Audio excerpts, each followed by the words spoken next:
Chapter 51. Happiness arrived so suddenly that Hui Yuqing was stunned for a moment before reacting.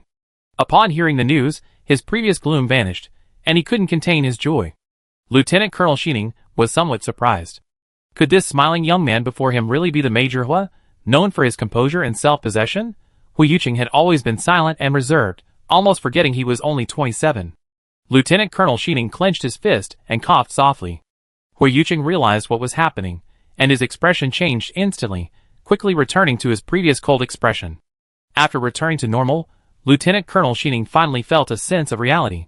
He still felt a sense of familiarity with the mature Major Hua before him. Before leaving, Lieutenant Colonel Xining couldn't resist a little gossip. He asked Major Hua with great interest, "Did you choose to join the military so you could marry freely and be with her?" Hui Yuqing pursed his lips and remained silent. Well, this was a refusal to answer him, but the answer was obvious. Ever since the Beast Tide began, Lin Jian had been keeping a close eye on the war. Her friends, Cece Lilt and Daisy Liu, were both on the battlefield, and she had tried to contact them, but couldn't. Though Lin Jian was anxious, she also understood it was normal for soldiers to lose contact after going to the battlefield. She could only surf the internet every morning and evening to catch up on the war. She had naturally seen the post on the high-profile forum, and seeing her former teammates so high-spirited today, she was sincerely happy for them. As for Hui Yuqing's appearance, it went without saying that Lin Jian naturally thought he was incredibly handsome. Thankfully, she was past the throes of puberty, so she could easily withstand any censorship attacks. 3 days later, the official announcement came. The war was over. After seeing the news, Lin Jian could finally sleep soundly, no longer staying up late surfing the internet. Once a habit is formed, it's hard to break it. The day after the war ended, which was supposed to be the weekend, Lin Jian woke up early to surf the internet again. I thought that after the war, people would stop discussing the military, but an anonymous post suddenly became a huge hit on the Star Network. A tip: 1st Legion Commander Hui Yuqing was seriously injured in the Beast Tide, and is currently receiving emergency treatment in the medical cabin. According to the doctor, he overused his mental energy, resulting in severe damage. When Lin Jian came across this post, it had already become the #1 trending search. After seeing this revelation, Lin Jian's first thought was, this is fake news. In Lin Jian's mind, Hui Yuqing is a very self-disciplined person. He might get hurt, but he definitely wouldn't be the one to suffer from such excessive mental energy. He wouldn't do such a disproportionate thing. Lin Jian was lost in thought when her computer began to vibrate. She looked down and saw it was a video call from Cece Lilt. The video connected, revealing Cece Lilt lying on a hospital bed, her upper body bandaged. "Honey, I was worried you'd be worried, so I called you as soon as you woke up." Lin Jian carefully observed Cece Lilt's mental state through the video. Although bandaged, she looked healthy, suggesting nothing serious, just minor injuries. So Lin Jian asked, "Are you alright?" Cece Lilt was in good spirits. "I'm fine," she told Lin Jian. "The doctor said I'd be fully recovered in 2 weeks. Then, Daisy Liu and I will take a long vacation, call Shisha, and the 4 of us will travel to Ambiguous Planet together." Lin Jian readily agreed. This trip had been planned for a long time, but the group hadn't been able to get together. This time, while everyone was free, it was a good opportunity to relax together. "Lin Jian, where's Daisy Liu? Is she okay?" Cece Lilt nodded to the side, turning the video feed to Daisy Liu. "She just woke up, and is busy right now. Her adorable boyfriend released a new song today, and she's busy trying to get it on the charts." Cece Lilt said, then beckoned to Daisy Liu. "Come, say hello to Jian." The video feed turned to Daisy Liu, who waved at Lin Jian. She could only move one hand, and both legs were bandaged. At this moment, she was operating her laptop with one hand. Daisy Liu smiled at Lin Jian and said, "Jian, I just woke up and saw Cece Lilt video chatting with you, so I decided to finish today's list." Lin Jian was impressed. Her enthusiasm was even greater than that of a couple in love. He wondered if she could maintain this enthusiasm even after meeting her paper man. Seeing Daisy Liu's miserable state, Lin Jian told her to go to bed early after finishing the list. Daisy Liu nodded in agreement. The video switched back to Cece Lilt. She told Lin Jian what happened on the battlefield, and Lin Jian listened attentively. After Cece Lilt finished, Lin Jian asked, "By the way, I saw someone on Starnet saying that Hui Yuqing's mental strength was severely damaged. Is that fake news?" This question startled Cece Lilt. Cece Lilt shook her head blankly. "Huh? I didn't know. I video chatted with you the moment I woke up." Cece Lilt turned the video to Daisy Road and asked, "Do you know about Hu Yuqing's mental damage?" Daisy Lu turned away, bewildered. "I don't know. I just woke up. Wait until I'm done, and I go ask about the situation." 5 minutes later, Lin Jian's laptop buzzed. It was Daisy Lu's video call. "I just asked the robot in the ward, but it didn't know anything. So I asked it to call my attending physician. Coincidentally, my attending physician is a good friend of the dean's assistant. He said Hu Yuqing is injured, but he's still in the treatment chamber. The extent of his mental damage hasn't been determined yet." With that, Daisy Lu callously ended the call and returned to her online chat. Lin Jian sighed. Wow, Daisy Lu's gossipy skills are only getting better with Cui Bao. She even went so far as to ask a robot for help. Amazing. Lin Jian had no choice but to open StarNet again, but there were so many rumors online that he couldn't tell whether they were true or not. After a while, Lin Jian decided to get up, have breakfast, and then go watch some drama. At that moment, someone broke the news under the post, "Official response." Lin Jian hurried to check the official news again. First Legion Commander Hu Yuqing performed exceptionally well in this battle, and is currently receiving treatment in a treatment chamber. He is not in danger of death. We will update everyone immediately if there is any new information. This statement indirectly confirmed that Hu Yuqing was indeed injured. However, given the brutality of the battlefield, injuries were common. Hadn't Cece Lilt and Daisy Lu also suffered such injuries? After reading the official response, Lin Jian sat in bed, feeling a bit conflicted. During her sophomore year, she had been injured in a varsity match and was hospitalized. Hu Yuqing had immediately sent her a bouquet of Seidel roses. That year, there was a slight flirtation between them, and she had mixed feelings towards him. After receiving the roses, she called him back and hesitantly said, "If you were hurt, I'd be the first to send you flowers." After hanging up, Lin Jian remembered her foolish words and wanted to slap herself. What an unlucky idiot. Thankfully, Hu Yuqing was also quite clueless back then. He seemed to have said okay. Thinking back now, their conversation was truly naive, one foolish and the other dull. Afterward, Hu Yuqing seemed to have said something else, but she had forgotten. She only remembered that after he said that, his face flushed and his mind went haywire. But fortunately, neither of them had broken that promise back then. Otherwise, they would be like Shisha and Chuxiu now, not even friends anymore. In fact, feelings really do fade with the passage of time. It seemed like their relationship had slowly faded, their contact becoming less and less frequent. Thinking about it now, it was all for the best. Their family backgrounds were so different that it wasn't going to work out anyway. If they had gotten involved back then, it would have been so awkward running into each other at my aunt's house later. Clearing her mind and thinking about the past, Lin Jian decided that since she promised to send him flowers, she couldn't break her promise. As a former schoolmate and teammate, it was only natural for her to send him flowers. So Lin Jian called Cece Lilt. Hu Yuqing's injured. You happen to be on Shiwa Star. Can you please order a bouquet for him? Cece Lilt agreed immediately. Okay. What flowers do you want? Lin Jian thought for a moment and said, cider roses. He added, you and Daisy, we're family, so there's no need for those gifts. I cover the expenses for this trip to Ambiguous Planet. Cece Lilt waved her hand and said, alright, do we need flowers to prove our relationship? Let's go on a trip together when we get back.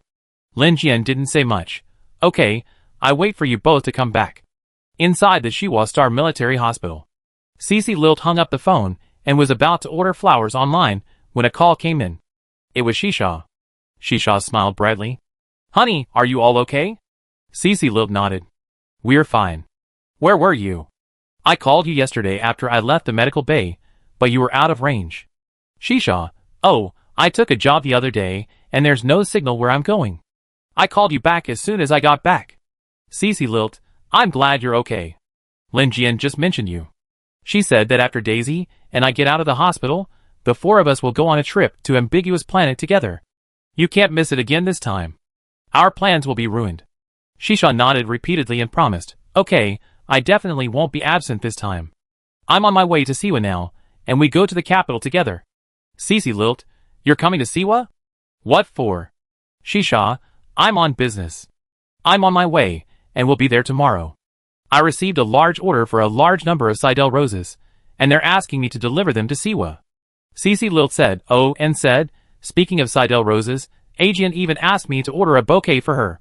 Shisha asked in confusion, why did the boss order Seidel roses? They're going through the roof these days, going for 100,000 star coins a bunch. Cece Lilt was startled. What?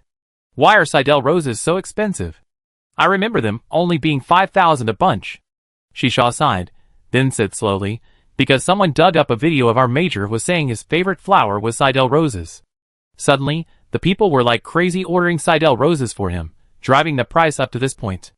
Look, my order this time is for a large batch of Seidel roses from H1169 to be delivered to Shiva. How about you help the boss deliver other flowers? Cece Lilt quickly checked her laptop, looking at the prices of various flowers. She said to Shisha in frustration. She said, all flowers on Shiva have gone up in price, starting at 50,000 star coins. Even the cheapest dogtail grass costs 5,000 star coins a bunch, but giving dogtail grass doesn't seem very friendly. Shisha interrupted her. No, you can't give dogtail grass as a gift. We don't even give that stuff on H1169. It would make us enemies. How about this? I have some extra Seidel roses. I see how many I have left after I deliver them. I can give them as a gift. Cece Lilt nodded. Okay, you arrange it. If that doesn't work, why not give a box of chocolates? Shisha agreed. Okay.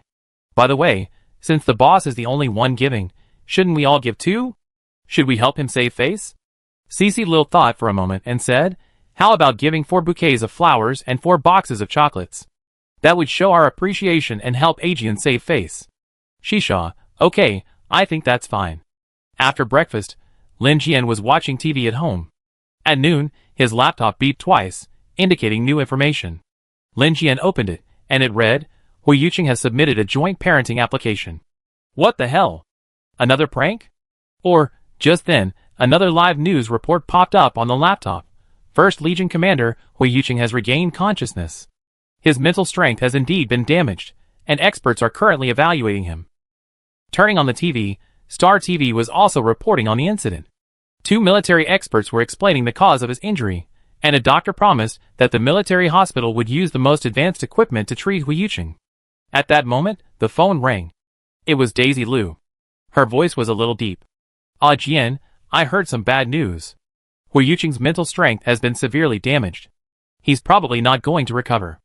The doctors at the military hospital are helpless. We can only wait and see what the doctors back in the capital say. Oh, what a pity for him. He probably won't be able to fight on the battlefield again. Lin Jian didn't catch the rest of the words.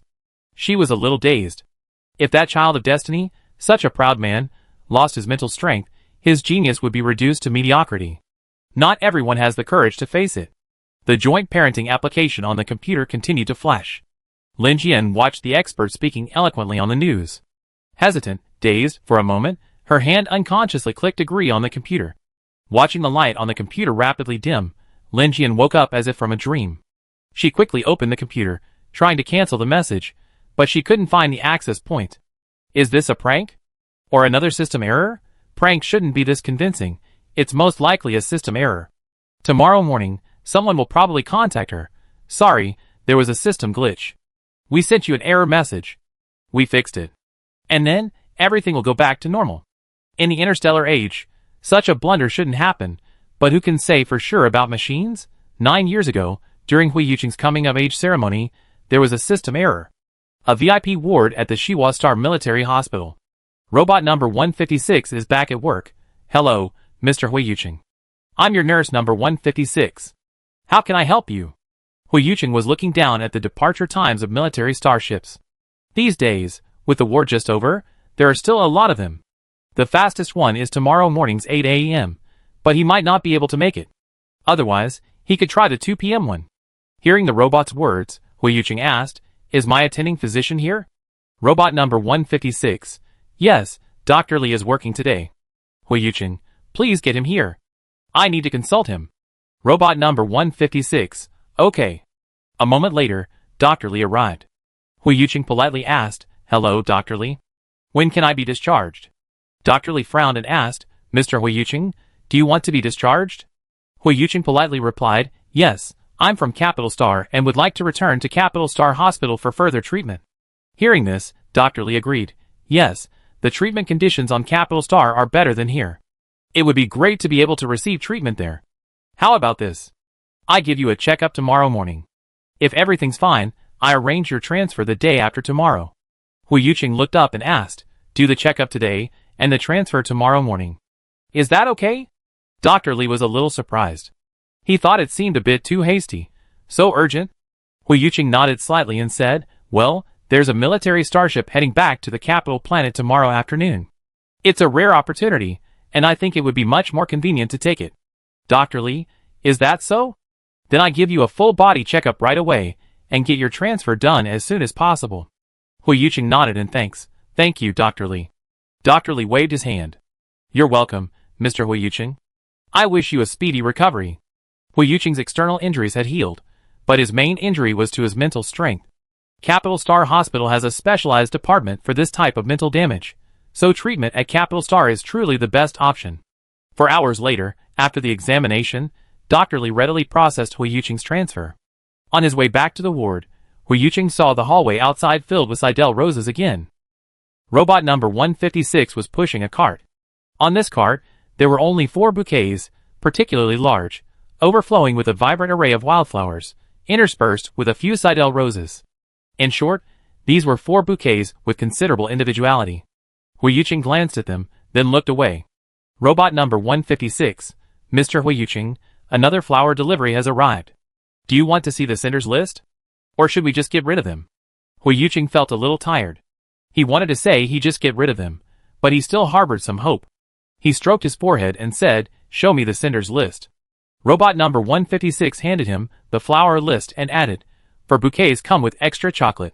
At this moment, Hu Yuqing wasn't listening to robot number 156. His gaze lingered on a single name, Lin Jian, a name he had longed for and long considered. He gently stroked the name, a smile etched across his brow. Noticing Hu Yuqing hadn't responded for a long time, robot number 156 asked again, Mr. Hu Yuqing, are you going to dispose of those flowers? Hu Yuqing's gaze glared at it, sending a chill through the robot. Hu Yuqing cleared his throat and said, bring in the flowers Lin Jian sent. Robot number 156 was about to follow instructions, when he saw Mr. Hu Yuqing had already gone outside to where the flowers were placed. Once in the hallway, Hu Yuqing spotted the 4 distinctive bouquets. Each of the 4 bouquets was enormous, and it was clear whoever prepared them had put a lot of thought into it, though the overall arrangement was somewhat odd. A circle of wildflowers surrounded the bouquets, surrounding the 8 Seidel roses in the center. Roses blooming amidst the wildflowers. Sissa had put a lot of effort into preparing these 4 bouquets, but she had underestimated the enthusiasm of the people. She only knew Seidel roses were in high demand, but she hadn't expected them to be so sought after. On Shiva, they were so scarce that even with money, you couldn't buy them. Of course, if you paid 100 or 1,000 times the normal price, you could still find them. But Sissa couldn't bear to part with them. It was too much of a loss. She had come to deliver the goods and brought some extra stock. Aside from the few that were damaged along the way, she still had 32 Seidel roses left. Divided into 4 portions, each containing only 8 roses, she felt it was a bit too little. She went to a nearby flower shop, but she didn't know what holiday it was, and all they had left were foxtails. Helpless, Shisha had no choice but to call Cici Lilt to discuss things. Sesai, I searched all over Siwa and looked online, but I can't find any Seidel roses. I have 32 flowers left, and dividing them into 4 is a bit too few. And the flower shop near the hospital only has foxtails, so it won't look right. Sesai Lilt didn't care about flowers, she only cared about chocolate. Have you bought the chocolate? Shisha, I already bought the chocolate.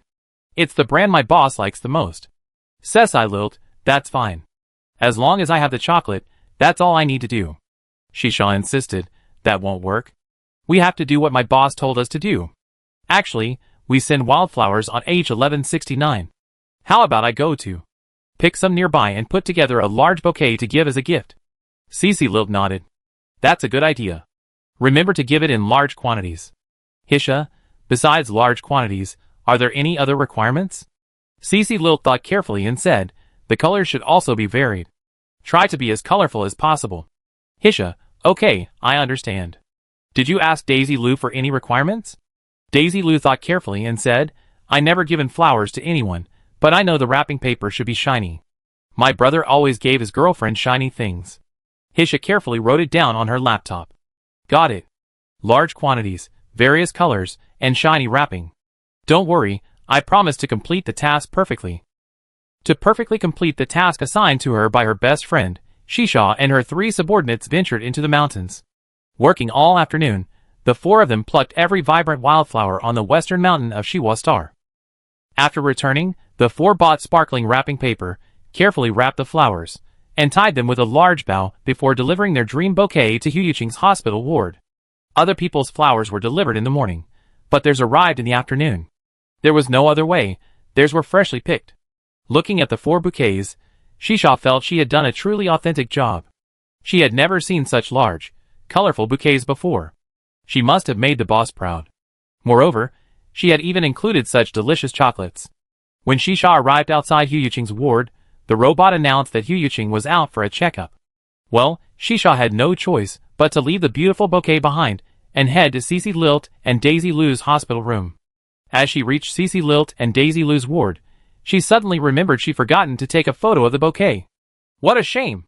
Such beautiful flowers couldn't be shared with her sisters. Huyuqing entered the ward, carrying the bouquet with Lin Jian's name on it.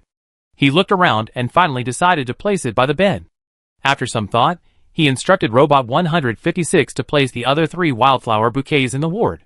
Just as Robot 156 had placed them, Cui Bao and Pei Xiu arrived to visit Huyuqing in his ward. They were also injured, but their injuries were relatively minor, so they were assigned to a regular ward. Upon entering the room, Cui Bao was stunned to see the usually clean Huyuqing with such a colorful bouquet next to his pillow, but he held back his words. Chu Xiu, with his sharp tongue, teased, "What, you have excellent taste. These flowers are blooming so beautifully." Huyuqing glanced at him and said calmly, "Really? I think they're beautiful." Chu Xiu couldn't help but laugh. "What? I find you're becoming more and more humorous." Chu Xiu nudged Cui Bao with his elbow. TSK, look. These flowers are freshly picked. I just saw the local news. It said someone was picking wildflowers on Shiwastar's West Mountain. In just half a day, they nearly stripped the mountain bare. So, that flower thief must have brought all his flowers to you, haha. Huyuqing sat calmly, ignoring Chu Xiu's teasing. Cui Bao stepped in to smooth things over. "I'm busy today, recording a new song. Otherwise, we would have come to see you a long time ago." Huyuqing glanced at Cui Bao and asked, "Does Daisy know you're the little mermaid prince?" Cui Bao groaned, a little listless. "How dare I let her know? She'd definitely break up with me." "Huyuqing, you have to tell her. Putting it off like this isn't a solution. Find a chance to tell her." Cui Bao, for once, looked serious. "Okay, I find a way to tell her later. By the way, Brother Hua, have you had your checkup?" Huyuqing nodded. "Yes, I'm going back to Capital Star tomorrow." Cui Bao was surprised. "So soon?" Chu Xiu tooted his words, smiling silently. Huyuqing pulled out a box of chocolates, opened it, broke off a piece, and popped it into his mouth. "This brand of chocolate is definitely the best. In fact, I just received not only 4 bouquets of flowers, but also 4 boxes of chocolates from 4 of my best friends." Chu Xiu frowned. He walked over to the bouquet and opened the small card with his name on it. He gritted his teeth in anger. Cici Lilt and Daisy Lu were still in the hospital. The only one who could do such a thing was his Shisha. She was so heartless. She didn't even come to see him at the hospital, and yet she actually came to give flowers and chocolates to Huyuqing. Doesn't this guy know that roses and chocolates shouldn't be given away casually? Chu Xiu carefully picked up the bouquet signed Shisha from the ground. He courted Huyuqing. "Give me the flowers and chocolates, and I do you a favor later." Huyuqing shook his head and said, "Didn't you just think these flowers were ugly? Besides, these chocolates aren't very good either. You better not take them." Chu Xiu immediately relented. "Hua, please be magnanimous. For once, I think these flowers are absolutely beautiful. I never seen anything so beautiful." Cui Bao picked up the bouquet signed Daisy Lu and said to Huyuqing in a flattering tone, "Hua, we're all friends. We can discuss anything." Huyuqing stared at the 2 men, about to make a cold remark, when his laptop rang. Upon opening it, the snarky face of Pei Nuode could be heard. Seeing the 3 people each holding a bouquet of wildflowers, Pei Nuode taunted, "Ha ha, are you all so broke? Mixing roses with wildflowers, and using such tacky wrapping paper." Pei Nuode's words irritated all 3 of them. Huyuqing watched the snarky Pei Nuode in the video, and found him truly disgusting. Pei Nuode was severely injured, his limbs bandaged. During the Beast Tide, he was on the northern frontier, providing support. The northern front suffered 4 consecutive attacks from the star beasts, and his injuries must have been severe, but he deserved absolutely no sympathy. His sly expression, in particular, displeased all three of them. So, Hu Yuqing waved the chocolates in his hand and said, "This box of chocolates from Cece Lilt is delicious. Let's split it among the three of us." Peninode's laughter faltered. "What did you say? Cece Lilt gave you chocolates? Why did she give you chocolates?" Chu Shou casually remarked. Not only did she give Hu chocolates, she also gave him Seidel roses. Peninode, no fool, immediately understood why they were all holding bouquets of wildflowers. He immediately became shameless and said, "Oh my goodness. The more I look at them, the more beautiful they are. Fresh and refined. We grew up together. My good friend from childhood, can you give me this bouquet of flowers? And the chocolates? I love chocolate since I was a kid. In kindergarten, we even fought over a piece of chocolate, and you ended up eating it. Considering our close relationship, please give me the box that Cece gave you." Hu Yuqing glanced at him coldly and said, "You're dreaming? As for the chocolate I ate in kindergarten, it was because I beat you." Penode continued shamelessly, "Brother, you've been so capable and kind since you were a kid. Give that box of chocolates to your younger brother." Finally, Penode made a series of promises, and finally secured the bouquet and chocolates. The next morning, Hu Yuqing boarded a military starship and left Shiwa planet. Upon hearing the news of his departure, Lieutenant Colonel Xing sighed, "Young people, you're still too impatient. But if you weren't impatient, you wouldn't be young." Dr. Li was puzzled. Didn't they say there were few military starships? How come there were some this morning? Chu Xiu, finally got it. Guess I have to hurry up too. Now that she's on Shiwa planet, I don't have to search everywhere for her. Chapter 52. After Lin Jian agreed to the childcare application, the next 10 days were uneventful. No messages, no visits, and she felt completely relieved. Lin Jian consoled herself, saying, "Yes, it was just a system error." After that, Lin Jian never took the matter to heart again. It was another Friday. After get off work, Lin Jian declined a colleague's invitation and returned to her apartment alone. A colleague had invited her to a weekend party. Rumor had it that there would be a large crowd, and several handsome partygoers were also expected. In the interstellar age, relationships between men and women were more casual. Men and women often gathered at parties, and if they were attracted to each other, they would become one-night stands. Lin Jian would not attend such weekend parties. She would not force herself to participate in activities she disliked just to fit in. Furthermore, she hadn't been particularly curious about matters between men and women yet. Her colleagues often joked that she hadn't gotten the hang of it. When she first started working, she went to one of these parties with a female colleague. Afterward, she realized the true meaning of weekend parties and left early. After that, no matter how many times her colleagues invited her, she refused to go. Over time, they stopped inviting her. This time, the invitation came from a partygoer who was interested in her and subtly approached her through a colleague. Under these circumstances, Lin Jian was even less likely to go. Lin Jian was averse to men who frequented weekend parties year-round. Even if he was incredibly handsome, she wouldn't consider him. Furthermore, she honestly thought that the universe's most handsome guy her colleagues talked about was just that. She'd probably seen the best, and her taste for beauty hadn't improved. After returning home, Lin Jian ate dinner prepared by robot number 118, and then settled into the living room to check out travel guides for Ambiguous Planet on the floating screen. Ambiguous Planet, also known as the Planet of Romance, is the perfect planet for singles seeking romantic encounters. Lin Jian and her friends hadn't gone there with the intention of finding a romantic encounter. They were simply curious and wanted to see what Ambiguous Planet was like.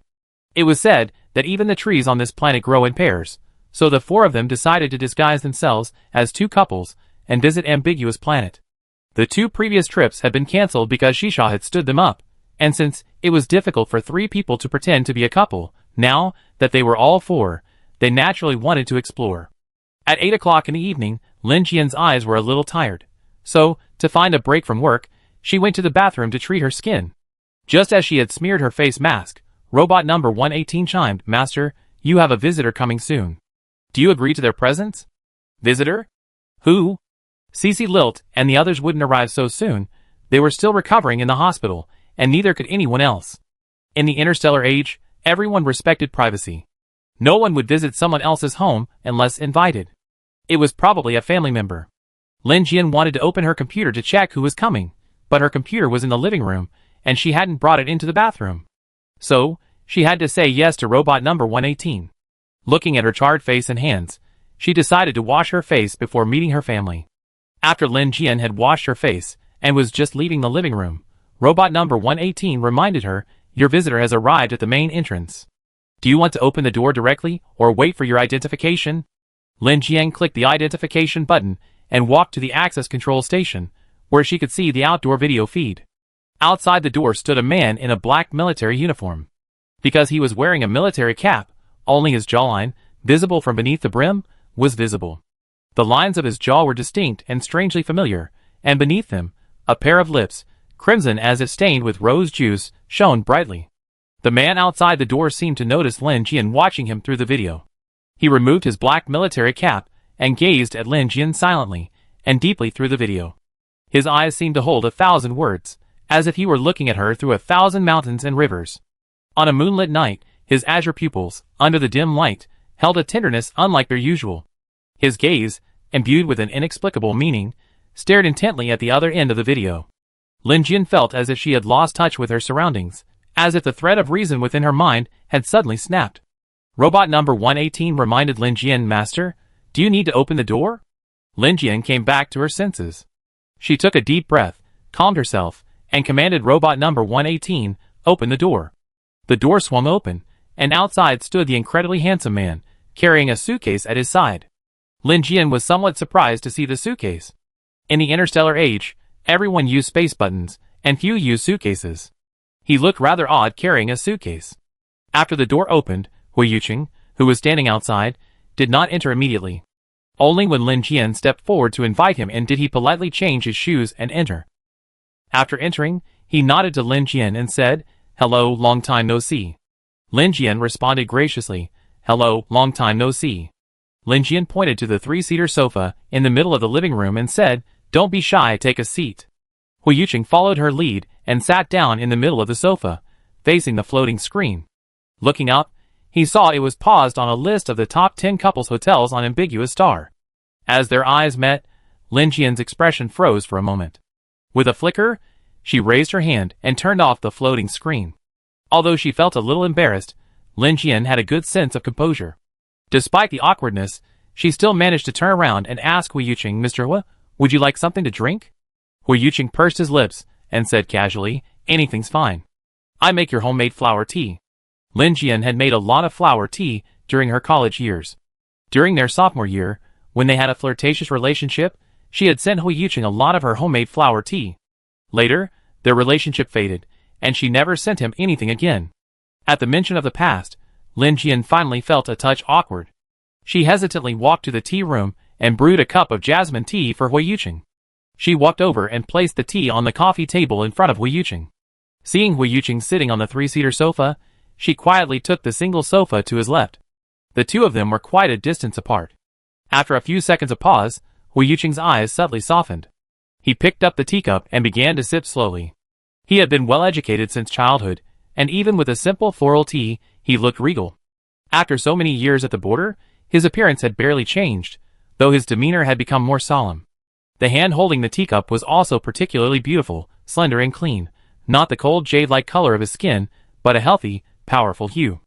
After all, he was a soldier, and when he sat down, his back was perfectly straight. From a distance, he looked like a meticulously crafted painting. During their tea time in Huiyu City, the atmosphere was awkwardly quiet, and Lin Jian had to pretend to drink from his cup.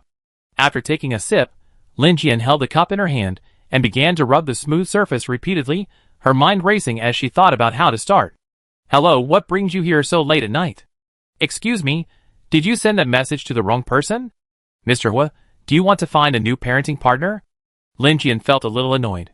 She felt like whatever she said would sound strange. Seeing Lin Jian hesitate several times, Hui Yuqing lowered his eyes and spoke hoarsely, "I submitted a childcare application to you, and you agreed. From now on, we're childcare partners." Lin Jian's worries brought her head back to her feet at Hui Yuqing's words. She stared blankly at him and uttered, "Ah?" Under Lin Jian's gaze, Hui Yuqing slowly put down his teacup. He half lifted his eyelids, looking at Lin Jian with a dejected and sorrowful look. "I'm sorry. I applied to the military for a childcare partner before going to the battlefield. I didn't know I'd be injured so severely. My mental strength is severely damaged now, and the doctor says it's unlikely to recover. You can reconsider. If you want to change your mind, you can." Hearing him calmly recount the news of his impending death, Lin Jian spoke in a muffled voice, a pain in her voice that she couldn't quite articulate. I won't regret it. I already knew you were injured when I clicked agree. Even if you don't have mental power, in my heart, you are the best and most outstanding. Hu Yuqing raised his chin slightly, his beautiful Adam's apple trembling slightly, and asked uncertainly, really? Lin Jian nodded. Under the light and shadow, her usually misty brown eyes shone with a strange kind of determination. Yes, absolutely, 100%. Hearing this, Hu Yuqing chuckled softly, his azure eyes gleaming like dazzling sapphires. He smiled and said to Lin Jian, okay, then I'd probably be staying here for the rest of the time, bothering you. Lin Jian's expression faltered slightly. She looked up at Hu Yuqing's smiling face. Although she felt reluctant, she still voiced her objection, her voice dry and raspy. It's not good for you to live with me. I lived alone for years, and I wouldn't be used to having someone else in my life. Hu Yuqing stared at Lin Jian without blinking. He said in a low voice, you get used to it slowly. You can adjust to it slowly. We have children in the future. Lin Jian blinked, then hesitantly responded, otherwise, what about the childcare application? Forget it, we're still young, so it's too early. Hu Yuqing pursed his lips for a long moment, remaining silent. Finally, he sighed softly and said with a dejected tone, sure enough, you still despise me? Lin Jian hastily retorted, how could that be? I just think we're still young and don't want to have children so early. That's true. The natural lifespan of interstellar people can reach 230 years. To become a parenting partner, two people only need to have one child before the age of 50. At their current age, becoming a parenting partner is indeed a bit early, and having children even earlier would be even earlier. Hu Yuqing pursed his lips in silence. He gave a forced smile and looked sadly at Lin Jian, who sat on the sofa beside him. His azure eyes dimmed at her refusal. Lin Jian licked her lips, feeling a little overreacting. She quickly tried to justify herself. I didn't say I didn't want children. I just didn't want one so soon. We're already parenting partners. In 2 years, we definitely have one. Across from her, Hu Yuqing raised his beautiful, affectionate eyes and gave Lin Jian a deep look, as if forgiving her. Okay, then I believe you. We have a child in 2 years, and live together for now. Lin Jian only then realized they had been discussing living together. How did it get to the topic of children? And now, it was back to the subject of living together again. So Lin Jian cautiously approached Hu Yuqing. Living together isn't a good idea. Are you going back to the Hu family mansion? I'm not used to living with others. Can we live separately?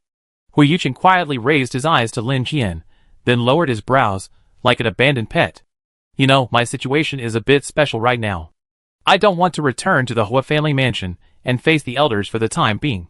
If that's inconvenient for you, I can stay in a hotel. Lin Jian naturally understood the implicit meaning. The Hu family elders were indeed very strict. Thinking of this, Lin Jian's heart softened uncontrollably. If you don't want to go back to the Hu family mansion, then don't. Your third uncle has a house nearby that's been vacant. I get you a set of keys. Hu Yuqing continued to lower his brows, his voice low and desolate. I don't want to live in the Hu family mansion right now. In the eyes of some in the Hu family, I'm already a worthless person. They're probably busy searching for the next clan leader. Lin Jian quickly interjected, we're not living in the Hu family's house. You can live here. My house is your home, and you can stay as long as you want. Hu Yuqing's expression softened after hearing this. Well, the next few days will be troublesome. Lin Jian waved her hand. It's okay. Don't be polite. Just treat it like your own home. Lin Jian thought to herself, this is a low point for this guy. Even if we're just friends, I can't kick him out at this time. Besides, our relationship is different, so I have to make a promise. Since it was already decided that Hu Yuqing would live here, Lin Jian no longer hesitated. She warmly greeted Hu Yuqing.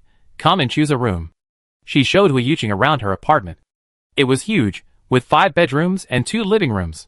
For bedrooms, a gym, a dining room, and a living room. While this apartment couldn't compare to the Hu residence, it was still quite good for the average office worker. Lin Jian unlocked all 4 bedrooms. Afterward, she said, somewhat embarrassedly, although my house has 4 bedrooms, all 4 are occupied. The others are Cece Lilt and her family's rooms. There's still 1 gym left. Would you mind making do with it? After hearing this, Hu Yuqing said nothing more and simply walked into the gym. The gym had a large mirror and a full range of fitness equipment, including a medical bay, but no beds. Lin Jian opened a closet in the gym and pointed to a cot. Here's a cot. You can make do with it tonight. It's too late now, and no one's delivering. I order a cot tomorrow morning. Hui Yuqing pursed his lips and stood still. Lin Jian turned around, looking at the camp bed. Suddenly, she remembered that it seemed a bit small. It was a standard size, and Hui Yuqing wouldn't be able to sleep in it. So Lin Jian muttered to herself, "How about we let him sleep in my bed?" Behind her, Hui Yuqing's eyes flickered with anticipation. His body swayed slightly uncontrollably, and a faint blush appeared on his ears. Lin Jian turned and addressed Hui Yuqing, "How about you sleep in my bed, and I sleep on this camp bed?" As soon as she finished speaking, Hui Yuqing's slightly blushed ears instantly returned to their normal color. Major Hua, who had been expectant a moment before, instantly reverted to his aloof expression. Hui Yuqing didn't reply. He stepped forward, took the camp bed from the closet, and said, "No, just for one night. I sleep on the camp bed." "Oh sure," Lin Jian readily agreed. After all, she wasn't used to having others sleep in her bed. She'd just been feigning politeness. After setting up the bed, Hui Yuqing offered, "I'm a little tired. Can I go wash up first?" Lin Jian scratched her head, feeling a little embarrassed. This house didn't have a private bathroom. All the bedrooms were en suite. Well, since she couldn't share her bedroom with him, she might as well share the bathroom. Otherwise, it wouldn't be appropriate for him to use anyone else's bathroom. Having made up her mind, Lin Jian readily said, "Oh, you can use my bathroom." When the sound of running water could be heard in the bathroom, Lin Jian, standing in the bedroom, suddenly realized that this wasn't a good idea. Sharing a bathroom for two people meant their morning and evening routines would overlap, which was inconvenient. But she had no other choice. She couldn't just pop up a bathroom. Lin Jian walked into the living room and turned off the main lights, leaving only two dim floor lamps on. She felt the darkness was more conducive to her thinking. Today, it seemed as if everything was beyond her control. Sitting on the sofa, Lin Jian carefully reviewed the events of the day. She couldn't understand how it had come to this. Not only had she and Hui Yuqing become co-parenting partners, she had also let him live in her home, promising him to stay as long as he wanted. She even seemed to have promised to bear his children. OMG! My brain was going haywire.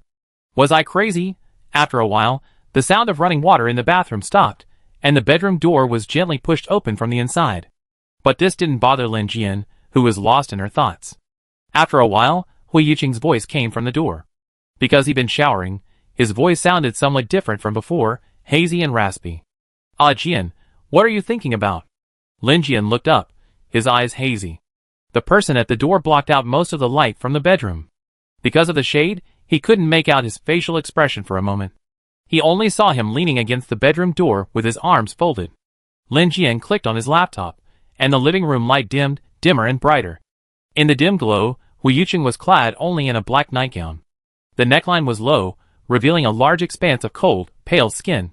His neck was also generously exposed, as fragile as jade, and one could almost smell the pulse of the meridians pulsating there.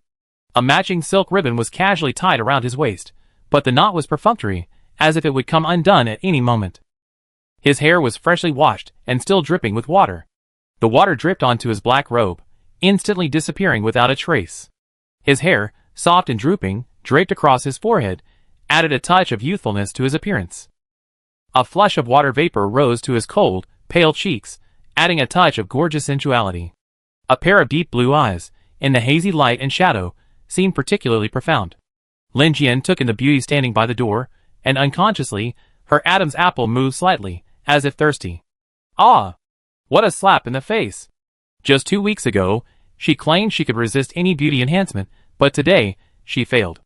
Lin Jian tried to calm her pounding heart, feigning composure as she replied, "I'm not thinking anything."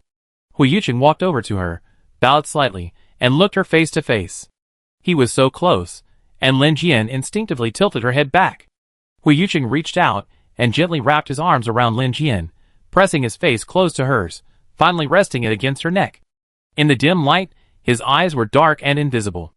At that moment, his nose was filled with her scent, a hint of orange, and a sweetness that was both familiar and unfamiliar to him. Hui Yuqing spoke hoarsely, "Jian, I want to practice kissing." Lin Jian was frozen in thought, her mind still lurking. Hui Yuqing gently lifted Lin Jian's face, his azure eyes like hooks, luring her in. "Jian, be good." Lin Jian regained consciousness a little. "You?" Just as she uttered a single word, Hui Yuqing engulfed her lips. As the kiss deepened, his burning body pressed against hers. At first, he kissed her lightly, delicately, yet densely, and with a touch of awkwardness. He was also slowly exploring, slowly taking possession. As his lips reached her ear, her eyes, her brow, she felt his body tense unconsciously. He held her tighter and tighter, his breathing becoming increasingly erratic. As his lips began to kiss her forehead and her hair, he tilted his head slightly, revealing his fragile Adam's apple, creating a sense of broken beauty. She could hear not only his heartbeat, but also his soft, shallow panting. Then, he pressed his lips firmly against hers, licking her with abandon. A fine layer of sweat began to form on his forehead, dripping from the water in his hair onto Lin Jian's face and hair. The soft panting turned into a lustful hum, her name still echoing in his ears. Lin Jian whimpered softly in resistance, but her voice was thin and soft, while his lips and tongue were urgent, sweeping away all her whimpers. Chapter 53. Lying in bed, Lin Jian let everything slip away. She had forgotten how it all ended. She only knew that Hu Yuqing had held back at the crucial moment and carried her back to the bedroom, after which he left the room alone. After a sleepless night, Lin Jian drifted off to sleep only at dawn. When a knock sounded at the door, knock knock. Lin Jian ignored it. The weekends were her days for staying in bed. She usually skipped an alarm, slept until she woke naturally, and then watched some TV series or surfed the internet. So even when the knock sounded a second time, lying in bed, Lin Jian ignored it and pulled the covers over her head. There was no response from inside for a long time. After a few minutes, Hu Yuqing's aggrieved voice rang from outside. "Ah Jian, you have to open the door. I need to use the bathroom." Hearing these words, Lin Jian's consciousness slowly began to return. Oh no! There was someone else living in the room. Lin Jian sat up with a jerk. She hurriedly smoothed her hair, which had become a mess from tossing and turning last night's thoughts, and straightened her pajamas before unlocking the room lock. Then, Lin Jian pretended to pick up a book and sat down at the head of the bed to read. The door opened, and Hu Yuqing hurried in. He was indeed in a hurry. He didn't even say hello, but went straight to the bathroom and turned on the soft music. A quick glance revealed that his back was drenched in sweat, and beads of sweat were also on his arms. His white sleeveless t-shirt, stained with sweat, had become extremely thin and clung tightly to his slim, well-fitting upper body. From the looks of it, he must have been up for a while, and had even exercised. Unfortunately, after only a quick glance, he entered the bathroom, leaving Lin Jian no time to fully appreciate the man in his sleeveless t-shirt. A few minutes later, the soft music stopped, and the sound of running water could be heard from inside. A white mist rose from the bathroom, and warm water splashed over the tall figure within, trickling onto the floor and gathering into a small stream at his feet. The sound of water ceased, and the bathroom door opened from the inside, revealing a young man, surprisingly shirtless. The young man had an amazing physique, perfectly defined muscles, and his jade-like skin, adorned with 8-pack abs, looked anything but effeminate. His figure was an inverted triangle, perfectly shaped with shoulders cut into a sculpted figure and a slender waist. He wore only a pair of black casual pants loosely draped around his waist, which accentuated his waist's strength and power, imbued with explosive power. His hair was still damp, with water droplets trickling down his handsome face. A black towel was half draped over his shoulders, half held in his hand, wiping his hair. The young man was restless. Standing quietly in a corner of the bedroom, he gazed lovingly at Lin Jian, who lay on the bed, his beautiful body in his grasp. Lin Jian, sitting on the bed, silently endured the intense onslaught of hormones. Was it really appropriate for her to see this scene so early in the morning?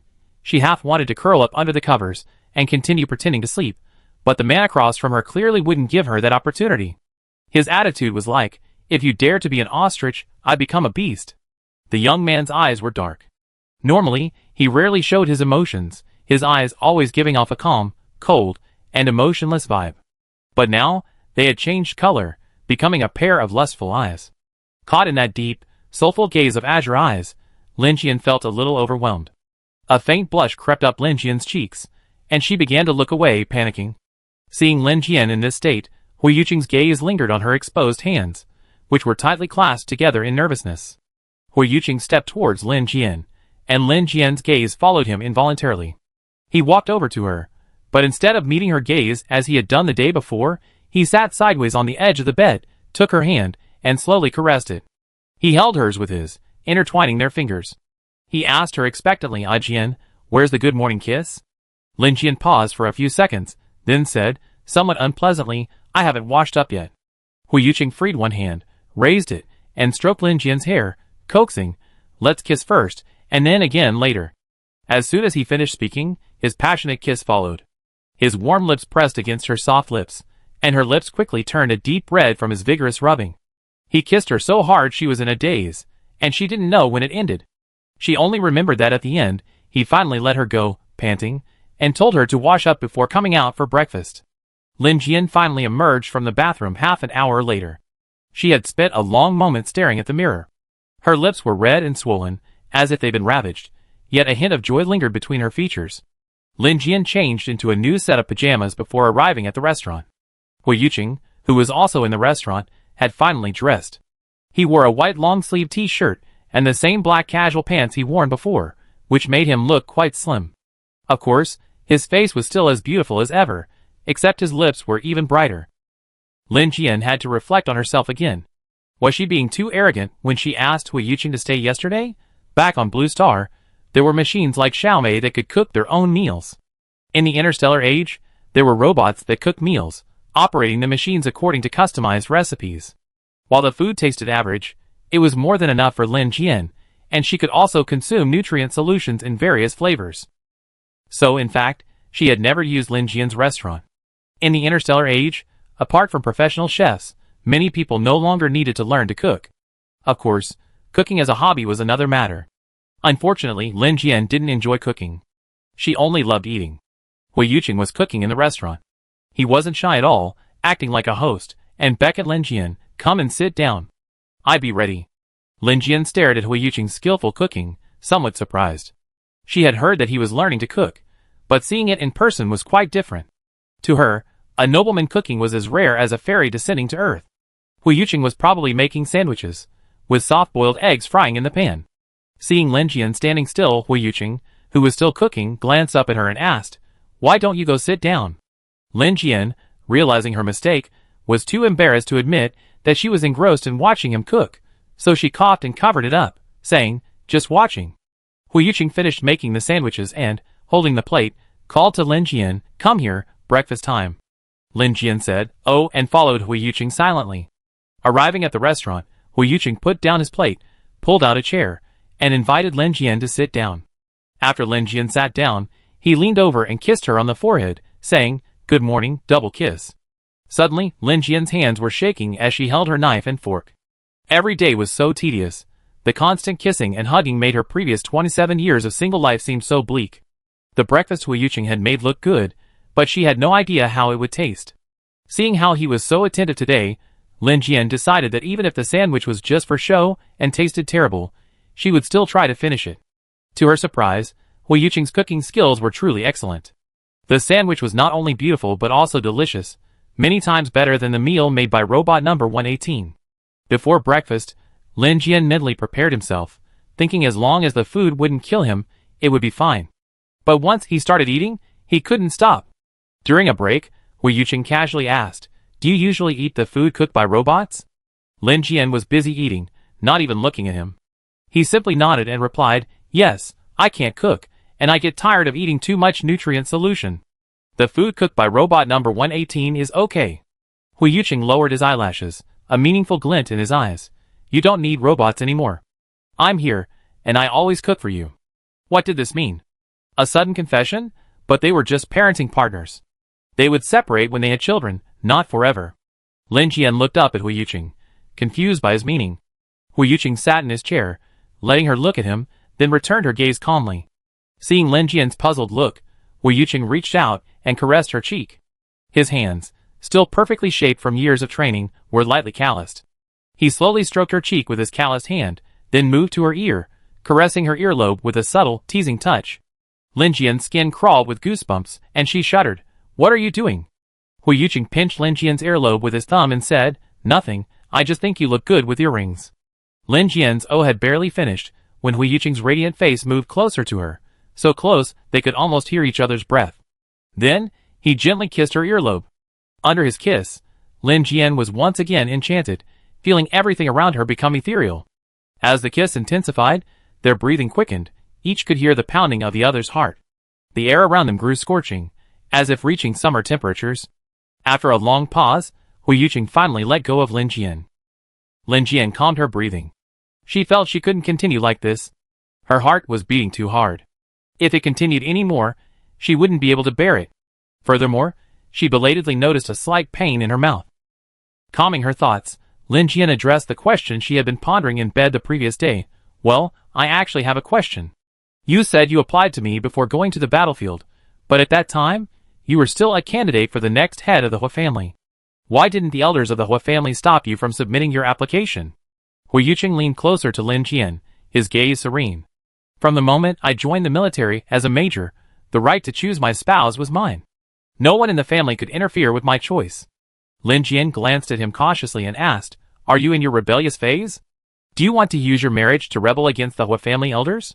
Hu Yuqing gritted his teeth and replied word by word, I'm not in my rebellious phase. I want to choose you.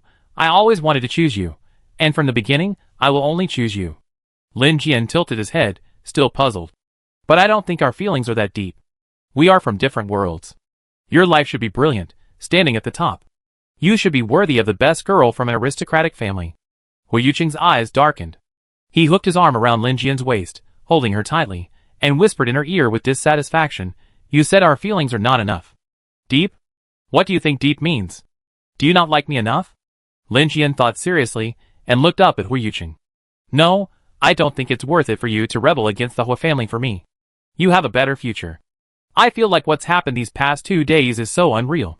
Hu Yuqing lifted Lin Jian's chin with his hand and leaned in for a kiss. Real? How much more real could it be? Lin Jian turned to look at him, somewhat annoyed. What should I do? I just feel like this is unreal. I keep thinking you returned to the Hua family, and everything that's happened these past few days is just an illusion. What awaited her was Hu Yuqing's passionate kiss, a savage one that held her hand behind her back. Hu Yuqing panted and promised, It's not an illusion. I loved you for a long time. No matter how strong my mental strength is, we'd be together from now on. Believe me. The man's embrace was warm and firm, and he whispered in Lin Jian's ear over and over again. Finally, the 2 robots that had delivered the bed rang the doorbell, interrupting their kiss. The robot was incredibly reliable, not only delivering the bed, but also installing it before leaving. Looking at the bed, the 2 decided to go shopping for bedding that afternoon. Chapter 54. Since we decided to go linen shopping this afternoon, let's just eat out for lunch. After making a restaurant reservation, Hu Yuqing and Lin Jian took the suspended elevator to the garage downstairs. Lin Jian had a flying machine. After she started working, the Lin family bought her an apartment and also a flying machine. Unfortunately, although Lin Jian had a flying machine license, her piloting skills were terrible. She once crashed into lighthouses twice in a single month. After learning her lesson, she put her flying machine aside for safety reasons. Now, she travels by suspended train. Lin Jian's flying machine was white and well-behaved in every way. It could be flown by either man or woman. Hu Yuqing drove the flying machine to the shopping mall. The shopping mall they were visiting was a well-known shopping destination on the capital planet. It was quite large, well-stocked, and most importantly, very close to Lin Jian's apartment. 10 minutes later, the aircraft arrived at the shopping center parking lot. The 2 disembarked and took the suspended elevator, intending to head directly to the food hall on the 6th floor. After entering the elevator, Hu Yuqing suddenly pressed the button for the 4th floor. Lin Jian looked at Hu Yuqing in confusion. Hu Yuqing replied indifferently, I need to buy 2 sets of casual clothes. Oh. Lin Jian nodded. That's right. He's been living on the border for so many years, so he probably wears mostly military uniforms. It would be more convenient to buy some casual clothes after returning to the capital. The 2 exited the suspended elevator. Before they even reached the clothing section, Hu Yuqing stopped outside the window of a couple's jewelry store. This store was a high-end jewelry store specializing in couples items. A pair of beautiful couples bracelets were displayed in the window. The bracelet's chain was made of a special silver-white material, adorned with a halo of sapphires. The light reflected it beautifully. Lin Jian leaned forward and glanced at the price. 10 million star coins each, and a pair of bracelets would cost 20 million star coins. TSK, young master was spending spree. Although Lin Jian thought it a bit expensive, she wouldn't arbitrarily interfere with other people's finances. Hu Yuqing, hands in his pockets, stared intently at the bracelet in the display window. Then, he turned to look at Lin Jian, lowered his head, and asked softly, Do you like it? Although Lin Jian didn't usually wear luxury goods, she had a taste for beauty. This one was indeed beautiful. Hu Yuqing asked her this. Was he going to buy it for her? Lin Jian looked at the bracelet, thinking it would be his gift. Inevitably, a small sweetness welled up in her heart, but she had to maintain a certain reserve on her face. So, feigning indifference, she replied calmly, "It's quite nice." She expected Hu Yuqing to say, "If you like it, I give it to you." But to his surprise, after asking that question, Hu Yuqing simply stood in front of the window, neither trying it on nor leaving. Thankfully, in the Interstellar era, there were no salespeople in the shops, only robots to check out the items, which was less awkward. After a long silence, Hu Yuqing turned to Lin Jian and said calmly, "I got my eye on this one. You paid for it." Lin Jian, damn it. A working-class person like me can just buy something this expensive? Actually, Essen's salary was generous, so Lin Jian could have bought it if she gritted her teeth, but she didn't want to spoil Hu Yuqing. Moreover, she really wanted to ask Master Hu, "How do you have the audacity to let me pay?" "Okay, let the comparison competition officially begin." Lin Jian replied expressionlessly, "It's too expensive. I can't afford it." Lin Jian had already planned to offend Master Hu. She said, "The difference in their spending power is too great. How can they possibly live together? They should just separate." To her surprise, Master Hu smiled nonchalantly at her response and continued to make a request. "Then choose one you can afford and give it to me." Lin Jian wanted to continue her criticism, but since everyone else had already backed down, she had no choice but to do the same. Lin Jian had no choice but to browse the store slowly until she finally settled on a bracelet with a nice design and reasonable price. These were a pair of lapis lazuli bracelets, made from the same material as Hu Yuqing's Chungying sword. Because the lapis lazuli stones were only the size of small stones, and the straps were simple black leather, they were relatively affordable, costing 100,000 star coins each, or 200,000 star coins for 2 bracelets. Even at this price, Lin Jian found them a bit steep. She didn't usually wear jewelry. After selecting them, Lin Jian pointed at the lapis lazuli bracelets and said to Hu Yuqing, "I quite like this pair. If you like them, I can buy them for you. If not, forget it." Hu Yuqing quickly agreed. He smiled and stared at Lin Jian. "Okay, this is it. You pay." Lin Jian glanced at the bracelets again and made another offer. "How about I buy you a separate one?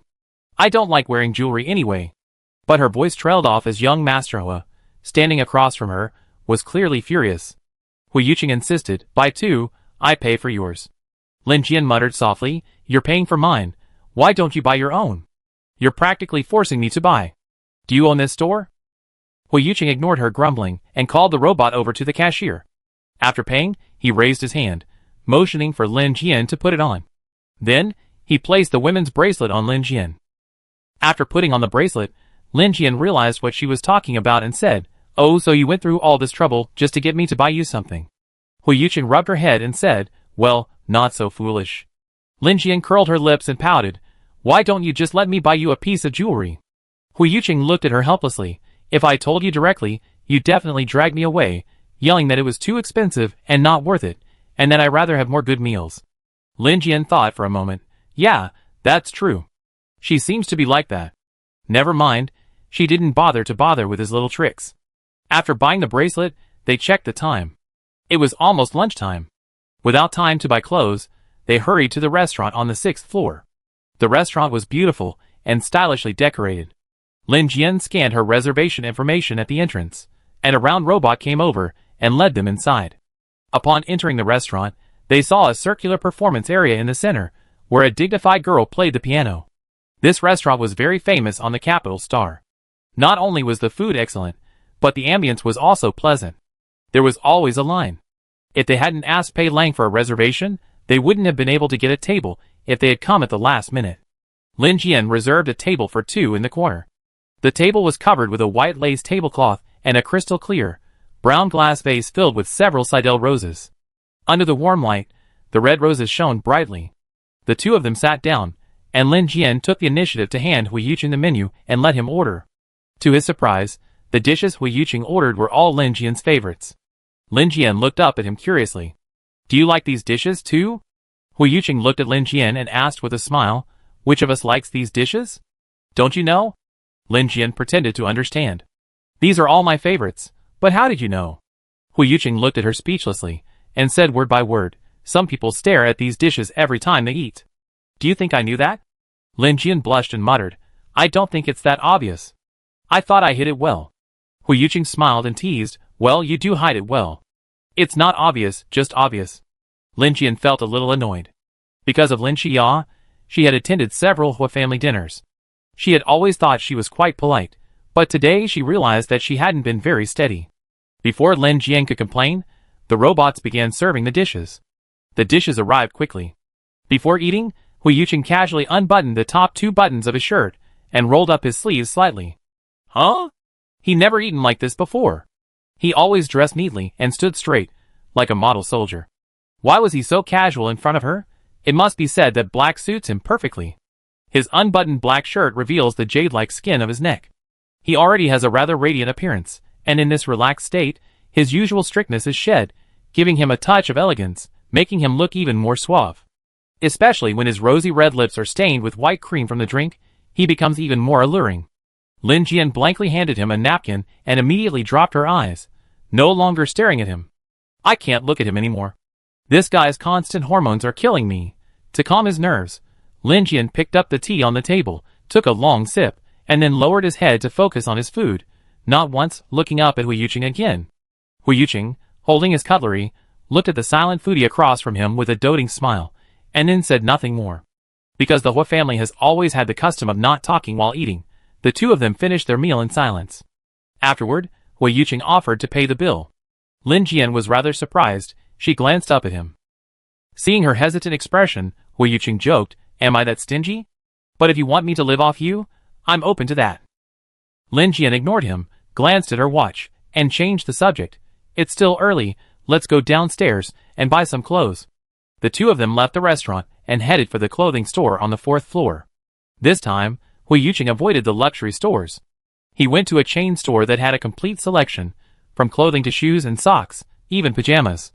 As you entered, a robot automatically measured your figure. If you took a fancy to a piece of clothing, a small, moving screen would automatically display how it would look on you. Although underwear and shoes can't be displayed, the robot will automatically select the size for you. You only need to choose the style. Hu Yuqing selected several sets of couples' casual clothes. After making his selection, he turned to Lin Jian and asked, do you like these? Lin Jian was looking down at her pajamas. Without even looking up, she said, with a very straightforward attitude, just pick what you have.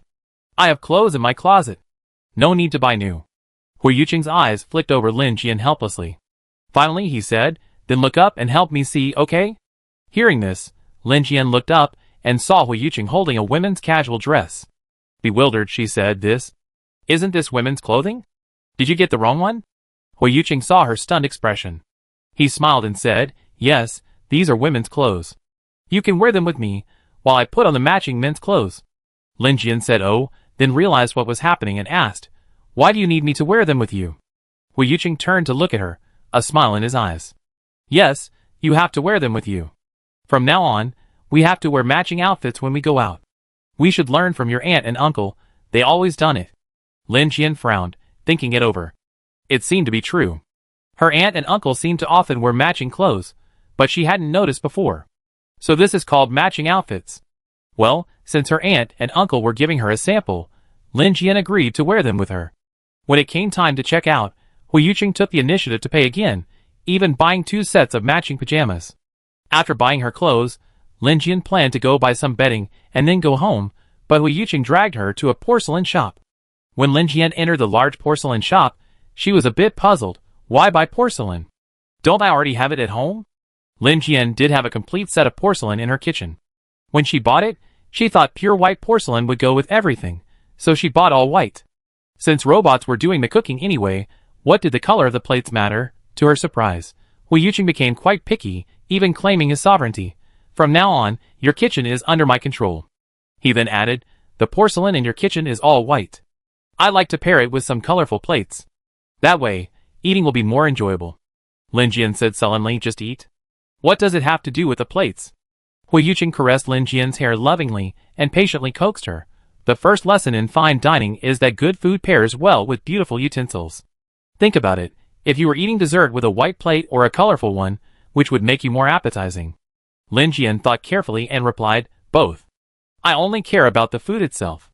Well, for a foodie, Hu Yuqing had no choice but to continue coaxing her, chefs love kitchenware. If I have beautiful porcelain, I'd be even more inclined to make dessert for you. Lin Jian understood. Shisha bought all those pots for cooking. It seems Hui Yuqing's hobby is plates. Unable to reason with the chef, Lin Jian quickly relented. Okay, you buy it. Hui Yuqing reached out and pinched Lin Jian's face, teasing, you're really something. You agreed as soon as you heard there were desserts. You can't change your greed. Lin Jian looked back at him and said slowly, I don't want to change. Isn't it okay to like delicious food? Hui Yuqing stared at her and smiled. Without saying anything, he simply embraced her, and together they went to select porcelain. Lin Jian was a serious person, and since he had agreed, she accompanied Hui Yuqing through the porcelain shop, selecting the plates he liked. Because Hui Yuqing had promised to make her favorite strawberry cake, Lin Jian patiently accompanied him to buy a number of porcelain plates. After making their selections, the two of them went to the grocery store to buy ingredients and agreed on a delivery time. After a busy day, Lin Jian remembered that their main task today was to buy bedding, so they returned to the third floor to do so. This time, Hui Yuqing took a longer time to pick, complaining about the color and the fabric. When Lin Jian's patience was almost exhausted, he finally selected 2 single sets of bedding and quickly picked out 2 double sets. Well, as long as this big brother can leave, I pick 4 sets. Lin Jian was about to pay, when Hui Yuqing rushed in to pick up the bill and arrange a delivery time. Because they'd been so delayed buying bedding, they had to eat dinner out before returning home. After arriving home, Lin Jian made 2 cups of scented tea, one for her and one for Hui Yuqing. They sat on the sofa in the living room, sipping tea and chatting. Lin Jian naturally asked Hui Yuqing about going to the hospital. When are you going? Hui Yuqing paused and replied, Monday maybe. I get a full checkup on Monday. Lin Jian lowered her head, took a sip of her tea, and asked casually, Are you going to the hospital then? Hui Yuqing glanced at her sideways, his gaze as sharp as a knife. Lin Jian immediately sat up straight and added, I'm just concerned about you and a little worried. After hearing this explanation, Hui Yuqing's gaze softened.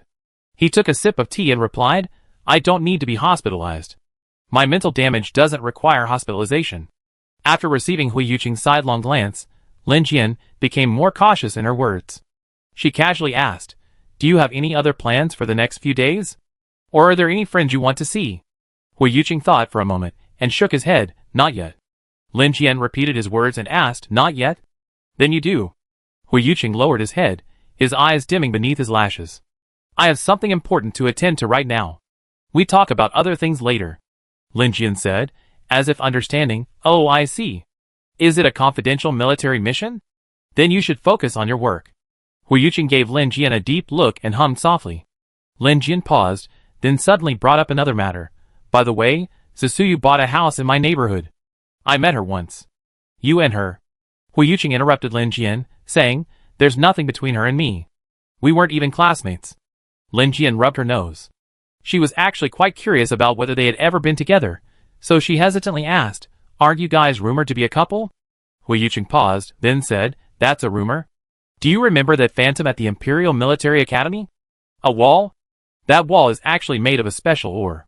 Back then, the Imperial Military Academy discovered that ore and mined a portion for experiments. The wall was the experimental product. Once the experiment was successful, the school voluntarily handed the mine over to the military. In the entire Republic, only the military had that kind of phantom stone. Unexpectedly, the year we entered the Imperial Military Academy, the Shisu family also discovered phantom ore on a waste planet they had purchased. To obtain the mining rights for the phantom ore, the elders of the Hua family wanted me to get engaged to Susuyu, but I refused. Lin Jian asked curiously, then? Hui Yuqing said helplessly, Then some members of the Hua family spread rumors that I liked Susuyu. They wanted to force me to compromise. Lin Jian tilted his head and asked, Then why don't you just clarify it? Hui Yuqing looked at Lin Jian intently and smiled bitterly. At that time, I couldn't clarify. I was the candidate for the next head of the Hua family. My marriage wasn't decided by me, it was decided by the elders of the family. If I had resisted vehemently, it would have backfired, and some hesitant Hua elders would have agreed to my engagement. I could only pretend not to care about the messages and play along. It wasn't until 2 years ago, when I joined the military and became a major, that I finally gained the right to choose my own marriage. Did you know? The first day I gained the right to choose my own marriage, I sent you a request for joint parenting, but you refused. Hearing these words, Lin Jian's heart felt like it had been struck, and she stammered that day, I thought it was a scam. Hui Yuqing smiled, rubbing Lin Jian's chin. He said, I don't blame you. Look, I sent you another application.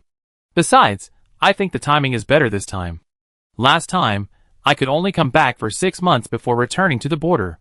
Leaving you alone on Capital Star, I was afraid someone in the Hui family would come and embarrass you.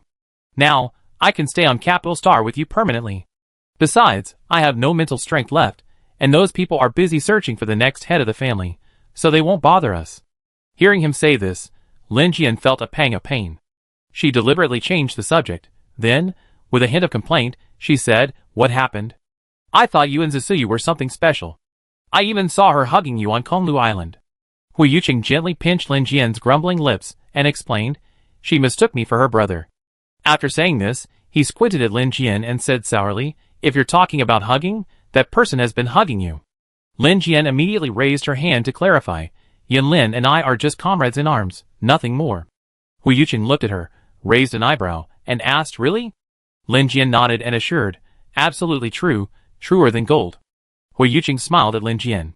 He took Lin Jian's hand and slowly stroked it. Lin Jian's hand was incredibly soft, and he held it in his palm, so soft and boneless, and played with it. After a moment, Hui Yuqing curled his lip.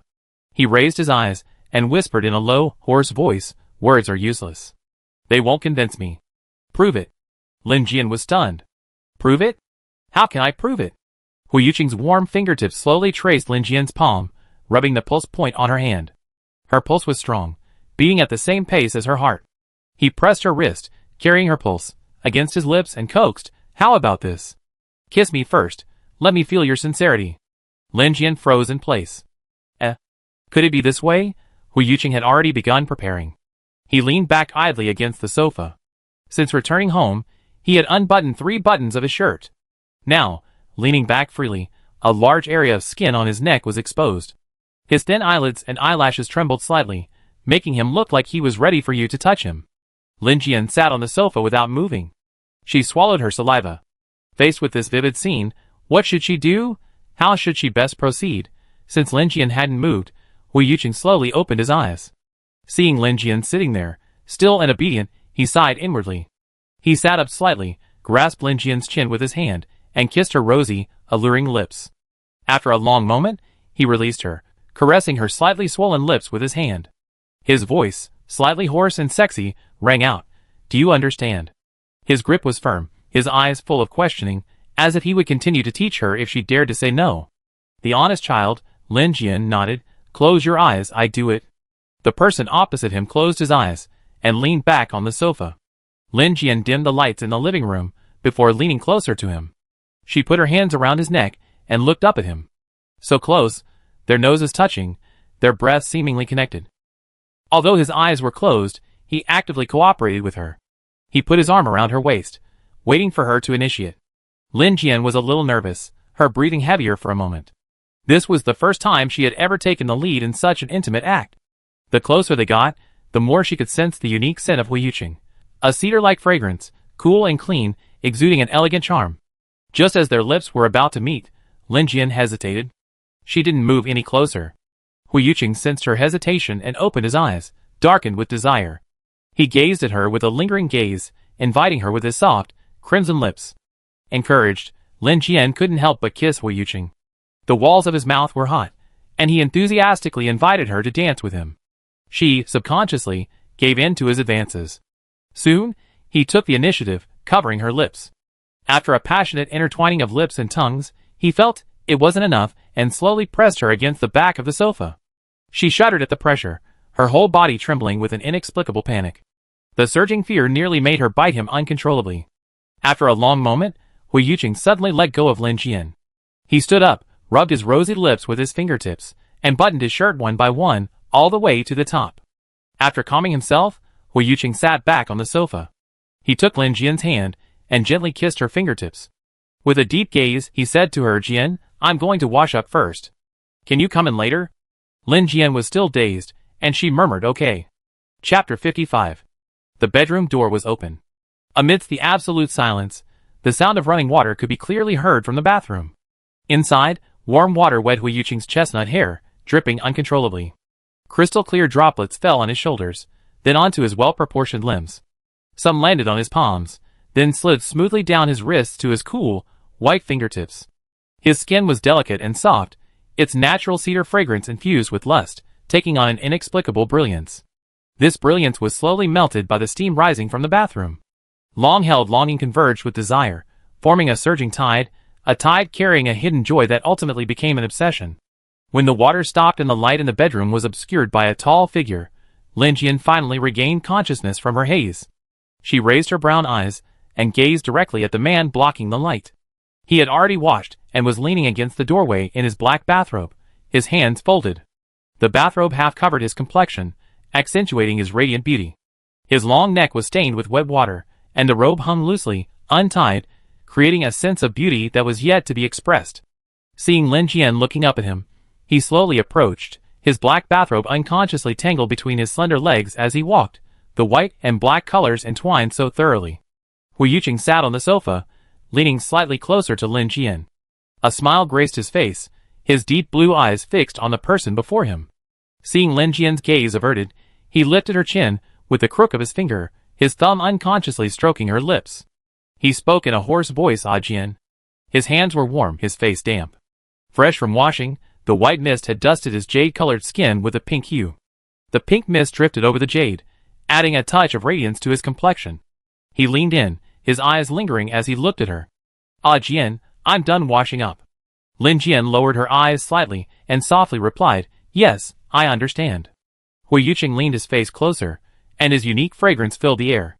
Before, his scent had been as cold as cedar, but now, it was as warm as the summer sun. When the moment came, Lin Jian felt an urge to escape, but now, she could not escape his intense gaze, which held both forbearance and anticipation. Lin Jian simply closed her eyes and mumbled, I'm not ready yet." Hu Yuqing's eyes flickered with hurt after hearing this, but he didn't let go of her. "Ah Jian, don't you believe me?"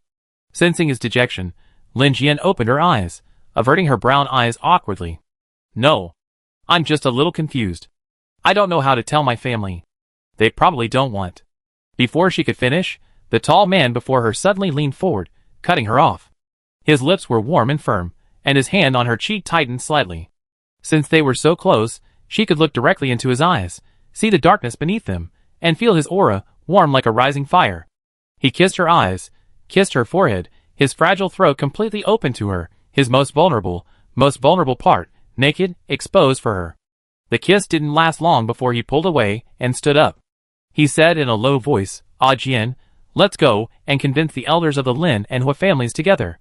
Although I lost my mental strength, I'm not short of money. I own my own company, and I'm someone you can rely on. From now on, let's not let external forces separate us again, okay?" Hu Yuqing's voice was pleading. This proud man had previously shouldered too much responsibility. Now, his life had taken a new turn, but he didn't cling to his past glory. Instead, he replanned his future. He was mentally stronger than she had imagined. Lin Jian suddenly felt relieved. She liked him, and he liked her too. Both families could slowly convince each other. Besides, they were already parenting partners, so it was normal for something to happen. Lin Jian closed her eyes and nodded in agreement. "Okay, we won't separate again." After agreeing, a faint blush crept onto Lin Jian's cheeks. Thinking through it, Lin Jian stood up and walked towards the bathroom.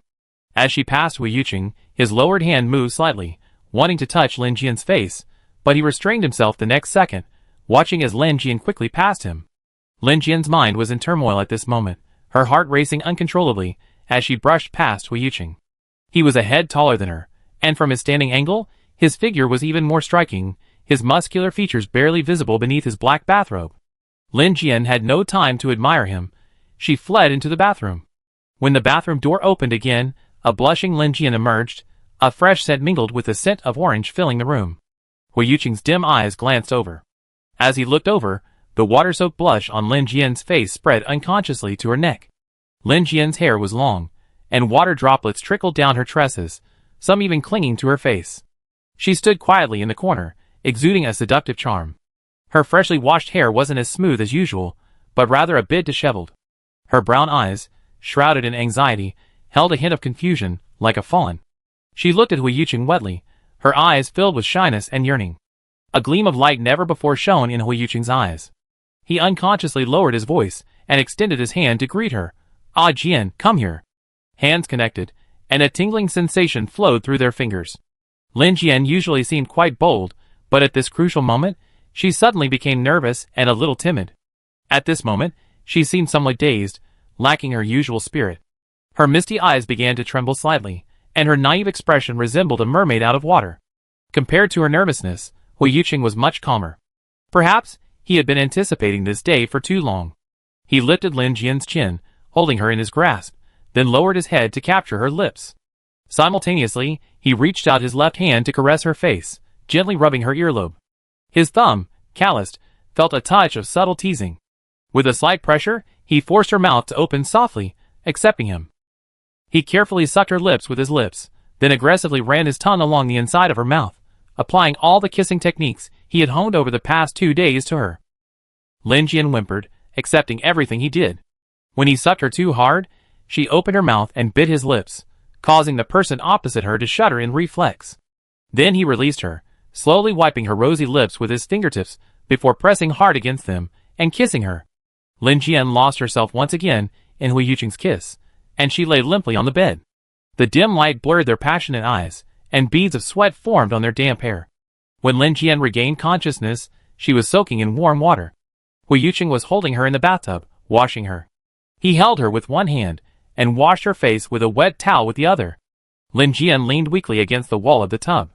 Hui Yuqing had adjusted the water temperature for her to the perfect temperature, slightly above her skin surface, perfect for a bath. Seeing Lin Jian open her eyes, Hui Yuqing propped her up against the tub wall. He placed a towel under her and began massaging her shoulders and neck. His technique was expert, precisely targeting the acupressure points and applying just the right amount of pressure. A tingling sensation emanated from her, a comforting sensation that soothed her fatigue. Hui Yuqing truly was a treasure trove of men. Lin Jian hadn't even imagined he could even perform acupressure massage. After washing up, Hui Yuqing dried Lin Jian with a towel and put her into pajamas. He carried her softly back to the bedroom. They lay side by side in the bed, wearing matching pajamas. The pajamas had already been washed in Hui Yuqing's washing machine, and both pairs of pajamas exuded the same scent. When washing the pajamas, Hui Yuqing had added a few orange slices to the scent, so that the air was now filled with the fragrance of oranges.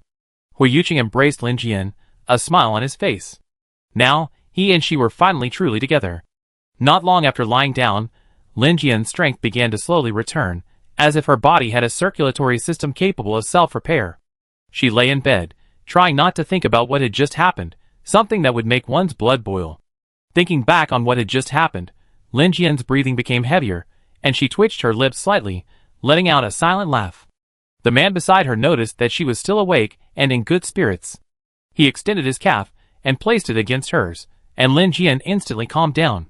The man beside her began to reach out, occasionally touching the corners of her flushed eyes and the slightly warm ears. After a while, he turned over, pressed her down, kissed her forehead, and whispered, "What are you thinking about?" Lin Jian blushed and denied, "No, I'm so sleepy. I'm about to fall asleep." Hui Yuqing's warm fingertips began to caress Lin Jian's chin absent-mindedly, accusing her, "Ah Jian, you're being dishonest." The air around them slowly warmed up. Lin Jian bit her lip and begged, "I'm going to sleep. I really am." Hearing her pitiful voice, Hui Yuqing finally let her go. The moon set, the stars sank, and the sun broke through the dark sky. When a glimmer of light appeared on the horizon, Hui Yuqing embraced Lin Jian and fell into a deep sleep. They slept until noon the next day. Hui Yuqing woke first, and after making dinner, he came to wake Lin Jian. Lin Jian lazily let him drag her up to wash up.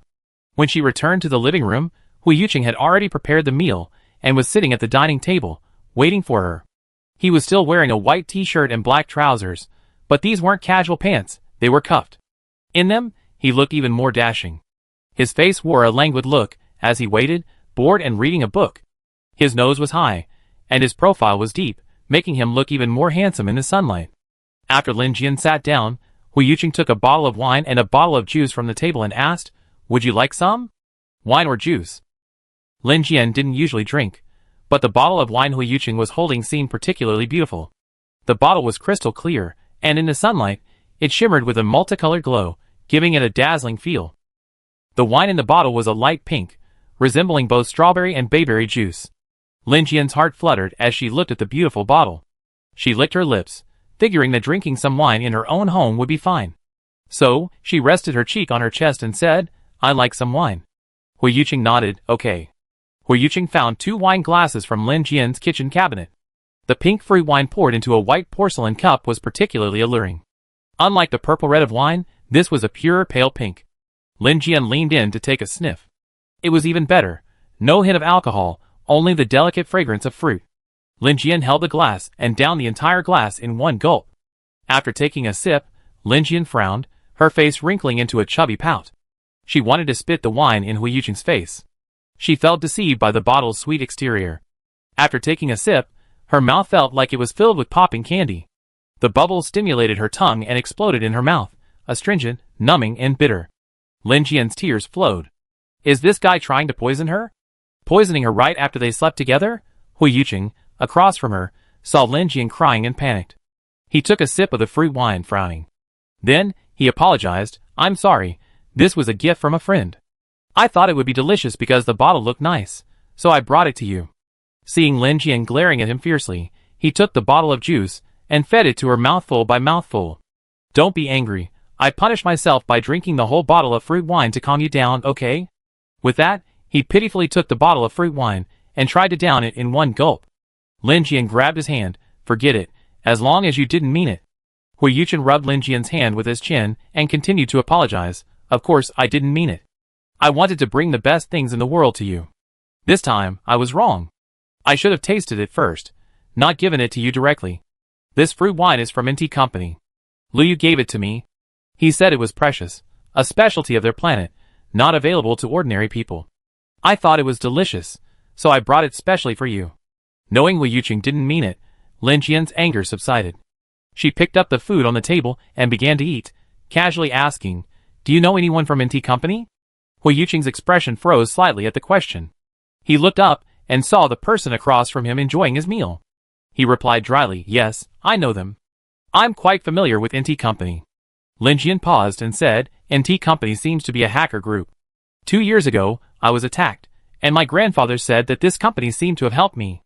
After saying this, Lin Jian carefully recalled and concluded, I think the people in this company are all good people, and the person who gave you the wine probably isn't a bad person either. Hui Yuqing couldn't help but laugh. Lin Jian always seemed so heartless. After a while, Hui Yuqing asked Lin Jian, doesn't the name NT Company sound familiar to you? Lin Jian glanced at Hui Yuqing, finding his question a bit baffling. She replied, of course it does. Who hasn't heard of the famous NT Company? After that, Lin Jian devoted herself to her lunch, not noticing Hui Yuqing's somewhat dejected expression. After Lin Jian finished eating, Hui Yuqing continued, do you know what the abbreviation NT Company stands for? Lin Jian shook her head.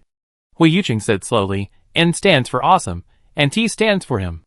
Together, we call him awesome, or simply he's awesome. Lin Jian burst out laughing. Fuck. Who came up with such a silly name? Hui Yuqing stared at her, a hint of grievance in his tone.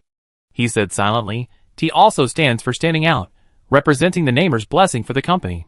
Lin Jian thought about it, and for some reason, the word sounded familiar, like a forgotten memory. Seeing Hui Yuqing staring at her, Lin Jian touched her face and asked, is there something stuck on my face? Hui Yuqing shook his head, staring at her, and said word by word, NT Company was founded 8 years ago. The founder was a sophomore at the Imperial Military Academy back then, and the namer was also a sophomore. 8 years later, the namer had actually forgotten the name. A vague memory came flooding back, and Lin Jian's head throbbed with pain. 8 years ago, they video chatted frequently. One day, he asked her, I want to start my own company. What do you think? She, that's great. What kind of company do you want to start? He, I haven't decided yet, but I want to have my own business. In the future, I be the boss, and you be the boss's wife. She knew it was just wishful thinking, but she still went along with him, smiling and flirting with him. She, okay, you work hard. I'm looking forward to being the boss's wife. He asked her seriously, what's a good name for our company?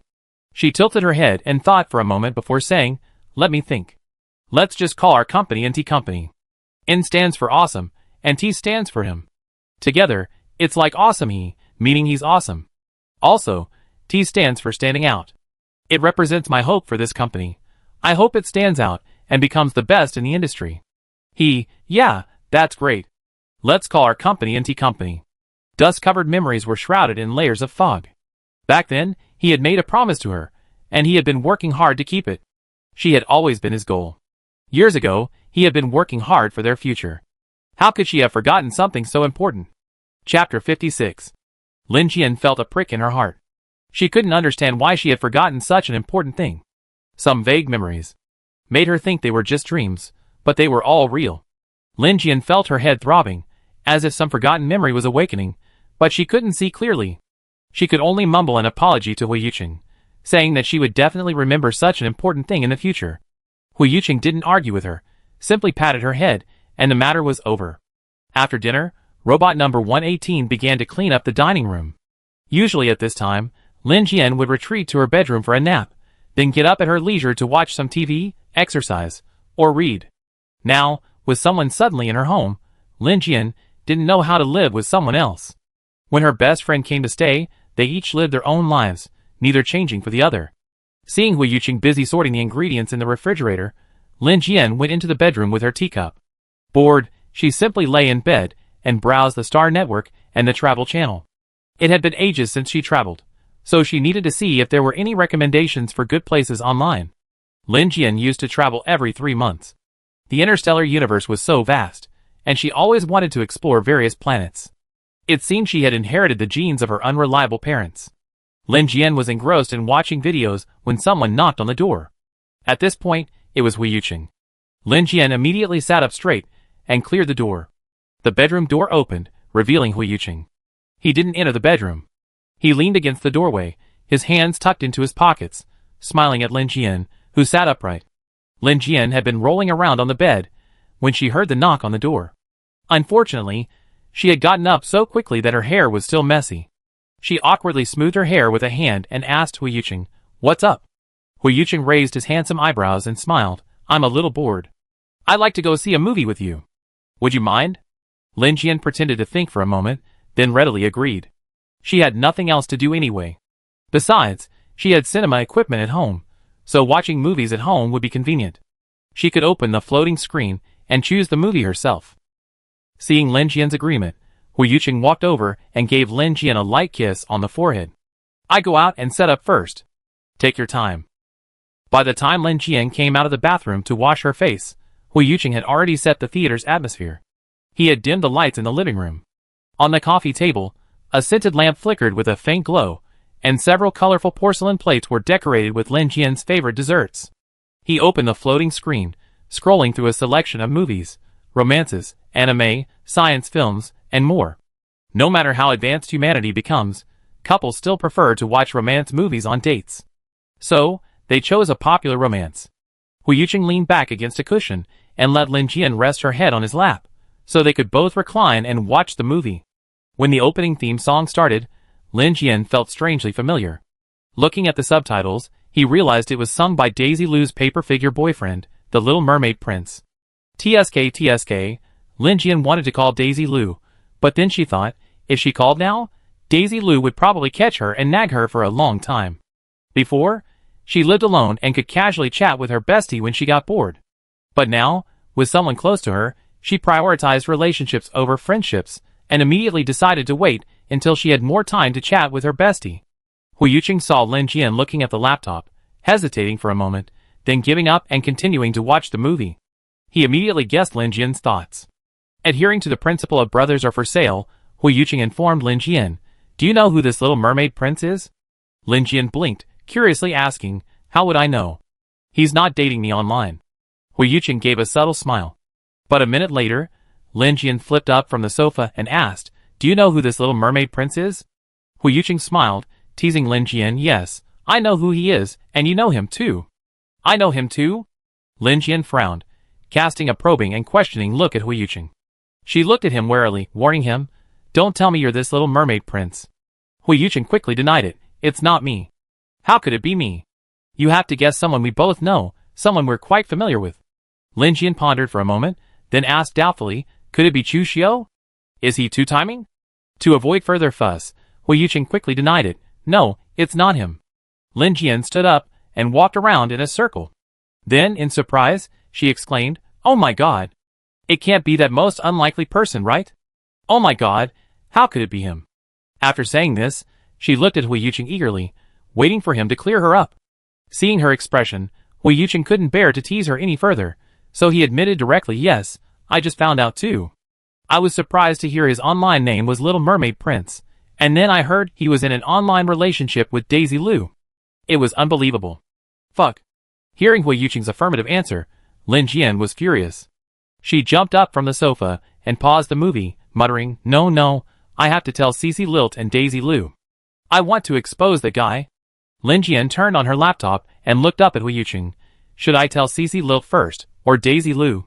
Hui Yuqing was stunned. He asked, why do I have to tell Cece Lilt about this? Is it related to her? Lin Jian frowned and said, no, I have to tell Cece Lilt and Daisy Liu too. I have to expose the guy. There's a direct connection, but I think Cece Lilt needs to know about this. That bastard Pinold couldn't get her, so he used an alias to flirt with Daisy Liu. It's truly disgusting. Hui Yuqing chuckled softly, then slowly said, Pinold isn't the Little Mermaid Prince. He's been singing off-key since he was a kid, so he can't be a singer. Lin Jian looked at Hui Yuqing in confusion. Who's that? We only know these two people, and we're familiar with them. By the way, that voice really does sound like yours. It's really not you. Hui Yuqing shook his head in denial. It's really not me. I admit I can sing well, but it's really not me. It's Cui Bao. Cui Bao? Lin Jian's mouth formed an O. After hearing Cui Bao's name, she reclined on the sofa and said lazily, so it's Cui Bao. He's actually not bad. Hui Yuqing was surprised to see Lin Jian suddenly lose his temper, so he asked, what's so good about Cui Bao? Lin Jian counted off his fingers, one by one. He's not bad looking, has a good temper, comes from a good family, and often brings us fruit. After hearing Lin Jian's list, Hui Yuqing said sourly, I think the last one is the most important. Lin Jian chuckled twice without objecting. Hui Yuqing pinched her nose, said little foodie, then pulled her over to lie on his lap and unpaused the movie. The movie officially began, with Lin Jian lazily lying on Hui Yuqing's lap while he gently massaged the acupuncture points on her head. Lin Jian felt the massage was very comfortable. She said lazily, you're amazing. You even know acupuncture points. Hui Yuqing's hand paused slightly, and he said, you gave me the acupuncture book 8 years ago. Lin Jian was stunned for a moment, then stammered, did I give it to you? Hui Yuqing thought carefully and replied, yes, during my sophomore year, you sent me acupuncture point diagrams and models, saying it was a cultural tradition, and that I could study them when I had time. Lin Jian frowned and asked, is that so? Why have I forgotten so much that happened during my sophomore year? Do I have amnesia? Hui Yuqing smiled and said nonchalantly, you have a bad memory. You can forget things from the past, but you must not forget anything about me from now on, okay?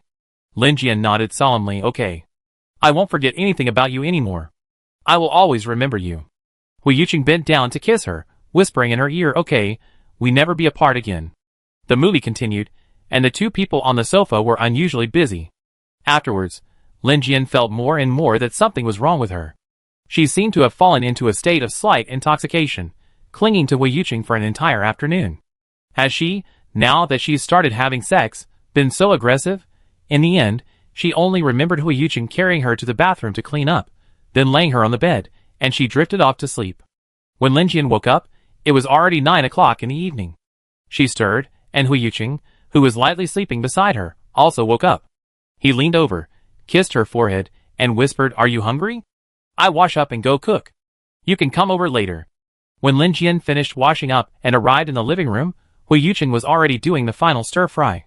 The stoves in StarCraft are all smokeless stoves, with a concentrated flame. While the flame appears to be only the size of a lighter, it actually has a huge flame and can be used for stir-frying. In the wok, Hui Yuqing was stirring egg-fried rice. The egg evenly coated each grain of rice, and the rice, stirred with a spatula, emitted an enticing aroma. Hui Yuqing glanced up at Lin Jian and greeted her naturally, come here and try it. Lin Jian took the spoon, tasted a small bite, and gave a thumbs up. It's absolutely delicious. In my heart, you're the best chef. Hui Yuqing appreciated her compliment. With a smile, he divided the egg-fried rice in the wok into 2 portions, one for each of them. Both portions were generous. After dinner, they sat facing each other at the table, drinking tea. Seeing the red plum blossoms blooming around Hui Yuqing's neck, Lin Jian's cheeks began to heat up. She didn't know what had happened to her that afternoon. She kept clinging to him. Lin Jian lowered her head and took a long sip of tea. The sudden surge of heat in her body finally eased. Lin Jian reflected deeply on herself. I'm sorry, I'm so sorry about what happened this afternoon. Hu Yuqing pinched her cheek and reflected on himself. Actually, I couldn't control myself that afternoon. I thought, it must be the problem with the fruit wine at noon. You drank a lot, so the after effect is longer. When she heard it was the fruit wine, Lin Jian turned around and hurriedly picked up the fruit wine to check online. Oh my god, this fruit wine is Huang Wanqing's special product, used to enhance couples' sexual pleasure. Just one drink can have an unexpected effect. Thinking of the full glass she had drunk, Lin Jian fell silent. That night, Lin Jian felt the heat again. Beside her slept a beautiful man who smelled delicious. Lin Jian restrained herself. She couldn't continue, or she would become a demon of sex. Lin Jian turned slowly, not looking at the person beside her. She couldn't fall asleep. After tossing and turning, she turned on her laptop, intending to scroll through some posts to distract herself. She didn't dare turn on the headlights, not even the laptop, for fear of disturbing the person beside her. But as the laptop's light dimmed and shone on her face, the person behind her embraced her from behind, restlessly caressing her neck. The sudden touch made Lin Jian's body tremble violently. She slowly turned and faced the person opposite her. The person opposite her was staring at her with a pair of bright blue eyes. He was also holding back his anger, but remembering that Lin Jian had to go to work the next day, he didn't bother her. Hu Yuqing felt a little aggrieved. His girlfriend would rather surf the internet late at night than initiate a kiss, which was a bit hurtful to his male pride. He whispered in her ear in a low voice, "Can't sleep?" She hummed softly, "Not sleepy." He asked affectionately, "Do you want to do something else?" She didn't answer for a long time, and he expected another rejection. But she replied, as soft as a kitten, "Okay." That one word ignited a passionate love affair. His strong arms wrapped around her, his tongue licking her aggressively. Her lips, sweet as orange, like delicious fruit juice, drew him in. The lingering kiss grew fiercer. He pushed open her teeth and thrust his tongue inside, licking every corner. The next day, Lin Jian rubbed her sore body and stood up. She looked up at Hu Yuqing. He had already washed and was waiting for her to go out with him, looking energetic. Lin Jian, still in a state of sleepwalking, slowly got out of bed and dawdled to the bathroom, barely awake even after brushing her teeth. Hu Yuqing saw the minutes ticking by, and Lin Jian still moving at a snail's pace. He had to urge her, "Jian, you should hurry up. I made a sandwich for breakfast, but it's getting late, so it's probably too late to eat it at home. I packed it for you, so you have to take it to work." 10 minutes later, Lin Jian was still lingering in the bathroom, and Hu Yuqing had to urge her again, "Jian, your workday is only 20 minutes away. According to the aircraft speed limit, it take me 10 minutes at best to get you there. You have to hurry." Lin Jian exclaimed from the bathroom, "Ah! What? It's so late. Why didn't Robot 118 wake me up today?" Hu Yuqing paused, then explained on behalf of Robot 118, "It woke you. I saw you were too sleepy, so I turned off the alarm to let you sleep in for another half an hour." It's unclear if Lin Jian heard Hu Yuqing's explanation, but she was already running, moving swiftly across the room. 10 minutes later, Lin Jian finished packing, and Hu Yuqing flew the aircraft to the office at top speed. She arrived at the office just as the bell rang. This was the latest she had been in her 5 years. Since the incident with the android, Lin Jian has become even more low-key, and her work attitude has become exceptionally upright. Because she lives near the office, she's never been late and usually arrives at least 10 minutes early. Now, she'd been relegated to the maintenance department of Eston Company, solely responsible for android repairs and no longer involved in R&D. However, she remained enthusiastic about her work and got along well with her colleagues.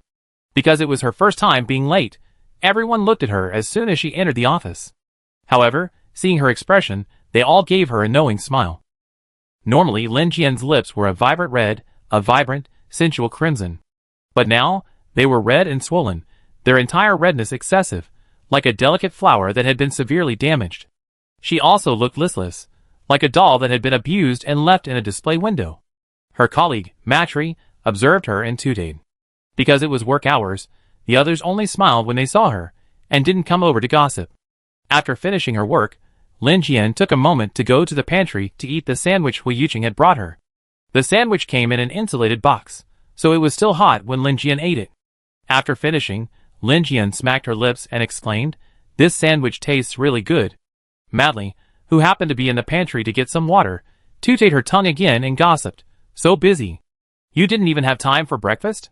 Lin Jian was too embarrassed to admit that she was a lazy sleeper, so she nodded. Madly glanced at the lunch box inside. Not bad. He even thought of buying breakfast for a woman. Lin Jian felt a little strange, but she explained on behalf of her family member, he made this breakfast himself and even packed it up. Madly was surprised. "Are you two living together?" Lin Jian lowered her head and smiled sweetly. Matri praised her. "It seems he's quite attentive to you."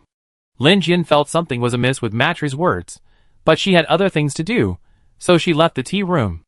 At lunch, Lin Jian and Matri sat at the same table. Matri, while highly competent at work, was a bit of a gossip monger in private, and loved attending weekend parties. Lin Jian and Matri were neither close nor distant. Her closest friend at work was Wei Li, but she was currently on vacation. At lunch, everyone was eating in the cafeteria. Lin Jian took a random seat, and Matri took the initiative to sit across from her. After they sat down, Matri asked Lin Jian mysteriously, "How is it?" "I told you Zolt is pretty good." Lin Jian looked at her in confusion. "What are you talking about?" Madly gave Lin Jian a look that said, "Don't beat around the bush," before continuing, "Didn't you spend last night with Zolt?" "To be honest, he's quite good. He's rich, talented, skilled, and, most importantly, handsome. He even made breakfast for you. I spent several weekends with him, and he's never made breakfast for me." Madly finished the last sentence with a hint of jealousy. After hearing this, Lin Jian realized it was a misunderstanding and quickly clarified, "No, the person I was with last night wasn't Zolt." Madly was curious and asked, "Who was that? Is there anyone better than Zolt?" Lin Jian was speechless, unsure how to answer Madly. In the interstellar age, sex is no longer a taboo topic. Many people discuss it in public. While they might plead privacy as an excuse for not being able to answer other matters, when it comes to sex, many people are happy to share their thoughts. Lin Jian's hesitancy is rare. Matri glanced at Lin Jian, then, remembering her usual reserved lifestyle, stopped asking. She glanced up at Lin Jian. She looked particularly haggard in the morning, but after half a day's rest, she suddenly noticed a hint of feminine charm in her. Matri smiled and said, "It seems your man is quite good."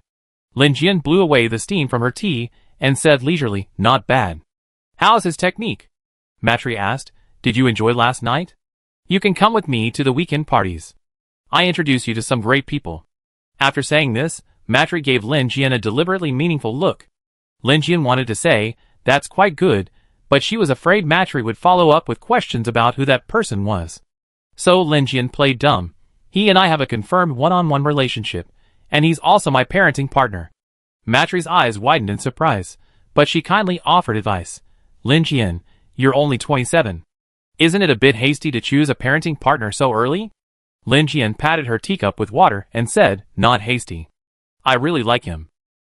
Matri sighed and said, "It's incredible. You really fallen in love." Just then, exclamations of surprise came from the other colleagues at the next table.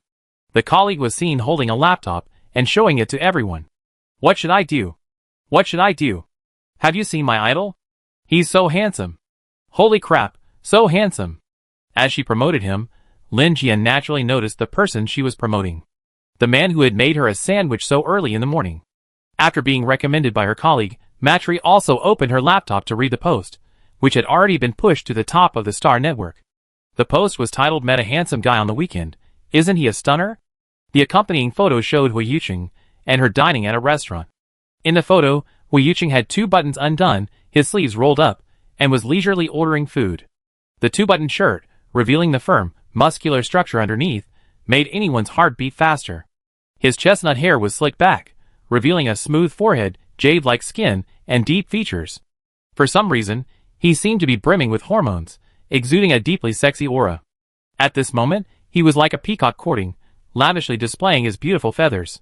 Perhaps sensing someone nearby, he half lifted his eyelids and cast a sharp gaze at the photographer. His azure eyes captivated everyone who viewed the photo. Thankfully, the photo only captured Hui Yuqing. Thanks to the photographer's concentration, she had overlooked Lin Jian, who was sitting nearby, preventing her from being seen.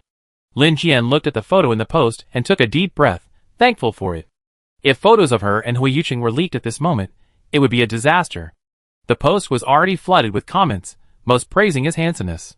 Some replied that it was Hui Yuqing, posted pictures of him in military uniform, and even went so far as to explain Hui Yuqing's past glory. But beneath the post, a host of people were praising his handsomeness in various ways. I want to see handsome men every day. With his looks, I can get excited just by looking at photos. I declare, this is what my ideal lover looks like. Across from me, Ma Telly was flipping through photos of Hui Yuqing. After she finished, she commented, Hui Yuqing is truly a top-notch man. He looks abstinent in his military uniform, but I didn't expect him to be so captivating just by unbuttoning 2 buttons. Lin Jian silently agreed, yeah, but she didn't dare comment further. Ma Telly looked up and saw Lin Jian looking at these stunning photos with such impassive composure. She became curious. You don't even get excited when you see this kind of guy? Are you face-blind? Lin Jian choked and quickly retorted, no, I'm not face-blind. I was just excited yesterday. Upon hearing this, Matri leaned closer and asked with a smile, don't compare your parenting partner to Hui Yuqing. You're not going to go so far as to say they look similar, are you? Lin Jian really wanted to say similar, not only similar, but the same person, but in the end, she held back. Okay, she just pretend she was face-blind. Matri, still mesmerized by Hui Yuqing's photo, continued, I think even without his spiritual power, his looks alone would be enough to attract countless women. Matri spoke to herself, not noticing the sudden change in Lin Jian's expression across from her. Then, lowering her voice, she whispered to Lin Jian, based on my countless experiences with men, I think Hui Yuqing's skills are pretty good. Lin Jian across from her finally moved. She picked up her water cup and took a few gulps. Then, she found an excuse to escape. In the cafeteria, the others were still expressing their opinions. As Hui Yuqing entered the gates of the Capital Star Military District Hospital, he was instantly fixed with dozens of eyes. The once bustling hospital hall fell silent, and this sudden stillness drew the gazes of those who hadn't been paying attention to the gate. Then, a flurry of whispers ensued. Some whispered, others pretended to turn away, their gazes fixed on Hui Yuqing. In the eyes of the Imperial Military Academy students, this man was a legend, an idol to many. Seeing their idol up close, many couldn't help but glance towards him. Most people admired the powerful, especially the cadets. So, even though they knew Hui Yuqing had no spiritual power, they still held a certain respect for him. They maintained restraint and observed from a distance. Today, Hui Yuqing was dressed in a black military uniform, buttoned to the highest button, exuding a cold, unapproachable aura. He was the type of person who appeared polite, but subtly distanced himself from everyone. Hui Yuqing entered the hospital and went directly to the information desk to check the location of the psychic power department. Seeing that it was on the 22nd floor, he boarded the elevator and headed straight to the 22nd floor. After he left, someone finally spoke up, oh my god, that's Hui Yuqing. The person's friend nodded in confirmation, yes, that's Hui Yuqing. I saw him at the psychic power department. I guess he's back for treatment. The news of Hui Yuqing's injuries during the recent 100 years of Beast Tide was widely known among the students at the Imperial Military Academy. And so, the students in the hall began to pray for him. I hope the doctor can cure him. Yes, he'd definitely be able to return to the battlefield. We look forward to his return. Unlike most of the well-wishes, a few people took out their laptops, attempting to secretly film Hui Yuqing. However, they were quickly stopped by other cadets. Taking secret photos is unethical. Although Hui Shen has lost his psychic power, anyone who disrespects him must first get past me. That's right, Hui Shen has no psychic power on the battlefield. He will always be a hero. If anyone wants to harm him, I'd be the first to oppose him. Hui Yuqing had never expected that his visit to the hospital would unexpectedly earn him several ardent fans. The Psychic Power Department of the Capital Star Military District Hospital is the most specialized department in the Xinghai Republic specializing in psychic power.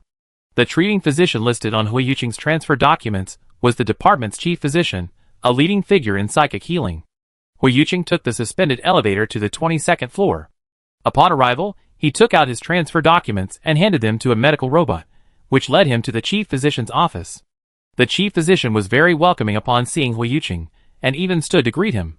Hello, Major Hua. The chief physician took the initiative to greet Hui Yuqing and inquired about his condition.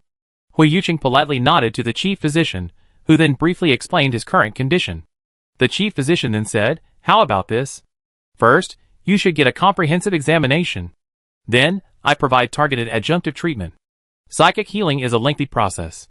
I hope you won't rush. Let's set goals together and strive for success. Hui Yuqing politely replied, okay, thank you. After agreeing, The chief physician instructed the medical robot to take Hui Yuqing for various examinations. The Capital Military Region Hospital's equipment was very advanced, and all the examinations were completed quickly.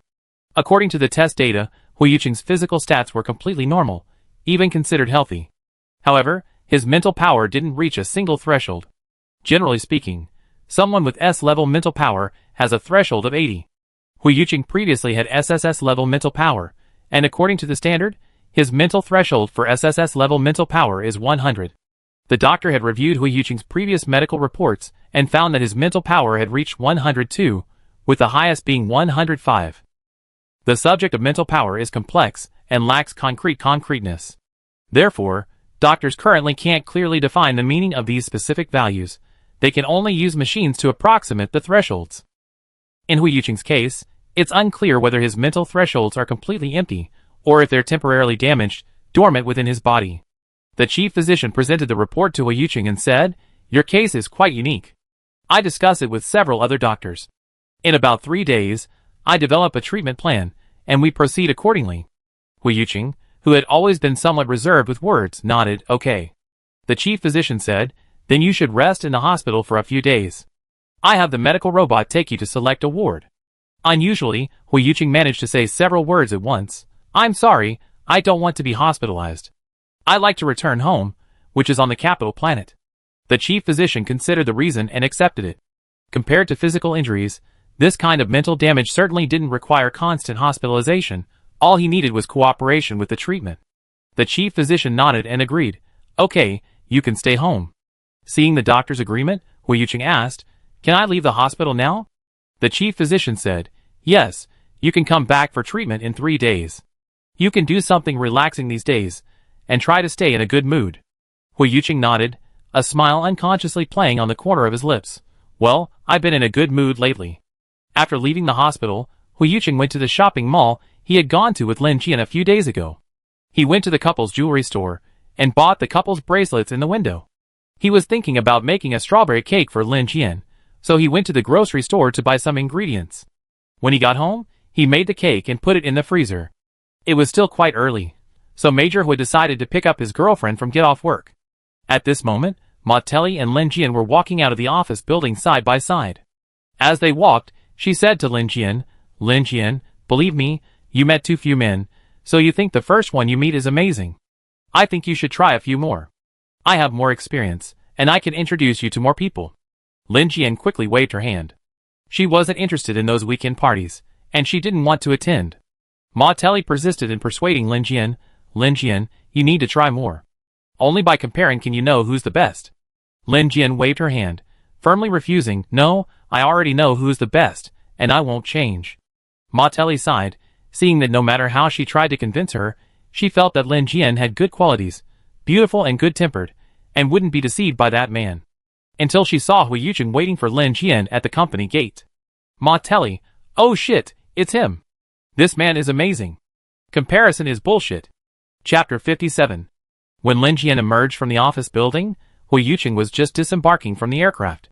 Today, he wore a black formal shirt, buttoned to the top. The collar rested against his Adam's apple, partially concealing it.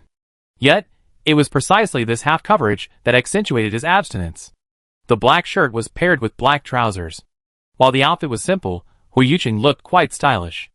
The trousers accentuated his straight, slender legs, accentuating their elegance. After disembarking from the aircraft, Hui Yuqing stood to one side. Sensing someone observing him, he half-lifted his eyes, a wary look in his eyes, as he returned the gaze. When he saw that the gazes were coming from Lin Jian and her companions, he smiled. He rarely smiled, but when he did, it was exceptionally dazzling, his blue eyes gleaming like sparkling stars. He stood there, his eyes fixed solely on Lin Jian. The smile on his lips was like the whisper of spring flowers, filling the air with the fragrance of love. Then, he took the initiative to approach her. As he approached, his eyes sparkled, his brows etched with joy, and his body exuded a pleasant aroma, like a walking Seidel rose.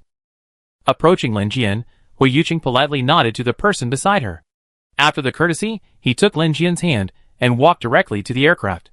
Aboard the aircraft, Hui Yuqing handed Lin Jian a transparent cup filled with an orange drink that looked incredibly mellow and sweet. He offered to introduce it to Lin Jian. This is a juice I squeeze from 3 different kinds of fruit. Try it, and see if you like it. Lin Jian took the juice and took a sip. It was sour and sweet, fresh and delicious, just the way she liked it. Lin Jian held the cup, squinting her eyes, and sipping slowly, enjoying it immensely. After finishing, she turned her gaze to the people around her. Hui Yuqing was steadily piloting the aircraft toward the apartment. His profile was handsome, but in fact, his features were more Asian, clean and pure, with only a straight nose and a strong jawline. Lin Jian tilted her head and stared at Hui Yuqing. Hui Yuqing glanced back at Lin Jian and asked with a smile, "Why are you staring at me like that?" Lin Jian blinked and said coquettishly, "Did you know you were trending on Starnet today? It's because you're so pretty. Such a beautiful person, sitting right next to me. Wouldn't it be worth it if I didn't take a second look?" Hui Yuqing raised the corner of his lips. He glanced down at Lin Jian, his voice a little hoarse. "Well, you have to take a good look. You have to remember your belongings." Lin Jian ignored the question, thinking it was just sweet talk from Hui Yuqing. In her mind, her and Hui Yuqing weren't even close to belonging to each other. The aircraft quickly arrived at the garage. After getting out, Hui Yuqing put his arm around Lin Jian, burying his face in the crook of her neck and nudging it gently. It was a gentle touch, with a subtle sense of intimacy. This was the first time they had been so intimate in public. Such close proximity, they could even hear each other's breathing, the unconscious arousal stirring Lin Jian's heartstrings. Lin Jian turned away uncomfortably. She pulled Hui Yuqing forward, but Hui Yuqing, in turn, grasped her hand and half embraced her as they walked into the suspended elevator. The elevator quickly reached the apartment entrance. As soon as they entered, Hui Yuqing impatiently reached out and grasped Lin Jian's chin, kissing her directly. His kiss was a little urgent, unlike his usual tenderness. Instead, it carried a domineering, telling tone. Their necks intertwined, and the subtle rustling of clothes rustled in their ears. With each breath, Lin Jian caught the scent of ether. It said that only when there's mutual affection can that scent permeate the air. 2 hours later, Hui Yuqing returned to the living room from the bathroom, carrying a flushed Lin Jian. He gently placed her on the sofa and went to the kitchen to fetch her a piece of strawberry cake. As he handed it to her, he placed a soft kiss on her lips. "Eat some cake first. I go cook. It be ready soon." Lin Jian was indeed a little hungry. After all that time, she was already hungry. The strawberry cake was delicious. Perhaps it was just a psychological effect, but Lin Jian thought it was better than anything she bought outside. After finishing her cake, Lin Jian walked to the kitchen counter, feeling completely bored. From where she sat, she could just see Hui Yuqing, still in his pajamas, chopping vegetables. His knife skills were superb, and watching him was a visual delight, something Lin Jian became somewhat mesmerized by. Hui Yuqing's cooking was like that of a master chef, neat and efficient. He quickly cut the cleaned vegetables into various shapes, from fine strands to incredibly thin slices. Seeing Lin Jian sitting nearby, he even carved a rose out of red ingredients for her. Lin Jian deliberately embarrassed him. "I want a little rabbit too." Hui Yuqing chuckled softly and promised her lovingly, "Okay, I carve you a little rabbit next time, but for now, I need to cook for you." Lin Jian compromised without principle. Of all things, eating is the most important thing. After clearing the counter, Hui Yuqing began cooking. Those who truly learn are different. Under his culinary skills, ordinary ingredients quickly became exquisite and delicious dishes. Lin Jian rested her chin on her hand, watching the man busy in the kitchen. Unconsciously, admiration filled her eyes. Hui Yuqing turned to look at Lin Jian. Seeing the joy in her eyes, he deliberately lowered his voice and asked her solemnly, "Haven't you seen enough today? Do you want to continue later?" Lin Jian felt like saying she hadn't seen enough, but when she realized that Hui Yuqing's "see" had a different meaning, she quickly gave in. "I seen enough, I seen enough." The next morning, Lin Jian arrived at the office 10 minutes early. As soon as she entered, Ma Telly approached her and gossiped, "Is the man in your family Hui Yuqing?" Lin Jian didn't want to discuss her personal life. She only hummed softly. She had assumed that seeing her apathy, Madly wouldn't ask any more questions. Surprisingly, Madly was completely clueless today. She ignored Lin Jian's indifference and simply praised her, "Impressive. You quietly found such a wonderful man." Lin Jian only gave Madly a perfunctory smile, unwilling to discuss the topic further. She took her teacup to the tea room, but Madly followed her. She completely ignored her outsider status and seemed determined to get to the bottom of the gossip. "By the way, you said yesterday he's your parenting partner?" Lin Jian was stunned. It seemed she had honestly spoken the truth yesterday, to show her appreciation for her partner. Lin Jian wasn't used to lying, so she continued to answer with him. Madely's gossip fire was burning fiercely, and she continued to ask, "Are you two planning to go public?" Lin Jian hadn't considered this question yet. Her relationship with Hui Yuqing had been rather hasty. She hadn't even told her family members about it these past few days, and she wasn't sure how to bring it up. So Lin Jian pondered for a moment, then replied directly, "No. We're not planning to go public for now.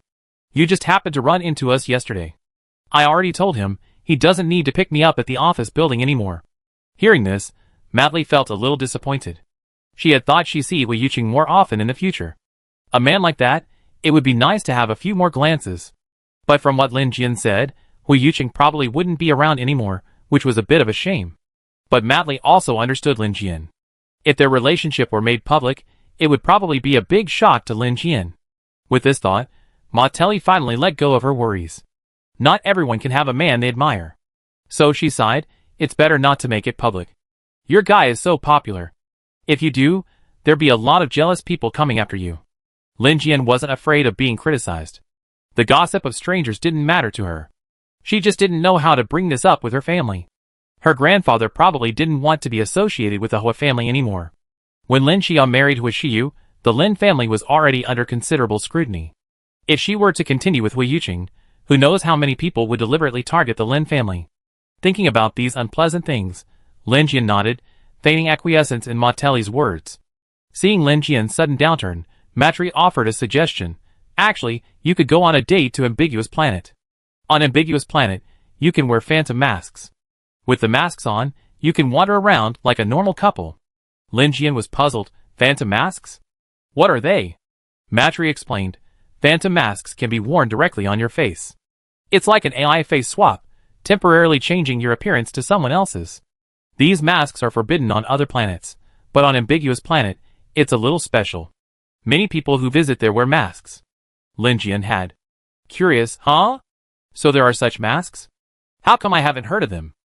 Madely touched her nail polish and explained to Lin Jian, "Of course, wearing such masks is forbidden on other planets. It's just an unwritten rule on Ambiguous Planet that no one dares to publicize it. Only people like me who go there frequently know about this tacit rule." Now, it was Lin Jian's turn to question Madely. If everyone wears masks, wouldn't it be easy for appearances to deceive people? Madely smiled and shook her head, saying, "That's just a temporary face changing.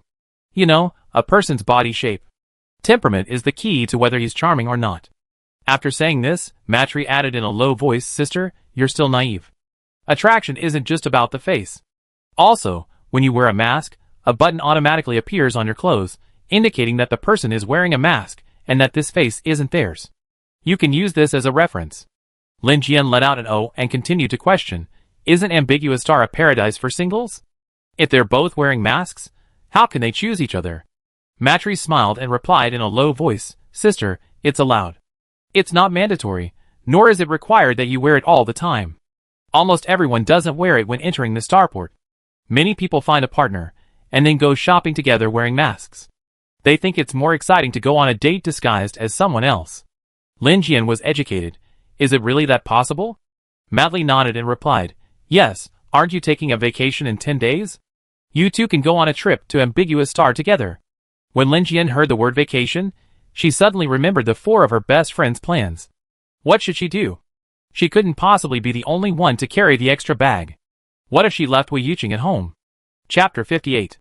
After returning home, Lin Jian thoroughly searched the Star Network forum for Ambiguous Star. Wow, it turns out this Ambiguous Star is a treasure trove. Not only does it house the Phantom Mask, but it also houses the largest physiology science museum in the entire galaxy. In the Blue Star era, many biology teachers were vague when explaining physiology and hygiene. Adolescents, curious and lacking a full understanding, often sought this information from unofficial sources. Much of this unofficial information was misinformation, and this mixture of truth and falsehood led some children astray. In the Interstellar era, physiology education is much more comprehensive. Officials record the physical changes of boys and girls from birth to puberty, at every stage of life. These official videos comprehensively showcase the various physiological and psychological changes from birth to adulthood, allowing children to gain a more detailed understanding of themselves and alleviate their fears. The Science Museum on Ambiguous Star fulfills this important role. The museum is divided into 3 exhibition halls. The first hall is where the official science videos are recorded. The second exhibition hall is open only to adults over 18 years of age. It primarily introduces adult physiology knowledge, and television stations also record adult-only videos here. 2 years ago, many of the videos Lin Jian watched while preparing to create a bionic human were recorded in this hall. The third exhibition hall, also known as the History Hall, focuses on humanity's conquest of sexually transmitted diseases. In the interstellar age, all sexual ailments have been completely eradicated, even menstrual pain, a common problem for women. This historical museum primarily records the years in which humans conquered certain intersex diseases.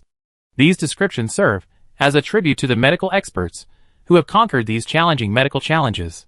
All 3 exhibition halls of the Science and Technology Museum are open to the public.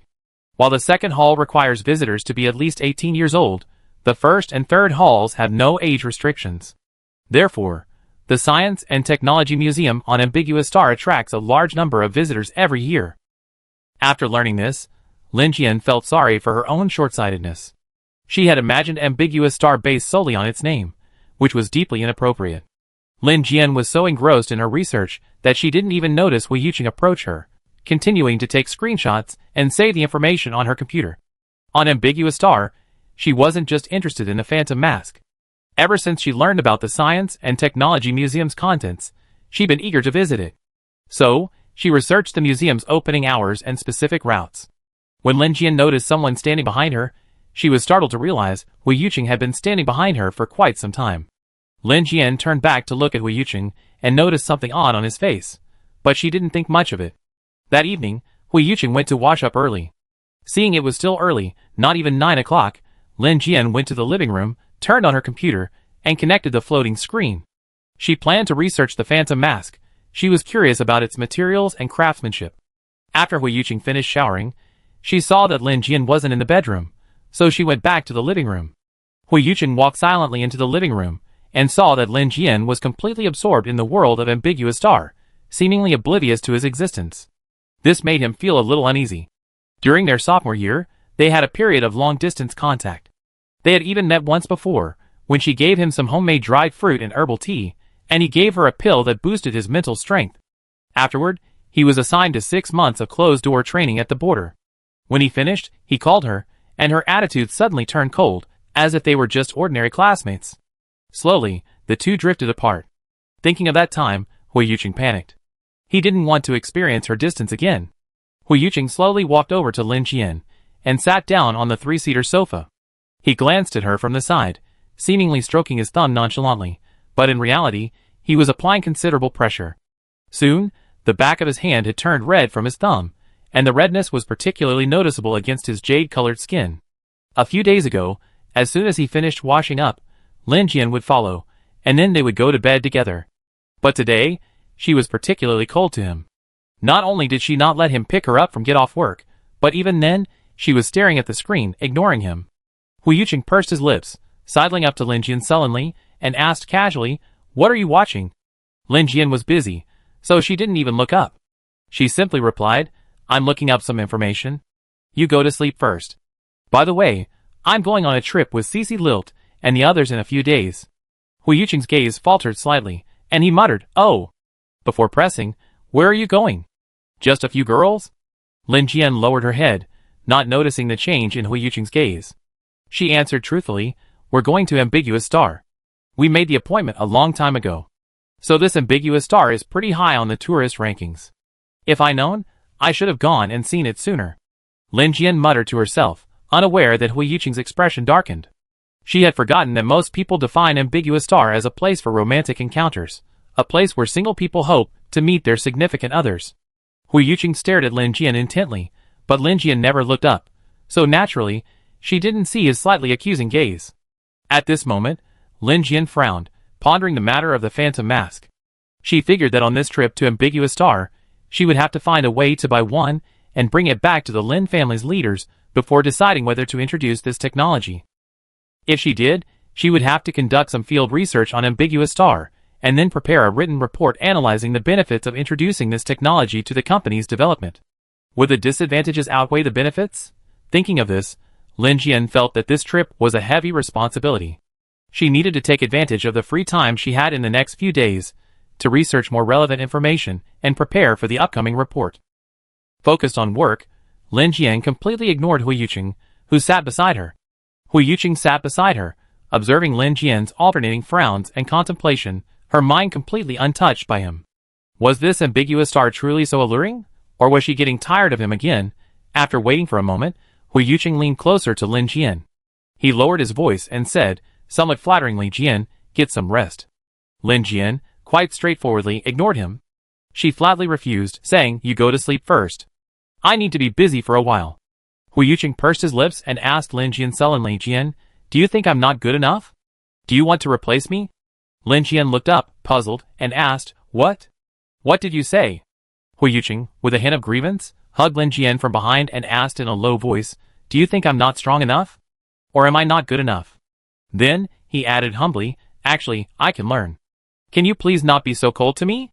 Lin Jian blinked. What? What did he mean? Weren't they just talking about traveling? How did they get to the point of being incompetent? She didn't say he was incompetent. It's wrong to make random accusations. Hu Yuqing leaned slightly to meet Lin Jian's gaze. His eyes were filled with questioning, as if he was demanding an honest confession. Lin Jian was a bit bewildered by his question. His pretentious manner made her sound like a scumbag who had abandoned his wife, now being confronted by her, asking, why are you going out to have fun? Thankfully, Lin Jian had a strong will to survive, and she quickly defended herself, no, that's not the case. This trip was booked a long time ago. We all agreed to go to Ambiguous Planet, but we couldn't get together due to schedule constraints. Now that we're all free, we decided to go together. Hu Yuqing wasn't satisfied with Lin Jian's explanation. He lifted Lin Jian's chin with his fingertips, pinching it with his thumb, seemingly casually playing with her jaw. His tone was somewhat sour. Were you guys planning to go to Ambiguous Planet? To have fun there? Lin Jian quickly denied. Not for fun, not for fun. We were just curious. We wanted to see what was different about Ambiguous Planet from other planets. We were all single before, weren't we? So we decided to go together. Hu Yuqing wasn't convinced by this reasoning. He moved his warm fingertips upwards, gently caressing Lin Jian's lips. He looked directly at her, asking, you're not single anymore, and you have me. Why are you still going? Lin Jian stammered, weren't we already agreed? I can't break my promise. My bestie and I are going out for some fun, and we'll be back in a few days. By the way, aren't you going to the hospital tomorrow? Why don't you stay there for a few days? Hu Yuqing increased the pressure on his hand. Fun? Lin Jian felt a little pain from his caress, and a little angry. She brushed his hand away from her lips. I have my own rights. You can't interfere with my friendships or my outings with my bestie. If you interfere too much, I think we need to break up.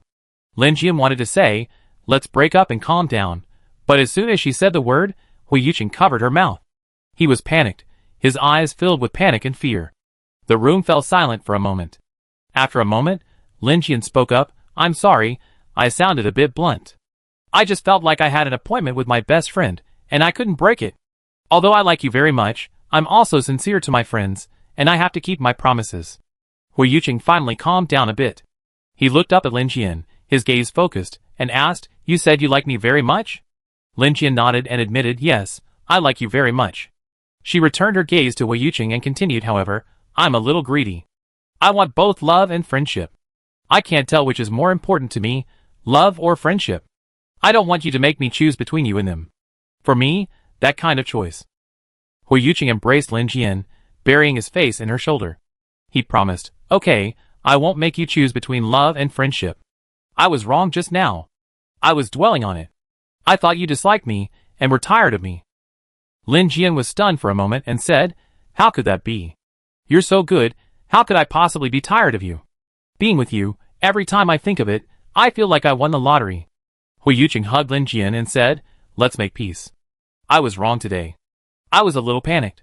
You suddenly didn't let me pick you up downstairs at the office building, and after I came back, you kept searching for information about Ambiguous Star. I thought you were changing your mind again. Lin Jian pushed Hu Yuqing away a little, frowning and asking, what do you mean by changing your mind again? I'm not someone who changes my mind easily. Hu Yuqing quickly admitted his mistake, I wasn't right. I just think that we were sophomores that year. We were all good together, but then you suddenly turned cold towards me. Lin Jian was puzzled. She retorted, what do you mean by I suddenly turned cold towards you? How can one person be blamed for the fading of feelings between two people? Weren't we in different places at the time? Time and space play a role. Hu Yuqing quickly soothed. Okay, it's my fault. I didn't express myself clearly. Lin Jian no longer hesitated. She explained to Hu Yuqing, I was just looking up information on the ambiguous star phantom mask. I think the technology is great. It would be great if our company could master it. I didn't mean to ignore you. Hearing Lin Jian's explanation, and Lin Jian's active confession that she liked him, Hu Yuqing finally stopped his wild thoughts. He lazily leaned in Lin Jian's ear, nodding him, and then, in a low voice, he pressed, Jian, you really don't think I'm incompetent? Lin Jian kissed Hu Yuqing on the cheek and coaxed, how could that be? You're amazing. The misunderstanding was finally resolved, and their warm lips touched, expressing their love for each other in a kiss. That night, Hu Yuqing was exceptionally enthusiastic, even more patient than usual. He embraced Lin Jian and kissed her gently. A top student always has a strong learning ability, and that night, Lin Jian experienced unprecedented joy. The next day, unsurprisingly, Lin Jian was late. When she woke up that morning, there were only 10 minutes left before work. Seeing these few minutes, Lin Jian decided to give up. Since she was already late, being a few minutes late, or even half an hour late, would still count. Since her perfect attendance bonus for the month was gone, Lin Jian decided not to rush. She washed and dressed at her usual pace and headed out. Before leaving, Hu Yuqing offered to fly her in his aircraft, but she declined, taking the suspended tram as usual. Before entering the office building, Lin Jian checked her laptop. Actually, it wasn't a big deal. She was only 32 minutes late. She took the elevator to the 12th floor and, as soon as she stepped through the maintenance department's door, she saw her grandfather and uncle standing at the front desk. It turned out they were there for a surprise inspection.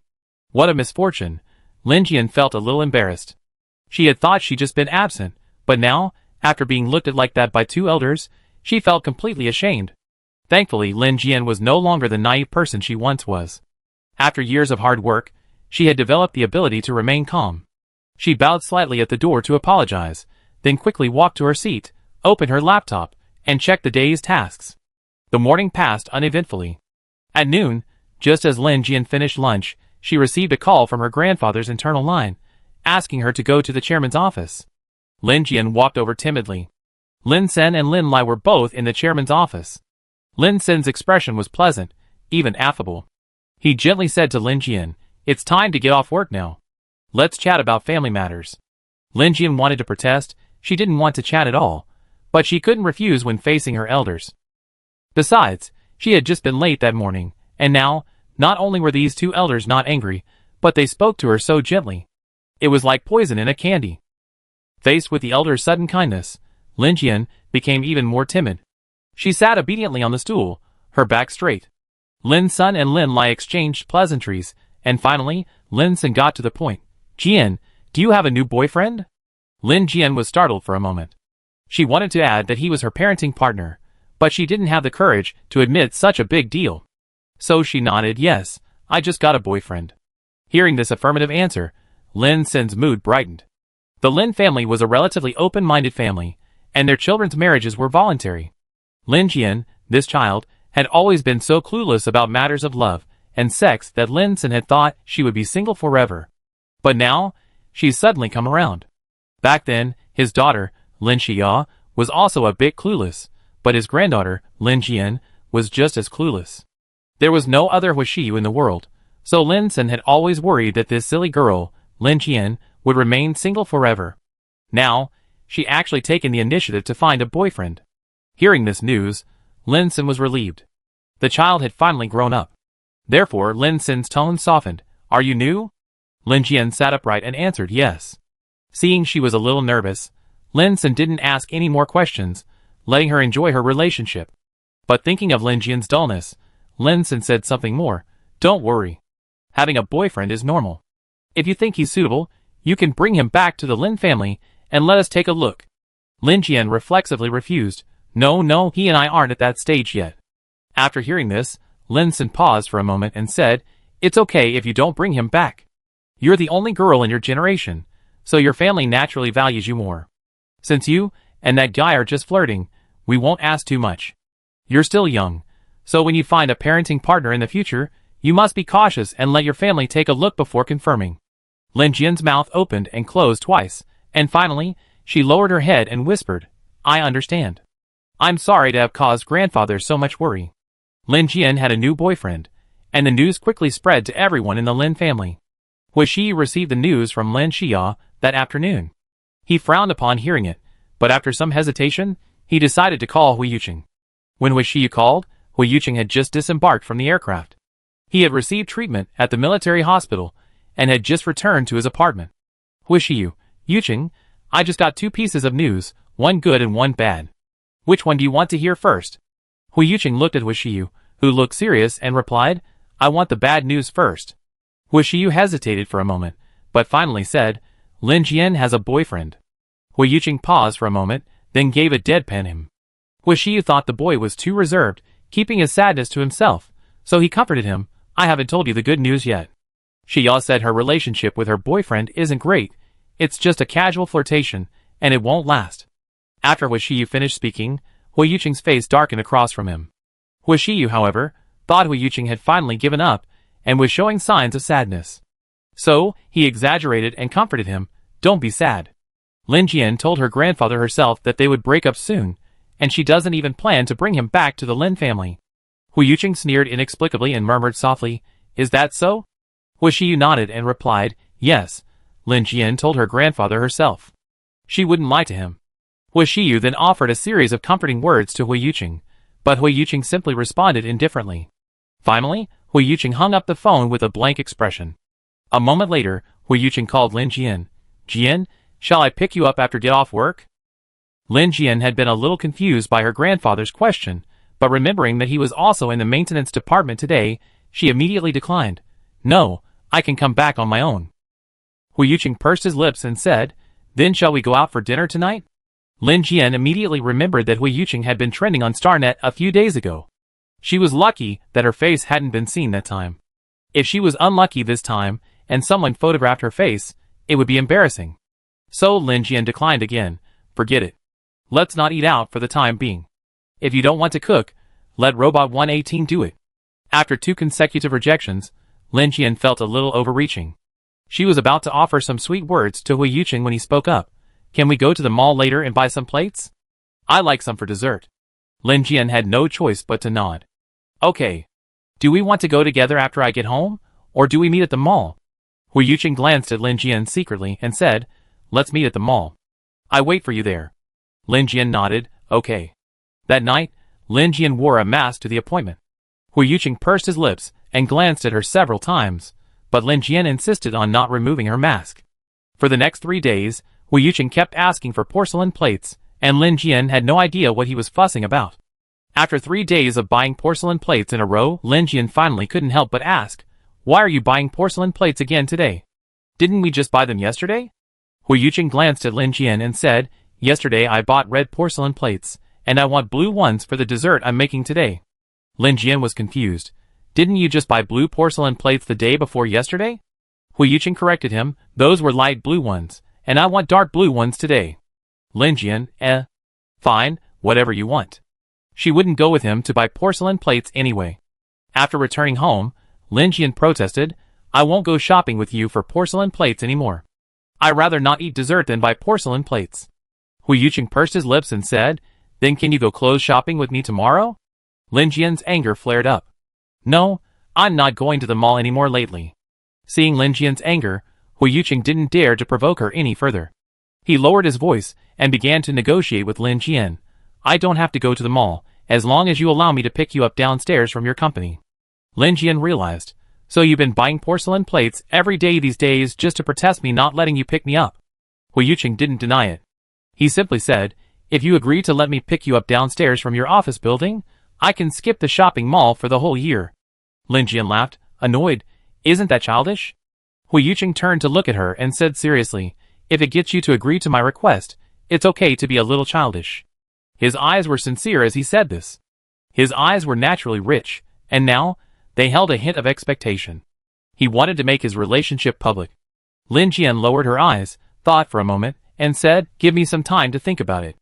I get back to you in 2 days. The next day, Saturday, they both woke up late. Hui Yuqing went to the bathroom to wash up, while Lin Jian lay in bed.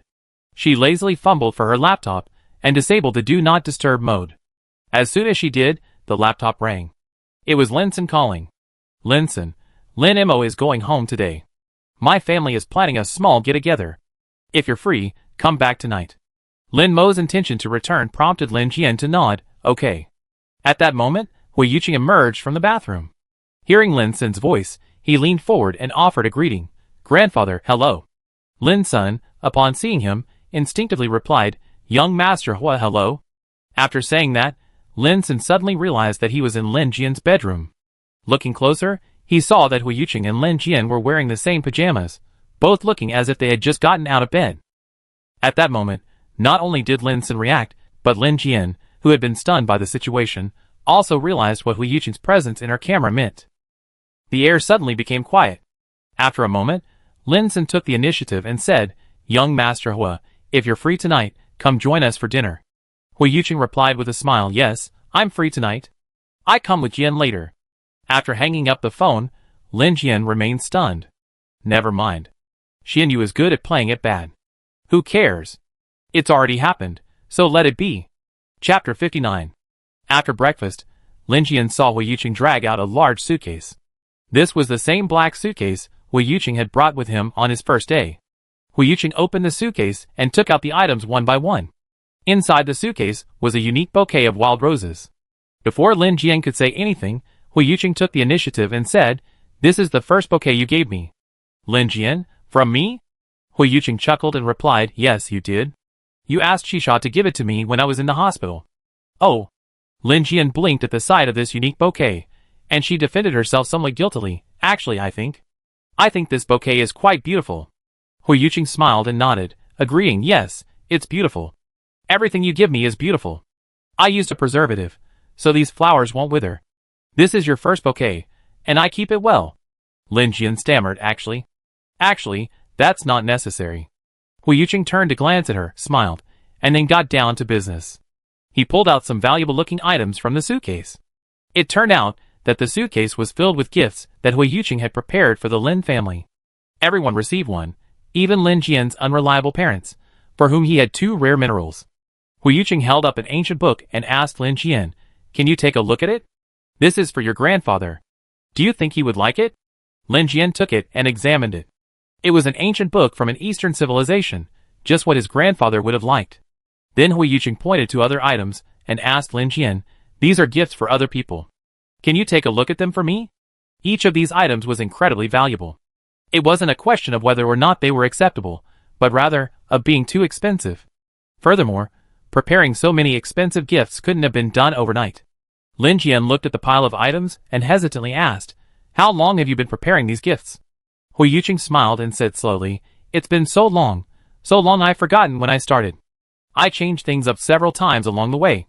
The gifts for your cousin and younger cousin are the latest holographic gaming equipment. Gaming equipment is updated very quickly, about every 6 months, so I need to change them every 6 months. I think I also changed the rare minerals quite a few times. I didn't originally prepare these 2, but whenever I found something better, I replaced the 2 in the box.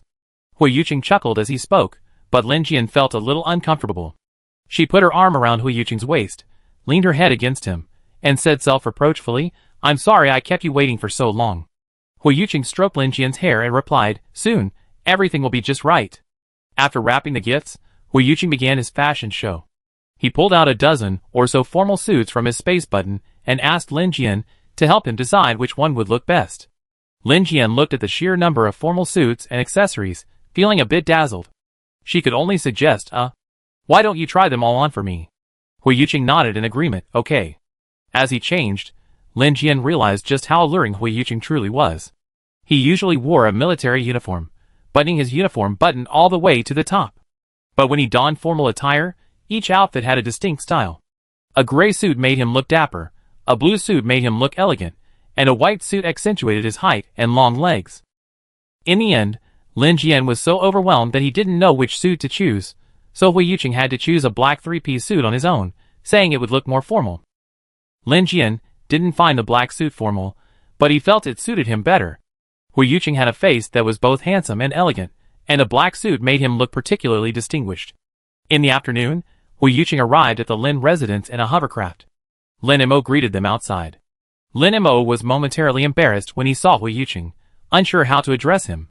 Hui Yuqing was quite at ease, greeting Lin Mo naturally and casually, as usual. After entering the Lin residence and seeing the familiar surroundings, Lin Jian finally felt a belated sense of danger. What was she up to? What did it mean to bring Hui Yuqing to the Lin family? How would she explain their relationship when they met the Lin family later? Most importantly, would her grandfather punish her? Would he scold her for foolishly agreeing to become a parenting partner? Thinking of this, Lin Jian began to feel a little weak. She held her breath as she walked beside Hui Yuqing. Although she appeared calm on the surface, her mind was in a state of disarray. When she reached the Lin family's living room and sat down at the lower seat, Lin Jian's thoughts were still in a state of disarray. Hui Yuqing reached out and gently grasped her hand, patting it soothingly with his palm before squeezing it tightly. This small gesture actually helped to calm Lin Jian's heart. Feeling the Lin family members scrutinizing their clasped hands, Lin Jian felt a sudden sense of embarrassment. She tried to pull her hand away, but Hui Yuqing held it tightly.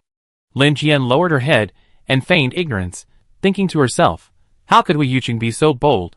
Seeing Lin Jian lower his head and feigned ignorance, the Lin family members tacitly turned their eyes away from their clasped hands.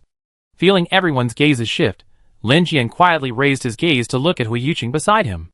Their eyes met, and Hui Yuqing's smile spread, his eye bags curved slightly. He gently squeezed Lin Jian's hand and said, in a low voice, don't be afraid, I'm here. After hearing his words, Lin Jian actually calmed down, lowered his eyes, and continued to sit quietly. Lin Sen sat in the main seat of the Lin family, his demeanor composed, as if oblivious to the subtle movements of Lin Jian and Hui Yuqing. There was a moment of silence. Lin Jian quietly raised his gaze to look at Lin Sen, who sat in the main seat. Seeing his face calm, without a trace of displeasure, the carefree Lin Jian silently thought to himself, everyone else is so calm, why should I be worried? Having comforted himself, Hui Yuqing pulled a bottle of freshly squeezed juice from his space button. He unscrewed the bottle and handed it to Lin Jian, have some juice. I squeezed it before I left. It's your favorite honeydew melon flavor. Lin Jian didn't take it immediately, so Hui Yuqing brought the juice to her lips. Lin Jian quickly took it from Hui Yuqing and gulped it down. After gulping down the juice, she politely thanked Hui Yuqing. Showing off affection leads to death sooner. Lin Jian understood this principle. After that, Hui Yuqing did nothing else but sit quietly beside her, accepting the Lin family's occasional glances. Today, the Lin family was dressed formally, elders and juniors alike, all in their finest attire. Lin Xiao was wearing an elegant beige dress. Lin Jian was the only one in the room wearing casual clothes. Lin Jian, belatedly realizing it, suddenly felt that his outfit didn't fit in with the atmosphere. Fortunately, after a moment of eye contact, everyone began exchanging polite greetings. After the greetings, Hui Yuqing took the initiative to present gifts. Every member of the Lin family received one, and they were thoughtfully presented, each tailored to their individual preferences. Each gift was extremely valuable, and the Lin family felt momentarily guilty after receiving them. Finally, it was Lin Sen who took the initiative to diffuse the awkward atmosphere. He said to Lin Mo, your sister has some friends over. You young people, why don't you have some fun together? Lin Mo obeyed and stood up, preparing to take Hui Yuqing out for a walk. Hui Yuqing, however, stood up, bowed slightly to Lin Sen, and said politely, Grandfather, I'm considered a family member. A Jian will accompany me. Lin Sen glanced up at Hui Yuqing and nodded, all right, let a Jian take you for a stroll around the yard. A short while later, the Lin family's robot arrived to inform Lin Jian and Hui Yuqing to go to dinner. The dinner was sumptuous, and for the first time today, wine was served. The Lin family members were all quite good drinkers, except Lin Jian, who was down after just one glass. They then offered her juice. Lin Jian quietly sipped the juice, which Hui Yuqing had handed her. At that moment, she realized that Hui Yuqing was like a doorman. Whatever she needed, he had it ready in his personal chat. The atmosphere at the dinner table was harmonious. Hui Yuqing usually seemed a bit aloof, but he was very respectful in front of his elders. As for his peers, Lin Mo and Lin Yuan, they admired him, and were very polite to each other. While eating, Hui Yuqing also took care of Lin Jian, serving her soup and peeling shrimp with ease. These actions impressed the Lin family members. Even Hui Xiu, who had just arrived, raised an eyebrow and nodded at his performance, as if to say, boy, you're doing quite well. The Lin family also had a good drinking habit. They always drank only half a glass each, and filled it up as needed. No one at the table urged them to drink, so Lin Jian wasn't worried about Hui Yuqing getting drunk. After dinner, everyone gathered around the table to eat fruit when Hui Yuqing suddenly dropped a bombshell. Ajian and I have become childcare partners.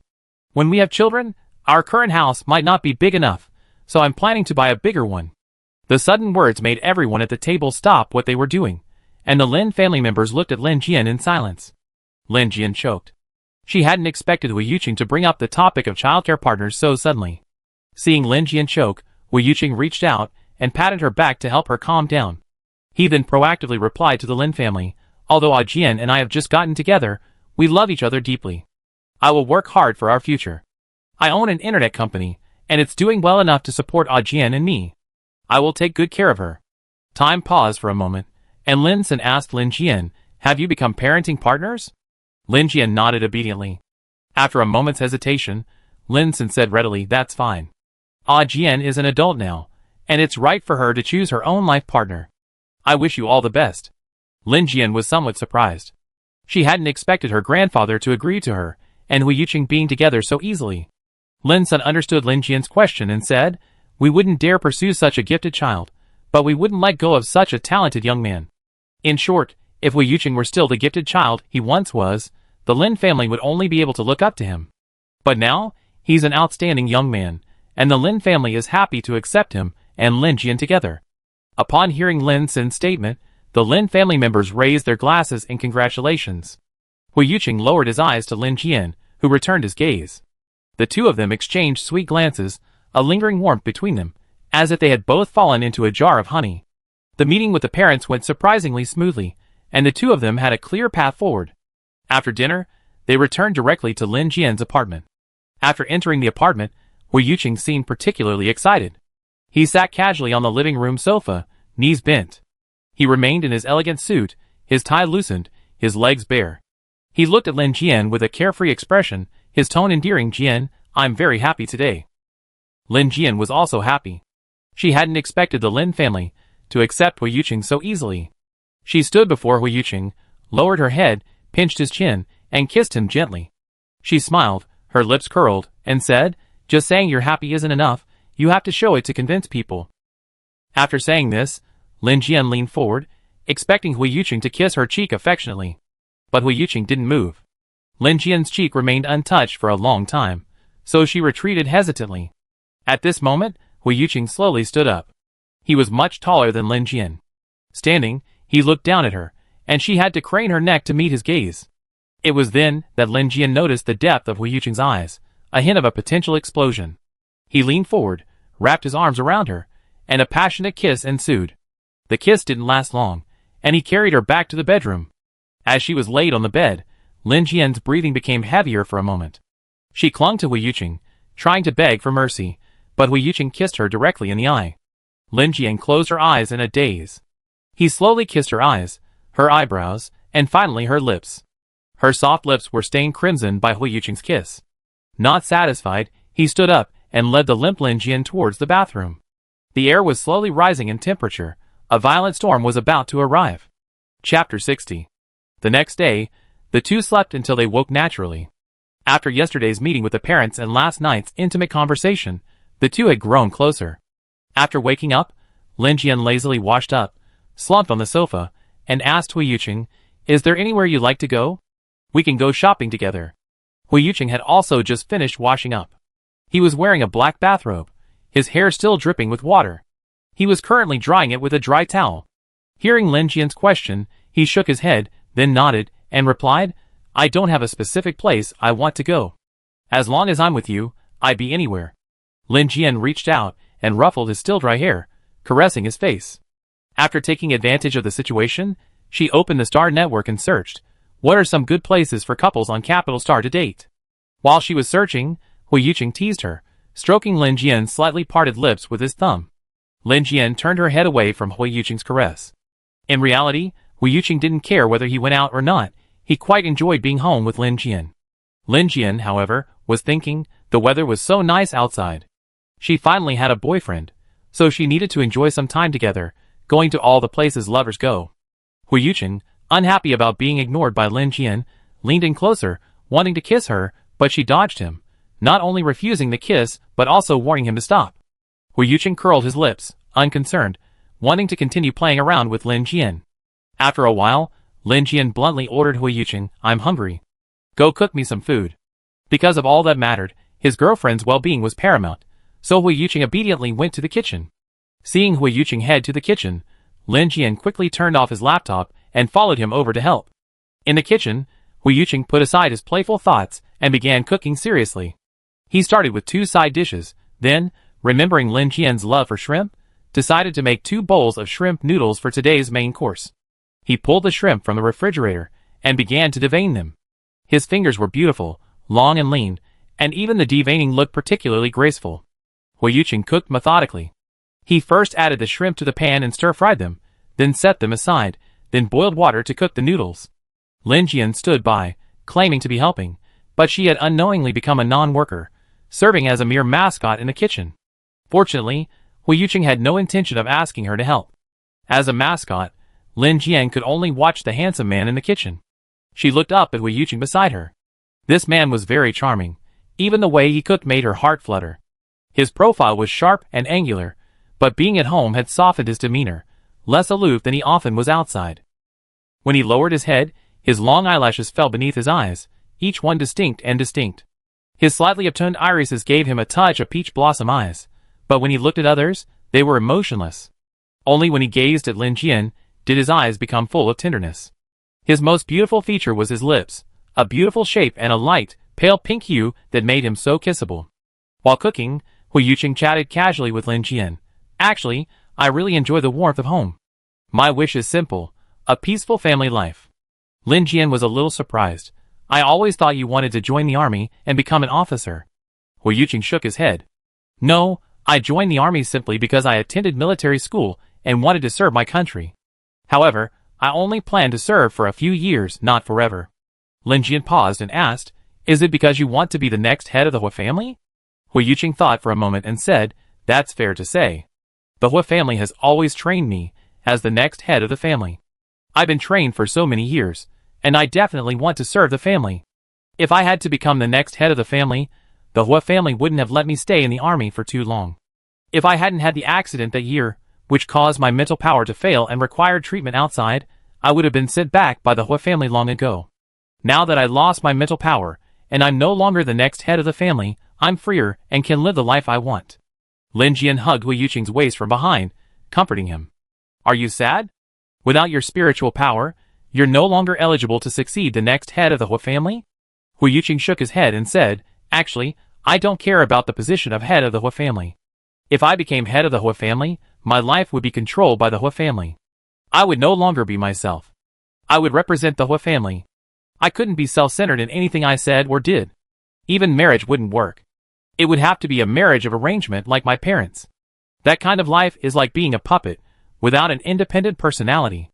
Lin Jian playfully nodded behind him. "So what kind of life do you like?"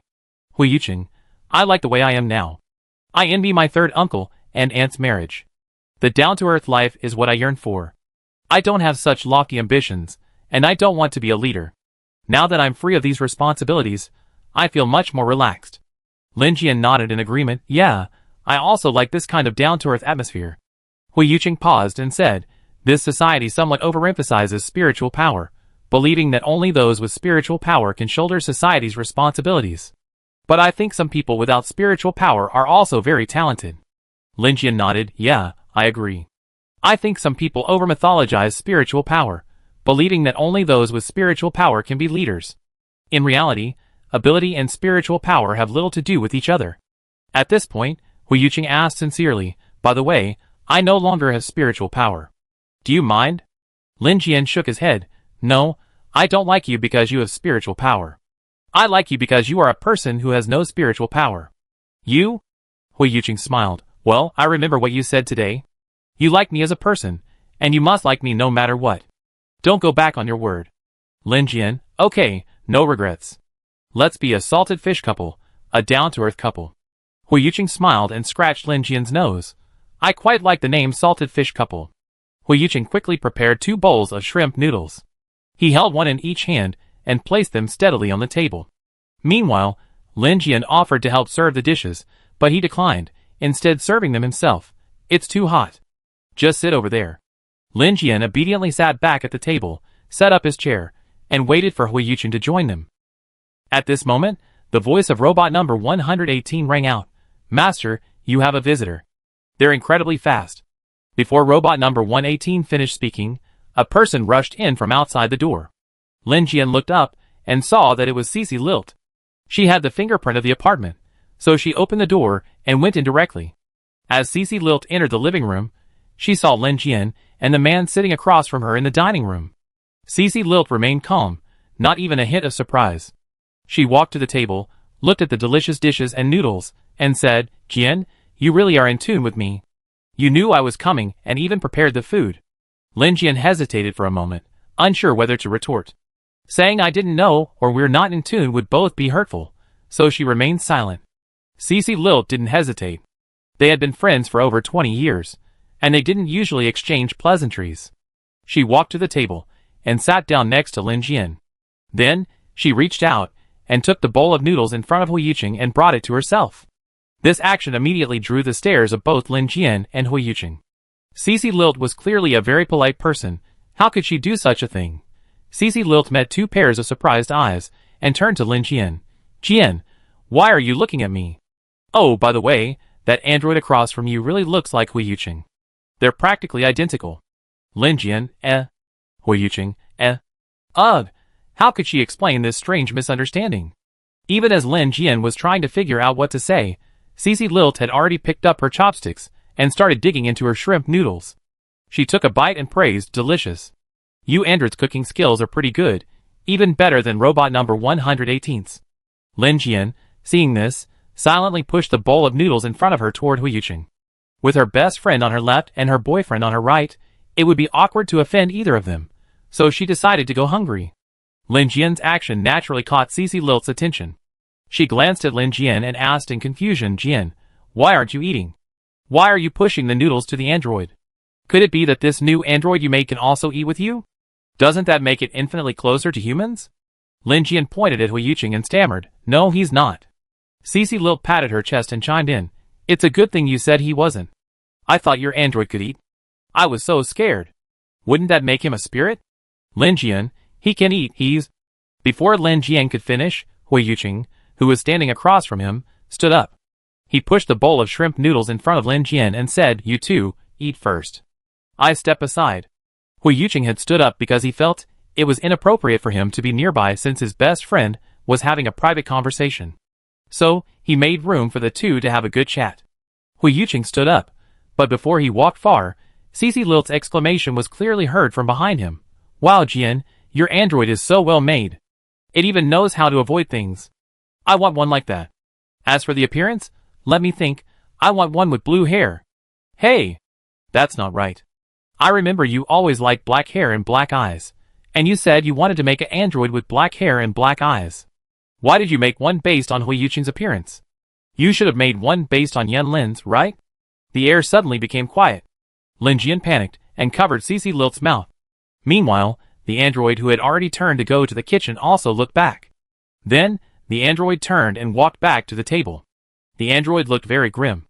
Lin Jian smiled flatteringly and released the hand covering Cece Lilt's mouth. She explained palely, no, I like you just the way you are. Believe me. The android snorted coldly. Lin Jian stood up, took the android's arm, and introduced Cece Lilt. Let me formally introduce you. This is my boyfriend, Hui Yuqing, the commander of the 1st Legion. I love him very much. A gust of wind blew, and Cece Lilt, carrying the bowl of shrimp noodles, entered her bedroom. After Cece Lilt left, Lin Jian focused on coaxing her boyfriend. Lin Jian raised the 3 middle fingers of his right hand. I swear, Lin Jian loves Hui Yuqing the most, and Lin Jian only loves Hui Yuqing. Really? Hui Yuqing's voice rose slightly. Although it was a statement, it contained a lot of doubt. Lin Jian nodded and promised, yes, I only love him. I was too dull before. I didn't understand love. Now, Hui Yuqing is the only one in my eyes and heart. Finally, Hui Yuqing's fiery anger subsided a little, but he was still angry. He looked at Lin Jian with a blazing, aggressive gaze. Okay, then tell me in detail, how much you love me. Give me an example. Lin Jian licked his lips and began to shamelessly say, I want to see you all the time. I feel uneasy when you ignore me even a little. I only feel at ease when you are close to me. I often sneak glances at you. I even want to be close to you when I talk beside you. Such shameless words made even Lin Jian feel uncomfortable. Jian herself felt a bit over the top, but Hui Yuqing was quite pleased. His anger subsided a little, and his expression softened. Are you telling the truth? Lin Jian swallowed and continued shamelessly, it's true. Absolutely true. This is my sincere opinion. After saying this, Lin Jian felt a little cheesy and decided to try to make amends.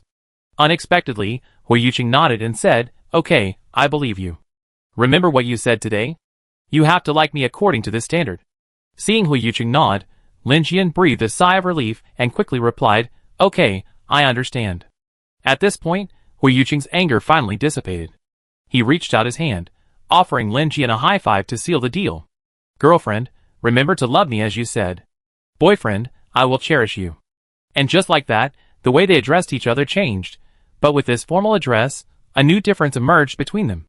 Lin Jian finally calmed Hui Yuqing down. His anger subsided. Hui Yuqing transformed into a devoted boyfriend once again. He pushed Lin Jian back to the table, telling her to eat first while he went to make another portion. After a false alarm, Lin Jian sat at the table and took a deep breath.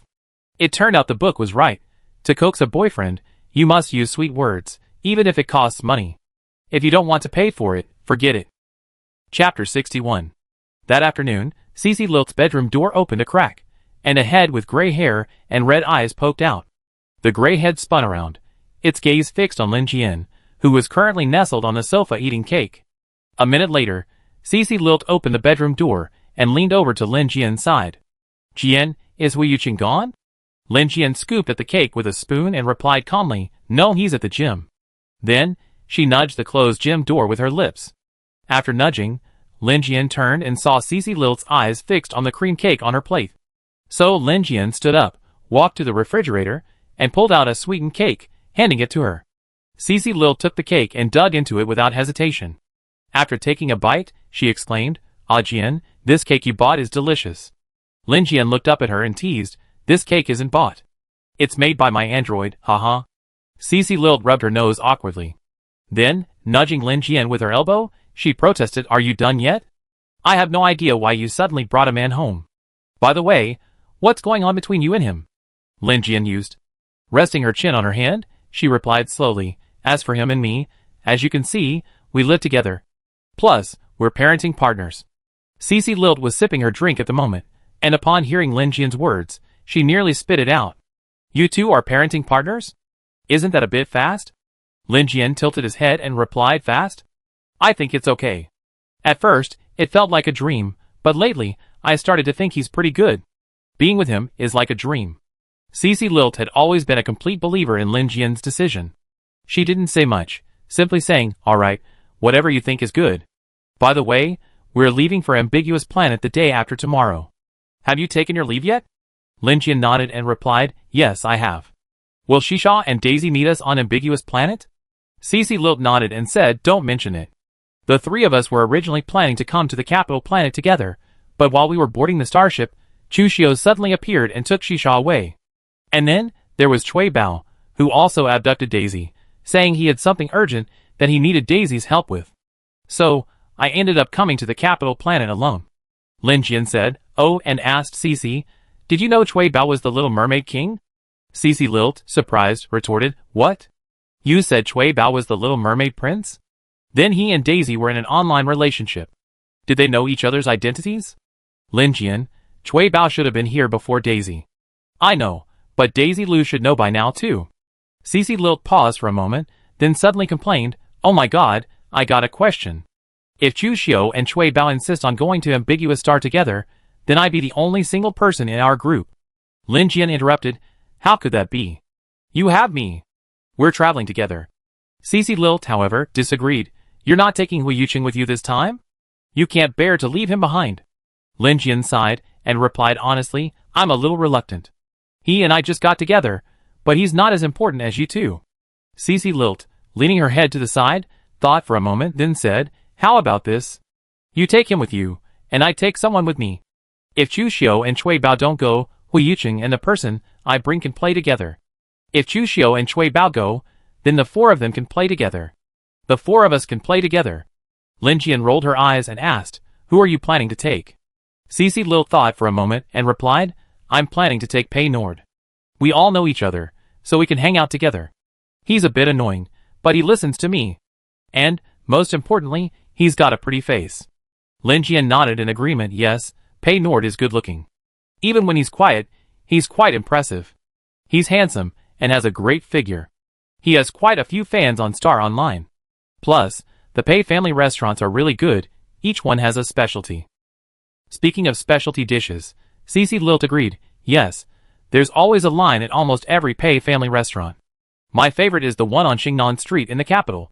The two best friends sat cross-legged and chatted, their compliments shifting from Pei Nord's looks to the Pei family restaurants. They didn't notice the gym door had opened. By the time Lin Jian noticed a sharp gaze locked on her, Hui Yuqing had been standing behind her for quite a while. When Lin Jian realized what was happening and looked at him, he gave her a cold look back and slowly walked into the bedroom. Lin Jian stuck out her tongue in the living room, completely oblivious to Mr. Hu's pettiness. Unfortunately, that night, Lin Jian experienced Mr. Hu's intense jealousy. The next day was a workday, and Lin Jian almost couldn't get out of bed.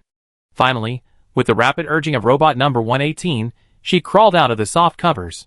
Lin Jian and Hui Yuqing had already met the Lin family, so that morning, Hui Yuqing drove her downstairs to the office in his hovercraft. They woke up a little late, and by the time they arrived at the office, most people had already gone in. Only a few latecomers saw a tall man open the door of the hovercraft, let Lin Jian out, and kissed her on the cheek. Unfortunately, the man was wearing a baseball cap, so they couldn't see his face clearly. They only saw his slender figure, and just standing there, he looked unattainable. It wasn't long before word spread throughout the company's gossip group. Lin Jian had a boyfriend. If anyone else had a boyfriend, no one would have made a big deal about it. But Lin Jian's status was somewhat special. She was a member of the Lin family, and she was very self-disciplined, never attending weekend parties. Not only was she beautiful, but she also came from a respectable family. Many of the male colleagues at the company had been attracted to her, but unfortunately, she refused all their advances. So, when the news of Lin Jian's boyfriend spread, many people sighed, wondering who was so lucky to win her heart. In the entire office, only Ma Telly had already opened the blind box and knew the answer, but she kept quiet, only muttering inwardly, "Humph, once you find out who her boyfriend is, you understand the pain of having your dream husband snatched away by someone else." Hui Yuqing came to pick Lin Jian up after get off work. Since she was planning a trip the next day, Lin Jian waited in the office to hand over everything before leaving. When she left, Hui Yuqing had been waiting for quite a while. Lin Jian got in the car and said to Hui Yuqing, "Actually, you can go back first. I take the tram back by myself. It's only a 10-minute ride." Hui Yuqing reached over and hugged Lin Jian, saying, "I didn't stay at your apartment during the day. I went back to the Hui family. You weren't home, and only Cece Lilt was there. It wouldn't be convenient for me to stay inside. I had to maintain some distance from her." Lin Jian asked in surprise, "Why?" Hui Yuqing ruffled her hair and said, "I'm your boyfriend, so I definitely need to keep my distance from your best friend." Lin Jian said nonchalantly, "No need. I trust you." Hui Yuqing insisted, "That won't work either. We must maintain the boundaries we have." Lin Jian thought about it, and realized it was true. Keeping distance between them was good for everyone. When Lin Jian and Hui Yuqing returned to the apartment, the room was silent. Lin Jian asked robot number 118, "Where's Cece?" Robot number 118 replied calmly, "An hour ago, she took some cake and drinks from the refrigerator, and went to her room to rest." Lin Jian, "Okay." After Lin Jian and Hui Yuqing changed into their home clothes, Hui Yuqing went to the kitchen to cook, while Lin Jian knocked on the door and entered Cece Lilt's room. Upon entering, Lin Jian saw Cece Lilt lying on the bed, her face unusually flushed. Lin Jian hurried over and asked frantically, "Cece, what's wrong with you?" Cece Lilt looked a little weak. She shook her head and said, "I don't know what happened. Not long after I ate the cake, I started to feel hot. I don't know what happened." As Cece Lilt spoke, Lin Jian smelled a familiar scent of fruit wine in the air. "Did you drink?" Cece Lilt shook her head and replied, "No. I only had a drink. The pink drink in that bottle." Lin Jian followed Cece Lilt's hand, and saw an exquisite bottle on the table. "Oh my god! It was Huang Ranqing's specialty fruit wine. Oh no! What should I do?" Lin Jian had no choice but to tell the truth. "Cece, that wasn't a drink.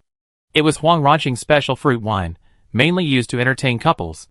Cece Lilt was already a little dazed. With innocent eyes, she asked, "Huh? Couples drinking? What should I do now?" Lin Jian paused and said, "You're in this state. I think you need help. How about I put you in the tub for a cold shower?" Cece Lilt pondered for a moment and said, "Don't waste your time. I can still hold on. Go back to your workplace and bring me a brand new, handsome android." Lin Jian thought about it and thought, this seems like a good idea.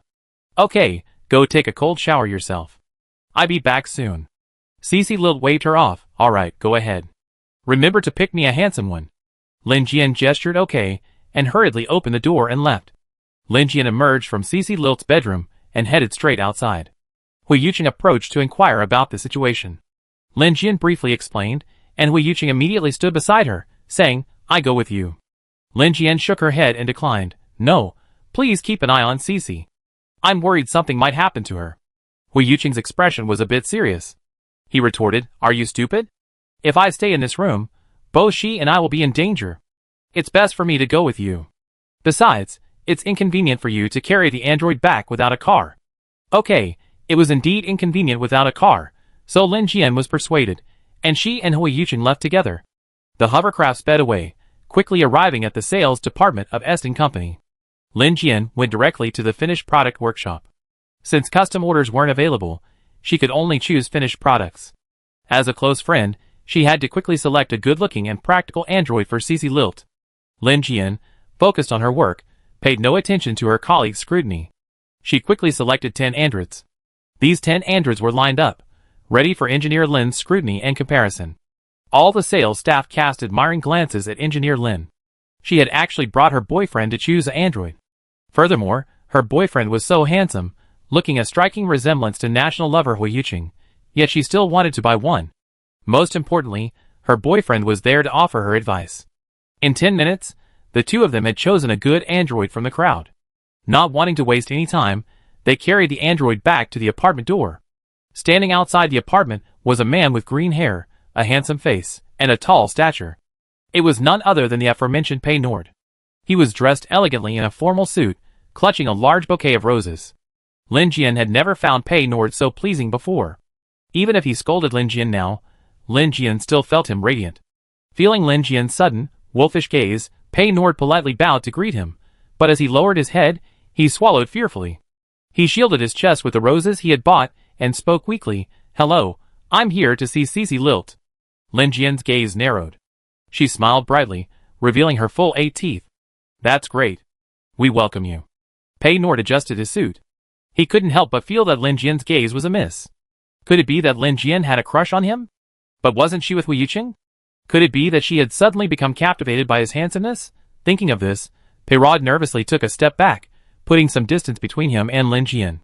Then, Pei Rod glanced at Hui Yuqing behind Lin Jian with an accusing look, as if to say, "Keep a tight rein on your wife."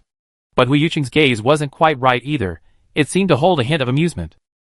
Seeing this, Pei Rod was disappointed with the couple. As expected, birds of a feather flocked together. Neither of them was quite right. At this moment, Pei Rod noticed Hui Yuqing holding a huge box in one hand. The box was almost as big as he was, as if it contained a person. Pei Rod was curious. What was in this box? So big, if it were before, Pei Rod would have asked questions, but now, he wanted to pursue Cece Lilt, so he had to be polite to the two people before him. Just then, the door opened, and Pei Rod entered the apartment first. Upon entering, he was greeted by Cece Lilt's warm embrace. After the hug, Cece Lilt touched his face and gave Lin Jian feedback. "Wow, your company's androids are getting better and better. This one even has a heartbeat." Faced with Cece Lilt throwing herself at him, Pei Rod's face flushed with nervousness. He stammered, "Cece, I'm not an android." At this moment, Lin Jian and Hui Yuqing entered the room. Hui Yuqing unloaded the cardboard box beside him. Lin Jian pointed at it and said, "Cece, the one in the box is the android. The one you're holding is a real person." Cece Lilt coldly let go of Pei Rod and started to carry the cardboard box into the bedroom. However, as she turned around, Pei Rod grabbed her. Pei Nord grabbed her and asked, "Cece, what's wrong with you?" Cece Lilt said nonchalantly, "Nothing. I drank something I shouldn't have, and need to take care of it." Pei Nord squeezed Cece Lilt's hand, anxiously asking, "What did you drink? How do you plan to take care of it?" Cece Lilt paused, sighed, and said, I just drank Huang Ronxing's unique fruit wine. Huang Ronxing's unique fruit wine. Pei Nord stood there, pondering for a moment, then immediately knew what it was. The Pei family had been in the catering business for generations, so he naturally knew more about food than anyone else. Pinold glanced up at the android and resolved to confess his feelings now. He took Cece Lilt's hand, handed her the rose, and declared, "Cece, I like you. I liked you for years. Be my girlfriend, and I treat you well." Cece Lilt's eyes flushed. She had managed to stay sane for so long, thanks entirely to her strong willpower. Facing a man she had always intended to develop a relationship with, Cece Lilt didn't hesitate. She nodded and agreed, "Okay, I'd be your girlfriend." Pinold placed the rose he had just stuffed into Cece Lilt's arms on the coffee table, then carried Cece Lilt into her bedroom. Outside, Lin Jian calmly opened his booking app and changed his starship ticket from tomorrow's departure to the day after tomorrow. Chapter 62. On the third day, the four finally boarded the starship bound for Ambiguous Star. The distance from the capital to Ambiguous Star was only a day's journey, so the starship only had seats, no private guest rooms. The four purchased 2 double seats. Once aboard, Cece Lilt sat directly next to Lin Jian. After turning on the soundproofing on their seats, they leaned against each other, whispering incessantly. Not far from them, Hui Yuqing and Pei Nuo sat together, their faces sullen, their mutual disdain unwavering. Throughout the entire trip, they remained aloof, their distance a Milky Way galaxy apart. As the four were about to arrive at Ambiguous Star, Shisha and Daisy Lu sent a message saying their starship had encountered a strong thermal blast and would have to take a detour, delaying their arrival by 2 days. Lin Jian and Cece Lilt hurriedly consoled them, telling them to take their time, they were on a trip anyway, and there was no need to rush. As dusk fell, the starship finally arrived at Ambiguous Star and began its slow descent. Lin Jian and his companions stepped out of the Interstellar terminal and saw 2 stylish, extended hover cars parked in the plaza outside the terminal, their hulls painted green with the Chinese character Pei. Pei Nord walked confidently in front. In front of the Pei family, he always acted like the noble young master of the Pei family. He was the first to reach the hover cars. Seeing the 2 cars, he took the initiative to stand next to the one behind. As the 3 people behind approached, Pei Nord nodded to Hui Yuqing, indicating that he should enter the front hover car. Hui Yuqing nodded slightly in response. So, when Cece Lilt took Lin Jian's hand, and they were about to enter the first hover car, Hui Yuqing immediately reached out and put his arm around Lin Jian. They both entered the front car, while Pei Nord took Cece Lilt's hand and led her to the next one. After the 4 people boarded, the 2 hover cars began to spiral and take off. After about a 20-minute drive, they stopped outside a luxurious star-rated hotel. A large Pei sign hung outside the hotel. Apparently, the Pei family is quite well established on Ambiguous Planet, with even the most luxurious star-rated hotel in the area bearing the same name. Thanks to Pei Nord, the 4 of them checked directly into the hotel's VIP room. After registering at the hotel using facial recognition, they each returned to their rooms to rest. Just as they had done in the parking lot, Hui Yuqing took Lin Jian to the front room, while Pei Nord took Cece Lilt to the back. 5 minutes later, Cece Lilt called Lin Jian. "Jian, let's go eat." Pei Nord said the hotel's restaurant is delicious. Hearing the words delicious, Lin Jian quickly rushed out of the room, and the 4 of them headed to the restaurant together. The restaurant was luxuriously decorated. Near the entrance stood a massive glass tank, 5 meters tall as a wall. It housed a variety of vibrantly colored fish and vibrant corals. As the 4 entered the restaurant, they happened to meet someone emerging from the restaurant. This person was an old acquaintance of Pei Nord and Hui Yuqing, and the 3 of them gathered in the dining corner to chat. Cece Lilt, however, sidestepped Lin Jian and said, "Let's go look at the fish." The 2 of them approached the glass tank to look at the fish. Cece Lilt pointed to the other side and said to Lin Jian, "Jian, you can line up over there for the fish food. I go there, and you wait here." Lin Jian nodded and said, "Okay." Shortly after Cece Lilt left, Lin Jian felt a gaze fixed on her. The man was wearing a phantom mask, making his features unclear, but his slender figure confirmed he was a man. He had long, slightly curly platinum blonde hair, the longer strands tied back in a bun, with a few short wisps falling across his forehead. He gave off an inexplicably horny, yet sensual, aura that made it hard to look away. Because of the mask, Lin Jian couldn't see his eyes, but she could sense they were fixed on her with intense concentration, filled with anticipation. When Lin Jian looked at him, his focused eyes were filled with a smile, the glittering starlight of reuniting with old friends. Lin Jian tilted her head, sensing a sense of familiarity in his aura, yet a sense of unfamiliarity. Lin Jian clearly remembered that no man she knew had platinum blonde hair, so she probably didn't recognize this man. So, this man must have mistaken her for someone else. Seeing Lin Jian's adorable expression, the man bent down toward her, offering a very gentlemanly bow. He then extended his hand, and looked up at her with a smile. His smile, reflecting his gentlemanly elegance, was as warm as water melting ice. The air around them was filled with the scent of his hormones, and his eyes, like blooming flowers, beckoned Lin Jian closer. Lin Jian was just about to tell the man, "You got the wrong person. I don't know you." Not far away, Hui Yuqing noticed the slight movement and quickly stepped forward, placing himself in front of Lin Jian, silently warning the man. The masked man faced Hui Yuqing fearlessly. He half lifted his eyelids arrogantly, looking at him fearlessly.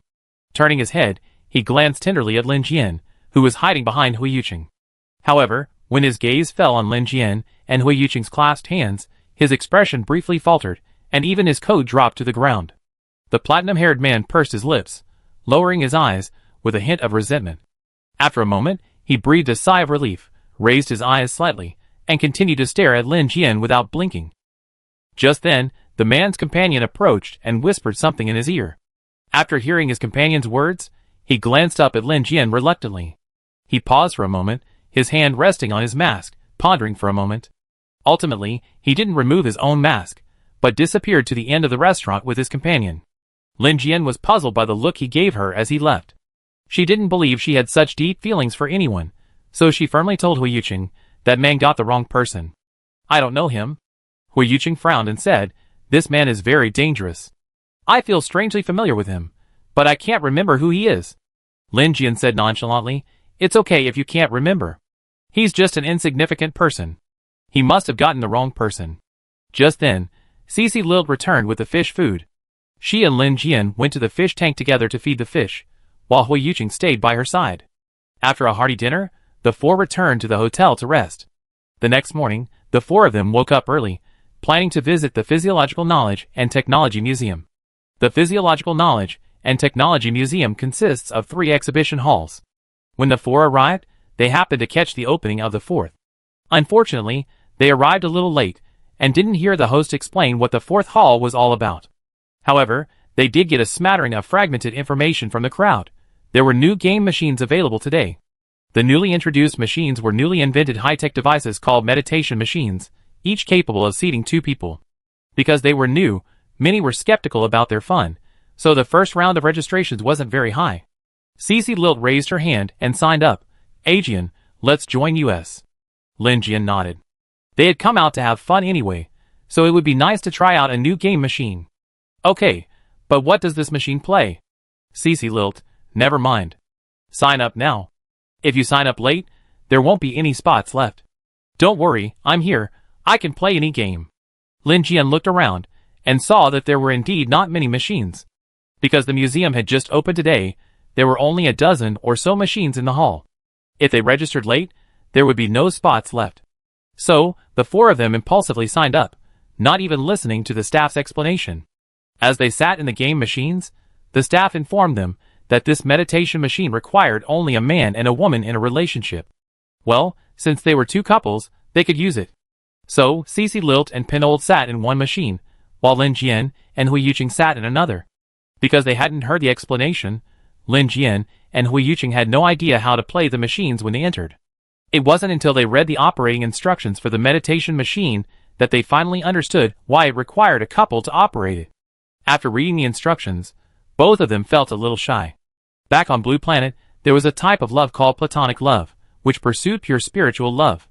This meditation machine, on the other hand, also pursued spiritual love, but the spirit was completely different and vastly different.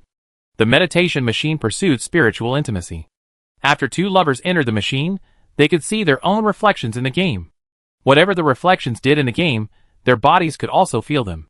At this point, you had to control your reflection to enjoy sexual intercourse with your partner's reflection. It was a bit like your soul leaving your body, and then, using your body to control it, engaging in intimate acts with your partner. Lin Jian was stunned by this machine. She was puzzled. Why was such a machine necessary? What was the purpose of its invention? Wouldn't face-to-face communication between 2 lovers be more direct? Why go to such lengths and create an out-of-body experience within a machine, acting out a romantic scene? Lin Jian didn't understand the inventor of this miraculous machine. She felt that even if her body could connect with the body in the image, this out-of-body experience was truly bizarre. But since she was already here, she had to give it a try. However, when she actually used the machine, Lin Jian was slapped in the face. Sure enough, the people in the city were the most adventurous. After the machine connected to her, Lin Jian felt herself transformed into the imaged figure. At that moment, a holographic image of Wuyu City suddenly appeared before her. Because they were in the game, they both automatically changed into their in-game clothes. Lin Jian wore a white, sleeveless dress, and Hu Yuqing wore a white shirt. But his white shirt was a little awkward. It was a bit see-through, allowing a glimpse of his muscular figure beneath. Evidently, Hu Yuqing also realized that his clothing wasn't quite modest enough, and he frantically lowered his eyes, trying to hide his nervousness. However, when he saw Lin Jian's reflection approach, Hu Yuqing's reflection, contrary to his shyness, stepped forward and embraced Lin Jian. The real touch came, the same feeling as a normal embrace, but in this context, it was even more sensitive and stimulating. Then, Hu Yuqing's reflection unbuttoned his white shirt one by one, entwining himself with Lin Jian's reflection, and doing what he was supposed to do. As the two in the reflection kissed, the two people in the seat felt a slight, electric tingling sensation. In the reflection, when his hands touched her, she felt a shudder in her seat. In the video, the two people, in the moment of enjoying sexual pleasure, felt as if their souls had left their bodies blending seamlessly. They both panted softly, Hu Yuqing's eyes curled slightly upward, and Lin Jian's face flushed. They stared at each other, their eyes filled with smiles, like charming flowers blooming only for each other. Both body and soul trembled, and Lin Jian felt a sense of loss of control. At the most crucial moment, her mental power involuntarily surged from her body, pouring into Hu Yuqing's body across from her. After entering Hu Yuqing's body, her green mental power penetrated directly into his mind. Lin Jian's spiritual power shone with a green light. She slowly enveloped a faint icy blue light, completely enveloping it. Initially, the icy blue light showed no reaction, but as the green light continued to soothe her, it gradually brightened, steadily growing brighter.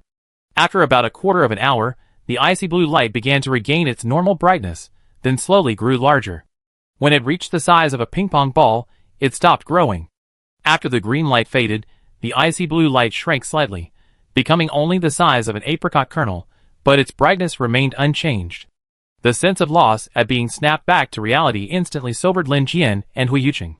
When Lin Jian opened his eyes, a hint of lust still lingered in them. Hu Yuqing's condition was no better. The corners of his eyes were still red, clearly more absorbed than Lin Jian. After a while, the redness at the corners of Hu Yuqing's eyes gradually faded. As the azure light in his eyes slowly solidified, a different emotion flickered in his pupils. Ah Jian, I just sense my spiritual power.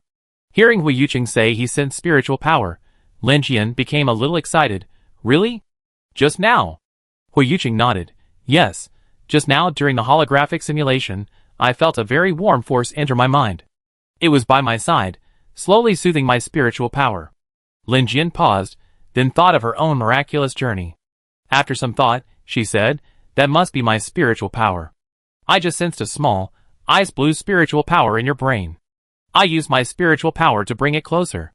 Instead of rejecting me, the ice blue spiritual power accepted me, and I enveloped it for a long time. Could my mental power awaken yours? Hu Yuqing shook his head and said, I don't think it's awakening.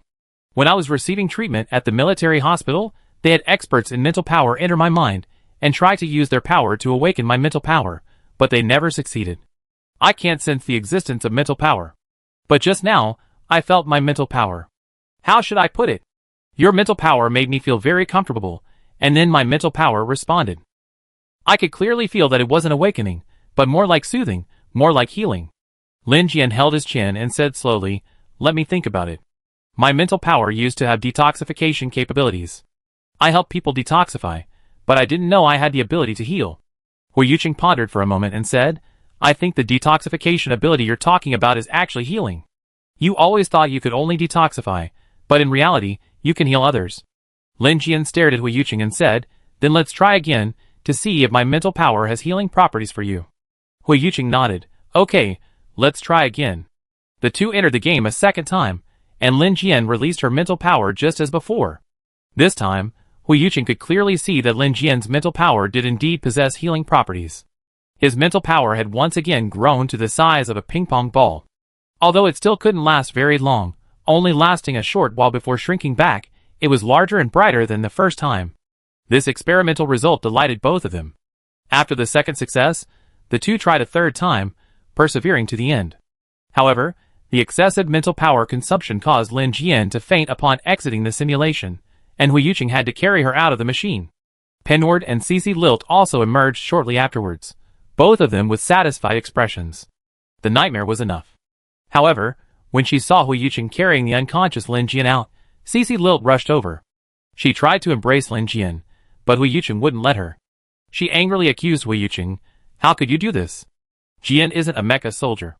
How could you treat her like this just because of your own selfish desires? If there's a next time, I won't let you off. Hui Yuqing bowed his head and apologized repeatedly. He carefully carried Lin Jian out, even entering the hover car with extreme caution, fearing that Lin Jian might get hurt. Cici Lilt snorted, "What a hypocritical villain." Penode echoed, "Hypocrite? I never knew you were that kind of person." Chapter 63. Lin Jian didn't wake up until evening.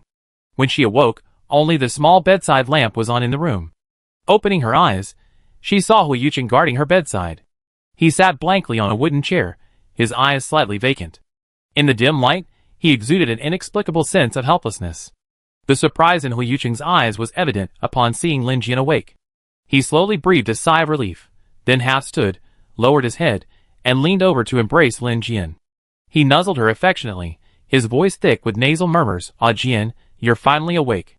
You weren't awake just now, and I was a little worried about you." Lin Jian was still a little dizzy, and her body was weak. She hummed softly, her voice distinctly tired. Hui Yuqing hugged her tighter. "Ah, Jian, I'm sorry." Lin Jian shook her head gently. "I'm fine. Don't worry. I just need to rest." But Hui Yuqing still held her quietly. He didn't speak for a long time, only expressing his attachment with his embrace. Lin Jian reached out and gently stroked Hui Yuqing's back, soothing him. "Don't blame yourself. Today was the first time I used my mental power for treatment. I was too impatient. I'm sorry I scared you by being unconscious for so long. Don't worry, I'm fine. Tomorrow, I'd be able to control my mental power more effectively. We try again tomorrow." Hui Yuqing's voice came muffled. "Not tomorrow. You need to rest well. You know, I'm not that concerned about restoring my mental power. I'm more concerned about you. I don't want anything to happen to you." Lin Jian hugged Hui Yuqing back and said, "I think we should go again tomorrow. We finally found a way to restore your mental power, so we need to keep trying." Hui Yuqing paused and discussed with Lin Jian. "Then let's go slower, every few days. If you're still tired, we can go once a month. I have to ensure your safety." Lin Jian understood his concerns, but she also insisted, "No, we have to go every day. Only with more practice can we become more proficient. How about this? I promise you, if my body can't handle it, we return early." Hui Yuqing pursed his lips, firmly objecting. At this moment, the voice of the guest room robot rang from outside. "Hello, master. There is a visitor outside. Do you allow them in?" Hui Yuqing pulled up the visitor image from the computer. Standing outside were Cici Lilt and Penhold. Hui Yuqing clicked agree to enter. As Cici Lilt and Penhold entered, Cici Lilt sat down beside the bed. She took Lin Jian's hand and said happily, "Jian, you're finally awake. If you hadn't woken up, I would have taken you to the medical bay." Lin Jian half sat up and said, "I'm fine. I've been awake for quite a while." Cici Lilt glanced disapprovingly at Hui Yuqing, who was standing beside the bed. But when she turned to face Lin Jian, her voice softened again. "Jian, are you hungry? What do you want to eat? Do you want the robot to bring some food to your room?" Lin Jian shook her head. She'd been lying down all afternoon, and now wanted to go for a walk.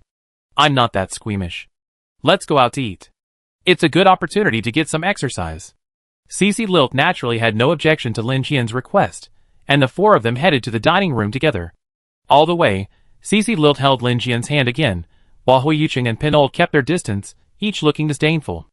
The restaurant manager saw Pei Nord and approached from a distance. In front of the Pei family, Pei Nord immediately reverted to the reserved and proud young Master Pei. The restaurant manager enthusiastically introduced him. "Young Master Pei, we just caught a Lulu beast. This little beast's meat is delicious when grilled. Would you like to have some barbecue?" Pei Nord turned to Cici Lilt, who turned to Lin Jian. Lin Jian nodded in confirmation, and thus, the four of them had a barbecue buffet. The Lulu Beast tasted somewhat similar to the suckling pig from Blue Star, but even more delicious. Although small, the Lulu Beast ran fast and was difficult to capture. Now, with the opportunity to enjoy freshly grilled Lulu Beast meat, such a treat was something a foodie like Lin Jian would not miss. After receiving the four people's affirmative responses, the restaurant manager led them into the sky loft and departed. The sky loft was made entirely of glass and stood alone in the air. After entering a long starlit tunnel, the end of the tunnel was a glass attic. From here, you could overlook the entire Ambiguous Star. Ambiguous Star is a tourist destination, so its night view is naturally uniquely beautiful. Looking up, you could see a sky filled with stars, and looking down, you could see dazzling lights. Living here was quite interesting. Soon after the group took their seats, four robots arrived carrying 2 barbecue grills. 2 robots were also pushing 2 carts laden with various condiments. The grills had just been set up, and the robots serving nearby hadn't even begun to work when Hui Yuqing pressed a control button, commanding the 3 robots to leave. Lin Jian and the other 2 looked up at him. Hui Yuqing lowered his head and explained to Lin Jian, "Ah Jian, the barbecue the robots make isn't very good. It's far inferior to my own. Just sit there and enjoy my cooking." Pei Nuo grimaced, his teeth bared in disdain for Hui Yuqing's condescending attitude. However, he wasn't a culinary expert, so he could only watch Hui Yuqing bask in the spotlight. How resentful, secretly resentful, Pei Nuo could only remotely control the kitchen, bringing them desserts, juice, and wine. When the robot arrived with a cart full of desserts, Pei Nuo, like Hui Yuqing, pressed the control button to send the robot away. Then, he personally cut the cake into pieces and plated it, poured the juice into glasses, and brought the plated cake and juice to the table. Peyrod smiled and said to Cici Lilt, "Cici, have some dessert first. I get you anything you need." Alongside, Hui Yuqing had already rolled up his sleeves and begun grilling. He placed the prepared skewers of meat on the stove. As they were placed, the tender meat sizzled, and tiny red sparks occasionally shot out from the stove, landing on the skewers and quickly extinguishing. With the sizzling sound, the airy attic was filled with the rich aroma of meat. Cici Lilt had just reached out to take the cake Peyrod offered her, when she could smell the overpowering meaty aroma before even taking a bite. She smacked her lips, set the cake aside, and waited intently with Lin Jian for the meat to begin. On another grill, 2 robots were grilling meat according to standard procedures. They perfectly controlled the charcoal fire, keeping the grill and the meat in a constant, tepid state. Compared to the vibrant, smoky atmosphere of Wuyu City, the standard barbecue there felt a touch less flavorful and less fragrant. The Wuyu City barbecue perfectly embodies the saying, "A beautiful woman cooking is a beautiful sight." At that moment, the light from the room shone on his handsome, cool face, making it appear exceptionally delicate. His hands were rapidly flipping the grilled skewers. Though apparently engaged in the most mundane of tasks, he somehow evoked an aura of unattainable nobility. His hands were defined by distinct joints, his fingers moving nimbly. A lapis lazuli bracelet hung loosely on his wrist. Such a simple scene, however, was strikingly beautiful. Watching these beautiful hands at work, time seemed to pass quickly. Soon, Hui Yuqing finished grilling the first batch of skewers. He placed them on a plate and handed it to Lin Jian, who took it and gave half to Cici Lilt. Pinward looked at Cici Lilt dryly from the side. Cici Lilt had to give him a handful. As she handed it to him, she said, "The robots are almost done too. You can go eat over there." Pinward didn't dare express his dissatisfaction with Cici Lilt. He could only glare at Hui Yuqing with resentment. A glance at him only deepened his frustration. Lin Jian had already stood beside Hui Yuqing. She had taken a skewer from the grill and was feeding it to him. Hui Yuqing was enjoying it, cooperating with Lin Jian's feeding, while the skewers continued to grill on the stove. Seeing this loving scene, Pei Nuo felt even more distressed. Indignant and grief-stricken, Pei Nuo had no choice but to go to the other grill and pick up the robot-grilled skewers and eat them. It didn't taste very good, at least not as good as Hui Yuqing's. He had to admit defeat in cooking. His own cooking wasn't as good as the robots. Alone, Pei Nuo ate the robot-grilled skewers, muttering to himself, "Guess I need to sign up for a cooking class soon." That cunning Hui Yuqing took culinary courses in college, all for this day. After muttering, Pei Nuo still had good judgment. He knew that skewers were best enjoyed with juice or wine. After devouring 2 skewers without much gusto, he went to serve juice to Cici Lilt and Lin Jian. He said flatteringly, "Just sit here and eat. I pour you anything you want to drink, and I get you anything you want to eat." Cici Lilt nodded and backhanded him a skewer of meat, which he happily accepted. The four of them were enjoying a relaxing moment when Cece Lilt's laptop rang, followed by Peanut's. They both glanced at each other and saw it was a military order. Their expressions immediately grew serious. They retreated to a secret room to connect to the laptops. Soon, Cece Lilt emerged first. She walked over to Lin Jian and said, "Sorry, Jian, I just received a temporary mission from the military. I have to carry out the mission for the next 2 days, and won't be able to play with you." At this moment, Peanut approached and said sternly, "Cece Lilt, I'm your partner and the captain of this mission. We need to work together to complete the mission as soon as possible." Cece Lilt immediately saluted, "Yes, Captain." Upon hearing that the two of them needed to complete a temporary mission assigned by the military, Lin Jian tactfully avoided further questions, simply advising them to proceed with caution. The four of them finished their meal and returned to their rooms. The next morning, Cece Lilt and Pei Nord left home, while Lin Jian forced Hui Yuqing to go with her to the Physiological Knowledge and Technology Museum. That night, Cece Lilt and Peanut returned home dejected after their failed attempt. They found Lin Jian lying in bed again, looking as if she had just woken from a coma. Cece Lilt was furious and attacked Hui Yuqing. Lin Jian quickly restrained her, explaining, "It had nothing to do with him. I dragged him there." Cece Lilt paused, then looked at Lin Jian with deep disapproval.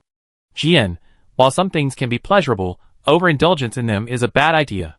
Lin Jian looked at Cece Lilt, who was worried about her, and decided to tell her the truth. She hadn't told her yesterday, because she wasn't sure if she had healing powers herself. But after another attempt today, she could confirm that her mental power did have healing properties, and that they could continue to work.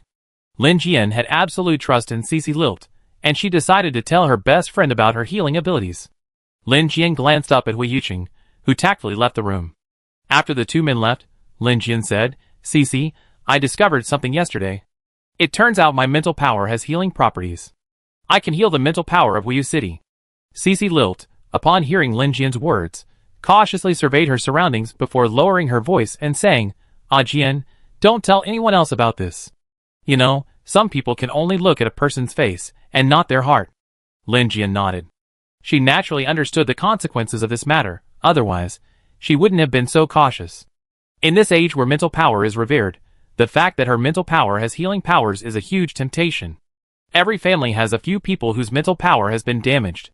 If the existence of a person with healing powers were known to those with evil intentions, she would end up in a miserable state, just like the prospector. Lin Jian paused, then slowly recounted the entire story to Cece Lilt. "Yesterday, when Hui Yuqing and I were in the meditation machine, I suddenly discovered that the mental energy I released could awaken his." Hui Yuqing said it wasn't awakening, but healing. "At the time, I wasn't sure what kind of ability it was. This morning, I forced him to go in the meditation machine with me again, and now I can confirm that my mental energy does have healing properties." Cece Lilt pondered this for a moment. "Ah Jian, it's great that you have healing abilities, and I'm happy for you. However, you have to take care of your body. You're not a mech soldier, you can't withstand such daily treatment. How about you treat him once a week? It just take a little longer, and I can stay with you for a while. We can treat it like a long vacation. I know you're eager to heal him, but your health is paramount." Lin Jian thought carefully and realized that given his condition, daily treatment would be too much of a burden. If she could have treatments every few days, she could better understand how to control her mental energy during the sessions. After figuring it out, Lin Jian took a long vacation from work. Across the wall, Pei Nuod and Hui Yuqing were also talking. Pei Nuod was particularly welcoming today. As soon as the two of them left the room, he pulled Hui Yuqing into his own. After entering, he politely took out a platinum card and said, "Brother Hua, I have a platinum card. With this card, you can skip the lines at any of the Pei family restaurants and get the best table." Hui Yuqing was a little confused by Pei Nuod's unnecessarily attentiveness, but he accepted the card anyway. It had to be that several of Lin Jian's favorite restaurants were owned by the Pei family. Chapter 64. After Hui Yuqing took the gold card, Pei Nuod asked him mysteriously, "Brother Hua, I want to ask you, do you have any secrets to pleasing Lin Jian?" "Oh, thank goodness, that's all I'm asking." Hui Yuqing himself was a novice in relationships, but when it came to Pei Nuod, he felt he was a cut above him. At least, he knew a little more about the art of language than Pei Nuod. So, Hui Yuqing offered Pei Nuod some advice. The secret is to be obedient. If she tells you to go east, you can't go west. Also, don't talk nonsense, and never argue with her. Most importantly, you have to learn how to cook. Pei Nuo took out his laptop and carefully took notes. First, be obedient. Second, master the art of language. Third, learn how to cook. Then, Pei Nuo asked, Brother Hua, besides these 3 points, do you have any other special tricks? I think you're incredibly capable, having coaxed Lin Jian into a state of total devotion. I wish Cece could do the same to me. Hui Yuqing thought for a moment and said, there's probably also the handsomeness, but you can't replicate that. TSK, Pei Nuo scoffed unconvincedly. Their friendship faltered over a disagreement. Pei Nuo said disdainfully to Hui Yuqing, when it comes to handsomeness, how can you possibly compare to me? Look, I have a lot of women leaving messages on my laptop. I just don't want to bother with them. As Pei Nuo spoke, he displayed the flowers and plants on his laptop to Hui Yuqing and played back their messages. Hui Yuqing read them, his fingers twitching slightly. After reading them, he said calmly, oh, so you have so many female friends on your laptop. Pei Nuo said smugly, of course. I'm Master Pei, known across the interstellar world as handsome and suave. After saying this, he continued, you might be good-looking, but I'm sure you won't get as many messages as I do. Hui Yuqing raised an eyebrow and said, on my computer, besides my mother, Lin Jian is the only woman. I don't add any other women, I blocked them all. After saying this, Hui Yuqing opened his computer to show Pei Nuo. His address book was quite small, consisting only of military colleagues and family members. Lin Jian's name was listed under lover. Pei Nuo stammered, huh? There are no other women in your brain? Hui Yuqing nodded and said, I'm very loyal. Between Lin Jian and I don't hide anything from her. By the way, I just recorded the scene where you showed the flowers and plants. I show it to Lin Jian later. Pei Nuo was furious. Damn, Hui Yuqing, you're so dishonest. Why did you record that? Hui Yuqing replied expressionlessly, I told you I was going to show it to Lin Jian. Pei Nuo took out his dragon sparrow blade blazed with flames. Are you brothers? Hui Yuqing shook his head, saying, we're not brothers. Pinot stood up and confronted Hui Yuqing. Fuck, Hui Yuqing, you lackey. I challenge you to a duel. Hui Yuqing stood up slowly and locked eyes with Pinot. I advise you to think twice before you act. You can't beat me. Besides, if we fight, and Cece asks about the whole thing, I'd be perfect to show her the video I just recorded. Pei Nuo immediately backed down. Brother Hua, I admit my mistake. I was just bragging. Look, I never replied to their messages. Just watch. I'm going to delete all the other women's contact information from my laptop right now. Hui Yuqing said coldly, that's right. You have to be a man. You're with Cece now, so it's best to delete all the irrelevant people from your laptop. Watching Pei Nuo delete the women's contact information in large batches, Hui Yuqing said lazily, how about this, find out something for me. If you find out, I won't tell Cece what just happened. Pei Nuo put his arm around Hui Yuqing's shoulders and said, Brother Hua, don't tell me. Anything I can ask for, even asking for help. Hui Yuqing paused and said, I want to buy some medicine. Can you help me find someone who sells it? Pinot boasted, Brother Hua, given our relationship, I buy you whatever medicine you want. Hui Yuqing glanced back at Pinot and said, I want some medicine that improves my mental strength. Pinot stammered, medicine that improves my mental strength? That kind of medicine isn't cheap. Hui Yuqing nodded in agreement and said, don't worry about the star coins. I have more than enough. Just help me find that person. When it came to business, Pinot's nonchalant expression faded, and he listened attentively to Hui Yuqing. These past few days, I've been looking into some past events. Back when the Hua family was managing planet H125, the Dark Street was quite famous. Within the Dark Street, a family named Wei was particularly renowned. The Wei family specializes in making medicine. They own a small pharmaceutical factory, and the pills they produce are more effective than those commonly available on the market. Because of the Wei family's presence, many people come to the Dark Street seeking medicine. Back then, the head of the Wei family concocted several pills that boosted mental strength. They sold out almost immediately after they were made. Those who took them say they truly helped stabilize mental strength. Unfortunately, when the military took over H125, the people of the Dark Street dispersed, scattered across the interstellar space, and I couldn't contact them. Pei Nord asked, if you can't even contact them, how can I? Hui Yuqing, according to the information I gathered these days, the Wei family has been silent for several years since leaving H125. However, earlier this year, their pills began to be sold on Ambiguous Planet. Your Pei family has considerable influence on Ambiguous Planet, so you should be able to help me find the Wei family. People? Pei Nord nodded and said, okay, I have the Pei family's spies try to contact the Wei family, but I'm not sure we can find them, nor can I guarantee they can help you make the medicine. Hu Yuqing nodded in agreement. Okay, just help me contact them, I handle the rest myself. After a while, Pei Nord asked curiously, Hu Yuqing, you're not going to lie to me, are you? I never heard of such a pill. Are you sure it really exists? Hu Yuqing said confidently, yes, I did. My sophomore year, an elder from my family gave me one. It was emerald green and crystal clear. Just as the two reached a consensus, Cece Lilt returned to her room, so Hu Yuqing went straight back. Another day passed, and Cece Lilt and Pei Nord still hadn't completed their mission. The military was also helpless. They were helpless. They had no way to deal with this. There was no way they could do anything about it. The signal they received was coming from there. But once Cece Lilt and Peanut approached the signal point, they couldn't find anyone, not even animals. After self-reflection, the military realized Cece Lilt and Peanut had too much of a military aura. Even before they reached the undercover signal point, the intruders noticed soldiers nearby, and everyone in the vicinity fled.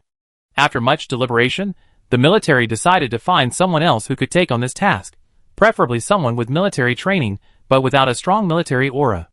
After conducting a data review and a series of screenings, the military chose Lin Jian for this mission. The reasons for choosing Lin Jian were simple. First, she happened to be on Ambiguous Star.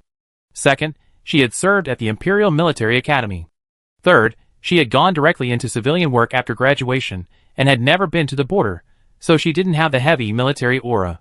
Furthermore, her sweet appearance made it easier to confuse the informant. That night, Lin Jian received a notice from the military headquarters, assigning her to a special mission. Meanwhile, Cece Lilt and Peanut were tasked with protecting her.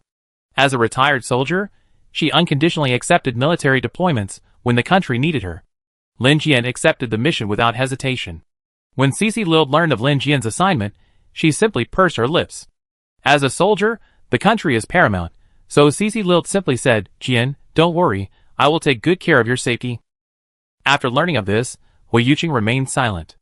As soldiers, they all understood the responsibility that comes with being a soldier. That night, Hu Yuqing asked Cece Lilt and Peanut to share their intelligence, and he would formulate the mission plan. Cece Lilt, we received information that Dr. Z of the Highland Republic secretly fled to see Wolf several years ago, where he established a genetic modification laboratory. Over the years, he and his followers have captured numerous normal humans, all of whom they use for human genetic modification experiments. The Xinglan Republic has been hunting him, but Dr. Z is cunning, and they've been unable to capture him. However, in recent years, our agents have discovered that Dr. Z has been operating secretly on Ambiguous Planet. To successfully capture him, the Xinglan Republic has proposed a joint action plan to our republic, hoping that the two republics can work together to bring Dr. Z to justice. The plan was proceeding smoothly, but a few days ago, our undercover agent suddenly lost contact. Before losing contact, he sent coordinates for Lioli Street in Ambiguous City. Unfortunately, Peyrod and I spent 2 days on Lioli Street and found no useful information. Chapter 65. After Cece Lilt finished speaking, Pei Nord added, actually, this missing undercover agent has a connection to us. Lin Jian was puzzled. She asked, fate? What kind of fate? We know each other? Pei Nord nodded. Yes, his name is Qin Wenlan. He's a graduate of the Shifei Military Academy, from the same class as us. Lin Jian countered, we weren't from the same school, so how could we all know each other? Pei Nord looked up at Lin Jian and said, remember the military academy competition our freshman year? He participated and came in 9th. Oh, so they all knew each other. Back then, the 4 of us all participated in the military academy competition on Konglu Island, and that competition left a deep impression on them all. Pei Nongda continued, back then, 2 students from the Open Military Academy made it into the top 10, Yin Lin and him. After the competition, the top 10 shook hands and swore an oath. We will live up to the people and fight for their interests. So of the 4 of us, except for Lin Jian, all 3 of us shook hands and swore an oath with him. After saying this, Pei Nongda paused, a little puzzled, but, for some reason, I can't remember his face, even though my memory is quite good. Then, Pei Nongda added sarcastically, I only remember Yen Lin, and I know that Yen Lin attended the Imperial Military Academy. After saying this, Pei Nongda stared at Hu Yuqing, his eyebrows raised and his smile sly. Hu Yuqing glanced back at Pei Nongda with a forced smile, but still, in anger, he pressed the tip of his tongue against the back of his teeth. Cece Lilt, who looked completely blank on the other side, chimed in, yeah, that's amazing. I only remember Yanlin, and I remember he and a Jian had the same art teacher. As for Chen Wenlan, I have some recollection of his name, but not his appearance. After Cici Lilt echoed this, Pei Nord glanced at Lin Jian, who sat alone and seemed to be thinking. Hui Yuqing's face remained expressionless, and he remained silent. Only when Pei Nord's gaze flashed over did he return it with neither arrogance nor servility. Lin Jian was completely oblivious to the undercurrents nearby. She belatedly realized, I have a slight impression of Chen Wenlan. I remember his sword was made of ilmenite. While ilmenite is strong and lightweight, it's also very cheap. Many farm tools are made from it, so most people wouldn't think of using it to make weapons, as it would look cheap. But Chen Wenlan doesn't care about other people's opinions. I think he's quite thoughtful. By the way, I think I talked to him before. I told him that if his sword breaks, I have the materials to repair it. After Lin Jian finished speaking, she saw Pei Nord and Hui Yuqing looking at her. She asked in confusion, what's wrong? Pei Nord had seen slow-witted people before, such as Cici Lilt, but he believed that the only person who could rival Cici Lilt in slowness was Lin Jian. He was clearly trying to bring up Yanlin, hoping to make Hui Yuqing feel bad, but Lin Jian inexplicably defused the situation. Forget it. She was close friends with Cici Lilt, and she was a real straight-laced woman. So, Peanut gave up on adding fuel to the fire and simply said quietly, I think you have a pretty good memory. You even remember what weapons people use. Hui Yuqing nodded in praise. Indeed, I didn't expect you to have such a good memory. Lin Jian's eyes narrowed with delight at the sudden praise. That's right, I'm very sensitive to minerals. I can recognize most of them. After the topic was diverted, Hui Yuqing took charge of getting it back on track. He concluded, Chen Wenlan is indeed well suited to being an undercover agent. Some people aren't tall or handsome, but they're very distinctive. You remember them once, but some others, no matter how many times you meet them, you forget their appearance in a blink of an eye. These people are particularly suitable for undercover work. The other three nodded in agreement. It stands to reason that Chen Wenlan, who attended a non-restrictive school and finished 9th in the military academy competition, was quite remarkable. As military academy students, they all had extraordinary memories, so it was impossible for them to be forgetful. Yet, when they mentioned him, everyone only remembered his name, not his appearance. This was somewhat surprising. Because they were carrying out a rescue mission, they needed to know the appearance of the person they were trying to rescue. Pei Nord shared a photo he had received from the military. This is Chen Wenlan. He's said to be very skilled at changing costumes, so everyone should be on the lookout. The four of them looked at it on their laptops and thought in unison, this person is truly strange, ordinary and unremarkable. He's the type you recognize once you see him, but forget about him afterward. It's a rare trait. After sharing the target's appearance, Pei Nord also shared a location, which was said to be the one Chen Wenlan had sent to the military before he lost contact. The location was at the end of Lily Street East, where there was a swamp. No one could survive in the swamp, known as the No Man's Land. Over the past 2 days, after Cici Lilt and Peanut had found nothing on the east street of Lily Street, they had even attempted to enter the swamp, nearly losing their lives and ultimately returning home in failure. So, faced with this location, Cici Lilt and Peanut had no desire to share it. After receiving the location from Peanut, Hui Yuqing sat quietly, silently working on it. After a moment, he frowned slightly and said, I found information that there's an underground city 3 kilometers from this location. Peanut was unconvinced. Underground city? Impossible. Cici and I have been wandering around for 2 days, and we haven't seen any underground city within 5 kilometers. Not to mention an underground city, there's not even a single person nearby. Hui Yuqing glanced at him indifferently before slowly saying, the entrance to the underground city is on the west side of Lily Street. The west entrance is 20 kilometers away from the underground city on the east side. People enter from the west entrance and take a 5-minute dedicated train ride to the underground city on the east side. Isn't that possible? Finod leaned closer to Hui Yuqing's computer and, seeing the 2 fixed points, sighed, fuck, there's a way. Why didn't I think of that? Hui Yuqing was speechless. You haven't thought of much else. In fact, even those who enter to play don't know the exact location of the underground city, they only know the location. I knew I had to take a dedicated train to reach the underground city. Furthermore, it was located 50 meters underground, a self-contained world, where any sound couldn't be heard from above. Pinot sighed again, wow, there's such a mysterious place on ambiguous planet. It feels a bit like the dark streets of planet H125. Hui Yuqing nodded and continued, this underground city was built 7 years ago. It has everything, cabaret performances, social dances, and most surprisingly, a golf course. However, the most famous thing there is the black boxing matches. There are 2 matches a week and a life or death match once a month. The life or death match has the most people watching. Pinot immediately said, then let's go to the black boxing arena and take a look. Hu Yuqing shook his head, not yet. Ordinary people can't enter here. It's a membership system, and only members can enter. Seaside Lilt asked from the side, so what should we do? How can we join? Can we join? Hu Yuqing pursed his lips and said nothing, continuing to work on his computer. Pei Nord offered, that's fine. I take care of the membership. The Pei family has been operating on Ambiguous Star for many years, so getting a membership card shouldn't be difficult. But where's the entrance to this dungeon? Hu Yuqing shared a location with the other 3 and said, it's right here. Seaside Lilt saw the location and, curious, asked, can I ask how you know this place? Have you been to Ambiguous Star before? Hu Yuqing shook his head in denial. This is my first time on Ambiguous Star. I never been there before. Look, I just checked the gossip forums on StarNet, and found a few ambiguous stars. Xing Dandy's name, I then hacked into one of their computers through the power grid. From his computer, I learned the existence of the dungeon and the location of its entrance. Later, I used his chats with his friends to access the computers of his other friends. Fortunately, one of them knew the dungeon's exact location. Cece Lilt sighed, that's easy to find. Hu Yuqing nodded, yes, I was just planning to hack into the membership cards of those 2 people, but they were planning to go to the dungeon to watch a black boxing match. I was afraid they'd find out if I hacked in, so I held off for now.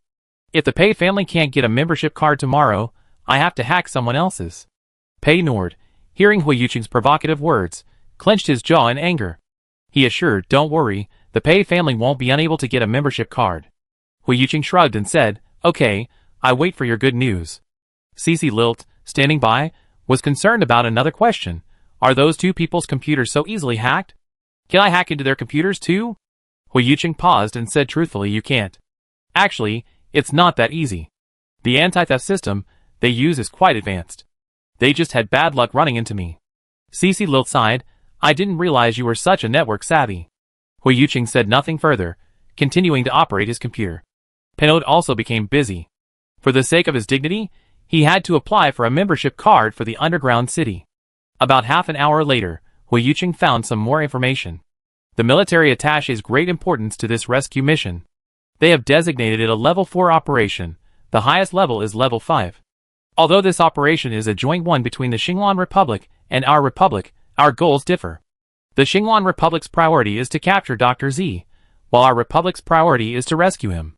In recent years, our Republic has sent 6 undercover agents to lurk around Dr. Z. 5 have died, and only Chen Wenlan's fate remains unknown. According to the military, this Dr. Z is truly perversely cautious. The undercover agents sent by our country are all highly skilled professionals, each one a master of concealment. Only Chen Wenlan is a newcomer, yet he is the most successful. He was the closest to Dr. Z of all people, and was once considered a confidant by Dr. Z. The military speculates that Chen Wenlan may have obtained important clues, but the news has been blocked. Now, he may be under house arrest or have escaped. The worst-case scenario is that he has been killed. If possible, we must do everything we can to rescue him or bring back the information. Hearing so much confidential information at once, Cece Lilt was somewhat incredulous. Is this information true and reliable? Hu Yuqing nodded. It's true and reliable. I just accessed the military database and found this information during the confidential mission section. Cece Lilt. Holy shit. How did you get into the military system? And even into the confidential mission section? Hu Yuqing said calmly. I use my computer. Cece Lilt was clearly dissatisfied with this explanation. Lin Jian coughed and said, he's the founder of NT Company. Penanode murmured in agreement, fuck. He felt a bit humiliated. Cece Lilt's eyes lit up, and she excitedly grabbed Lin Jian's hand. Fuck, sister, am I dreaming? You know, mech soldiers like me, with their superb physiques, envy those with high IQs the most. That's why hackers have always been my idols. Today, I discovered that my best friend's boyfriend is actually a top hacker. Jian, I'm so proud of you. Lin Jian. This doesn't seem to have anything to do with me.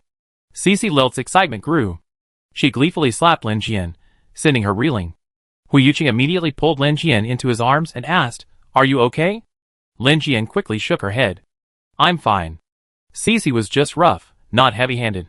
Chapter 66. Cece Lilt came to her senses and apologized profusely to Lin Jian, who replied that it was all right. After a while, having calmed down for a while, Cece Lilt began to ask Hui Yuqing for gossip. By the way, do you know Firefox? Firefox is my favorite hacker. I think he's flamboyant and loyal. Lin Jian coughed through her fist and shrank back a little into Hui Yuqing's arms.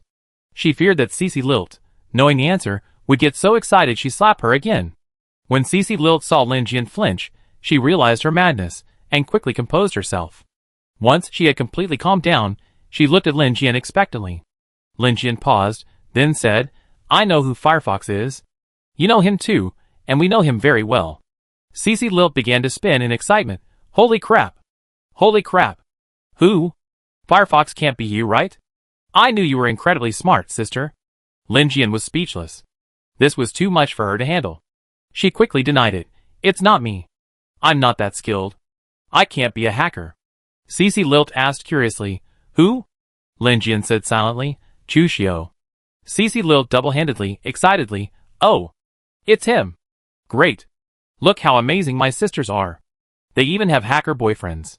Lin Jian looked at Pei Nord, whose face was turning green across from her, and interrupted. All right, stop talking. Let's get down to business. The conversation returned to the main topic, and the group began discussing tomorrow's plan.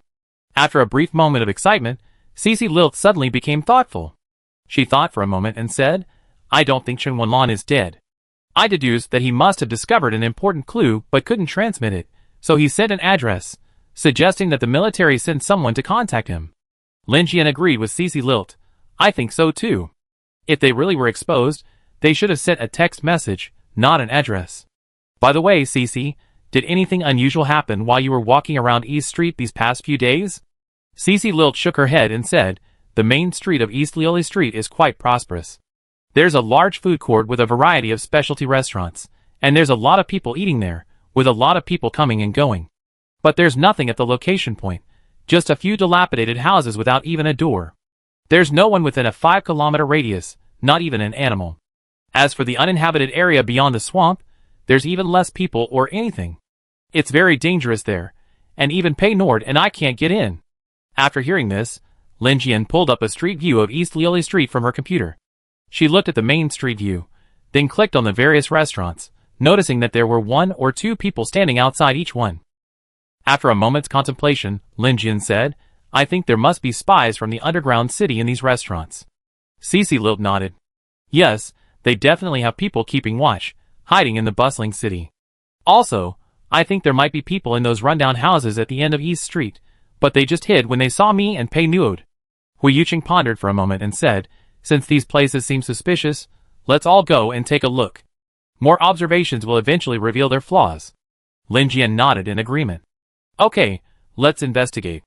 I'm actually quite interested in the phantom masks on this planet. I think we can investigate why there are so many of them, and why they're so recklessly worn. Several people nodded, agreeing that there must be some ulterior motive behind the fact that such an illegal item had become a legal accessory here. Cece Lilt looked at the map and asked, so, are we going to the dungeon tomorrow, or the small restaurant on East Street? Hui Yuqing pointed to the dungeon and said, we go to the dungeon tomorrow. The entrance is in the bar on West Street. This bar isn't open every day, only 3 days a week, and tomorrow's opening time. Pei Nord tooted, the owner of this bar is quite arrogant. Only open 3 days a week. Even our Pei family wouldn't dare run a business like that. It seems his bar is really just a cover-up. Cece Lilt also nodded and said, we have to check out a bar like this that's shady. At this moment, Lin Jian looked up at Hui Yuqing and asked, can you access this bar's surveillance system? I'd like to see it. Hui Yuqing nodded and began to operate. A minute later, the bar's surveillance data appeared on Hui Yuqing's computer. Hui Yuqing clicked on his computer, projecting the video onto the wall. The paintings in the bar appeared before their eyes. At first glance, this bar looked like any other, full of men and women enjoying themselves. But after watching it for a while, Hui Yuqing noticed something was amiss. He quickly scrolled through the recent videos. Then, pointing at the projection, he said to Lin Jian and the others, look, the images in these 3 private rooms are always the same. 10 people enter each time, and the images appear identically. After saying this, Hui Yuqing captured images from the same time period in both videos. Pointing at them, he said, look, this is the last video, And this is the video before that. The people in the videos are all standing in the same position, only their appearances are different. Lin Jian thought for a moment and asked, "You're saying that the videos in these rooms are fake, recorded footage?" Hu Yuqing nodded and said, "Yes, these images are all recorded footage. 10 people enter the room at a time, and as soon as they enter, their faces are automatically replaced with those in the video. So, what you see on the surveillance camera is just the recorded footage. We used AI to swap faces between the people in the video and the people who went inside. So, we can't see what the people actually did in the private room, all we see is the recorded video." Pinot frowned. "You mean, they knew someone would hack their surveillance, so they faked the video in advance?" Hu Yuqing shook his head. "No, it's just their habit. They've always been accustomed to providing false data." After hearing this, Lin Jian couldn't help but sigh. It seems this ambiguous planet is full of mysteries. We must be extremely cautious. The roadside restaurant, the underground bar, and the dungeon, 3 suspicious points have already been discovered. The more mysteries, the more caution is required. No wonder this mission was designated a level 4 mission. It seems the waters of ambiguous planet are quite complex. The 4 decided to reevaluate the mission. In such a complex place, a single poor plan could easily lead to failure.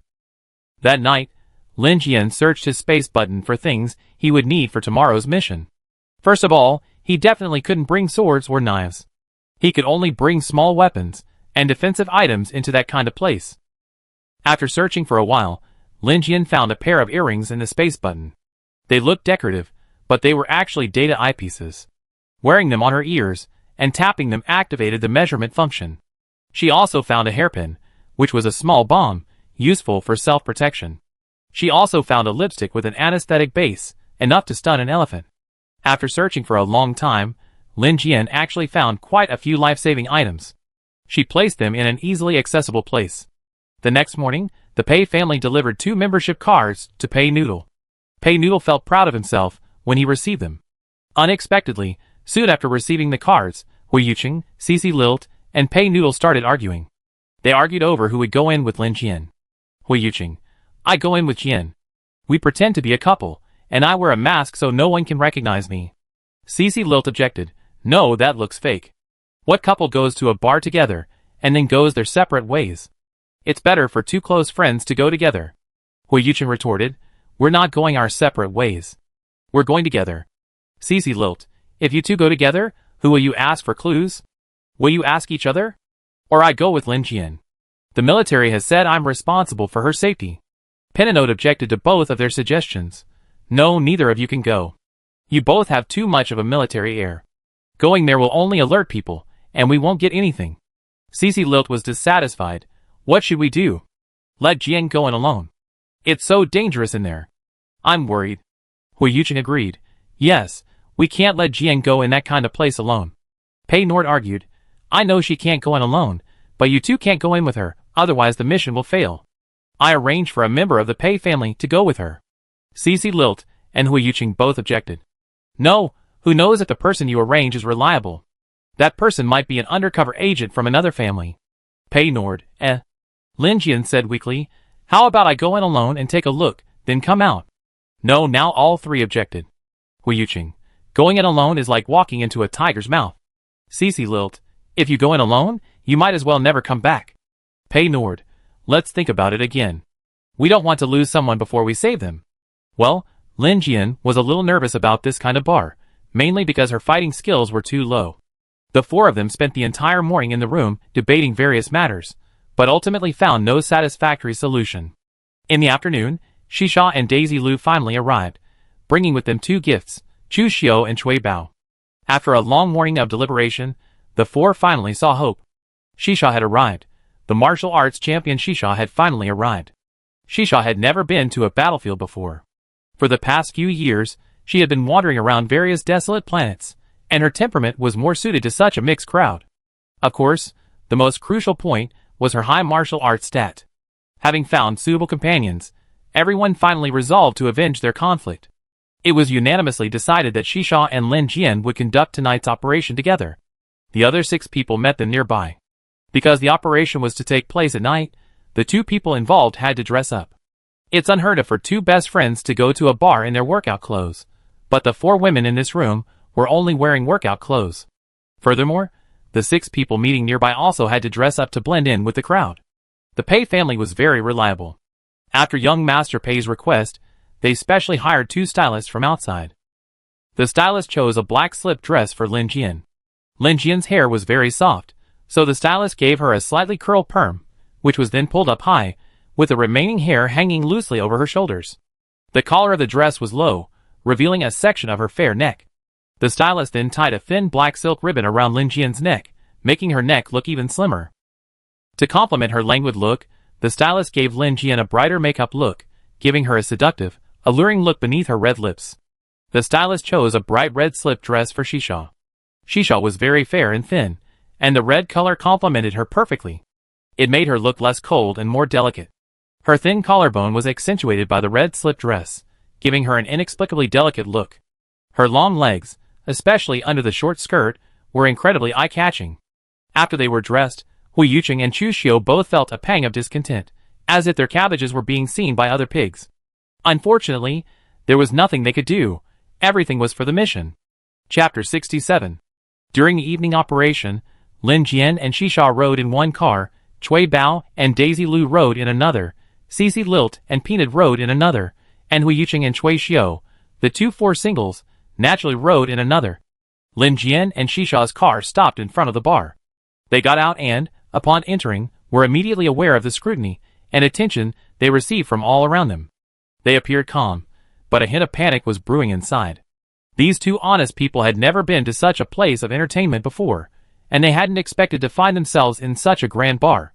Thankfully, Lin Jian had seen the video yesterday and knew the first thing to do upon entering was to find a seat and order some drinks, otherwise they would have embarrassed themselves. So, holding hands, they found a seat at the double bar and ordered 2 cocktails. Not long after Lin Jian sat down, she felt a familiar pair of eyes scrutinizing her. She turned and looked. It was the man with platinum blonde curly hair she had met a few days ago. Today, the man still wore the illusion mask. His platinum hair wasn't as meticulously combed as it had been that day, but instead hung down in a messy mess. His attire was also different, a comfortable black shirt with 3 buttons undone, giving him a somewhat risque look. This outfit, combined with his blonde hair and black shirt, gave him the air of a bar-hopping scoundrel. The man was slightly surprised when he recognized Lin Jian. Then, he glanced at Xisha, who was standing beside Lin Jian, as if suddenly understanding something. He raised his glass to the 2 of them, and nodded politely. Xisha looked over, feeling somewhat puzzled. She asked Lin Jian, "Do you know them?" Lin Jian shook his head. "Not really. We met once at the restaurant entrance, but he seemed to have mistaken me for an old friend." Xisha murmured faintly, then became captivated by the performance at the bar. The bar was divided into 2 areas, A and B. Area A was a bit like the pubs on Blue Planet, with singing performances on stage. Area B was a pure party, where men and women were enjoying their youth. The soundproofing was excellent. In Area A, you could only hear the sounds of Area A. Only in Area B could you hear the deafening music. As soon as Lin Jian and Xisha entered, they tacitly chose Area A. The 2 beauties had no intention of dancing after entering, simply watching the performance intently. They were so well behaved, but the others were not.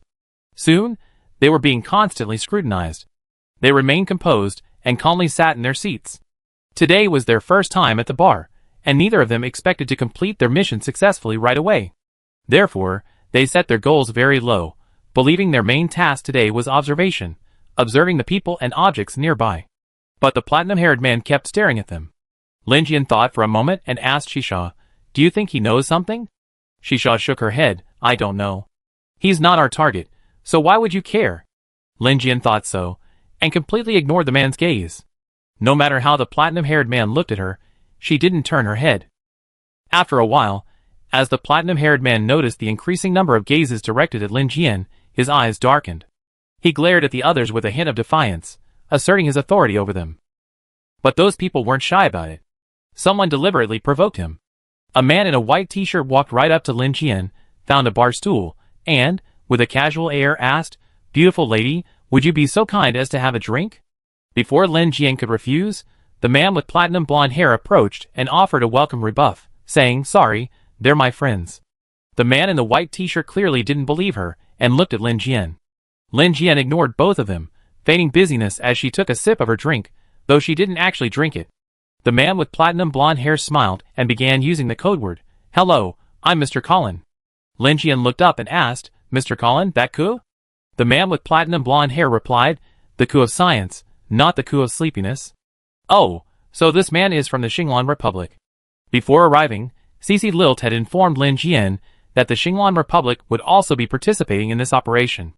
However, due to their different objectives and missions, while this operation was purportedly a joint effort, it was actually separate operations, merely sharing information.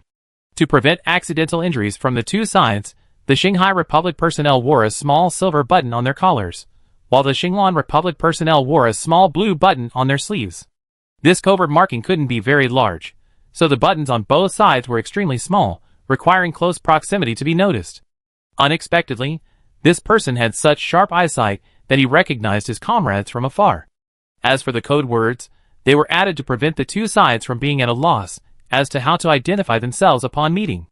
Now that the code words had been matched, it was natural for them to sit together with their comrades. So Lin Jian apologized to the man in the white t-shirt.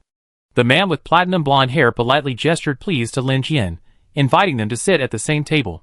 Lin Jian followed him to the other side. The man in the white t-shirt was tactful and didn't bother him. It couldn't be helped. Although the man with platinum blonde hair was wearing a mask, he had an incredibly beautiful figure. Even before the two beauties appeared, many women in the bar had already approached him. But he ignored them all and sat indifferently to the side, enjoying drinks with his friends.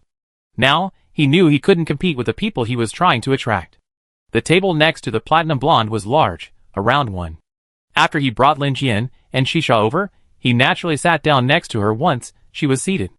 Shisha nudged Lin Jian with her elbow and whispered, "Why did you agree to come all of a sudden? Someone involved?" Lin Jian nodded, and Shisha sat quietly to the side. It couldn't be helped. Shisha arrived late and didn't know about the code. Under the circumstances, Lin Jian couldn't explain it in detail. The man with platinum blonde hair poured Lin Jian a glass of wine. Lin Jian took it but didn't drink it, simply placing it on the edge of the table. The man with platinum blonde hair smiled at Lin Jian's expression. After a moment, he asked, "There's going to be a black boxing match later. Do you want to go watch it together?" Lin Jian looked up at the man with platinum blonde hair. "Are you going to watch it tonight? Can you get in?" The man with platinum blonde hair glanced at his laptop and said, "Yes, there's a match tonight.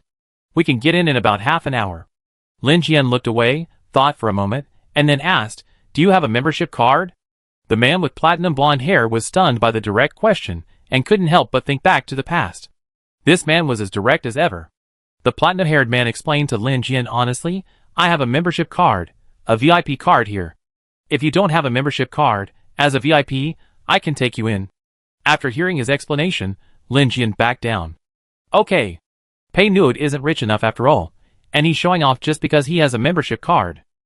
Half an hour later, the platinum-haired man and his four companions led Lin Jian and Shisha through a side door. There was a machine to check the cards.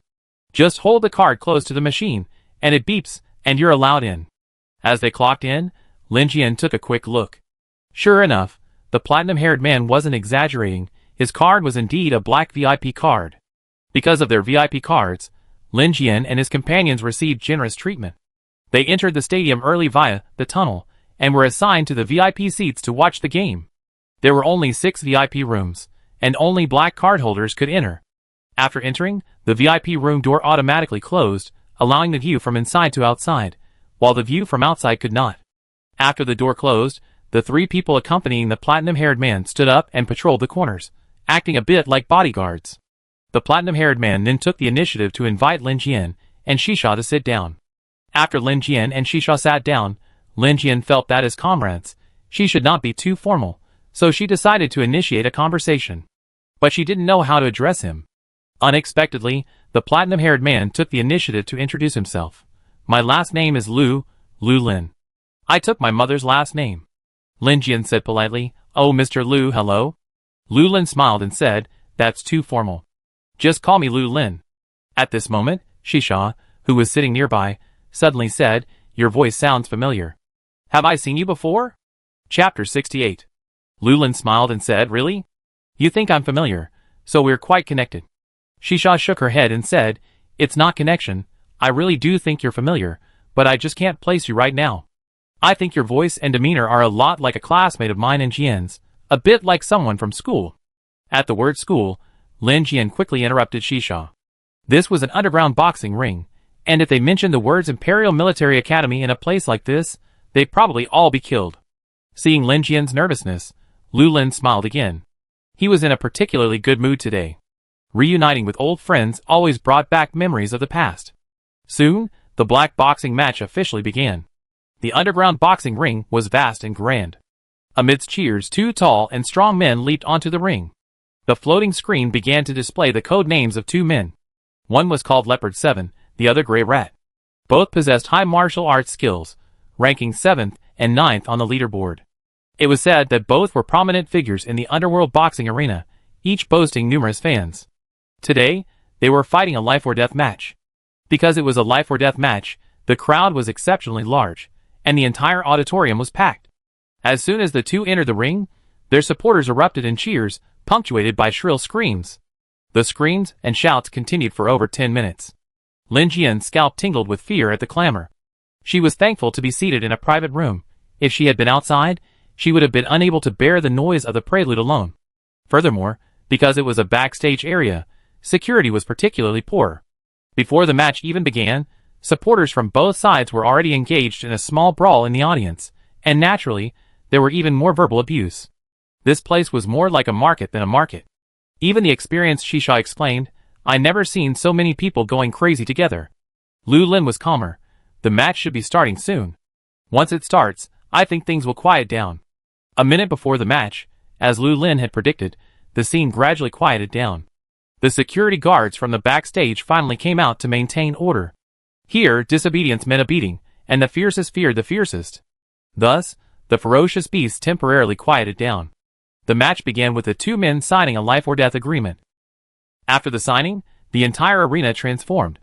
Previously, the arena was open. After the signing, a multitude of wires suddenly erupted from the sides, rapidly intertwining in midair, transforming the arena into an iron cage. A cage with no exit. Only one of the 2 could successfully escape. Once the cage was woven, the 2 men on the field launched their attack. The gray and black mechas collided head-on, exchanging blows for more than a dozen times in the blink of an eye. Leopard 7 piloted a black mecha, seemingly stable. It carried an energy blade that shone with a cold glow, making him look like a messenger from hell. Grey Rat piloted a gray mecha that could transform into the form of a gray rat. Its strengths lay in its agility and rapid speed. It was said that the gray rat was adept at ambushes, often killing its opponents with a single strike. Each mecha possessed its own strengths, and the 2 fought evenly. The black mecha seized a flaw in the gray mecha, slightly altering its sword stance, and striking directly at the opponent's attack. The gray mecha swayed slightly, dodging the black mecha's attack and striking back at the black mecha's lower back. It turned out the gray mecha had deliberately exposed its weakness, luring the enemy, while simultaneously killing them. The black mech silently dodged, but his attacks continued. With one hand, he parried the gray mech's attack, while his other hand struck back with lightning speed. Like a clamp, he grasped the gray mech's left arm, immobilizing it. The gray mech slashed with his right hand, the blade brimming with danger, forcing the black mech to retreat 2 steps to protect himself. The gray mech seized the opportunity to attack with his shield, striking the black mech in the lower back. The black mech's lower back had been severely damaged, slowing his movements and lacking the agility he had previously. The black mech retreated only a few steps, adjusting his stance and launching a full-scale counterattack against the gray mech. Facing the black mech's full-strength attack, the gray mech was clearly struggling. He was a nimble mech, not one for direct confrontation. At that moment, the black mech suddenly raised its leg and swung it, leaving the gray mech with no time to dodge. It was struck head-on by the first full-strength blow. Unable to withstand the black mech's direct attack, the gray mech flew sideways like a meteor, slamming heavily onto the arena with a resounding bang. The black mech pressed on, attacking with reckless abandon, not even defending its own vulnerable rear, but simply attacking with all its might. With the gray mech's position as the center, the black mech unleashed a series of attack waves. The gray mech fought back desperately, stabbing the black mech in the back. However, the black mech was already frantic, pinning the gray mech down and pounding him relentlessly. The audience was ecstatic, some shouting with ferocious faces, "Kill him! Kill him!" Meanwhile, the gray mech supporters shouted ferociously, "Get up! Beat him to death! Beat him to death!" Stab him with a knife. The life or death battle was brutal. Both players were wounded, blood pouring out of their mechs and spilling onto the field. As the crowd grew increasingly frantic, the two on stage grew weaker. Facing such a shocking scene for the first time, Lin Jian swallowed nervously. She reached out and shook Shisha's hand, and Shisha returned hers. Over the years, Shisha had lived on various desolate planets and witnessed many fights, but none as bloody as today's. In her earlier years, Shisha had hunted various star beasts to survive, but there was still a difference between humans and star beasts, at least not their intelligence. Thus, this pure power-based, life-or-death battle was Shisha's first time witnessing it. So, throughout the match, Shisha watched the action with the most intense attention, her undivided attention focused on the action. She was still mentally replaying how she would manage such a fatal attack if she were to receive one. No one expected that Leopard 7, lying dying on the ground, would suddenly leap up and stab the gray mech in the heart. After twitching for several minutes, the gray mech could no longer move. A moment later, a nearby life robot stepped forward to investigate and announced the gray mech was dead and Leopard 7 had won the match. Upon hearing the news of his victory, Leopard 7 collapsed on the ring. The life robot approached and announced Leopard 7 had lost significant blood, but still had vital signs. The life or death match was over. Finally, she wouldn't have to watch this kind of fight again. Lin Jian had just breathed a sigh of relief. But before she could fully relax, a female voice spoke from the ring. Now, it's time for our distinguished guests to enjoy the show. Lin Jian frowned. Appreciate? Appreciate what? As soon as the female voice faded, Lin Jian felt the private room he was in begin to move forward. As they moved, the iron cages on the ring slowly opened, and 6 private rooms entered the ring area, rotating around the inner circle. Damn, this allowed those in the rooms to observe the winners and losers up close. Lin Jian wept internally. 2 men lying in a pool of blood, one dead, the other seriously injured. What's so good about that? But Lin Jian couldn't leave either. She could only face this bloody spectacle up close, expressionless. Lin Jian muttered to herself, actually, this kind of appreciation is unnecessary. In private room 6, where Lin Jian was, it seemed only Shisha was observing closely. The others were expressionless, somewhat speechless at this appreciation. The audience in the stands, however, were particularly excited. They cheered and joined in the applause, as if seeing their idols up close was a joyous experience. Finally, the rescuers arrived. They pulled Leopard 7 out of the black mech and helped him onto a mechanical recliner. They fed him a bottle of clear solution. They heard from the others that it was a nutrient solution, replenishing the body's energy and also having analgesic properties. As Leopard 7 was being pushed onto the recliner, the window of private room 6 swung to face him, and the glass in front of the room popped up. Suddenly, Leopard 7's eyes locked onto Lin Jian. There was amazement, memories, and joy in his eyes. Before anyone could react, he flipped over and climbed down from the recliner. He dragged himself to within 2 meters of Lin Jian in an instant. The path he crawled through was a trail of blood, making it look particularly eerie. About 2 meters away from Lin Jian, he knelt on one knee, placed his left hand on his chest, and suddenly performed the knight salute of a boxing match. The knight salute in a black boxing match is the highest form of etiquette, signifying his willingness to be at your command, and to lay down his life for you. Faced with this sudden situation, not only Lin Jian, but also Shisha and Lu Lin in the private room, were somewhat bewildered. Off stage, the entire arena erupted in excitement, with people shouting, "Beauty and the Beast! This is a real-life Beauty and the Beast! Beauty, that's a knight salute! That's a knight salute! Ah! I never seen a knight salute in my life!" Everyone joined in the booing, and the pre-match cheers intensified. Only when Leopard 7 was completely unconscious and carried off the field by security personnel did the scene gradually quiet down. Lin Jian held Shisha's hand. She trembled and seemed somewhat bewildered. She really was just here to watch the match. Why had she become the center of attention? Did this man mistake her for someone else again? Was she really that ordinary looking? Besides the ring, the Wang family was also confused. Wang Lu asked, "Grandfather, what happened to Wang Qi?" The head of the Wang family shook his head and said, "I don't know. Let's wait and see." Wang Lu couldn't help but ask, "Doesn't Wang Qi really hate women? Why did he suddenly go crazy today?" The head of the Wang family continued to shake his head. "No more talk. Let's go check on Wang Qi first. Also, get someone to investigate who that woman is." Wang Lu, "Grandfather, I think I saw that woman. She looks a lot like someone from planet H125. The head of the Wang family was stunned for a moment and said, Planet H125? Impossible. How could someone from Planet H125 be sitting in a private room? Chapter 69. In a flurry of activity, Lin Jian left the underground boxing arena. Luckily, they were all black card holders, allowing them to enter and exit through a dedicated entrance, so their exit from the underground boxing arena went smoothly. Otherwise, facing Leopard 7's numerous fans, Lin Jian would likely have been left here. As they entered the VIP channel, the platinum-haired man handed Lin Jian a phantom mask. It looked very similar to the one he was wearing, a couple style. Lin Jian didn't take the mask. She shook her head and politely declined. "Thank you, I have a mask, but I didn't wear it for the mission."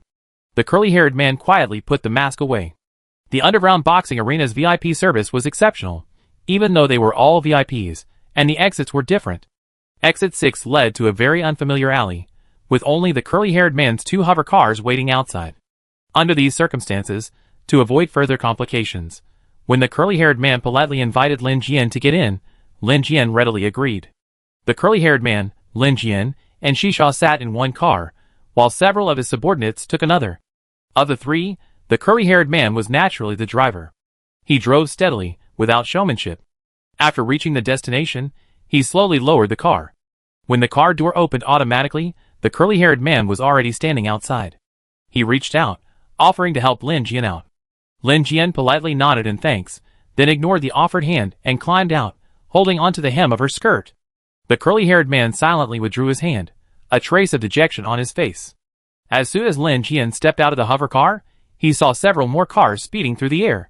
One of them was traveling so fast that it performed a 360-degree spin in the air before braking. The doors opened, and Hui Yuqing stepped out, followed by the others. Lin Jian was wearing a micro-eavesdropping device, so her friends all knew what happened in the underground boxing ring. When they learned she had evacuated the ring, everyone hurried back from their hiding places. After Hui Yuqing got out of the car, he walked straight toward Lin Jian. Once he was close, he embraced her tightly. Then he let go of Lin Jian, turned to the curly-haired man, bowed slightly, and thanked him distantly. "Thank you for bringing my girlfriend back." The curly-haired man stood aside, his eyelashes slightly lowered. He didn't look at Hui Yuqing, but only at Lin Jian, who was embraced by Hui Yuqing. The air was silent, yet sparks flew within it. Seeing that Lin Jian wasn't looking at him, the curly-haired man pursed his lips, looked at her with a gloomy tone, and said, "Go to bed early." Lin Jian nodded, and she politely thanked him. "Thank you for today." The curly-haired man paused and mumbled, "You don't have to thank me." With that, he turned and walked towards the hover car parked on the side of the road.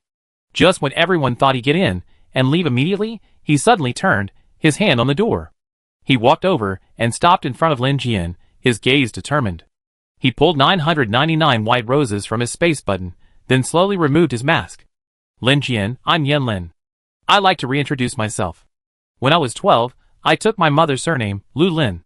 My mother passed away, and my father found me and changed my name to Jiang Yan Lin. At 16, I joined the military. At 18, I was sent to study in Shanghai Republic, using the alias Yan Lin. My favorite name is Lu Lin, because it's the one my mother gave me. My favorite days were when I was studying in Shanghai Republic. Here, I lived the life I wanted. I also met a girl, and I slowly fell in love with her. At that time, I was hesitant. I didn't dare approach her, but I was involuntarily drawn to her. I thought my silent approach would go unnoticed, but in the end, I caused her to lose her military eligibility. When I learned she had to work in a civilian enterprise because of me, I felt so guilty. All these years, I've been tormented. I always wanted to say sorry to her, so she never had to say thank you. I'd do anything for her. Actually, I have regrets too. When I left the capital star, I didn't even have the courage to confess my love. Now, I hope I can make up for those regrets." Yan Lin's tone was sincere, his eyes genuine. If the person he was confessing to wasn't Lin Jian, everything would be wonderful, at least that's what Lin Jian thought. Lin Jian glanced at Hui Yuqing, who looked uneasy beside her, and decided to interrupt Yan Lin's confession. "Lin Jian, Yan Lin, I'm sorry. I only treated you as a classmate." Yan Lin gave a wry smile and said, "You don't have to apologize. I owe you an apology for what happened back then. I just want you to know that there's someone who has always loved you, whether it was then or now." After saying this, Yan Lin pulled a box from his space button. "I always been so caring for you. This rough stone inside is your gift of gratitude for giving me the dagger." Without waiting for Lin Jian to refuse, Yanlin pushed the box towards him. By the time Lin Jian caught up, he had already driven away in his hover car. Lin Jian turned to look at Hui Yuqing standing nearby. Hui Yuqing said calmly, "It's up to you to decide whether to accept it or not." Lin Jian hadn't intended to accept Yanlin's gift in the first place, and seeing Hui Yuqing's forbearing expression, she was even less inclined to do so. She said, "I return it to him. I only accept gifts from you." After saying this, Hui Yuqing's expression brightened slightly. At this moment, the onlookers on the other side also approached. Shisha's voice was the first to chime in. "No wonder I felt so familiar with this guy. It's Yanlin." Cici Lilt also joined the group chat. "By the way, I remember Yanlin had straight black hair. How come he has curly platinum hair now?" Lin Jian thought for a moment and said, "He dyed it, right?" Shisha shook her head. "I don't think it's dyed hair. It's a disguise." Cici Lilt pondered for a moment and asked, "Could it be that the black hair is his disguise?" Lin Jian, "Possibly. I didn't notice it before." Daisy Lu joined the group chat. "What about his eyes? I remember he had black hair and black eyes before. Are they black now, or another color?" The three friends looked at Lin Jian curiously. After all, they were the only two who had just stared at each other face to face. Lin Jian was stunned by the question. She honestly said, "I didn't notice. He just suddenly confessed his love, and I was a little flustered. You know, it's my first time being confessed to in public, and I was a little nervous. I was so focused on accepting the overflowing bouquet of roses, and looking at the flowers, that I didn't even notice what he looked like." Several of her friends thought about it, and realized they would probably be just as stunned if they were suddenly confessed to in public. Cici Lilt was the first to nod in agreement. "Yes, with all those beautiful flowers, I wouldn't have noticed anyone." Shisha chimed in second. "Yes, you know what? Seeing so many white roses all at once would have me thrilled too." Daisela chimed in last. "Yes, flowers and a prince, I'd be flattered too." Lin Jian faced her three best friends, who kept making excuses for her. Cici Lilt hugged Lin Jian. "Okay, let's go celebrate together. Today's event is a happy one, so let's all three of us go and share in the joy." At Cici Lilt's urging, the four best friends decided to celebrate at a restaurant, leaving the four men behind. Because they were left behind, Pei Nuod and Cui Bao gave Hui Yuqing a disdainful look. They shook their heads and left together. Chu Xiu walked over and put his arm around Hui Yuqing. "Let's go back to our room. Also, congratulations. Congratulations. You got a formidable rival ready to poach you from now on." Hui Yuqing, That night, Lin Jian, half drunk on a glass of fruit wine, staggered back to her room. As soon as she opened the door, Hui Yuqing stepped out. He reached out and helped Lin Jian to the sofa nearby. After Lin Jian sat down, Hui Yuqing said calmly, "I get you a cup of hot water." He then took the cup and walked away. After filling it, he turned around and stared at Lin Jian slowly. Lin Jian sat up straighter under the gaze of those azure eyes. Hui Yuqing smiled faintly and walked towards Lin Jian, cup in hand. He was wearing a familiar black silk robe and walked slowly. Because he had just washed up, the moisture on his body had not yet completely dried. When he walked over, his nightgown stuck softly to his body, and the hem of his nightgown dangled between his long legs as he walked. Seeing this scene, Lin Jian inexplicably blushed. He walked in, embraced her, and sipped water from a cup. After drinking, Lin Jian sobered up. She said she needed to go wash up, but Hui Yuqing's arm remained on her waist. His arm was so hot that it felt like it was burning against her. Lin Jian had a glimmer of understanding about Hui Yuqing's intentions, and she pleaded softly, "I know you're the best. Please don't be angry, okay? I definitely take you with me next time I go drinking, okay?" A dark glint shone in Hui Yuqing's eyes. "Ah Jian, you know this isn't what I want to hear." Lin Jian, "Then what do you want to hear?" Hui Yuqing looked at her and asked, "What I want to know is, if you had the chance to choose again, would you choose him or me?" Lin Jian realized that he was still jealous, so she hugged him and coaxed him. "I only ever loved one person, and that person is you. I only chose you before, and I will only choose you after." Hearing such affirmation, Hui Yuqing finally felt satisfied. He bent down, carried Lin Jian into the bathroom, and as the door opened, a scent mingled with Hui Yuqing's distinctive bath fragrance filled the room, bringing a strange sense of peace to Lin Jian. Inside the bathroom, Lin Jian struggled to wash herself, but Hui Yuqing didn't leave. He placed Lin Jian on the sink and pressed the warm water button on the bathtub, instantly filling it. Hui Yuqing looked at Lin Jian, motioning her to get in. Lin Jian insisted, "No, you get out. If you don't, I won't wash." "Okay," Hui Yuqing turned and left.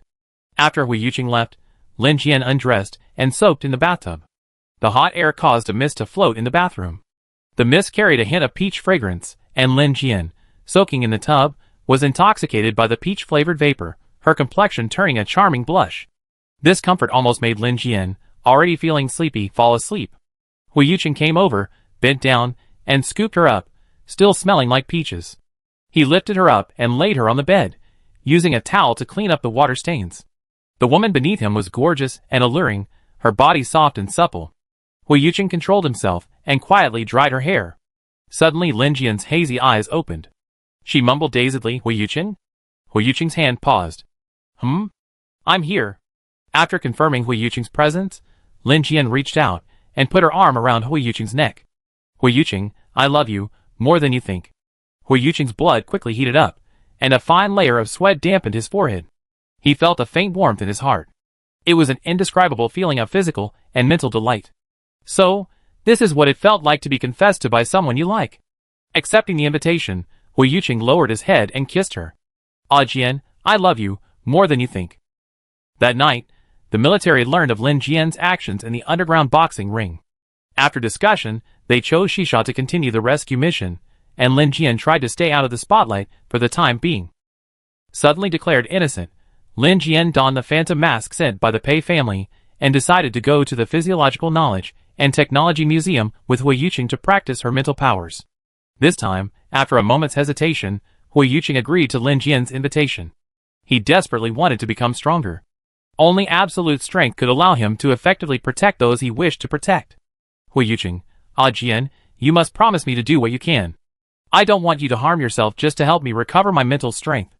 Lin Jian, okay, I'm not stupid. I'm only using my mental strength within my capabilities. If I damage myself, who will accompany you through this long life? Hui Yuqing helplessly patted Lin Jian's head. The two of them went to the Science and Technology Museum for 3 consecutive days. Based on past experience and the methods they had developed, Lin Jian's control over her mental strength improved significantly, from being able to operate it once a day to being able to operate it twice a day. Now, not only did she not faint, but her mental strength was also showing a subtle trend of increasing stability. At this rate, with daily practice, in another 2 weeks, Hui Yuqing's mental strength could be restored to 60% of its previous level, equivalent to S-level mental strength. Thirdly, their efforts were going smoothly, but the other 6 people's operations had hit a bottleneck. They had visited the dungeon several more times, but there had been no progress.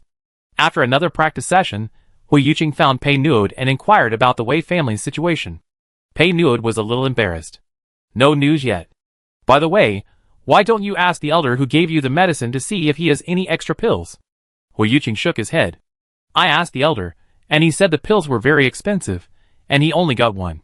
Pei Nuod stroked his chin and said, I see. But I still feel something's amiss.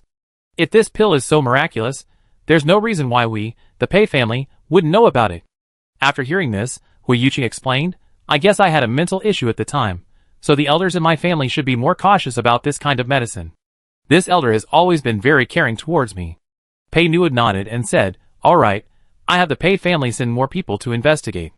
Hui Yuqing returned to his room, thought for a moment, and finally called his father. The other party answered the call instantly. A face that bore a 60% resemblance to Hui Yuqing appeared on his computer screen, though much more serious. As the head of the family, he exuded a strong aura of superiority. Hui Yuqing said respectfully, Father, I'm sorry to bother you. The Hui family's head, Hui Yi, was in his prime, only in his 60s.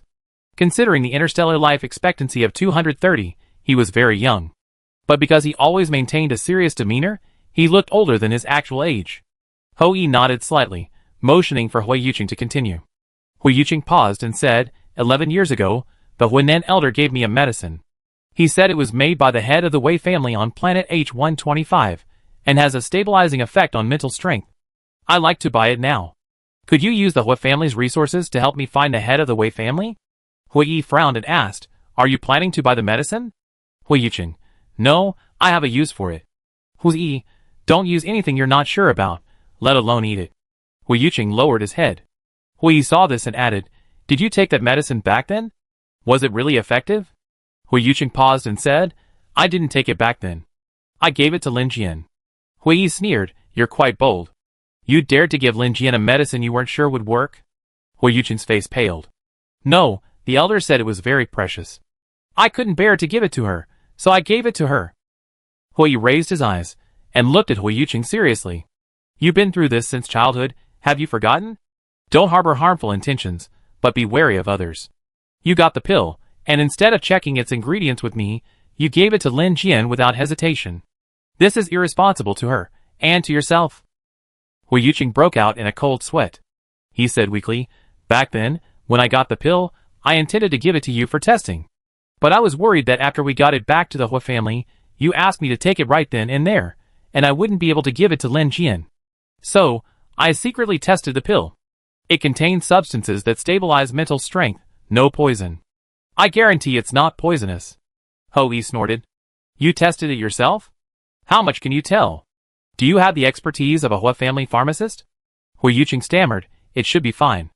It was given to me by the clan elder. Hui, even the clan elders aren't always trustworthy.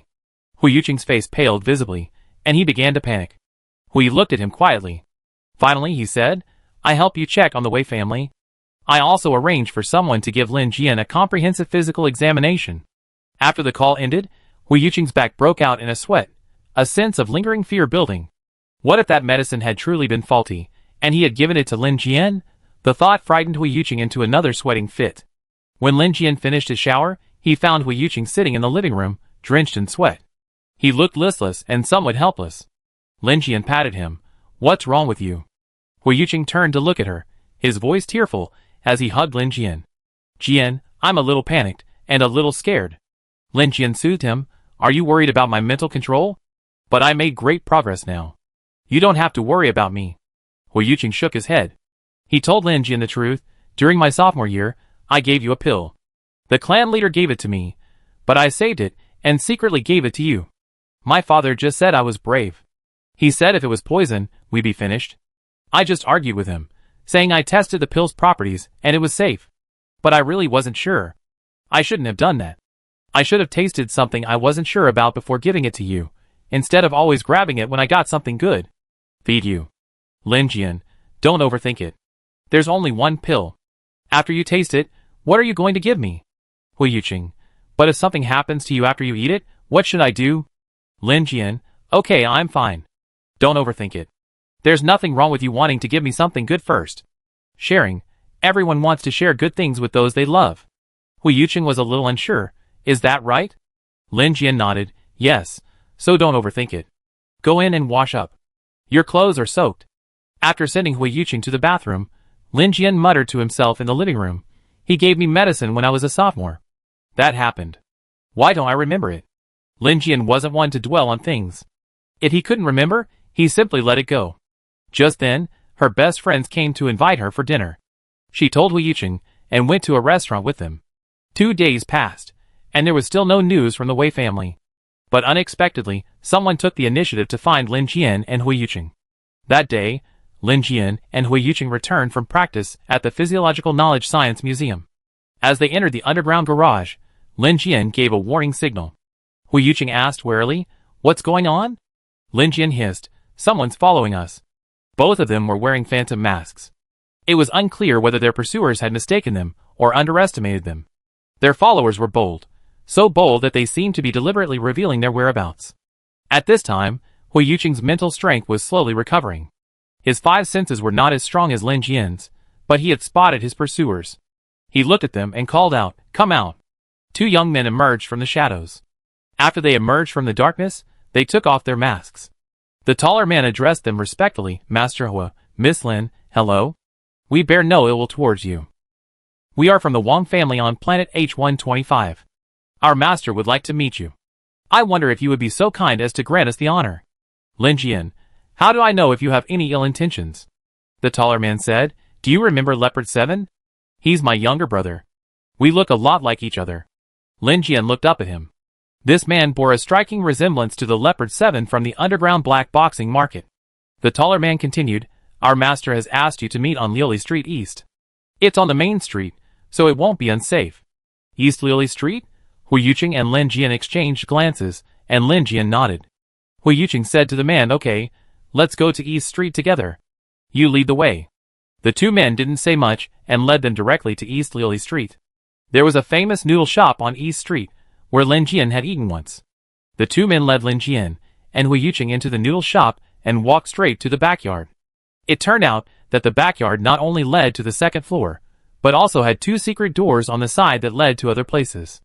No wonder Shisha and the others had been unsuccessful for so many days. The Wang family patriarch was waiting for them in the second floor guest room. Upon meeting them, he took off his phantom mask and greeted Hui Yuqing. Mr. Hua, Miss Lin, hello. Hui Yuqing nodded slightly, somewhat puzzled as to why the Wang family patriarch treated them with such respect. After the three of them sat down, the Wang family head initiated the conversation. Back then, my family enjoyed the Hua family's protection on planet H125 for generations. Unfortunately, we were ungrateful, believing this protection was merely a matter of mutual benefit.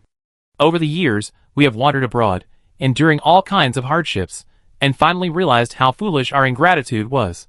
Hearing the Wang family head's words, Hui Yuqing immediately became polite. Master Wang, you are too polite. Your living on planet H125 doesn't count as being under the Hua family's protection. It's simply that we, the various families, jointly protect that planet. Jointly protect, the Wang family head muttered. Well said, it truly is. He then sighed, what a pity, my Wang family has been misled and failed to fulfill our duty. Hui Yuqing didn't want to talk about planet H125 anymore. He changed the subject, saying, I wonder what you called us here for today. The Wang family patriarch paused and said, it's embarrassing to say, but back then, my Wang family was a prominent figure on planet H125. Things have changed now. Does young Master Hua know about my Wang family? Hui Yuqing, holding his teacup, said calmly, I remember, third uncle mentioned it once. The mention of Hui Shiyu brought a nostalgic look to the Wang family patriarch. After a pause, the Wang family patriarch continued, speaking of which, it was only when our unworthy son, Wang Qi, saw Miss Lin that we recognized you. Back then, Miss Lin Xia often visited planet H125. When our young son was a bit mentally retarded, and with no parents and no family to care for him, he often frequented the food courts on planet H125, eating and drinking. One time, Miss Lin Xia saw someone bullying him, and helped him chase the bully away. Since then, the young man has remembered Miss Lin Xia. Whenever Miss Lin visits planet H125, he would secretly visit her. She, Miss Lin, became like a family member to that boy. After we left planet H125, we discovered that the outside world is a world of the survival of the fittest. To maintain a sliver of survival on planet Ambiguous, the Wang family had no choice but to let their young men earn some respect in the black market. At the match Miss Lin attended, my brother Wang Bu had just died in the previous fight, at the hands of the Grey Rat. So, Wang Qi was avenging his brother Wang Bu. The Wang family patriarch spoke at length, then saw Hui Yuqing sitting there indifferently, with no intention of responding. So, he got straight to the point. I wonder what Miss Lin was doing in the underground boxing ring last time. Is there anything the Wang family can do for you?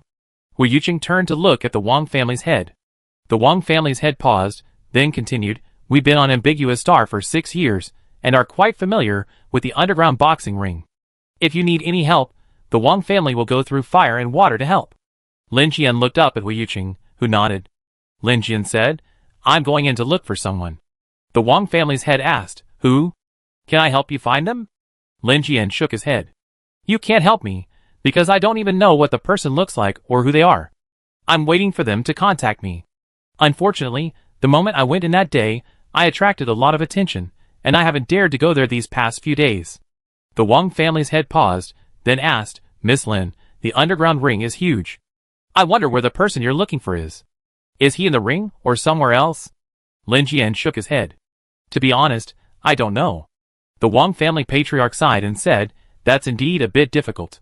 We Wangs only have connections in the underground boxing arena. We're not familiar with the underground dance floor.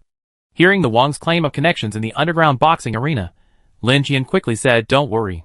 Take me to the underground boxing arena for a few days. Maybe we run into him. The Wang family patriarch nodded and said, okay. I have Wang Qi take care of your safety. For the next 2 days, just bear with me and pretend to be his friend. I have him show you around the underground boxing arena. Lin Jian, okay.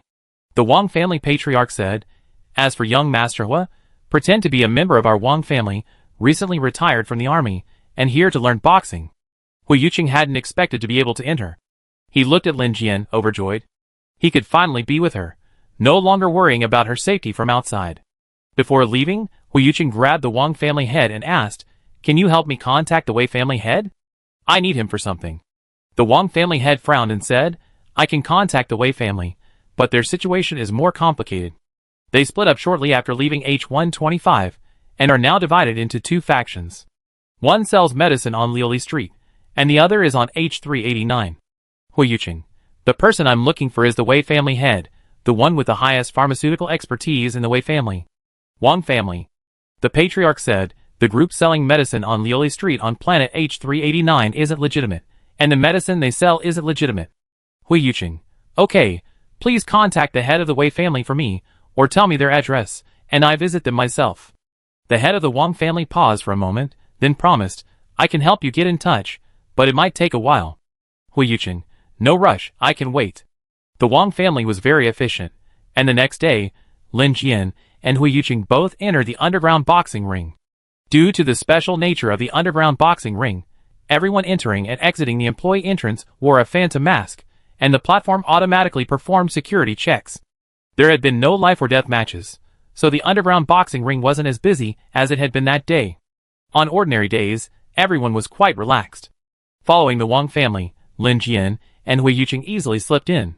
Dressed in Wang family clothing, Hu Yuqing was free to wander around the underground boxing ring after entering. This showed that the Wang family was quite well established in the underground boxing ring. Lin Jian had it even easier.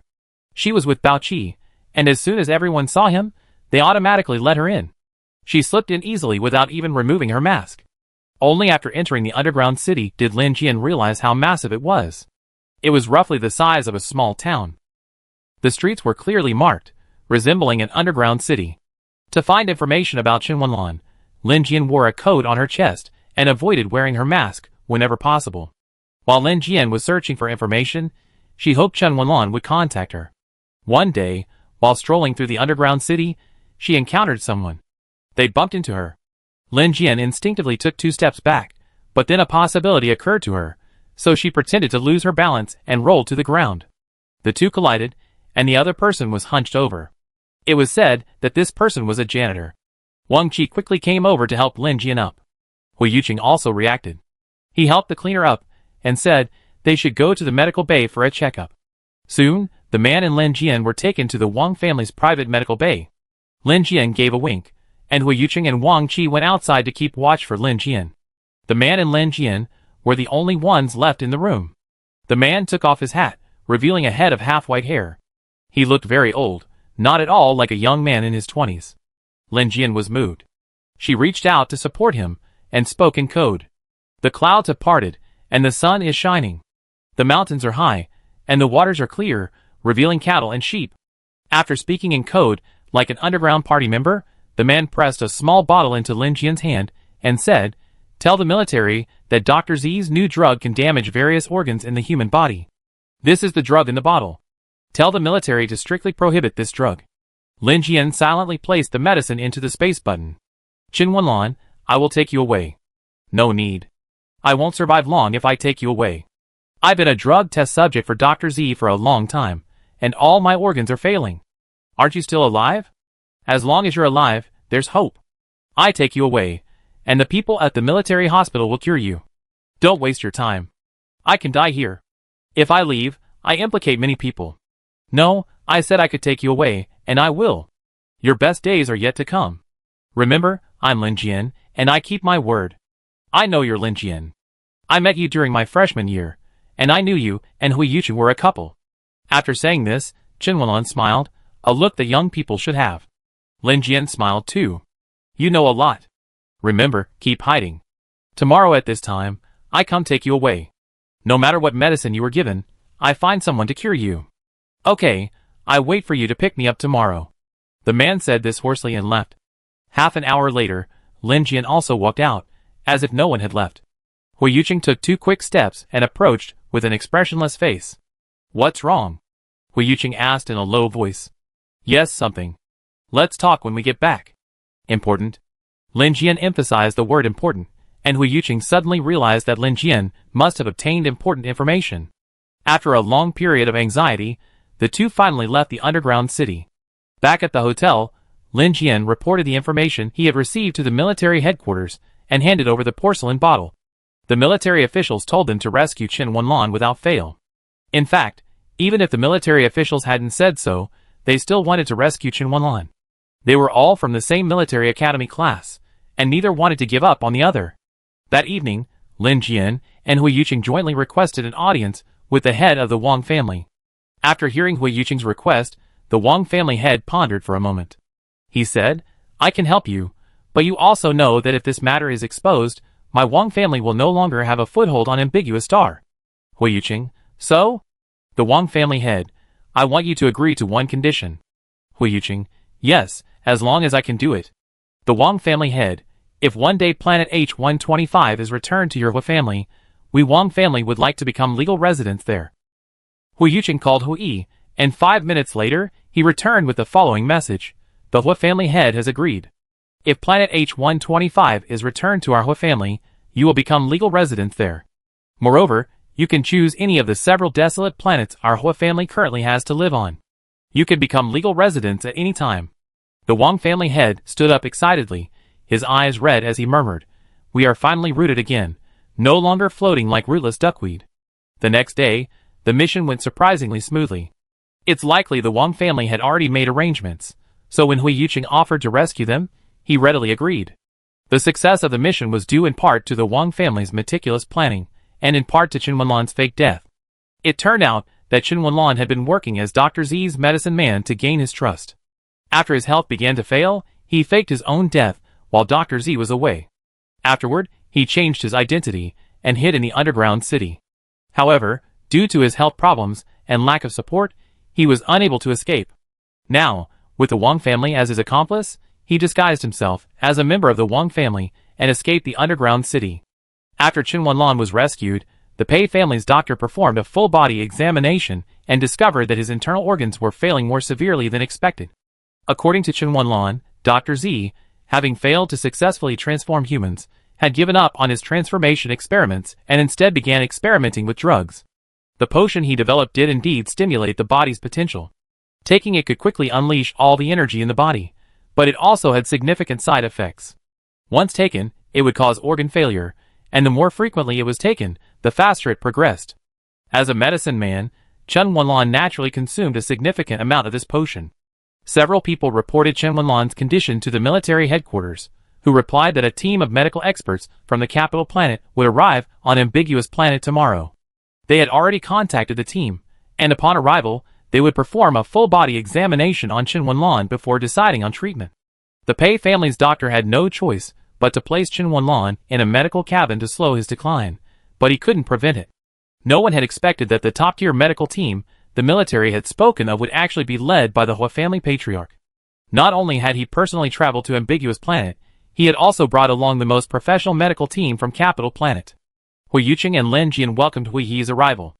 In the sunlight, Hui Yuqing stood straight, the outline of his back clearly visible, his standard military posture making him appear exceptionally upright. To Hui Yuqing, Hui Yi was a typical, strict father. To Lin Jian, he was kind and even smiled, a rare occurrence. But for someone who hadn't smiled in a long time, the slight twitch of his smile muscles made him look a little strange. Fortunately, the medical team quickly intervened and gave Lin Jian a thorough examination. Tests revealed a very small amount of diazepam, a neuroleptic drug, in Lin Jian's system. However, the wrong dosage can cause memory loss. Luckily, reports indicated that Lin Jian had previously ingested the drug, but it hadn't caused any harm to her body. It could be argued that her body had metabolized the drug, eliminating it from her system. When Hui Yuqing heard the test results, he was completely devastated.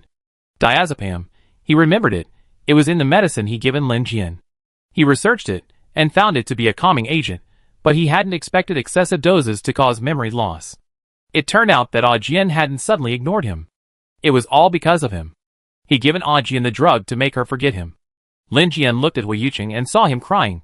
This was the first time he'd seen Hui Yuqing cry. Lin Jian had seen him fight bloody battles, treated her tenderly, and cooked for her before, but this was the first time she'd seen him so broken and heartbroken. Lin Jian walked over to him, took his hand, and said, "It's okay. No matter what, we're still together." Hui Yuqing seemed genuinely devastated. He ignored Lin Jian, lost in his own world. No matter how hard Lin Jian tried to hold him, he didn't respond. He looked so fragile, like a crimson porcelain plate, ready to shatter at the slightest touch. This was also the first time he had seen Hu Yuqing like this. He sighed, and said to Lin Jian, "Let him calm down for a while."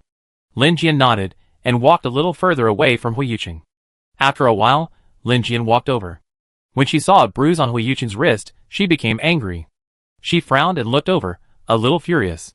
"What's wrong with your hand? How did it happen?" Hu Yuqing continued to lower his head without responding. Suddenly, his wrist was grabbed. He looked up and saw Lin Jian's expression, looking uneasy. Lin Jian half-crouched, lifting Hu Yuqing's chin with her hand and forcing him to meet her gaze. "Be a man, be free and easy. I don't mind. Why are you still daydreaming? If you truly feel guilty, then be nicer to me from now on. Or maybe we should just stop being together and reflect on this." Hu Yuqing panicked when he heard the words "not being together" and hugged Lin Jian tightly. "Jian, thank you for forgiving me. I will always treat you well." Lin Jian stroked his back, soothing him. "Okay. Remember your words, and always treat me well." Hu Yuqing nodded and promised yes for life. The doctors on Capital Planet performed a series of tests on Lin Jian, and then a full-body examination on Chen Wenlan. Unfortunately, the results were not satisfactory, so they decided to take Chen Wenlan back to Capital Planet for treatment. 2 days later, Lin Jian and Hu Yuqing decided to travel to planet H389 to search for the head of the Wei family. Because Dr. Z hadn't been apprehended, their companions remained on Ambiguous Star, awaiting military arrangements. At the H389 starship's terminal, a starship slowly landed, its hatch rising, and several individuals slowly emerged. H389 is a recently discovered, desolate planet. According to the information provided to Huyu City by the Wang family's head, after arriving at H389's largest terminal, further seafaring vessels are required to reach the island where the Wei family's head resides. After disembarking from the starship, Lin Jian and Hu Yuqing found the largest local shipping company and bought 2 VIP tickets.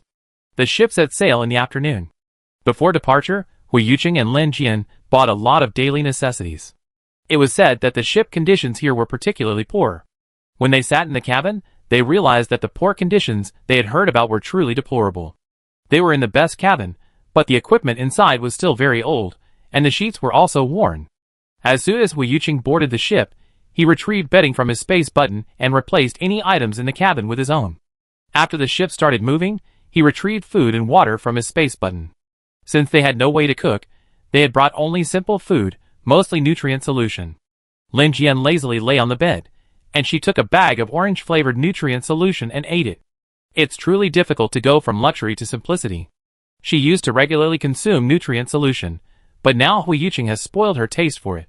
After only a few days, she already misses the comfortable life on the Capital Planet.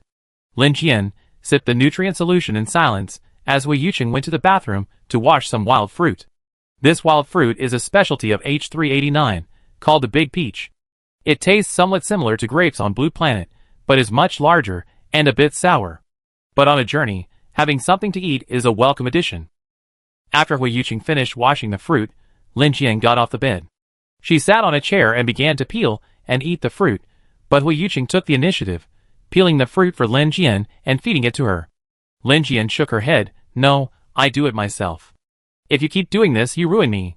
Hu Yuqing smiled and said, "It's better to be useless. I wish I could keep you useless. That way, no one else would have anything to do. I can't live without you." Lin Jian pointed at Hu Yuqing and said angrily, "Look at how stingy you are." Hu Yuqing smiled and said, "Well, I'm really stingy with you. I can't bear to let others like you, only myself." After saying this, he hugged Lin Jian and kissed her.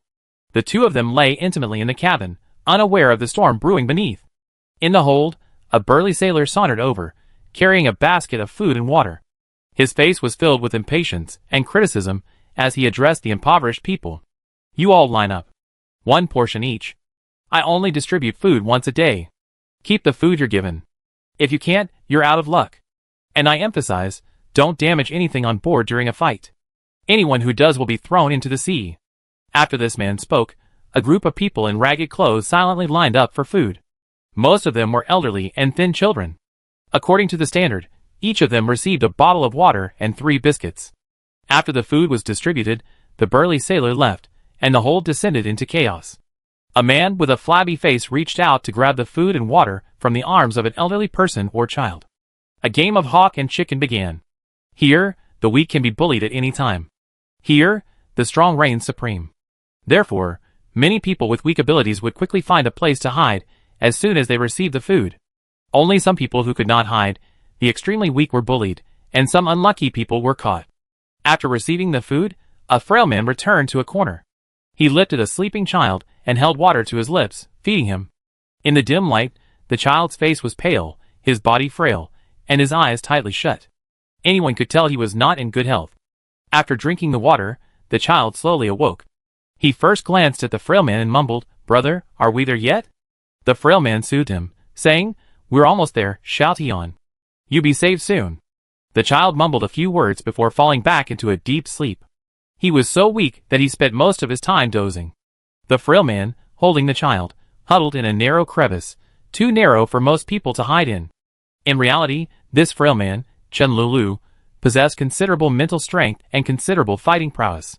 But with the child in tow, he, believing it was better to avoid trouble, quickly hid in the crevice after boarding the boat.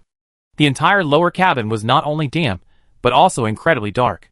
With everyone crammed together, the air was thick with the stench of sweat and foot odor.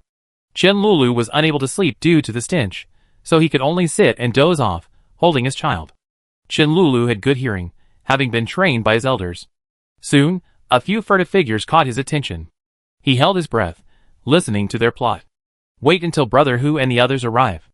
Let's go to the VIP room on the top floor. I just saw a couple living there. The woman is incredibly beautiful, and could be sold to planet H333. No, we're mainly after the money. The women aren't important. But that woman is absolutely stunning. Should we keep her for Big Brother? Okay, we have to see if Brother Hu likes that type. I took a look, and it seems like she's the type of woman who's a decent family woman. Brother Hu seems to like voluptuous women. Then let's see if Brother Hu likes her. If he likes her, we keep her. If not, we sell her. She should be worth quite a bit of money. Chen Lulu hid in the crevice, and overheard the men discussing the details of their internal and external synergy. It turned out that these men were pirates, constantly robbing passing ships on this sea. Chen Lulu used his mental power to gently probe their mental powers. Only one had a sea-level mental power, the rest were all D-level. With that level of power, it's no wonder they could only rob ships on desolate planets. Chen Lulu, holding his child in his arms, felt the urge to alert the people in the VIP room on the top floor. However, if he left now, he'd inevitably be discovered. It wouldn't be a problem if he went alone, but it would be too inconvenient to bring his younger brothers along. After hesitating for a moment, Chen Lulu decided to ignore the matter. When the pirates arrived, such a major event wasn't something he could change on his own. The sky gradually darkened, and Chen Lulu, feeling extremely sleepy, squinted his eyes. In his dream, he remembered that nightmare. He had grown up on planet H125. As a child, he had always lived in Dark Street, a place jokingly described as dark and dark, but in reality, it wasn't. Their streets were spacious. Back then, the Chin children often went to the food court with the children of the Wei and Wang families to eat snacks. Back then, the streets of planet H125 were still full of flowers. After their snacks, they would gather the fallen blossoms, weave them into garlands, and wear them on their heads, then return to Dark Street together, chattering. However, all the beauty was destroyed in those few days. Someone threatened to rebel, and instead of stepping in to stop it, the Chun, Wang, and Wei families acquiesced. From then on, their lives were transformed. What they had thought were days of captivity and persecution turned out to be the very life they had longed for. Since leaving planet H125, the Chin family has learned that the outside world isn't always so rosy. Just look at the life they're living now. Chen Lulu woke up and wondered if he stayed out of this incident like the Chin family had done before, then if the ship was destroyed and everyone on board was abducted by pirates, could he, alone with his brothers, truly survive? This terrifying scenario instantly entered his mind, and he shuddered with fear. After Chen Lulu realized it, his expression grew serious. No, he had to report it.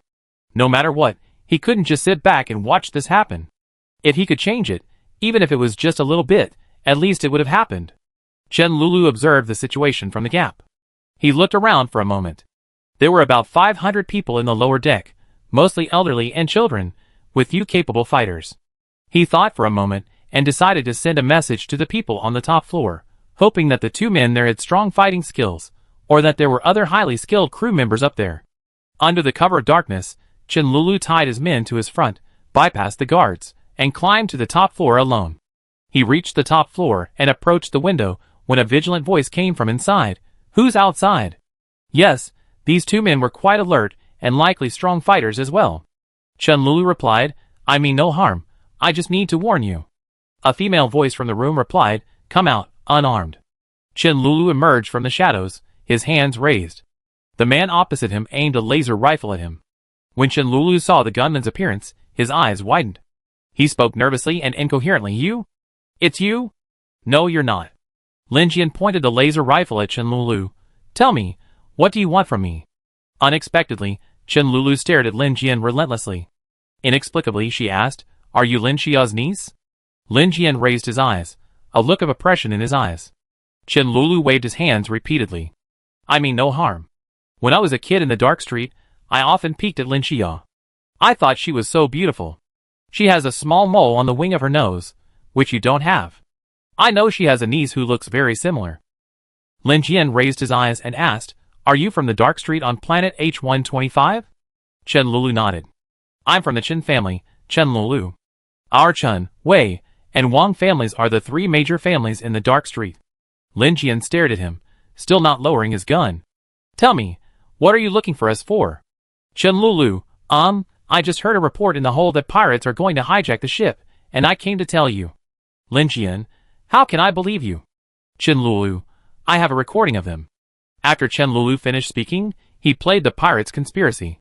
"At 4 in the morning, a few of us will block these key locations. Lao Ba, you take Brother Hu to the driver's cab and kill the people there. The rest of us will block the VIP rooms upstairs and enter each one. We kill whoever needs to be shot and rob whoever needs to be robbed." Lin Jian was about to lower her gun when Hui Yuqing, hidden in the shadows, grabbed her and said, "Don't trust him so easily. He might be an insider." Chen Lulu then looked up at the man hiding in the shadows. She cried out in shock, "Fuck? Boss Hui, why are you here too?" After she finished shouting, Chen Lulu realized, "No, you're not Boss Hui. Who are you? You look like Boss Hui. Why do you look familiar?" He muttered to himself before suddenly remembering the man before him. Oh my god, it was his younger brother's idol, Major Hui, the pride of the Republic. He had single-handedly driven back the talented Major General Xing Beast, only to have his entire mental strength destroyed. Thinking of this, Chen Lulu looked up at the two men and said, "I can prove I'm not an insider." He unbuttoned his shirt, revealing his younger brother's head. "I'm here to see the Wei family. My younger brother has a heart condition, and I'm here to see the head of the Wei family. Besides, I'm a woman, and I can prove it by taking off my clothes." Lin Jian countered, "Just because I'm a woman doesn't mean you're safe, does it?" Chen Lulu made up his mind and said, "I have SS-level mental power. If I were to attack you now, you two would be no match for me." Hui Yuqing looked at Lin Jian and said, "Go to the bathroom and see if she's right. Be careful when you do, and don't put your gun down." Lin Jian nodded. When Lin Jian emerged from the bathroom, she nodded in confirmation to Hui Yuqing. Chen Lulu expressed his sincerity to the two men, "Don't worry. Even if it costs me my life, I will protect your safety." Hui Yuqing said nothing, only quickly operating on the computer. Suddenly, Chen Liu's brother began to tremble, his eyes rolling back as he began to twitch. Lin Jian quickly administered a tranquilizer and a nutrient solution. "He seems very ill and malnourished." Chen Lulu bowed his head sheepishly. "Thank you for the medicine." Lin Jian sighed at the current state of the Chen and Wang families. These two families had clearly prospered in their time on the dark streets, yet now each was in greater trouble than the other. Chapter 70. After leaving her brother in Lin Jian's care, Chen Lulu followed Hui Yuqing's instructions and returned to the lower level to track the movements of the accomplices. Unfortunately, when Chen Lulu returned, the accomplices were no longer there. They must have fled upstairs. It was 3 in the morning, with an hour left before the pirates were due to reunite. Chen Lulu had to quickly find them and report their whereabouts. Chen Lulu followed a series of chaotic footprints to the outside of the cabin, where they ended at the iron pipe scaffolding outside. It turned out that the men had climbed up the scaffolding to the middle level. It seemed their fighting skills were truly lacking, requiring the scaffolding to even climb. It was pitch black, and beneath them lay the turbulent sea. But Chen Lulu showed no fear.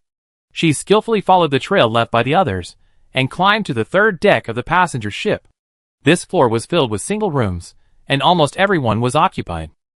Chen Lulu held her breath and explored with her mental power, discovering that the fifth, horizontally located room was unoccupied. She began her horizontal climb. When she reached the outside of the fifth room, she clung to the cabin wall. With a soft click, the window button opened. She pushed a crack and peered inside. No one was inside. Confirming herself, Chen Lulu crouched down and slipped through the gap. Once inside, the window clicked again, and Chen Lulu locked it. After successfully entering the room, Chen Lulu clung to the wall, listening carefully for any movement nearby. Unfortunately, it was late at night, and everything was silent. She heard no other sounds besides snoring. Where had those spies gone? Had they infiltrated a room? Had they already begun their operation? Without any information, Chen Lulu pushed the door open and left, intending to investigate. As soon as she quietly opened the door, Chen Lulu heard voices, and quickly retreated back into her room. In less than a minute, two burly men approached side by side, their sleeves covered with crew insignia. They were out so late because they were night patrolmen. Person A: so boring. How about we go back to our rooms and play around? Person B: no, we still have 2 floors to patrol. Person A: what are you afraid of? Our captain is Wu Qi. And let me tell you, no one in these waters would be so bold as to try to scam our captain. Person B: TSK, you know our captain is Wu Qi, and you're still slacking off? Be careful, he find out and kill you. Person A thought about it, and realized it was true. Wu Qi was not only a formidable fighter, but also had strict internal management. If he knew they were slacking off, he'd definitely make it tough on them. So, Person A compromised, okay, let's finish our patrol first, then go back and play a couple of rounds. Person B: after some thought, he nodded, okay, let's be quick and finish our patrol early. The 2 crew members left with flashlights. They hadn't noticed anything unusual on the ship. The captain had tacitly approved of the crew playing cards on board. On long-distance passenger ships like theirs, crew members are at sea year-round. To pass the time aboard, they often play cards in private. As long as they complete their work and don't gamble, the captain will turn a blind eye. Chen Lulu heard the fading footsteps of 2 people in her room. Just as she was about to slip out again, someone emerged from the next room. Chen Lulu listened to the footsteps and counted them. There were 5 of them. Judging from the noise, they were the accomplices from the cabin. True of searching high and low for gold, yet finding it effortlessly. Chen Lulu quickly sent the locations of the accomplices to Hui Yuqing, who then processed the information on his computer. As soon as the accomplices left the room, the computer on one of them's wrists buzzed. He waved his hand, commanding his followers to quickly retreat back to their rooms. Johnny connected the computer to the screen, and a screen popped up. The other person was a man with drab hair. He had a blank expression and asked Johnny, "Is the plan going well?" Johnny replied, "Everything is going well. We're following the boss's instructions." The drab-haired man nodded and said, "Okay, we reach your location in 30 minutes. Remember to keep your signal transmitter on so I can contact you at any time." Johnny nodded, "Okay, we're ready. We be waiting on the boat, boss." The drab-haired man paused, then decided to offer his subordinates a grand promise: work hard. Once this deal is successful, I take you on a glorious trip to Sherlon Star for a few days. The few insiders nodded excitedly, looking foolish. Johnny was about to declare his loyalty when suddenly, a loud bang. The entire passenger ship shook. Johnny stumbled and nearly fell to the ground. The others were even worse off, falling directly to the floor. At this time, the alarm on the ship sounded. "Emergency notice, our ship has been attacked by pirates. Crew members quickly gather on deck, all passengers stay in the room, lock the door, do not go out." The man with drab hair was startled. He hurriedly asked Johnny, "What's going on? Why are your ship encountering pirates? We haven't even arrived yet." Johnny wasn't sure what was going on either. He paused and said, "Boss, I go out and check the situation and get back to you." Outside the cabin, retractable chains connected to mechanical claws were being thrown by the opposing forces. These claws firmly adhered to the passenger ship, and due to the suction of the claws, the pirate ship began to approach the passenger ship, getting closer and closer. When they were close enough, the people on the pirate ship seemed to notice something was wrong. "Boss, this ship doesn't look like a cargo ship, it's a passenger ship." The pirate leader, a one-eyed man, carefully examined his computer, and showed it to the person next to him for confirmation. The person nodded. The one-eyed dragon said, "That's the signal Lizzie Singh gave us. He said the cargo, this time, is incredibly large, and the owner can't find a large enough ship to handle it, so they rented a large passenger ship, but it's already overflowing with supplies. Don't worry, Lizzie-san has already drugged the crew's midnight snack. Once we get aboard, we kill the drugged crew members, and then take the ship and its cargo aboard. Hearing their boss words, his subordinates felt relieved and continued to approach. They had quite a bit of blood on their hands. As the two ships drew closer, a group of ragged pirates, armed and wielding weapons, ran up the gangplank. Although they lacked psychic powers, they were ruthless and vicious. The crew had already assembled, weapons drawn, and prepared to fight back. The crew remained calm. Their passenger ship was the largest in the area, and its captain, Wu-Chi, was a ruthless character who had previously vanquished two pirate gangs. The pirates broke open the passenger ship's cabin door, and the two groups faced off. The crew members were armed with radiation guns and laser swords, while the pirates were armed with homemade weapons. When the ragged pirates saw the sturdy crew members and their leader, Wu-Chi, they panicked for a moment. The leading pirate stepped back and spoke to his subordinates. "Why is Wu-Chi here? Aren't we robbing a cargo ship?" The first pirate stammered, "Yes. Lizzie-san said they drugged everyone on the cargo ship, but this doesn't seem to be a cargo ship." The second pirate was confused, "But we clearly followed Lizzie-san's location." The third pirate suddenly interrupted, "Boss, the leader over there looks to be Wu-Chi. It's said that Wu-Chi has a B-level mental power and attended Landmeyer Military Academy." The leading pirate's face darkened as he angrily said, "Nonsense. I'm only blind in one eye. How could I not recognize Wu-Chi?" But what could they do now? They were already here. What else could they do? Even if they wanted to get away unscathed, the person they were facing was Wu-Chi. How could he allow you to smash down his door and then just run away? The leading pirate considered it, deciding that surrendering outright wasn't an option. A fight might offer a chance of survival.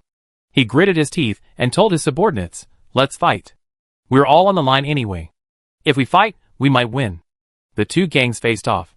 Wu-Chi gave a look, and his number one thug took the lead. No one saw how the number one thug struck. At Wu-Chi's command, the number one thug sprang into action, swiftly flipping like a kite, swinging 180 degrees, and charging directly into the pirate group. His opponent was number one, who was on the side of the one-eyed dragon. He tried to block him, but number one flipped over, landing head-on from eye level with his opponent. He placed his head on his opponent's head, his hands firmly locked around his neck, completely dominating him. Seeing their number one being completely dominated by the other's number one, the pirates' number two grabbed their hammer and rammed it into Wu-Chi's number two's chest, sending him back 2 steps. The victim reacted, spun around, and slashed forward with his laser sword, pushing the hammer wielder back 3 steps. The pirate's number 3, skilled in the use of iron fists, charged forward wearing iron fist gloves and unleashed a powerful punch at the opponent's number 3. Wu-Chi's number 3 was weaker, unable to withstand the blow, and was struck, stumbling to the ground. A scuffle ensued between the pirates and the crew. Chen Lulu hid in a corner. She retrieved the electronic radiation gun Lin Jian had given her from her space button and observed cautiously, reporting the situation to Hui Yuqing. At the same time, Chen Lulu kept an eye on Johnny, wondering what he would do. Johnny seemed a little confused. Chen Lulu saw him frantically reporting something to his computer. Chen Lulu was puzzled. Were these pirates and Johnny not part of the same group? The fighting in the cabin lasted only a few minutes before a pitch-black military aircraft appeared in the sky. Emblazoned with the Star Sea Republic's logo and a large number 15, it was visible on the aircraft. The warship circled above the passenger ship, its glaring searchlight beaming down. A voice terrified the pirates emanated from within. "I am the commander of the 15th Legion.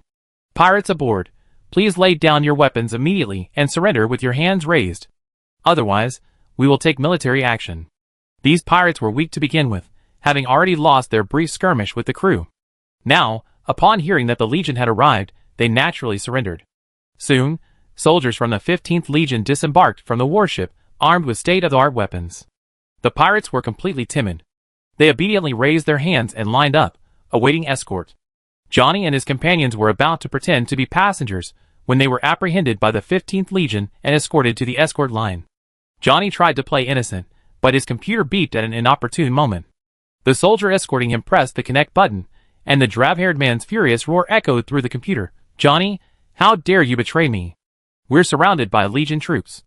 The screen was shaky, but Johnny still saw the image of his leader being captured by the Legion. The leader of the 15th Legion went directly to the top floor of the passenger ship. He knocked on the door, and it opened, revealing Hui Yuqing's face. The two exchanged a military salute and began to talk. Hui Yuqing spoke first. There are two groups of pirates on this ship. Don't forget those accomplices. The commander of the 15th Legion nodded and replied, we captured them all. The 14th Legion intercepted the other pirate ship, and all those aboard have been brought to justice. Hui Yuqing politely thanked them. Thank you for your hard work. Chapter 71. The commander of the 15th Regiment had always admired Hui Yuqing. He politely said, you worked hard. Without the location points you sent, we wouldn't have been able to capture both pirate gangs so quickly. Hui Yuqing paused, then continued to inquire about the situation. By the way, did anyone send personnel to protect the unconscious people on the cargo ship? The commander of the 15th Regiment replied, yes, we sent a small team. Not only did they protect the crew, but we also captured the pirates who drugged the ship. Hui Yuqing nodded, finally feeling relieved. Initially, when he decided to adopt this plan, he had been apprehensive. If the military arrived late, there might be casualties. However, he had no choice. He had to do everything he could to save the lives of the crew on the cargo ship. It turned out that when Hui Yuqing heard from Chen Lulu that pirates were planning to rob, he contacted the military. The 14th and 15th regiments were operating in nearby waters, so the military assigned these two regiments to carry out the pirate suppression mission. After confirming that the two legions would arrive within half an hour, Hui Yuqing intercepted another secret call. It turned out that another pirate group, not far from here, was plotting to hijack a cargo ship. Most of the crew had been drugged by Lai Zisan, and were now heading towards the cargo ship, intending to kill the crew as soon as they boarded. In this critical situation, Hui Yuqing could only take a risky tactic. Based on the positions of the 14th and 15th legions, and the two pirate groups, he devised a plan. Hui Yuqing accessed the pirate Johnny's computer, and modified the location Johnny had sent to the pirate leader. He lured the pirate group to the southeast of the passenger ship, shifting their position. He then sent the new location to the leader of the 14th Legion, assigning the 14th Legion's personnel the task of intercepting the pirates. The One-Eyed Dragon pirates posed a more serious challenge. They were positioned midway between the passenger ship and the cargo ship, only a 20-minute journey away. If the location set by Lai Zisan was arbitrarily altered, the pirates would never find the ship. Alarmed, they might escape in a small boat. Therefore, after much deliberation, Hui Yuqing altered Lai Zisan's location to that of the passenger ship. This way, the One-Eyed Dragon pirates would descend upon the passenger ship, lurking in their trap, while the unconscious individuals on the cargo ship would be safe. After modifying the location information, Hui Yuqing contacted the 15th Legion, urging them to expedite their arrival. At the same time, he sent an anonymous message to Wu Qi, warning him of a pirate attack and urging him to take precautions. Thus, before the One-Eyed Dragon's men boarded the ship, Wu Qi's crew had already prepared for battle. Chen Lulu listened as Hui Yuqing described his operation, unaware that this pirate crisis had been resolved so easily. And she, without even lifting a finger, averted this disaster, save for tipping off. Now, she felt fortunate to have made the right choice. Sometimes one truly needs to be brave. If the Chen family had stepped forward, everything would have been different. After the two pirate gangs were apprehended, the passenger ship continued on its way. Chen Lulu was praised by Wu Qi for her tip-off. Now, not only did she no longer have to live in the hold, but she was given a room in the spare room on the 3rd floor, which she had crawled into. Furthermore, Wu Qi offered her and her brother free boxed lunches with the crew. The boxed lunches weren't particularly tasty, they were just enough to fill her stomach, but for Chen Lulu, they were quite good, far superior to her previous accommodation and food in the hold. 3 days later, the passenger ship docked at Haiwu Island, and Lin Jian and his group finally reached their destination. A few years ago, Haiwu Island was a deserted island with very few inhabitants. However, in recent years, thanks to the Wei family, many people have gradually moved in, and the permanent population has grown. They arrived at noon, the busiest time of the day. Many workers were working at the docks, a group of coolies were unloading cargo from a cargo ship, and a group of locals were hawking seafood. Most of the people trading here were sailors docked on the shore. The bustling scene reminded Lin Jian of the simple people living ordinary lives on the undeveloped islands of Blue Star many years ago. The Wei family was easy to find here, as in the minds of these people, they were the wealthiest family on the island. When a group of children heard they were looking for someone from the Wei family, they eagerly offered to lead them there. It wasn't that they were particularly hospitable, but they hoped to gain some star coins from the people by leading them there. Lin Jian tacitly agreed to their guidance. Although the children's guidance was dispensable, she didn't mind giving each of them a few star coins. According to the map given to them by the Wang family head, the Wei family lived on the northern side of the island, the best and most central location. Getting from the harbor pier to the north of the island was quite far, passing through 2 streets. The street closest to the pier was the island slum district, where the dock workers gathered, the island's poorest people. Slum Street was littered with small, hand-built houses, constructed from haphazardly nailed together old wooden planks and covered with tarpaulin. The street was chaotically constructed, with some houses already half collapsed. Most of the children leading the way lived on this slum street. Walking past Slum Street, one passed the shantytown. The houses there were neatly built, mostly from building materials, but each one was small and shabby. According to the children, there were no police on their island. Here, the strong reigned supreme. Lin Jian and the others followed the group of children northward. After more than half an hour, they finally saw a courtyard in the distance. This one was quite impressive, with blue bricks and red tiles. On the gate plaque outside the courtyard were the words Wei Zhai, Wei Zhai. After arriving outside the courtyard, Lin Jian transferred 100 star coins to each of the children who followed her. The children were delighted to receive so many star coins and thanked her profusely.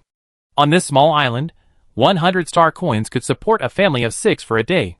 In truth, Lin Jian had considered giving more, but she remembered her grandfather's principle of not being too conspicuous in public. After a moment's hesitation, she settled on giving each of the children 100 yuan. After receiving the money, the children expressed their gratitude and dispersed. Now, only Lin Jian, Wei Yuqing, Chen Lulu, and her younger brother remained outside the Wei family's courtyard. Chen Lulu sighed, "Sister Lin Jian, I'm reminded of your aunt. Back on planet H125, I often saw her giving pocket money to the children in the slums. The children there loved her so much." Lin Jian smiled at the side, but she didn't say much. The Lin family motto was, "When poor, take care of yourself, when rich, help the world." Whenever possible, the Lin family would do their best to help the weak. After pausing at the Wei residence's entrance, Lin Jian gestured for Chen Lulu to knock. This was primarily because of the 4, Chen Lulu was likely the most familiar with the Wei family. Chen Lulu arrived at the Wei residence and rang the doorbell. A moment later, a middle-aged man who resembled a housekeeper emerged. He said enthusiastically, "Miss Chen, you arrived? Please come in. My young lady is waiting for you." After stopping, Chen Lulu pointed to the 2 people behind him and said, "Uncle Wei, these 2 are here to see your master." The Wei family's housekeeper looked back and, upon seeing Lin Jian and Hui Yuqing, his voice changed with excitement. "Young Master Hua and Miss Lin are here too. Ever since receiving the message from the Wang family's master, our master has been waiting for you. Please come in." As he spoke, he ordered the gate to be opened wide, welcoming the group into the Wei residence. After the gate opened, the Wei residence appeared before them. The interior was quite large, with tall ginkgo trees lining the courtyard, their golden leaves lending it a poetic and picturesque feel. The buildings within the courtyard were primarily clad in green brick walls. The interior was clean, with a children's play area and a martial arts training ground. As soon as Lin Jian and his companions entered the courtyard, the head of the Wei family hurried over, accompanied by the entire Wei family. The Wei family members were somewhat reserved when facing Hui Yuqing and Lin Jian, standing in a straight line and welcoming them into the main residence. After entering the main residence, the head of the Wei family politely introduced the Wei family members to Hui Yuqing and Lin Jian, who then exchanged pleasantries with them.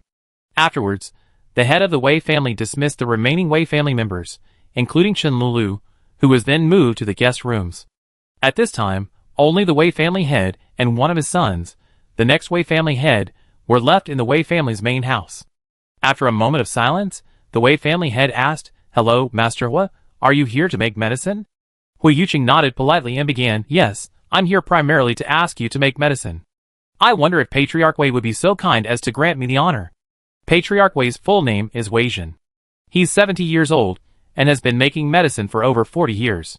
Back when he was on planet H125, his medicines were incredibly hard to come by. Facing Hui Yuqing, Wei Zhen was straightforward. "Patriarch Wang mentioned making medicine to me before. To be honest, I did make a few medicines related to mental power, but they weren't as miraculous as the legends claim. Regarding young Master Hua's damaged mental power, I'm afraid they won't be of much use." Hui Yuqing said sincerely, "Go ahead and make the medicine. This medicine isn't for me, but for someone very important in my life." Wei Zhen smiled and said, "Okay, I make it for you, but it won't be quick. I started preparing the herbs as soon as I received the message from Patriarch Wang. We only just collected all the ingredients, so you probably have to wait a while before we can make the medicine. Hui Yuqing quickly replied, don't worry. We need your help, so please don't be polite. Just follow the process and make it slowly. We just have to wait a little longer. Afterward, Wei Zhen looked at Hui Yuqing and asked hesitantly, young Master Hua, do you need a checkup? My Wei family has been making medicine for generations. While I can't completely cure your mental damage, I can make some supplemental pills for you. Seeing Wei Zhen offer to help Hui Yuqing with the medicine, Hui Yuqing looked at Lin Jian. Lin Jian thought for a moment and nodded. Hui Yuqing began by thanking him. Then I would like to thank the patriarch of the Wei family. If you need anything in the future, I will be happy to help you. Wei Zhen waved his hand, saying, you don't have to be so polite. So you two rest today. Tomorrow, I use the machine to give you a thorough examination before prescribing the medicine. Hui Yuqing nodded in thanks. The next morning, after the head of the Wei family arranged Chen Liu's younger brother's treatment plan, he brought along Wei Rui, the next head of the Wei family, to conduct a psychiatric examination on Hui Yuqing.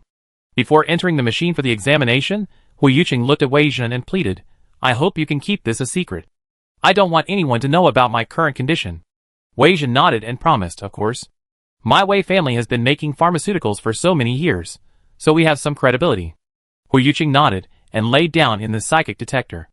As the machine probed Hui Yuqing's mental energy, Wei Zhen, standing nearby, was stunned. Is his mental energy intact? No, it was severely damaged, but it's recovered a lot now. Lin Jian replied, during the beast tide, his mental energy was severely damaged. Now, after a period of treatment, it's recovering. Wei Zhen exclaimed, amazing. Someone can actually help someone else recover their mental energy. I wonder who's so amazing. Lin Jian replied vaguely, yes, his family helped. Wei Zhen immediately understood that it was a master hired by the Hua family who had restored his mental energy. Oh, no wonder Hui Yuqing had asked him to keep it a secret. Wei Zhen couldn't ask further about such private matters. The resources available to top families were indeed different. Wei Zhen had no experience with mental energy restoration. He only knew how to make medicine. Now, he needed to be more cautious in customizing supplementary medication for Hui Yuqing. After the examination, Wei Zhen said to Hui Yuqing with some amazement, your mental energy has recovered well. Your treatment was well managed, neither overtreating nor delaying treatment. Lin Jian listened from the side and twitched his lips, thankful they made this trip. Otherwise, with their recent diligence, Hui Yuqing would have been hurt. Wei Zhen continued, generally speaking, those with SSS mental powers are very powerful. When something is too powerful, they become repulsive to the surrounding objects. However, you cooperated very well with the person treating you. Instead of rejecting him, you accepted him. This is quite remarkable. Hui Yuqing nodded. Wei Zhen, previously, a man in the Republic with SSS-level psychic power went insane. His psychic power was so strong that he became obsessed with everything around him. Unable to control himself, he tried to resist it with his own strength. As a result, the resistance was too much, and his nerves could not bear it, so he went insane. Now, you are slowly regaining your psychic power. It's like pouring water into a tank. You need to slowly inject it and let it settle. This way, your psychic power will be more stable than before. Therefore, you must communicate well with your healer and remember not to rush. Hui Yuqing nodded. After thinking for a moment, he pleaded with Wei Zhen, could you also check Lin Jian's psychic power? To be honest, it was for her that I requested the medicine. Wei Zhen glanced at Lin Jian, somewhat surprised, and asked, could it be that Miss Lin's psychic power was also problematic? Hui Yuqing nodded and said, she accidentally took a pill that caused some damage. Could you take a look at her? Wei Zhen agreed and checked Lin Jian's psychic power as well. After examining Lin Jian, Wei Zhen was even more puzzled. Ms. Lin must have taken some kind of drug that damaged her mental strength. But strangely, from what we can see so far, her mental strength hasn't been damaged at all, only traces of damage. Hui Yuqing pulled a sealed bottle from his space button and held it up to the Wei family patriarch. Did this medicine cause her mental damage? The Wei family patriarch took the bottle, opened it, sniffed it carefully, and then examined it. He then said to Hui Yuqing, it's likely this medicine. This medicine is probably a mental medicine, but the pharmacist used it rather aggressively. Some ingredients are excessive. If not handled properly, it can cause mental damage to the person who consumes it, and in severe cases, even death. Hui Yuqing clenched his fists, lowered his eyes, and asked, do you know who made this medicine?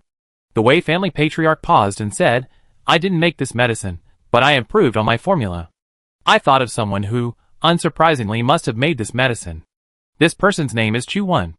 He's actually a member of the Wei family. He's my second uncle's illegitimate son. Back then, my second uncle met his mother while he was away. For some reason, my grandfather never acknowledged her identity, so Chu-Won simply took her last name. Later, my second uncle passed away. Chu-Won and his mother left planet H125. Later, I heard that Chu-Won had joined Dr. Z. Dr. Z was said to be gifted in pharmaceuticals, and Chu-Won was a similar type. Both were rather extreme. A few years ago, after I created a few pills to soothe mental power, I heard Chu-Won also created a few, but because they weren't effective, he destroyed them. Unexpectedly, the pills leaked out. After hearing this, Hu Yuqing asked Wei Zhen, "Can the damage Lin Jian sustained from taking the pills be treated?" Wei Zhen, "She doesn't need treatment. The instruments show she's fine now. However, the instruments are just machines, so I can't guarantee her absolute safety. I can only say that based on the current examinations, the damage to her nervous system has been repaired." Hu Yuqing nodded, "Okay, thank you. Please also prepare some supplemental medication for her." Wei Zhen, "You're welcome. I do my best for you." Over the next few days, Wei Zhen conducted further mental power tests and examinations on Lin Jian and Hu Yuqing. According to the specific conditions of the two people, Wei Zhen began to prescribe medicine for them. Chapter 72. Life seemed to settle into a steady, slow pace. Lin Jian and Hu Yuqing leisurely enjoyed their vacation on Haiwu Island. Here, no one knew them. They could stroll along the beach and buy food at the food court. People treated them as guests of the Wei family, offering only polite greetings. Unexpectedly, there was a movie theater on this remote island. After learning about it, Lin Jian and Hu Yuqing went to see a movie. At the end of the movie, the ending theme song was surprisingly sung by Cui Bao. Cui Bao, known as the Little Mermaid Prince, had sung ending themes for many films. Unexpectedly, on this small island, they heard the voice of an old friend. That night, Hu Yuqing, for the first time, sang the ending theme song from the movie. He sang beautifully. Although his voice was different from Cui Bao's, it had a unique quality. Lin Jian was pleasantly surprised. This was the first time she heard Hu Yuqing sing. Afterward, she jokingly said, "If we're stranded on a deserted island, we have to rely on your singing to earn a living." Hu Yuqing smiled and said, "Not necessarily. I know a lot. Even if we're stranded on a deserted island, I can take good care of you." Lin Jian, "Okay, I wait and see. I hope we can live well on the deserted island." Hu Yuqing kissed her and jokingly said, "Well, you take me with you, and we be fine wherever we go." A week later, Chen Lulu came to say goodbye to Hu Yuqing and Lin Jian. She was going to Xinglua Star. Chen Liu's brother needed an artificial heart, and the materials for these were only available on large planets, and Xinglua Star was the largest nearby. Lin Jian and Hu Yuqing also had a sudden impulse. They wanted to travel to Xinglua Star. In fact, it was mainly Lin Jian who was the one who wanted to travel. She loved traveling. When she was on the capital star, she often packed her backpack and went on vacation to nearby planets in her free time. Now, her desire to go out and play had returned. Coincidentally, the Wei family head had already prepared the first batch of medicine, enough for 10 days. If they took a private starship to Xinglua Star, the round trip would only take 10 days, which would not be a big deal. Hu Yuqing and Lin Jian sought the Wei family head's opinion, and he strongly agreed. Reading 10,000 books is not as good as traveling 10,000 miles. It's good for young people to see the outside world. You should take Wei Min with you. He's my grandson, younger than you, but he's very clever and knows how to make medicine.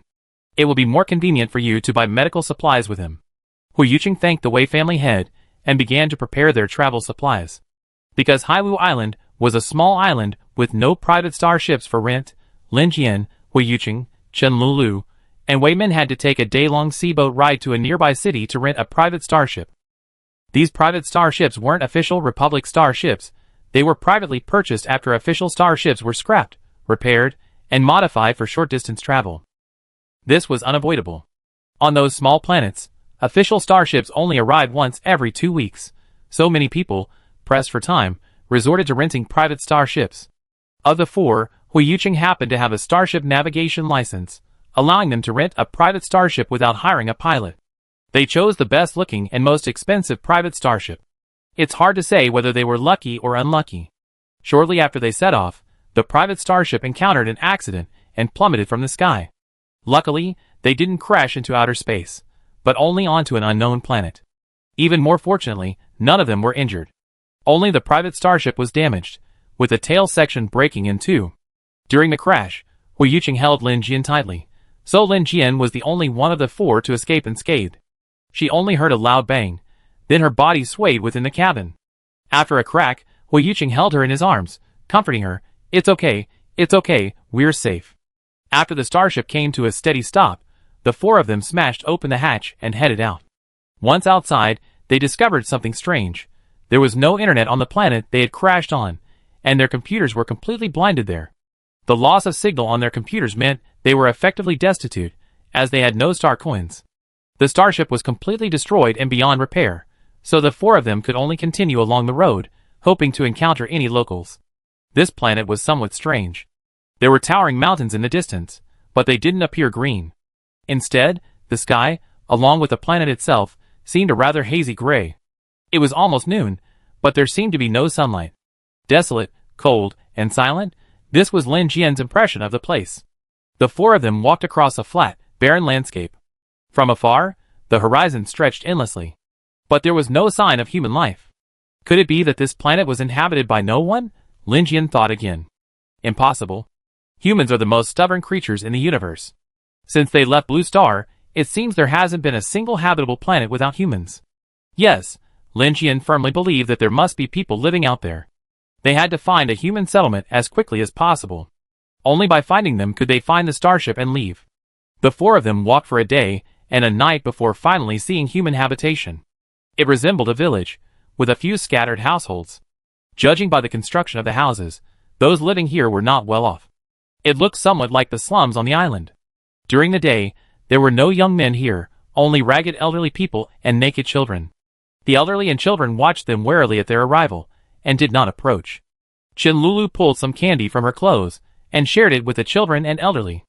After a long questioning, she could not get any information out of them. The main problem was that the elderly and children spoke a variety of accents, and none of them spoke the official language. Chen Lulu and Wei Min had to guess, and guess before they finally got some information. Chen Lulu told Lin Jian the information he had gathered. The young people here go mining an hour away during the day, and don't return until night. As for optical computers, they never seen or used them. They don't even know what star coins are. Every month, a starship arrives to transport ore, but these elderly people and children don't know when it arrives or leaves. After hearing this, Lin Jian asked Chen Lulu to ask if there were any places nearby to buy supplies or stay. After asking, Chen Lulu shook his head and said, "The elderly people said there aren't any." At this point, an elderly man who knew more said, "Our supplies were brought back by our children. They traded them for ore with the starship operators. Well, it turns out there's nowhere to buy supplies here, so they can only exchange." As for accommodations, the houses these people lived in were extremely small, and it wouldn't be easy for the four of them to stay overnight. They decided to ask the more knowledgeable elderly man if there were any caves nearby. The elderly man pointed in the distance and said, "There's a cave not far ahead. We lived in one for a while." Chen Lulu took out some star coins and tried to ask the people here to lead them to the cave, but these people didn't recognize star coins. They were just pieces of paper to them. Finally, Lin Jian fished out some D-grade rubble she had accidentally tossed into the space button. The elderly people, overjoyed, finally agreed to trade supplies and take them to a cave for temporary shelter. The four of them exchanged pots and some daily necessities, and under the guidance of the elderly man, they found a cave to temporarily reside in. The cave the old man had led them to was large, about 60 square meters. After leading them there, he hurried back. Hu Yuqing and Wei Min went up the mountain to cut down trees. They felled several trees and dragged them down. Then, using some unknown tool, they transformed the wood into planks. Then, Hu Yuqing and Wei Min used the planks to partition the cave into 5 rooms, 3 for living, 1 for the bathroom, and 1 semi-open-air room for cooking. Seeing how hard they were working, Lin Jian said, "We don't need a kitchen. We can just eat nutrient solution." Hu Yuqing shook his head and said, "We still need water. Besides, we only have enough nutrient solution for a month. Since we're unsure when we can leave, we need to consume as little of it as possible. By the way, I just saw a stream up ahead when I went up the mountain. I go catch some fish and eat them with the nutrient solution. That help us last a while." Lin Jian could only nod silently. She felt a little sad. She felt that if she hadn't suggested going on a trip, they wouldn't have stumbled into this place. Hui Yuqing patted her head. What nonsense! It was the two of us who decided to go on this trip. If anyone is to blame, it's me. I didn't pilot well. Lin Jian, it's not your fault. It was the starship itself that had problems. Without your emergency response, the four of us wouldn't have been safe. Hui Yuqing comforted her. Don't overthink it. We need to start thinking about how to live well, and how to leave this place. Lin Jian nodded. Okay. Hui Yuqing packed up the house, and took Wei Min fishing. Lin Jian, who remained in the cave, built a fire. Together with Chen Lulu, she moved the planks they would need for sleeping to the fire, and slowly warmed them. Thinking of what she was doing, Lin Jian felt she had the potential to be a bad-mouthed person. She had just been talking about wilderness survival, and now, she was actually doing it. Chen Lulu was very adaptable. While warming the planks, she told Lin Jian about the Chen family's first experience on the deserted island. We lived like this when we first arrived on H581. Our Chen family had been on H125 for over 100 years, so everyone assumed that a deserted planet would be like H125. However, when we arrived at H381, we realized how desolate it was, with nothing on it. When we went there, the natives up there were extorting us. If our Chen family hadn't been so numerous and able to outmaneuver them, they would have robbed us of all our star coins. Afterwards, our family head always regretted it. He said the Chen family should have followed the Wei or Wang families back then, so they could have more people to look after them. While Chen Lulu was rambling, Hui Yuqing and Wei Min returned with a total catch of 4 fish, which they had already prepared. The four of them hurriedly finished their dinner, planning to take advantage of the day before nightfall, when the young miners would return, so they could find out more about the situation. Shortly after dinner, the temperature suddenly dropped. If Lin Jian and the others hadn't been wearing thermostatic suits, they probably wouldn't have been able to withstand the temperature difference. Several of them pulled out hats from their space buttons. The hats came with their thermostatic suits. In interstellar space, thermostatic suits all come with hats, but people usually don't wear them. They take them off and store them in their space buttons, only putting them on when needed. The 4 men donned hats, leaving only their eyes exposed. After a half-hour's walk, they finally reached Slum Street. The streets, now crowded with young people, seemed less desolate than they had been during the day.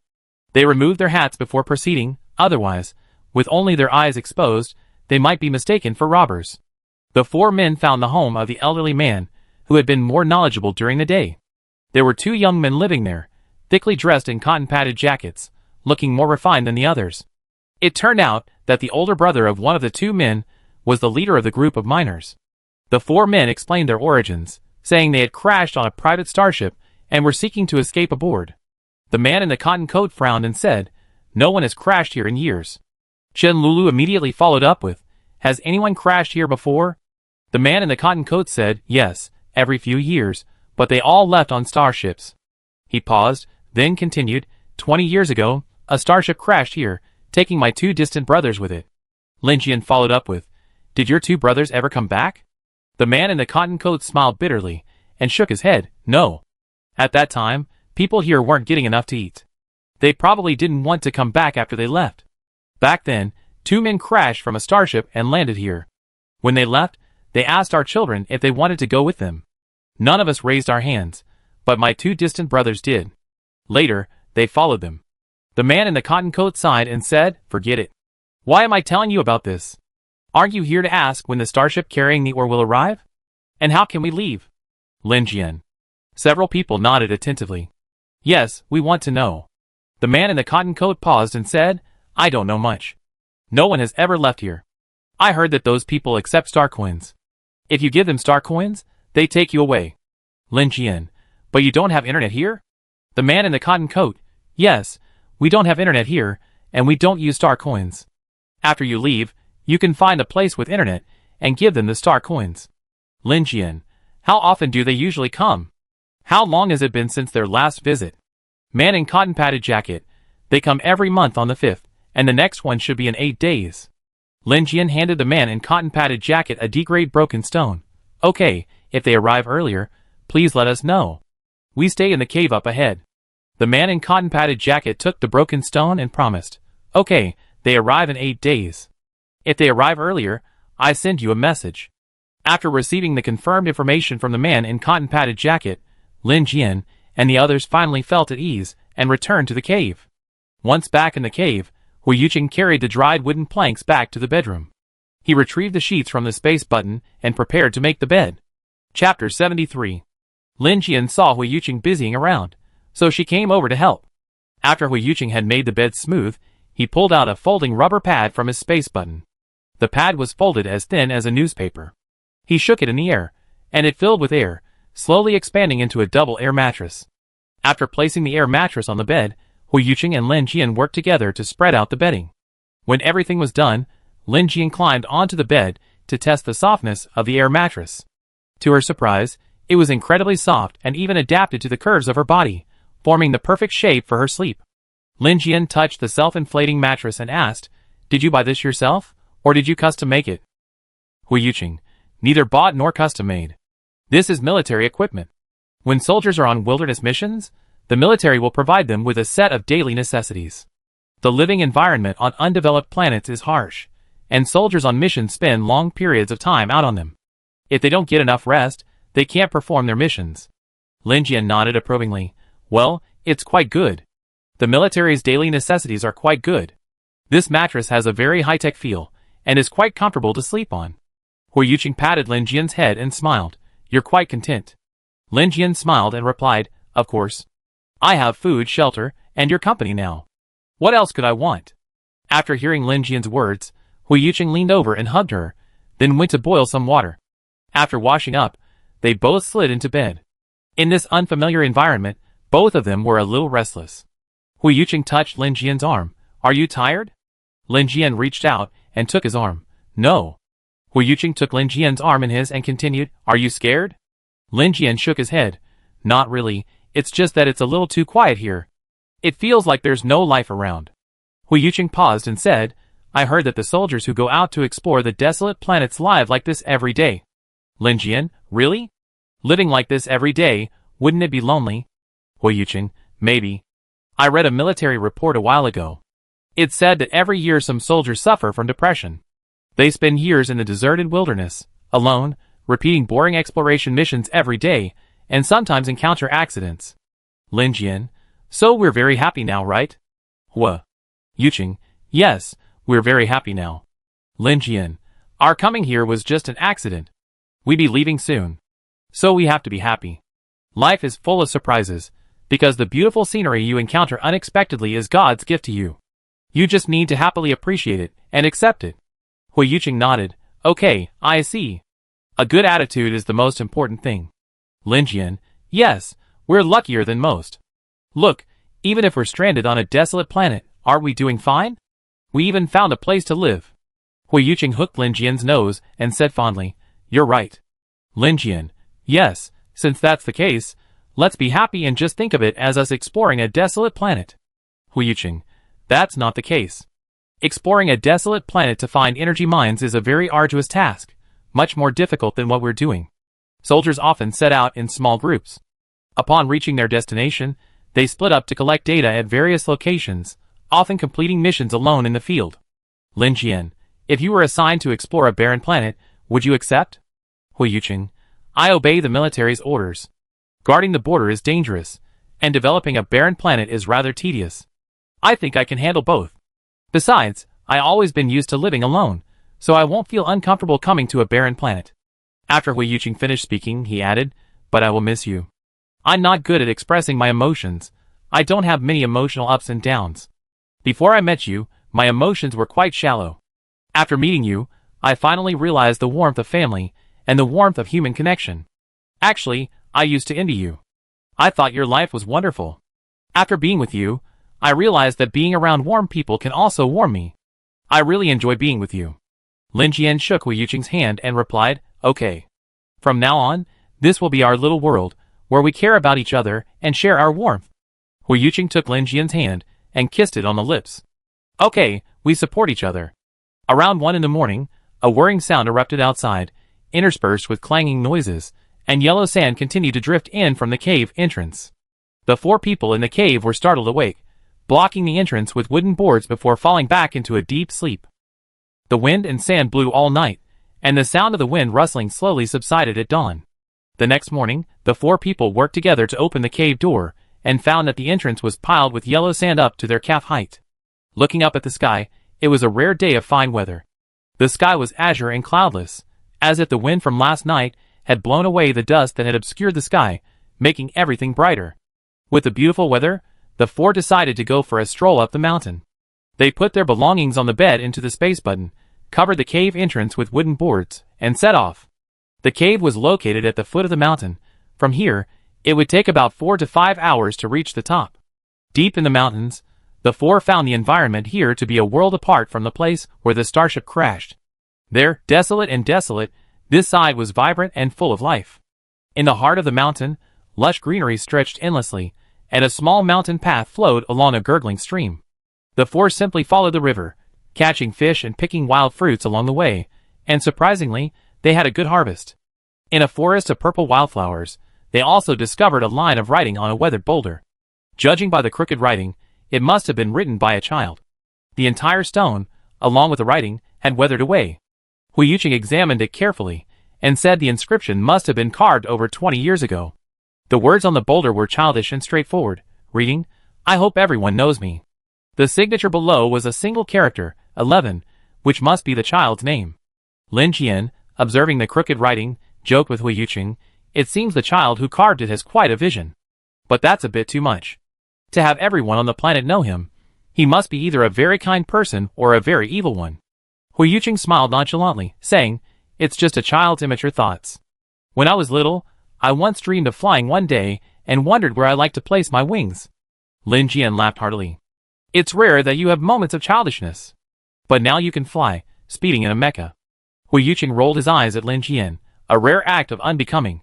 The two of them played around and didn't take the incident seriously. Neither of them expected to meet the child who carved the words later. The days on Nameless Star passed by incredibly quickly. The man in the cotton coat had previously said a starship would land in 8 days, but unfortunately, it didn't arrive on time. The four of them spent 16 days on Nameless Star before they could finally leave. On the day of their departure, the man in the cotton coat hurried over to tell Lin Jian and the others, "The starship's here. Come with me. Hurry." On the way, the man in the cotton coat told them that he had just checked with the people on the starship and learned that they wouldn't be coming back for the time being. So they had to hurry to avoid missing the ship. As for why those people weren't coming, the people on the starship simply said they didn't know. Their leader had told them that after the group ran away, they wouldn't be coming back to Nameless Star for a while. Hearing Brother Cotton's words, the four quickened their pace and finally arrived on board just as the starship's door was about to close. After boarding the starship, Brother Cotton suddenly approached Lin Jian.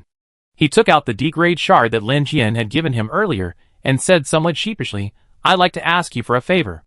Is this okay as payment?" Lin Jian didn't take the D-grade shard, but simply asked, "Tell me what I can do. I do my best to help you, as long as I can. Man Cotton, I have 2 cousins who left here over 20 years ago. If you can find them, could you please tell them to come home if they're unhappy out there?" Lin Jian was silent for a moment, then said, "If I could meet them, I'd pass on the message for you. But there are so many people in the universe, I might not be able to meet them. Besides, I don't know what they look like, so it's going to be difficult." The man in the cotton coat pulled out a photo from his pocket and said shyly, "This is the photo that the man took of the 3 of us when he took my 2 cousins away. I give it to you. Look for it in the photo." Lin Jian took the photo and looked at the 3 children standing side by side. He felt even more embarrassed. This won't work. I must have looked very different when I was younger than I do now." The man in the cotton coat quickly responded, "How about this? Take a picture of me. I looked a lot like my 2 cousins since I was little, and they should look similar to me now. Oh, and my 3rd cousin has a red mole on the right side of his neck, and my 4th cousin has 6 thumbs on his left hand. He's left-handed." Lin Jian took out his laptop and took a picture of the man in the cotton coat, promising him, "Okay, I remember this. If I ever get the chance to meet them, I pass on your message."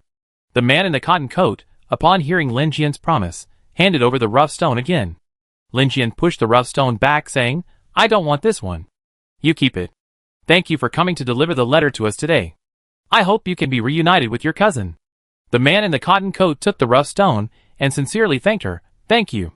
Lin Jian saw her wandering on a desolate planet as just a minor mishap in her life, but she never expected it would actually bring her a new lease on life in her subsequent trials.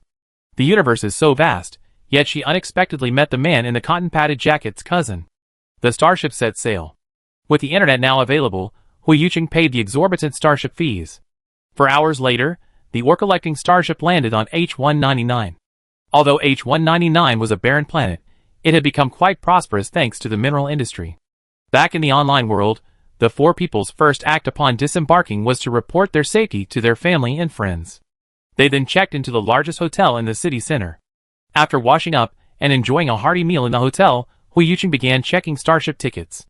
The next flight from H199 to Xinglua wouldn't depart for another 3 days, meaning they couldn't leave for another 3 days at the earliest. No need to worry about anything else. They had to book their starship tickets first. They had to return quickly after completing their business. After booking their starship tickets, Hui Yuqing decided to buy some supplies on planet H199. They consumed a lot of supplies on Nameless Planet during their time there, so these 3 days were perfect for replenishing their space button. Upon hearing that Hui Yuqing and Lin Jian were going to the market to restock, Chen Lulu and Wei Min expressed their desire to join them. Chapter 74. The market on planet H199 was more prosperous than expected. The artificial hard materials Chen Lulu needed could also be purchased here. This place was not only rich in medical materials, but also in mineral resources. Lin Jian encountered many ores he had never seen before, and the purification technology for these ores was very advanced, resulting in very pure ores. Several types of ores were being purified with high-tech methods. The purified new crystal ores could even be used in mecha manufacturing. On the way back to the hotel, Lin Jian and Hui Yuqing were both silent. Such a remote planet could hold so many treasures. Who were the developers behind this? What was their purpose? Was this really just a simple black market? Clearly, the answer was no. This planet held many secrets. The two planned to avoid alerting the enemy for now. After exploring tomorrow, they would report any anomalies to the military. That night, shortly after the two fell asleep, a slight noise was heard outside. Someone was crawling outside the window. The figure scaled the windows like a gecko, light and extremely agile. He lingered briefly outside each window, seemingly searching for someone. Soldier-like alertness woke Lin Jian and Hui Yuqing before the figure approached their window. They exchanged a glance in the darkness and decided to wait and see what the figure outside would do. When the gecko figure reached their room, he too paused for a moment before leaving. Clearly, they were not his target. Lin Jian and Hui Yuqing did not relax their vigilance. They continued to monitor the gecko figure's movements. A few minutes later, faint sounds emanated from other rooms, like the sound of a silenced gun barrel or the clatter of bullets hitting beds, along with scattered, chaotic footsteps. Was this just a simple revenge? Lin Jian and Hui Yuqing quietly rose from their beds and peered out the window. It was pitch black outside, looking much like any other night. As they were about to retreat from the window, they saw a group of men in black invading the hotel from outside. They split into two columns, attacking from both sides. The two men in the lead, with their exceptional fighting power, knocked down several who tried to block their entry. Their attacks were brutal, each one fatal, leaving those struck speechless and dying with only a slight convulsion. Soon, the men in black had reached the hotel's perimeter. The two leading men gestured, and the others dispersed in unison. In the pitch-black darkness, the scene resembled a herd of beasts skilled at night raiding, nimbly and swiftly dispersing, methodically swooping in to hunt their target. The men in black likely weren't targeting Lin Jian and Hui Yuqing, as the gecko man didn't linger outside their window for long. A few minutes ago, Lin Jian had suspected a personal vendetta or an assassination, but now it seemed like neither. He wondered if it was a fight between two gangs, hoping to avoid any casualties. At this moment, there was a commotion outside. The men in black were moving more vigorously. They had assumed they were conducting a meticulous roundup, but perhaps their attempt had failed, and so they had grown bolder, brazenly entering every room to investigate. Lin Jian's computer flashed. It was a message from Chen Lulu and Wei Min. They had both woken up and noticed the unusual movement, and were asking Lin Jian what to do. Suddenly, gunfire rang out from another room. The sound grew more intense, likely due to the increasing number of people joining the battle. Gradually, the sound of the gunfire faded. Hui Yuqing looked downstairs. There were fewer men in black downstairs. Many must have come up to join the fight. After a brief silence of several minutes, the group of men in black seemed to suddenly go mad. Every time they kicked open a door, they unleashed a barrage of gunfire, leaving people utterly speechless. Horrifying cries of pain echoed through the still night. Soon, The men in black reached Lin Jian and Hui Yuqing's room. Lin Jian, gun in hand, stood guard at the door. He exchanged a glance with Hui Yuqing, who, taking advantage of the darkness, scurried to the window. He glanced outside and gestured to Lin Jian to retreat. Once Lin Jian reached the window, Hui Yuqing embraced her and, with a push of his hand, he flipped from the inside to the outside. The two of them scrambled down the water pipe outside the window. Footsteps pounded in the corridor outside. Lin Jian and Hui Yuqing's door was kicked open from the outside, followed by a series of thumping noises. Someone entered the room and shouted, "Boss, the people in this room have slipped away." The man called Boss entered the room, sniffed the air, and said, "These two aren't the ones we're looking for. Let's not make things complicated. Let's find the people Seventh Master wants us to find." By this time, Hui Yuqing and Lin Jian had swiftly hidden among the bushes in the hotel garden. Soon, Chen Lulu and Wei Min arrived, and the four of them were reunited. The four of them escaped, avoiding the sight of the men in black, and fled to the street. Chen Lulu quickly unlocked a hovercar parked on the side of the road, and Hui Yuqing got in the driver's seat and quickly started the car. The hovercar suddenly soared into the air, and the men in black on the ground reacted, and a burst of gunfire rang out.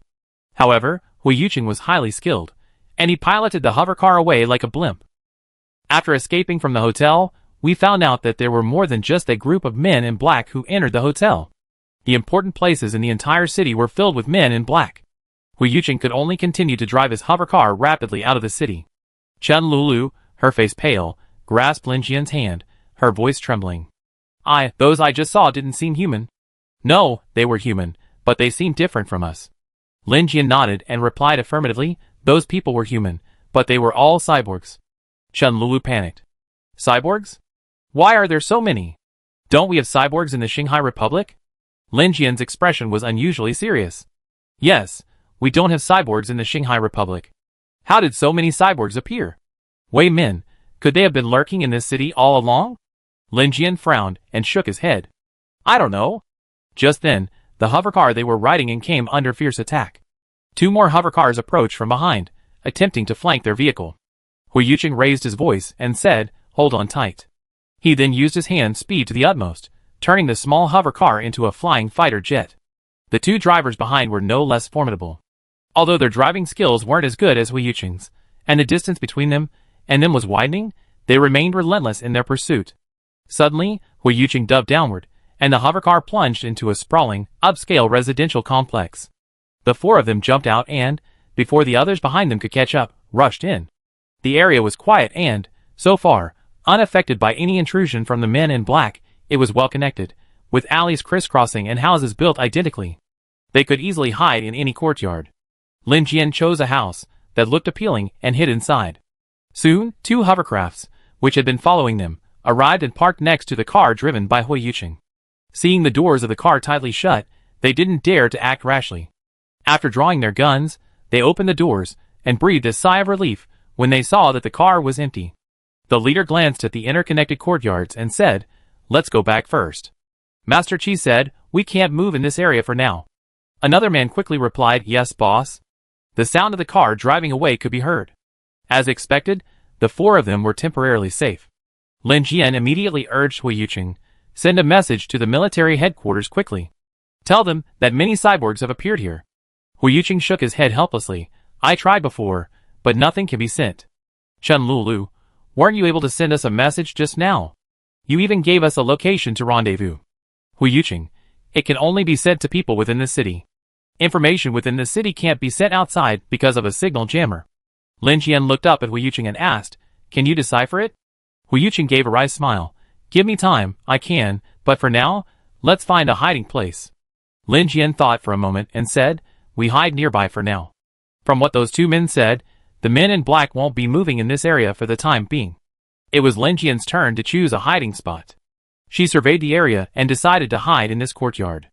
The villa in the courtyard had 4 floors, and Lin Jian decided to take refuge on the top floor. The house had a storage room on the top floor, which contained plenty of food and water. She wouldn't have to worry about food and clothing. Just as they were hiding, footsteps were heard on the stairs, heading towards the storage room where the 4 were hiding. 2 people were approaching, one of them muttering as he walked, "Boss is so picky. He insists on eating canned peaches from planet H58, and won't eat canned peaches from planet H98. I think both canned peaches taste the same. Why should we distinguish between different origins when eating something?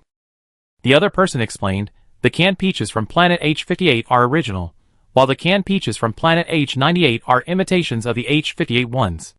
Boss said he's a hacker with style and won't eat imitations. Black 3. What? There are knockoffs of canned goods. These days, everything's knockoffs. They don't even respect originality. How many star coins are a few cans worth? And this is a knockoff? Hey Air, if the boss says it's a knockoff, then it's a knockoff. He's lived a long life and knows a lot, so we just listen to him. Hey San, okay, then I won't eat canned goods from H98 anymore. The two opened the storage room door and began rummaging through it. Hey San's search was very close to Lin Jian. He pulled out a can and saw Lin Jian's face. Lin Jian gave a flattering smile. Sorry, I went the wrong way. I'd be leaving right away. Hey Air leaned over and said, Auntie, why are you here? Hey San was stunned for a moment before realizing, yes, Auntie, why are you here? Looking for canned goods too? Auntie, damn Auntie. Lin Jian hadn't realized when she'd become these two's auntie. Hui Yuqing reacted and emerged from the shadows. We have something to ask your boss. Would you please take us to see your boss? Hey Air and Hey San looked at Lin Jian. Auntie, are you guys together? Lin Jian was a little confused by being called grandma, but remembering the important matter, she nodded. Yes, we're together. Hey Air and Hey San immediately agreed. Hui Yuqing gestured, and Shen Lulu and Wei Min appeared. Hey Air, Auntie, are you guys together too? Lin Jian rubbed her nose sheepishly. Yes. Hey San, are there any others? Lin Jian, no, just 4. Thankfully, Hey Air and Hey San didn't hesitate and happily agreed. They led the way, and before leaving, Hey Air even thoughtfully brought the canned peaches from H58 Star that the boss had requested. When the 4 were brought before Hey E, who was elegantly drinking his red wine, was so startled that he almost spilled it. Hey Air immediately offered canned peaches, explaining, we just saw my aunt in the storeroom.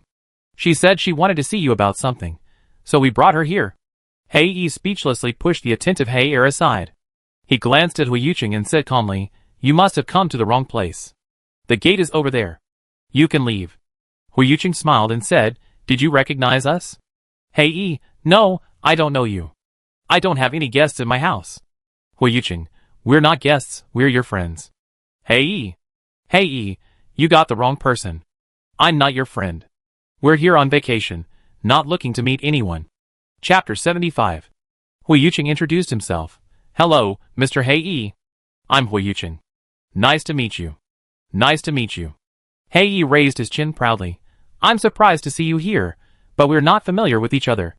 You should leave as soon as possible. Hui Yuqing narrowed his eyes slightly, paused, and said, I'm T from NT Group. Hey E looked up at Hui Yuqing, raised an eyebrow, and was a little surprised at Hui Yuqing's identity. Oh, so you are T? Interesting. Hui Yuqing responded, I think we can cooperate at this time. Hey E smiled and declined. You may not understand your situation yet. You're the ones who caused the trouble, so you're seeking refuge in my villa. Hui Yuqing ignored the sarcasm in Hey Yi's tone and explained, it wasn't us who caused the trouble. It was a riot on this planet, and now all the important places in the city have been occupied by cyborgs. Hey E, unconvinced, shook his head and said, cyborgs? Even jokes should be limited. This is within the territory of the Shanghai Republic. Hui Yuqing said helplessly, just look it up online. Hey Air, who was standing next to him, spoke up, boss, it's true.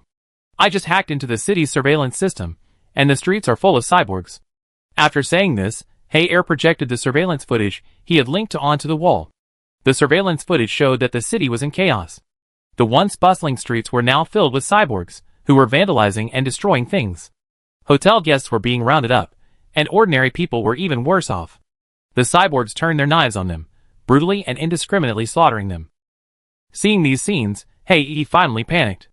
If the city spiraled out of control, even those hiding in the suburbs might not be able to escape the slaughter. But Hey E had no desire to cooperate with Hui Yuqing.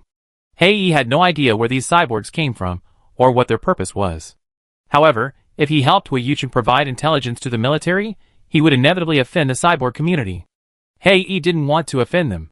Although he had long roamed the gray area, he didn't dare mess with the cyborgs. As far as he knew, while the Shanghai Republic didn't have cyborgs, within the Xinglan Republic, cyborgs had formed a small military organization and had even engaged in armed struggle against the regular army. If he offended the cyborg community, it would be a dangerous undertaking. Most importantly, he had a way to escape. Smuggling ships could bypass the signal and take off late at night. He only needed to stay hidden for a dozen hours to ensure his own safety.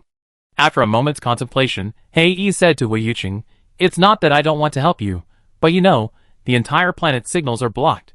Even if I wanted to help you send a message to the military, I couldn't." Hui Yuqing didn't hesitate, saying, "I don't need you to send a distress message. I need you to buy me a ticket on a smuggling ship." Hei chuckled and denied, "What smuggling ship? How can I buy a ticket?" Hui Yuqing, "I checked you before. You never board civilian starships, yet you frequently appear on various planets. Could it be that you can space jump?" Hei quickly denied, No, I'm not that amazing." Hei glanced at Hui Yuqing and admitted, "I have a small private starship, but it can't fly far. I can only make short stops between nearby planets. To reach more distant planets, I use the Flying Curry Company's smuggling ships.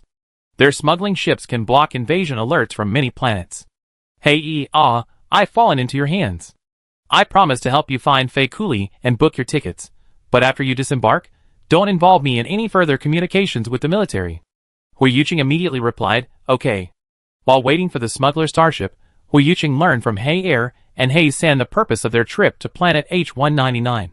It turns out that while planet H199 is small, it's a border region and very close to the Xinglan Republic. The Xinglan Republic boasts highly advanced medical aesthetics, and some high-end plastic surgeons use smuggler starships to serve high-end clients. Therefore, those within the Xinghai Republic who are devoted to beauty regularly come here for procedures. The Xinghai Republic cracks down on human transformation programs, but it doesn't restrict plastic surgery. Over time, this planet has become a must-visit for those who love beauty. Even the nearby major pirate factions have tacitly allowed this prosperity, as they conveniently find a place to recuperate nearby. As for the villa Hei bought, it was built by the local government specifically for regular customers of the beauty salon. Buyers of this villa have priority appointments and receive one-on-one consultations from dedicated beauty consultants, who can provide customized beauty plans. This means that the residents of these villas are wealthy consumers, so the cyborgs won't be targeting them for now, but that might change over time. At 5 p.m., Hei finally received a reply from Fei Kuli, informing him that the private starship would depart at 5 a.m., and the price would be 5 times the usual price. In this situation, being able to leave was a blessing. Hei and Hui Yuqing agreed to Fei Kuli's request without hesitation. After finally confirming the starship's information, they were surprised to hear the living room's floor-to-ceiling windows suddenly burst open around 6 p.m., a surge of heat surging in. The seemingly indestructible iron gate in Hei's courtyard burst open with a bang, and a shrill alarm blared from the villa. To make matters worse, unusual noises were heard outside, gunshots, and the sounds of fighting. Fortunately, no one had broken into their villa. Hui Yuqing stood in the dark room on the 3rd floor and looked out. Several nearby houses were ablaze. Men in black were moving around in those houses, likely searching for someone. After a chaotic commotion, silence gradually settled outside, but this sudden stillness was even more unsettling. Lin Jian had no choice but to retrieve the mini-detector from her space hub. Through it, she saw an accident in a nearby courtyard. Inside the courtyard, a young girl was securely chained to a chair with photon locks. She was wearing a black tracksuit, but her ankles, legs, and waist were secured to the chair with photon locks, her hands chained to the armrests. The girl was drenched in water, her clothes clinging tightly to her body, revealing her pale skin. She looked frightened, trembling slightly, but she was a bit stubborn, suppressing her fear, her eyes tightly shut, her face as pale as paper. Next to the girl stood a man with orange curly hair. He was wearing a black military uniform, perfectly straight, without a single wrinkle. He meticulously buttoned it to the top button. Wait, there was a bear on the collar of his uniform. Oh my! They were soldiers from the Xinglan Republic. Seeing the soldiers, Lin Jian quickly retracted her mini-probe and turned to look at Hui Yuqing. Those are from the Xinglan Republic, and they're soldiers. Hui Yuqing frowned. Well, let's see what they're up to. Lin Jian became more cautious. She switched to a smaller detector, one she had just made this year. It was more discreet than the previous one, but it lacked sound and had a higher range requirement. It wouldn't detect anything beyond 100 meters. For a soldier, her previous one would easily be detected, so she didn't dare take the risk. The screen showed, the orange-haired man's eyes were sharp, as if he was demanding information from the young woman. The young woman glared at him with a fierce and fearful expression, like a wounded animal chasing away an invader. The orange-haired man ignored the woman's hostile gaze. He took a few steps closer and grasped her chin. The girl struggled, trying to break free from the chains that bound her. But these chains were no ordinary ropes, and her struggle was futile. The orange-haired man found this amusing. He seemed to raise his hand to touch the woman's hair, but the woman suddenly jerked her head back, bearing two sharp fangs. She bit the orange-haired man's hand, biting his knuckles fiercely and glaring at him fiercely, like a small animal making its final struggle. Then, the orange-haired man slapped the woman away, and she roared at him. Lin Jian was about to analyze the woman's lip reading, when the orange-haired man suddenly noticed someone was spying and looked towards Lin Jian's hidden position. Lin Jian quickly retracted the probe, not daring to listen further. Half an hour later, the sound of a hovering fighter jet could be heard from the sky, landing in the courtyard of the house Lin Jian had been spying on. Lin Jian thought it was the orange-haired man's helpers arriving, but it was clearly not. Fierce gunfire rang out outside. Undeterred, Lin Jian deployed the probe to investigate, but before it reached the courtyard, it was destroyed in the fierce exchange of fire. Lin Jian and his companions didn't dare attack again, so they could only listen to the gunfire from both sides from the villa. About 10 minutes later, a hover fighter took off, and intense gunfire was heard below. Lin Jian looked through his telescope and saw that the girl had escaped. As the hover fighter departed, Hei Yi was watching from the window. Hei Yi saw a logo on the hover fighter and looked surprised. He then turned to Lin Jian and said, "Your friend is gone." Lin Jian was puzzled. "Friend? My friend?" Hei Yi gave an expression that said, "Don't hide it, I know everything." Lin Jian ignored him. Hei Yi stood by the coffee machine, filled with coffee and elegantly holding it, maintaining a gentlemanly demeanor. "That's the Jingsha Group's hovercraft." Lin Jian frowned slightly. "Jingsha Group? This is getting more and more complicated. There's the Jingsha Group, soldiers from the Xinglan Republic, and cyborgs. By the way, how did someone from the Jingsha Group become my friend?" Hei Yi glanced at her, a look of understanding. "Don't pretend. A few years ago, the Jingsha people almost issued a wanted order against me to help you. And you're still pretending not to know them?" Lin Jian paused for a moment, then said seriously, "You must be mistaken. I'm a soldier, and would never betray the Republic." Hei Yi lowered his head, and pondered for 2 seconds. "Yes, it is. It's not that they used to be your friends, but later became pirates." Lin Jian, "Impossible. My social circle is very narrow, and I only have a few friends." Hei Yi laughed. "Your social circle is even narrower. Firefox, NT Group, Jingsha Group, when you got into trouble a few years ago, these people all helped you. They even knew the commander of the Shanghai Republic. I remember clearly that person calling you she. He must be very familiar with you." Lin Jian said seriously, "I admit that the people from Firefox and NT Group are my friends, but I don't know the other two." Hei Yi spread his hands. "Okay, if you say you don't know them, then so be it." After Hei Yi fell silent, Lin Jian fell into a brief contemplation. Who exactly were the people from Jingsha Group and the commander of the Xinglan Republic? Chapter 76. Putting everything else aside, fortunately, after the black hovercraft departed, everything around them fell silent. To be more precise, it was too quiet. Even everyone's breathing was cautious, as they waited in silence for their flight to the Curry Company's smuggled starship. Around 3 o'clock in the evening, the sky was completely dark, and a cold moon loomed over the ground. Hei Yi led everyone in the room to his study. There was an entrance to an underground passage. From there, a half-hour walk would lead to an underground airport where Hei Yi's small private starship was parked. Sighting the starship, Hei Yi reached out and scanned it. A massive robotic arm extended downwards, resting steadily at Hei Yi's feet. Hei Yi stepped forward, his fingers slightly clenched together, and a round light shield flashed in his palm. The shield grew larger and larger, enveloping him. Then, as Hei Yi's palm steadily lifted upward, the robotic arm also lifted upward, carrying him into the starship's cabin. Just as Lin Jian was about to exclaim in awe of the starship's awesomeness, Hei Yi interrupted Hei Yi. "Granny, this only looks impressive. These are the added lights. The starship automatically activates by swiping your fingerprints." Hei San continued, "Yes, these are the lights that the boss specially ordered. Actually, the starship's activation has nothing to do with these lights. They were just added for show, haha." Hei Si chimed in. "Hee, normally starships are opened by face scanning. The boss has frequent plastic surgery, and he's afraid one day he have it wrecked and won't be able to activate his starship, so his starship is opened by fingerprints. But he felt it would be silly to just walk up to the starship and raise his hand, so he added the lights. Hazy wanted to say more, but Hayi stopped him. Are you done yet? You exposed me completely. Get on board. We're leaving. Everyone boarded the starship, and it started up. Because it was in autonomous flight mode, with a whoosh, the starship soared high into the sky and disappeared into the darkness in an instant. Hayi's small starship was so fast that even through the protective shield, it was impossible to see outside. About an hour later, the starship came to a stop at a pitch-black steel building. The building was completely black, blending seamlessly with the night. Without careful observation, it would be invisible.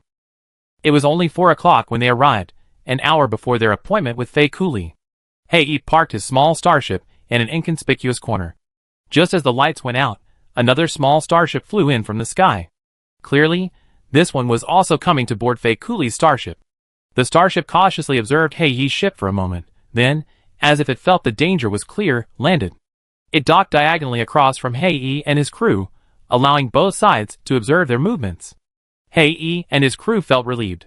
In such a situation, if someone suddenly approached you, you'd still be nervous. It was definitely safer if they could just stare at each other from a distance.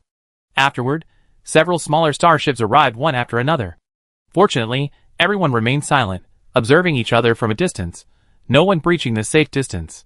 It was quickly approaching 5 in the morning, but the Flying Curry Company starship still hadn't arrived. Hei kept glancing at the terminal display on his wrist. Hei muttered, "Why hasn't it arrived yet? It usually arrives half an hour early." Hei San-Si-Wu also began to peer outside the starship, hoping to see the arrival of the larger starship. Hui Yuqing remained calm. From the moment he landed, he began inspecting Hei's small starship. He carefully reviewed the starship's various data, checked its flight status and remaining energy, and even checked for any malfunctions. Lin Jian understood that Hui Yuqing was worried that if the larger starship didn't arrive, he would want to take off with this small starship. He was looking at this data to calculate whether, if manually operated, the small starship could evade the early warning system and reach the nearest planet. Lin Jian wasn't idle either. She pulled up an interstellar map and carefully examined the nearby routes. Fortunately, at 5 o'clock sharp, the Fei Cooley Company starship finally landed. As soon as it touched down, the Fei Cooley Company personnel hurriedly opened the tail hatch and urged the small starships to quickly enter. They needed to leave as soon as possible. After hurriedly boarding the large starship, they discovered that the entire planet H-199 had been overrun by cyborgs. Even the border warning tower had been manned. If it weren't for the skilled hacker that Fly Curry had assigned to the starship, their ship wouldn't have been able to get in. Unfortunately, as the large starship passed the warning tower, the enemy seemed to notice that their signal had been temporarily hacked. Those in the tower were now working to repair the signal. Time was of the essence. They had to escape H-199 before the enemy could restore the vulnerability. Hei-san whispered, "Thank goodness. If it weren't for our companions, we wouldn't have been able to leave." "Shut up." Hei sneered at Hei-san. Hei-san quickly shut up and sat down quietly. "I hope everything goes well." Lin Jian leaned his head against Hui Yuqing's shoulder, muttering glumly. "It will go well." Hui Yuqing shook Lin Jian's hand in return. Boom! A deafening roar of AWACS aircraft took off and rose. Hui Yuqing and Lin Jian suddenly looked up, watching the AWACS interceptors soaring through the air. Everyone on the starship also stared intently, watching as a stream of small white AWACS aircraft emerged, swarming towards their starship like bees. The small bees raced closer and closer, soon encircling their starship. Luckily, the small white AWACS aircraft flew over their heads and headed behind them. So they weren't here to intercept us. Hei breathed a sigh of relief. Chen Lulu and Wei Min sighed, scared to death. "I thought they were here to intercept us." Hei San-Si also showed signs of having survived a disaster. Only Hui Yuqing remained frowning. He stared at the white interceptor ship disappearing into the distance and said, "We deployed 2/3 of the interceptor fleet at the outpost. The enemy's firepower should be formidable. Don't overthink it. At least we're safe now. We take things one step at a time from now on," Lin Jian said soothingly.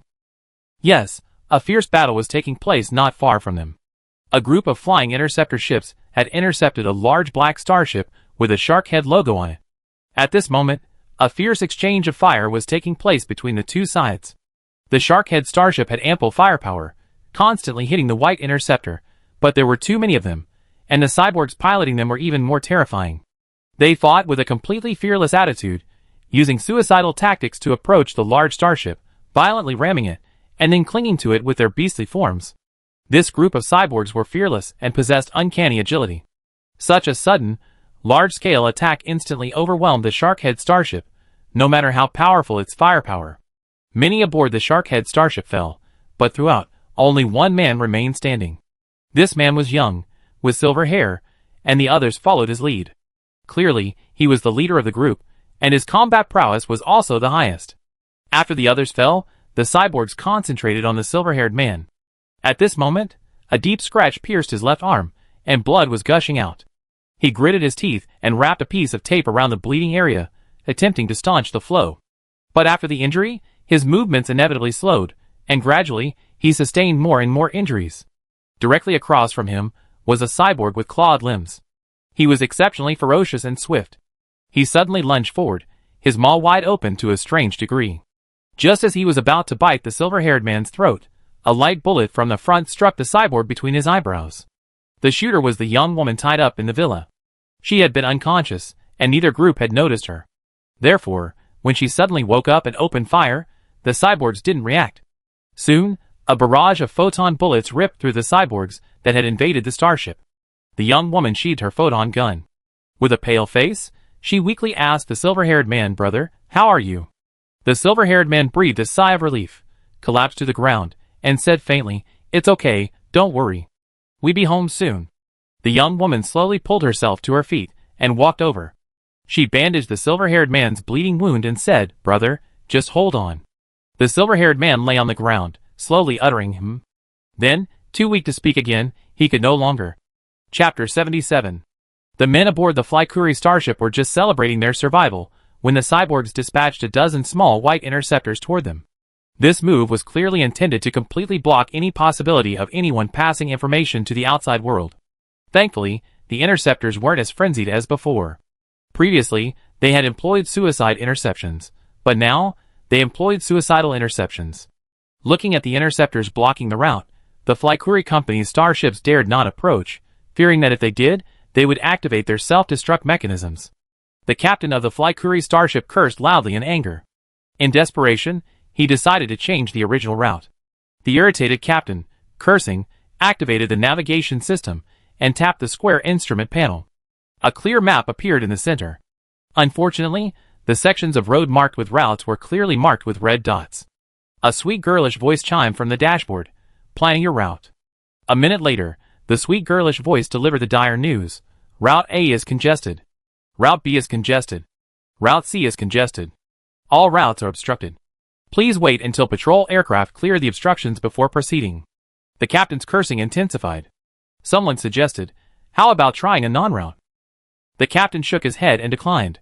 "No, changing course at short notice is dangerous, especially a non-route. Furthermore, taking a non-route is very likely to collide with meteorites. It's nighttime, and there's no way to avoid it, unless another starship takes the lead and you follow."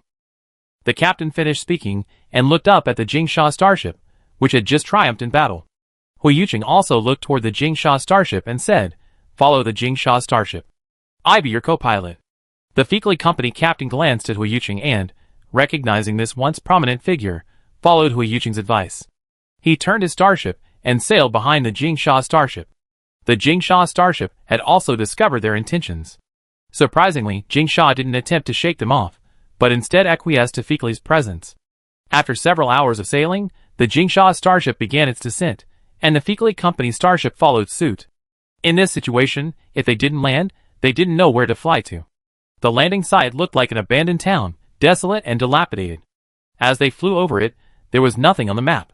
Miraculously, there was a starship landing area specifically for starships. After entering low-altitude flight, the group discovered that not only was the map in this area completely blank at high altitude, but even the navigation system on the starship and the handheld computers lost signal at low altitude. It seemed this place was a hidden gem, and this expert was effectively shielding space signals. Lin Jian guessed that this must be one of the Jingsha's base camps. No one aboard the Fleetly starship was at all curious about this mysterious base camp. Everyone just wanted to leave. This place was different from what Lin Jian had imagined. The so-called base camp lacked even a gate, nor were there any guards. Instead, a wall of unknown stone surrounded the town. The wall was very low, only about 1.5 meters high.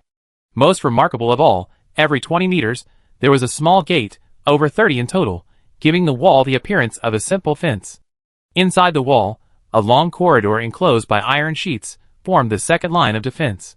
This second line of defense didn't seem particularly secure, like the tattered iron sheets thrown up in the slums. The entire town's defenses were as stubborn as a sieve, and these people seemed unconcerned about intruders. From a distance, the town was shrouded in a gray haze, its buildings constructed of gray stone. Lin Jian noticed a single gray building that stood out. Its exterior looked unremarkable, like a tall, ordinary house. However, the gray material used to construct it was called ash stone. While this mineral might seem unremarkable, it was actually a grade A mineral. Its texture was exceptionally strong, exceeding 90% of the hardness of minerals. Of course, due to its beauty, it wasn't as expensive as other grade A minerals, but with such a large investment in a building, this place was undoubtedly the heart of the town. Of course, only someone like Lin Jian, a master of minerals, could discern the ore's uniqueness. Everyone else would simply mistake it for an ordinary gray stone. Lin Jian wasn't stupid. In this situation, she wouldn't foolishly point at the house and say, "I know, that's their core location." She needs to play the role of a bystander. So, she chose to play dumb, along with everyone else on the starship. Hei looked at her with a hint of resentment, whispering, "Aren't you close friends with the people from the Jingsha group? Why do you look like you don't know them?"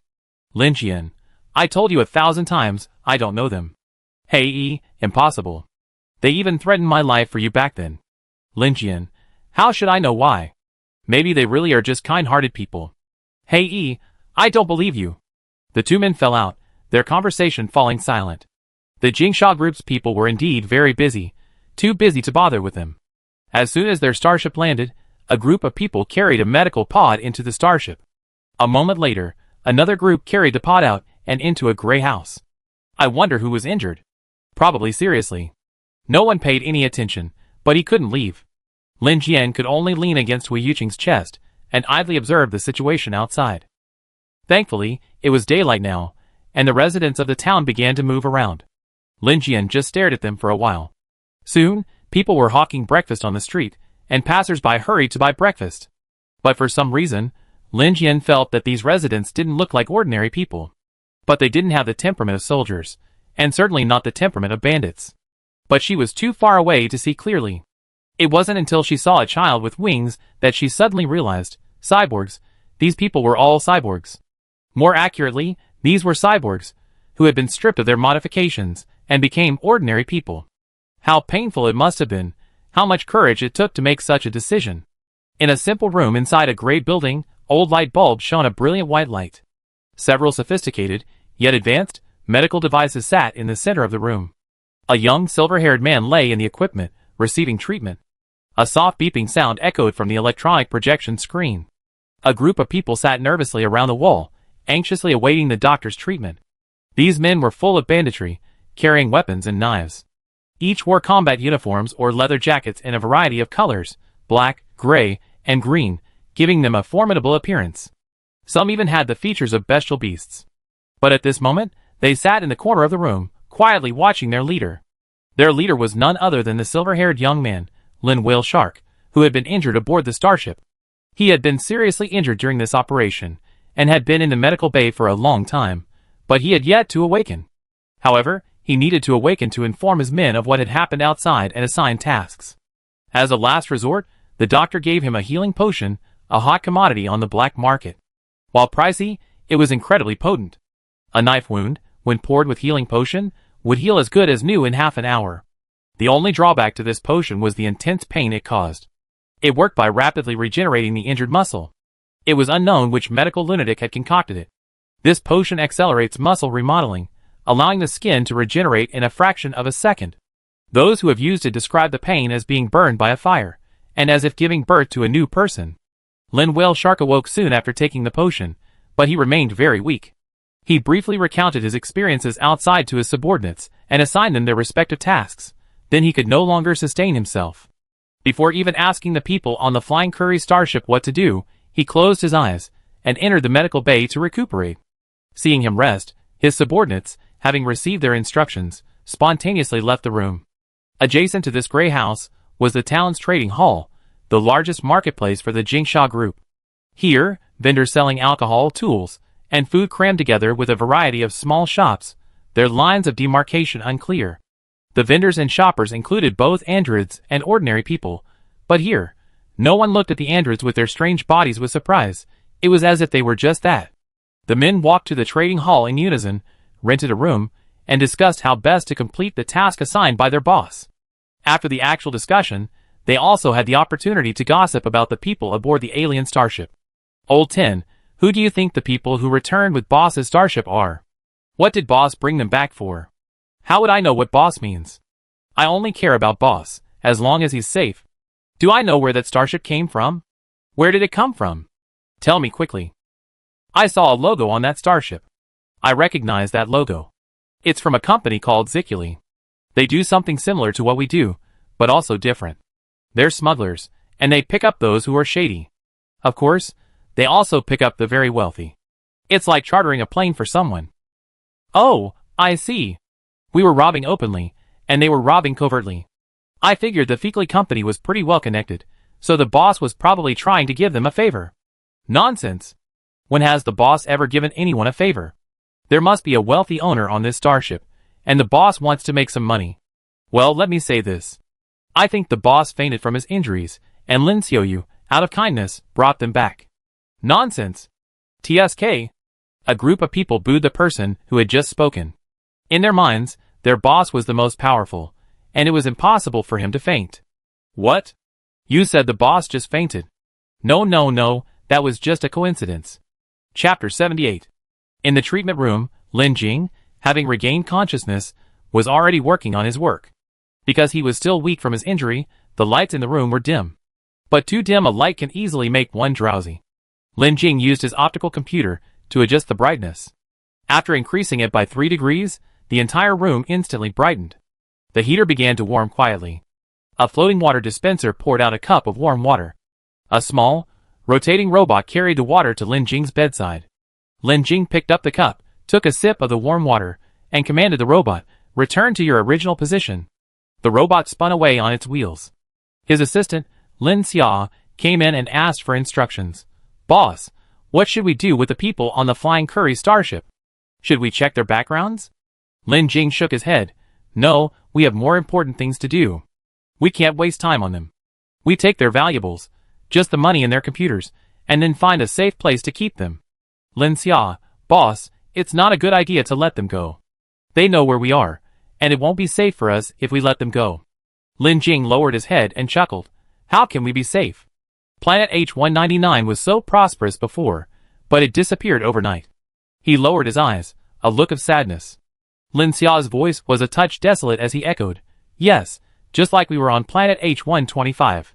When they mentioned planet H125, they both fell silent. The silence between the two was not broken until Lin Xiaoyu arrived. With red eyes, Lin Xiaoyu apologized. "I'm sorry, brother. I was wrong this time. If I hadn't been so kind, you wouldn't be hurt so badly." Lin Jing caressed her head lovingly. "Don't be sad, Xiaoyu. Xiaoyu and I are both kind people. Just be careful next time. We only save those who need saving." Lin Xiaoyu lowered her head and replied sullenly, "Yeah." Lin Jing comforted her. "Planet H199 is so close to us, it's bound to reach us sooner or later. Just think of this as us exploring the bottom early." Lin Xiaoyu raised her eyes and asked sadly, "Will planet H199 be the same as we were back then?" Lin Jing shook his head. "I don't know, but we're luckier than they were. The Hua family is protecting us." Lin Xiaoyu, "Yeah, the Hua family are all good people. I wonder how they're doing now. Is Hui Yuqing and sister Lin Jian doing well?" Lin Jing, "Don't worry about them. They're all strong and will be fine. By the way, I'd be recuperating these days. You and Xiaoxia should prepare to move. I think the events on planet H199 will soon affect us." Lin Xia, "Huh? Are we leaving here?" Lin Jing, "Yes, for a while." Lin Xiaoyu nodded. "Yes, for the safety of everyone else, it's best to leave for now. Brother, don't worry, I take care of this." Lin Xiaoyu held Lin Jing's hand and promised. Lin Xiaoyu, "By the way, brother, what should we do with the starship that followed us back?" Lin Jing lowered his eyes and instructed, "Take good care of them for the next 2 days. In a couple of days, once my injuries have healed, I go and see the people on that starship myself. If they're extremely vicious, we naturally kill them. If they're refugees, we collect some protection money and send them to safety. Lin Xiaoyu nodded. Over the years, they indeed resorted to robbery to survive, but she and her brother had used the money to rescue those harmed cyborgs. They also saved many ordinary people, like Dr. McSixy, who created many medicines to save lives. So, in her sister's eyes, we shouldn't be considered bad people. Lin Jian and his group were trapped on the starship for 2 days. The whale shark crew treated them well, not only providing them with meals on time daily, but also being very friendly. Aside from being forbidden from leaving the starship, the people guarding them were quite polite. They reassured them, "Don't worry, we're only interested in wealth and won't harm you. Eat well, drink well, and rest well. When our leader is free, he comes see you. After that, you can leave. Don't be afraid. We're reasonable people." Given the other party's overwhelmingly friendly attitude, the people on the starship had no intention of escaping. First, without a starship, they couldn't escape. Second, the nearest planet was H199. If they went to H199, they would be better off staying here.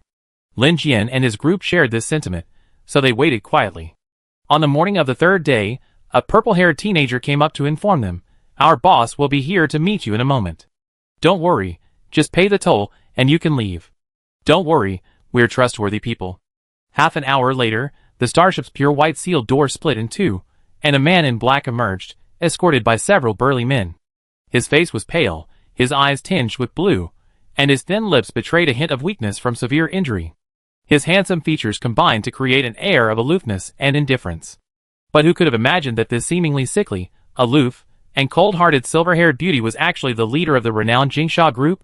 After entering, he folded his arms across his chest in a defensive stance, gazing haughtily at the people aboard the starship, his sharp brows accentuating his sharpness. Afterward, seeing that no one was prepared to resist, he slightly lowered his defensive stance and leaned back, relaxed and casual. It was a picture of beauty. The handsome man's collar opened with 2 buttons, revealing his fine figure in a semi-revealed way. Lin Jian enjoyed admiring handsome men. She tilted her head to look over, and when their eyes met, he was stunned. He stared at Lin Jian, a look of surprise in his eyes. He straightened up, and even his gaze softened. Hu Yuqing's face darkened as he leaned aside to block Lin Jian's view. He glared fiercely at the whale shark leader, only to see a girl swiftly fly over. She crouched beside Lin Jian and softly called, "Sister, sister, sister Lin Jian." The girl raised her head, her face filled with dependence. This girl was none other than the young girl previously imprisoned in the villa by Xinglan's officers. She gently leaned her head against Lin Jian's hand, like a kitten begging for a pet. "Sister, don't you recognize me? I'm Xiaoyu, Lin Xiaoyu. Do you still remember me?" Lin Jian finally remembered the name. A little girl on planet H125 looked up at the leader of the whale shark group, the previously arrogant boy. He now stood at attention awkwardly, his face flushed. He spoke softly, "Sister, I'm Lin Jing," and quickly added, "I share your last name." Beside him, the purple-haired boy also stood straight and politely said, "Sister, my name is Lin Xia, and I share your last name too." Then, a group of previously menacing-looking men on the starship sulked their faces and whispered softly, "My name is Lin Hao, and I share your last name too. My name is Lin Shi, and I share your last name." Lin Jian, Lin Jian couldn't find the words to express her shock when she was asked to leave the starship and move into the stone house. It seemed like all the pirates in this pirate organization had her last name. What was her status then? Hey E, standing beside her, said slowly, "I was wondering why so many of the people in the whale shark organization had the last name Lin. Could they be from that impoverished family who fled together? So they all have your last name." Lin Jian refused to speak, wanting only to babble. It was Lin Xia, who was standing next to her, who took the initiative to explain, "We were all rescued by Boss and Xiaoyu. People like us don't have names. Boss took pity on us and allowed us to take Sister's last name. In our whale shark group, those who take Sister's last name are considered the backbone of our group." Lin Jian continued to babble. She was a genuine military academy graduate, and the backbone of the pirate group all had her last name. If her grandfather knew, he'd be furious. Upon hearing the origin of their surname, Hei, Air, San, Si, and Wu sighed. Hei Air said, "We don't have a surname either. We were orphans, nameless as children. Later, our eldest brother named himself Hei, and we followed suit. Hey! We made up this surname ourselves." Hei, Air, San, Si, and Wu looked at Lin Jian and said, How about we all take your surname? Lin Jian, She began to refuse. A pirate group had taken her surname, and now a hacker group had joined. Was she really going to survive? Hearing Lin Jian's refusal, Lin Xia felt even more proud. It seemed their sister had special feelings for them. Chapter 79. The military leaders of the Qinghai Republic were in a meeting, and everyone in the room was filled with anxiety. At this moment, the military suddenly received a secret communication request. Generally, such communication requests originate from criminals who, through hacking techniques, contact the military through these covert channels. Through these channels, the military can only obtain the identity information of the other party, but not their location. After military personnel deciphered the request, they discovered that it came from a pirate organization, the Whale Shark Group. After a pause, the military leaders decided to answer the call. At this moment, this call added a touch of tension to the already tense atmosphere in the meeting room. This turbulent day, they had been receiving urgent reports from various legions since early morning. 1. The 100 years of Beast Tide is approaching, and the 1st, 2nd, and 3rd border defense lines are under attack by star beasts. 2. Cyborg riots have occurred on various planets. 3. Large-scale riots have occurred in the Xinjiang Republic, with half of the country occupied by cyborgs, and the old and new regimes may be in turmoil. Requests for reinforcements were coming from all over the country, from all the legions. If the pirates became active again at this point, the military would be completely overwhelmed. After answering the phone to the Whale Shark Group, he was surprised to find that the caller wasn't a pirate, but rather Hui Yuqing, the former commander of the Republic's 1st Legion, who had retired due to injury. Hui Yuqing himself hadn't expected that, after all these days of searching, he actually contacted the military at the Jisha Group's headquarters. After meeting Hui Yuqing, the military leaders were thankful the call wasn't from a pirate organization, otherwise, it would have been incredibly difficult. But Hui Yuqing's report was disastrous.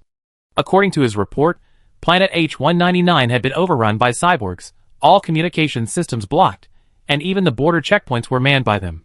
Currently, H-199 was the first planet to be fully overrun, but as always, if the cyborgs were rampant, other planets would face similar invasion threats. After Hui Yuqing finished his report, he expected to hear the military's dispatch order immediately, but the military leadership didn't respond, stating only that they needed to discuss the matter. After hanging up the phone, the voices of the leaders could be heard from the military conference room. Planet H-199 has fallen. Which legion should we send to rescue it? No one at the moment. Several nearby legions have been deployed to the border to defend against the Beast Tide. If they hadn't gone to the border, Planet H-199 wouldn't have fallen. Yes, the border is incredibly important. If we fail, the star beasts will flood into the survival zone, and the consequences will be disastrous. Those fools in the Xinjiang Republic didn't even defend the border. If we hadn't been helping them defend it, we wouldn't be so short of manpower. Right now, we really don't have the manpower to rescue them. Who cares? We're the ones who matter. We withdraw the people guarding the border. No. If we withdraw the Xinjiang Republic's border troops to rescue H-199, once the border's natural defenses are lost, the border will immediately fall. H-199, located at the border, will be the first to be attacked from behind by the star beasts. The star beasts are cruel and devour humans everywhere. It will be even worse than a cyborg occupation. In this situation, even if we drive out the cyborgs, that place is closer to the Xinjiang Republic. As soon as our people leave, the Xinjiang people will continue to come and occupy it, and we simply can't spare the personnel to stay for a long time. Securing the border is paramount. We can't let the star beasts enter the habitat. That would only lead to devastation. Yes, securing the border is paramount. Even if H-199 is occupied now, as long as we secure the border first, we can later deploy our legions to recapture it. Humans are always stronger than star beasts. They only rob property, but star beasts devour everyone indiscriminately. After a brief hesitation, the military leader called back. The voice of the person who answered was deep and regretful. He informed Hui Yuqing, "I'm sorry, we can't send support for now. The 100-year Beast Tide is imminent, and we must protect the border. We have to make plans for H-199 later. As a soldier, please organize the evacuation of all nearby residents who can." Although Hui Yuqing was shocked by the response, he unconditionally accepted the military's arrangements. After hanging up the phone, Hui Yuqing immediately contacted Hui Shiyu, who told him, this morning, the once-a-century Beast Tide arrived. Now, the human habitat is filled with dense swarms of star beasts, and they've begun attacking the border. Not only that, several other planets have also experienced sudden outbreaks of cyborg rebellions, but the nearby legions quickly repelled them, preventing any invasions. Over on planet H199, due to civil unrest in the Xinglan Republic, their soldiers have to defend the border against Star Beast attacks and prevent the remaining territory from being overrun by cyborgs. Short on manpower, those scoundrels cunningly abandoned the border between the two countries. Now, our Shanghai Republic soldiers have to not only protect our own border, but also help defend the Xinglan Republic's border. Therefore, they're unable to take care of H199 for the time being. Wu Shiyu hurriedly explained something, and was about to hang up. "I be leaving now. Additional security personnel are needed on several of the Hua family's private planets. I need to get busy. Take care of yourselves." After hanging up, Hu Yuqing and Lin Jian fell silent, each digesting the news they had received. Lin Jing was also present when Hu Yuqing made the call. This was the Whale Shark Group's headquarters, after all. You couldn't just borrow someone's phone and then kick the owner out. Lin Jing, having heard all this, sat in silence for a quarter of an hour before making a surprising decision. "I'm not leaving for now. Sister, if you want to leave, I send someone to escort you." Lin Jian frowned. "If you're not leaving, what are you doing here?" "Lin Jing, it's too chaotic out there. With this situation, every planet is definitely under scrutiny. My identity is sensitive, so I could hide normally, but now, with the scrutiny on every planet, there's nowhere to hide. Besides, I plan to take this opportunity to create an alternative escape route for myself and everyone in the group." Lin Jian. He raised his eyebrows. "What do you mean by finding an extra way out?" Lin Jing concealed nothing from Lin Jian. He said, "I think, if I'm lucky, everyone in the Whale Shark Group can get official residency." Lin Jian was a little surprised and asked, "What do you plan to do?" Lin Jing.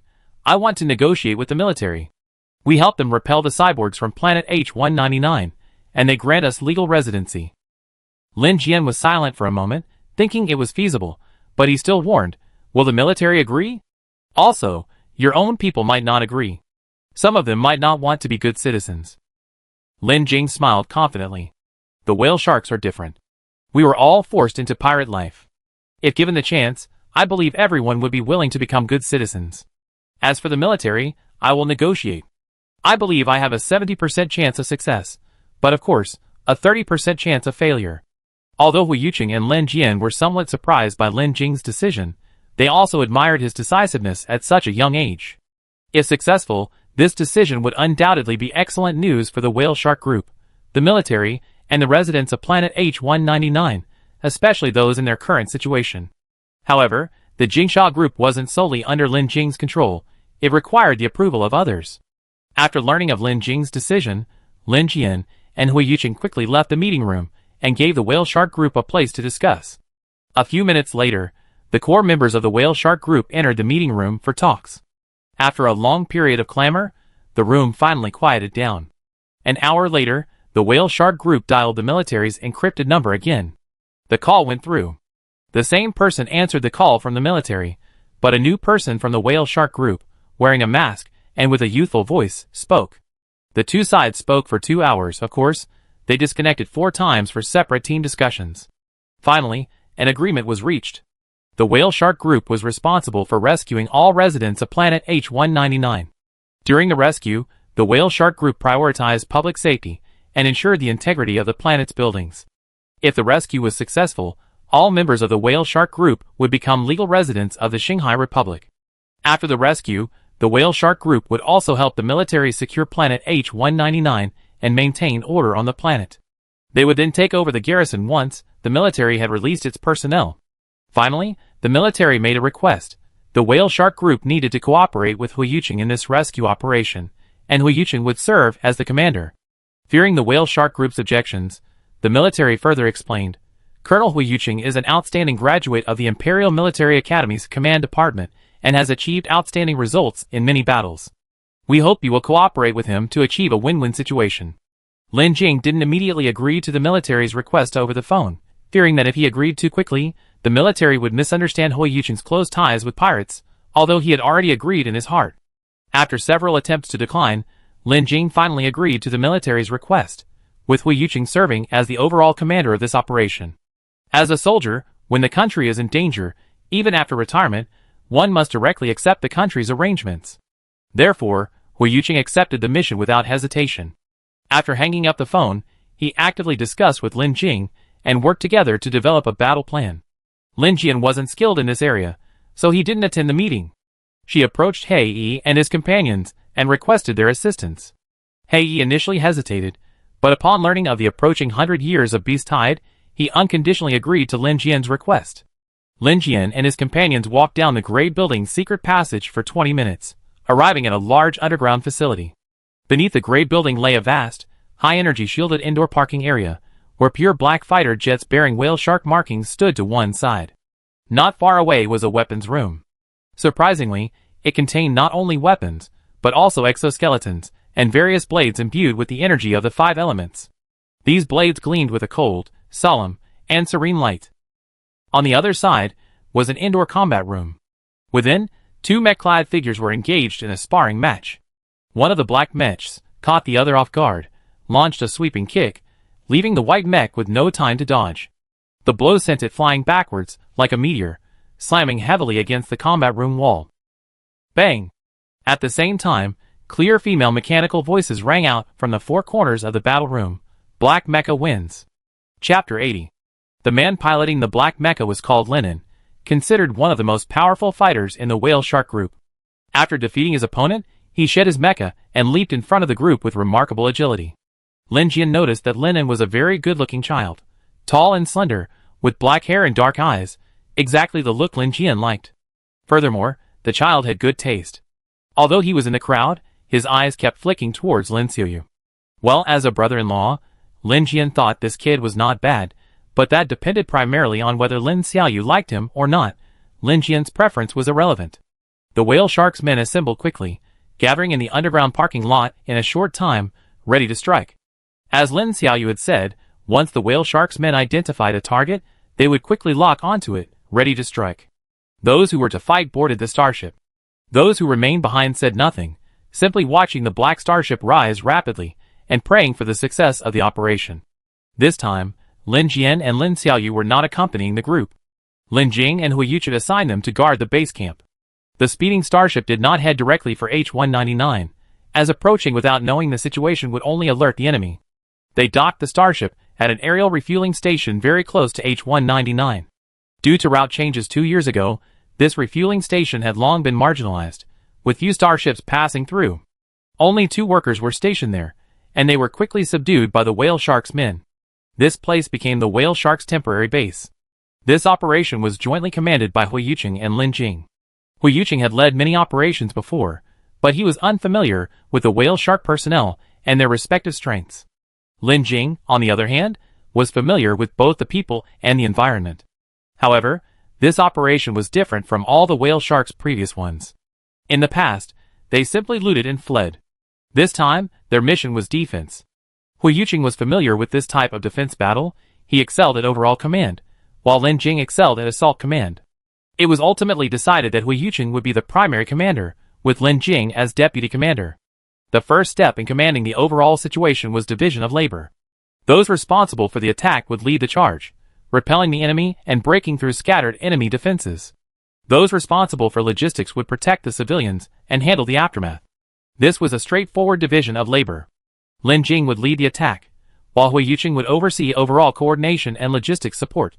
Lin Jing divided the team into 5 squads, each responsible for the center, left, and right lines of defense.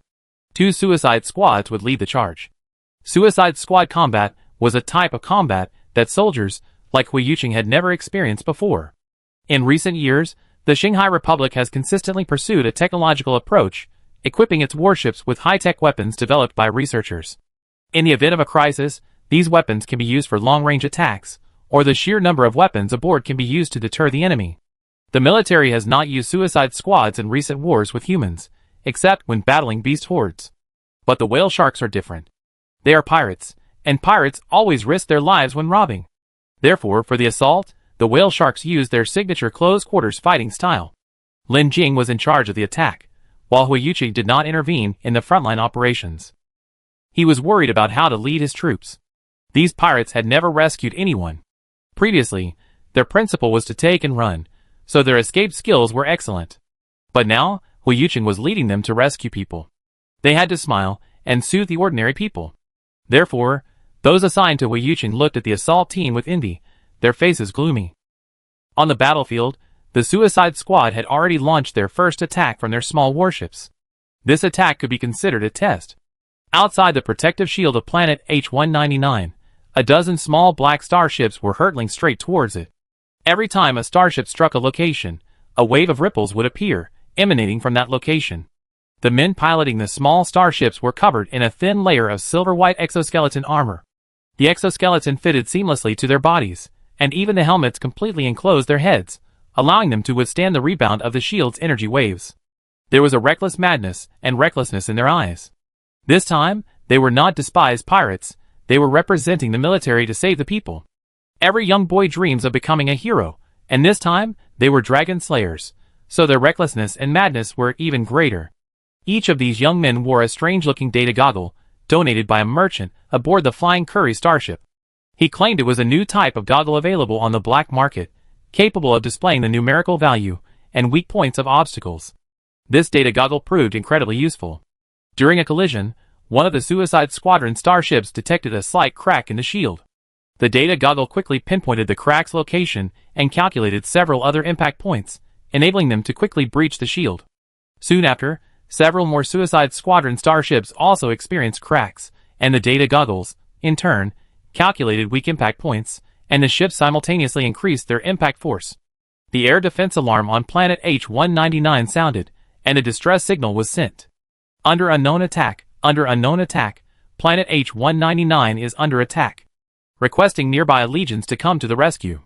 It seemed the cyborgs hadn't yet had time to modify the shield's protection program. When the interstellar shield came under attack, they immediately called for help from the military, automatically transmitting a remote distress message. Unfortunately, they were commissioned by the military to carry out the attack. The military leaders were still in the conference room, worrying about the defense of the various borders, when they received the distress signal from planet H-199. The military looked at each other in bewilderment. How could the whale shark people be so quick? At this moment, the military's top leader was in an encrypted call with Huiyu City. H-199 Planet Border Command Center. A man in work clothes said, "The outermost defense system is under attack. After sending a distress signal, the system will automatically activate the inner defense system."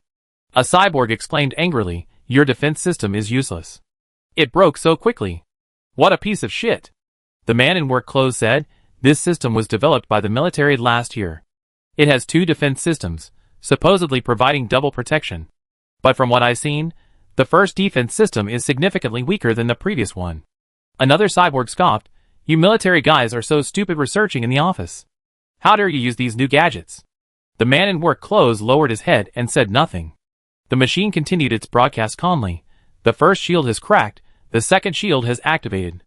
A medium-sized energy shielding field has been activated, automatically blocking all important transportation routes on the planet. All personnel are prohibited from leaving.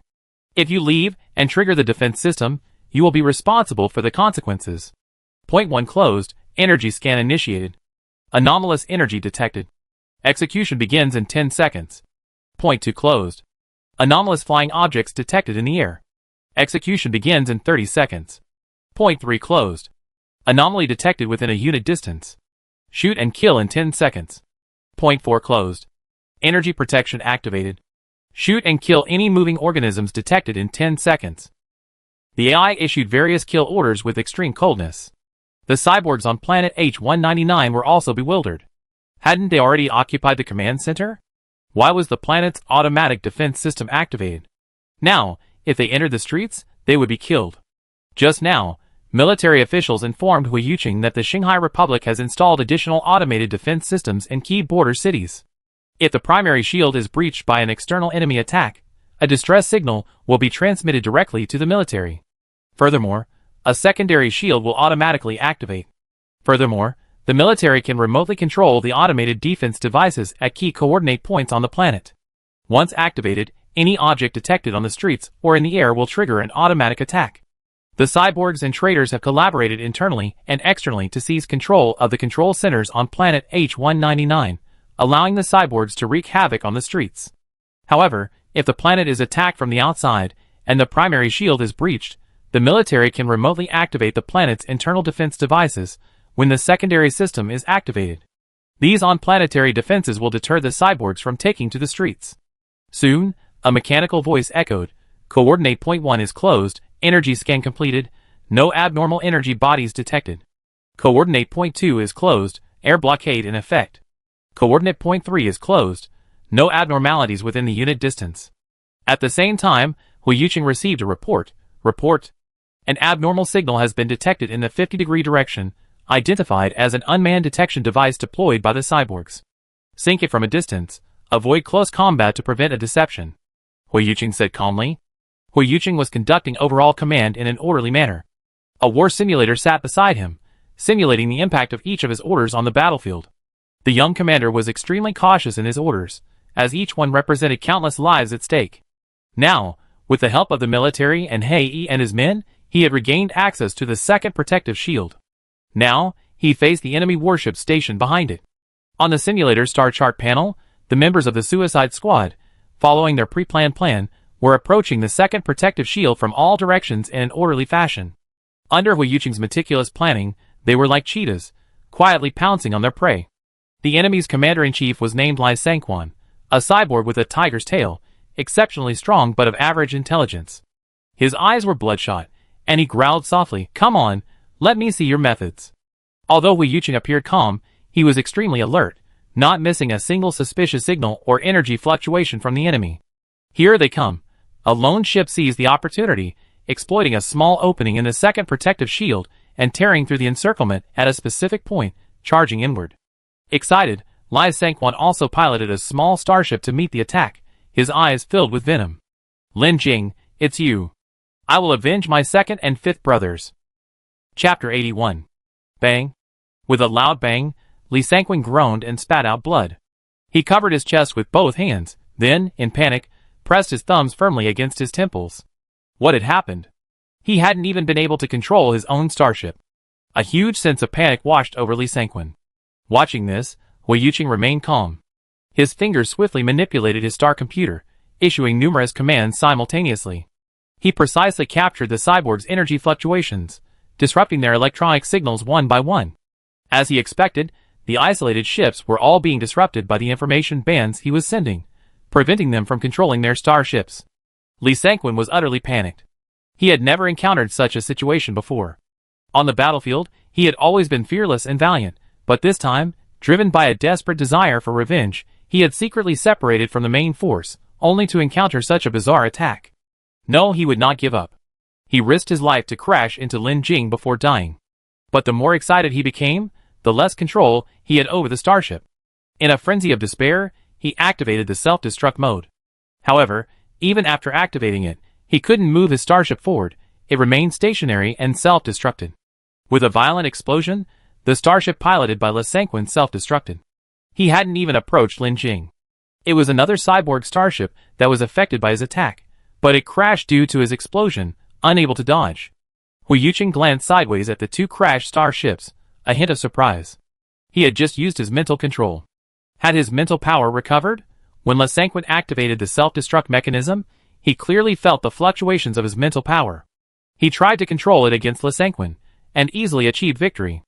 It turns out that recovering something lost can be such a delight. Unfortunately, Hui Yuqing was on the battlefield, leaving him little time to reflect. He had to concentrate on commanding the remainder of the battle. Team 1, circling from the side to support Team 2. Team 3, advancing straight ahead at full speed, approached the enemy starship and disrupt it. Team 4, in conjunction with Team 3, destroy it. Hui Yuqing commanded the scene calmly, his restored mental power giving him even more confidence to issue orders. The cyborgs were a motley crew, relying on brute force and a fearless spirit to plunder. They were not proficient in starship operation, and had no experience fighting as a team. Faced with a commander as skilled as Hui Yuqing, they were quickly defeated, falling from the sky one after another, leaving only a few ships holding out. Soon, the Jingsha group achieved an overwhelming victory. Hui Yuqing was unfazed by this partial victory. Currently, the border command center on planet H-199 was still in the hands of the cyborgs, and seizing control of it was the first step to victory. Hui Yuqing calmed his composure, his brain racing, his calculations at full capacity, calculating how to approach the command center, and seize control without losing any personnel. Meanwhile, The whale shark group's personnel, underestimating the enemy, frequently made positioning errors. Hui Yuqing had to rush in to provide flank support, addressing their positioning flaws and creating favorable conditions for his teammates' attack. As the exchange of fire continued, the whale shark group's advantage eroded. They had no formation training, and some members were even falling behind. This couldn't go on. Hui Yuqing made a decisive move. They had to fight quickly. Moreover, although his mental strength had recovered, it was still unstable, and he didn't know how long it would last. He had to make preparations for a second attack as soon as possible while his mental strength remained. Hui Yuqing changed his strategy, adopting an active offensive approach. Squadron 1, immediately proceed at full speed along the forward trajectory. Squadron 2, depart from the side, to assist Squadron 1 in approaching the command center. Squadron 3, fire at full force, sweeping the enemy ships. Once they are within range, destroy them immediately. Squadron 4, hide to the left of Squadron 2, and cooperate with Squadron 1 to seize control of the command center. As orders were issued, Hui Yuqing knew this tactic was risky, with a high probability of casualties, but it was the fastest way to seize the command center. Little did he know, the Jingsha people actually enjoyed and excelled at this dangerous tactic. It was like trying to pull a chestnut from the fire, experiencing the thrill of life and death, a dangerous yet thrilling experience. As soon as Hui Yuqing finalized the battle plan, they immediately executed it. Perfect coordination. The cyborg captain panicked. At this moment, he felt his entire team was about to be annihilated. They clearly had the advantage in terms of number of starships and control of the command center, yet they were constantly suppressed and attacked, unable to escape. How could the Jingsha people be so powerful? In previous encounters, he had never thought the whale sharks were so calculating. A silent sense of suffocation crept into the captain's heart, a chilling feeling of death seeping from the inside out. He felt he couldn't escape. How could this happen? He actually lost, and this was a complete team annihilation loss. At the border command center on planet H199, a cyborg with a face covered in monkey hair stammered, "The bosses are all dead? What are we going to do? The whale shark's men are so formidable." The other cyborgs remained silent. Those who had gone forth to fight were the elite, while the few remaining behind were weaklings serving the bosses. With the bosses dead, what could they do? While these underlings were brooding over their own frustrations, the uniformed worker, while they were not paying attention, quietly pressed a few keys. With these keys pressed, the entire interior and exterior defenses of planet H199 were rendered ineffective. Detecting the loss of the external defense system, Hui Yuqing and the whale shark men immediately stormed the command center. They encountered no attack. The entire process went surprisingly smoothly. Only after Hui Yuqing and his men had captured the command center did they finally feel relieved. Previously, they had hesitated, fearing a trap had been set, but they were unimpeded. Meanwhile, the cyborgs on planet H199 were also bewildered. Why had the planet's automatic defense system suddenly shut down? 1, 2, 3. Coordinates activated, automatic defense system shut down. The cold hum of machinery confirmed the planet's automatic defense system's deactivation. Several cyborgs speculated, could there have been an incident at the command center, and it's been repaired? No, I think there was a traitor at the command center, and our people took back command. Undoubtedly, the cyborgs on the planet erupted in joy upon hearing the automatic defense system's deactivation. Just as there had been complaints, the atmosphere was now as lively as ever. Some cyborgs even took off their shirts and took to the streets to celebrate. Inside the command center, Hui Yuqing had already ordered the whale shark's men to tie up the few remaining minions. At this moment, Hui Yuqing was speaking to the man in work clothes. What happened just now? To ensure your safety, I disabled the entire planet's defenses. Thank you. Are you a technician here? Yes, I've been working here. When the cyborgs took over, they killed the soldiers stationed here, leaving only my master and me behind. Where did your master go? My master is stubborn and refuses to be controlled by the cyborgs. I was afraid they'd kill him, so I locked him in the innermost hibernation chamber. I figured that if I stayed outside, I could delay them from finding my master. Furthermore, if the military came to rescue us, I could help out from the inside. I'm so lucky you arrived so quickly. We were nearby, just in time. In work clothes. The man asked anxiously, have all your people come in? If so, I need to activate the internal and external defense systems immediately, otherwise the cyborgs will start wreaking havoc on the planet again. Hui Yuqing nodded. Okay, you do it. Let me know if you need any help. The man in work clothes smiled shyly. No, I know your star brain is amazing, but I'm familiar with this place. I don't need any help right now. Also, I didn't expect to see you here. I only seen you on the news before. I'm so grateful you came to rescue us. Hu Yuqing smiled and nodded. You're welcome. Let's work together. The man in work clothes quickly activated the defense systems. Hu Yuqing, in turn, pondered how to expel the cyborgs with the inner city's defense systems activated. A quarter of an hour later, Hu Yuqing opened his eyes from the simulation. His vision was a little dazed, having just recovered his mental strength and then used it frequently. He looked around, and the eyes of those who had been waiting for the results immediately focused on him. Lin Jing, do you have a battle plan? What should we do? Hu Yuqing frowned slightly, clearly dissatisfied with the several simulated battle plans. But now, even if the results weren't satisfactory, they had to continue the attack. Hu Yuqing looked at Lin Jing and spoke slowly. We don't have a good battle plan at the moment. For now, if we want to rescue people quickly, we have to resort to street fighting, but I can't estimate the casualties in that situation. Lin Jing, leaning against the wall with his arms folded, shrugged nonchalantly, and said, Casualties are normal. We brothers are mentally prepared. Not just this time, but every time before we set out, we plan for unexpected situations. He didn't try to lower his voice, so everyone heard it. The others echoed, Yeah, what's so great about street fighting? I'm not afraid. If I die, it's just because I'm outmatched. There's nothing to be afraid of. Hearing this, Hu Yuqing said, Time is running out. We must take advantage of darkness to get into position. Now let's discuss each team's area of responsibility. After that, Hu Yuqing pulled up a street view of the interior of planet H199. Then, he connected the analog connector and began assigning tasks. From the excessive use of his mental energy, Hu Yuqing's fair skin was only slightly tinged with color, but his soothing tone made him seem trustworthy. Chapter 82. In the high-tech age, so-called street fighting differs from the street fighting of ancient times. It doesn't require hand-to-hand combat, but rather quick reflexes and avoiding vital hits, as every team member is equipped with advanced protective gear. Hu Yuqing remained at the border command center to direct the situation and maintain security, while Lin Jing led his men into planet H199 to engage in street fighting. These men had no uniform, other than a blue ribbon tied around their left wrist. Each one carried a lightweight, high-damage laser rifle and a particle knife at their waist.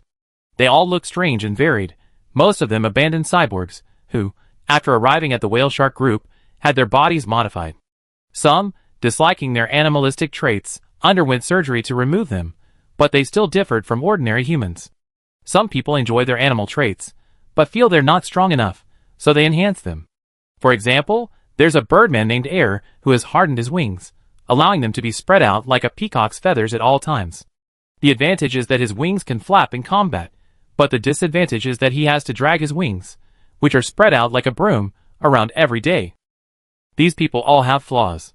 Most have intellectual disabilities, a small number can't control their emotions, and a very small number can't communicate verbally. But they also have advantages. Most of them have good physical fitness.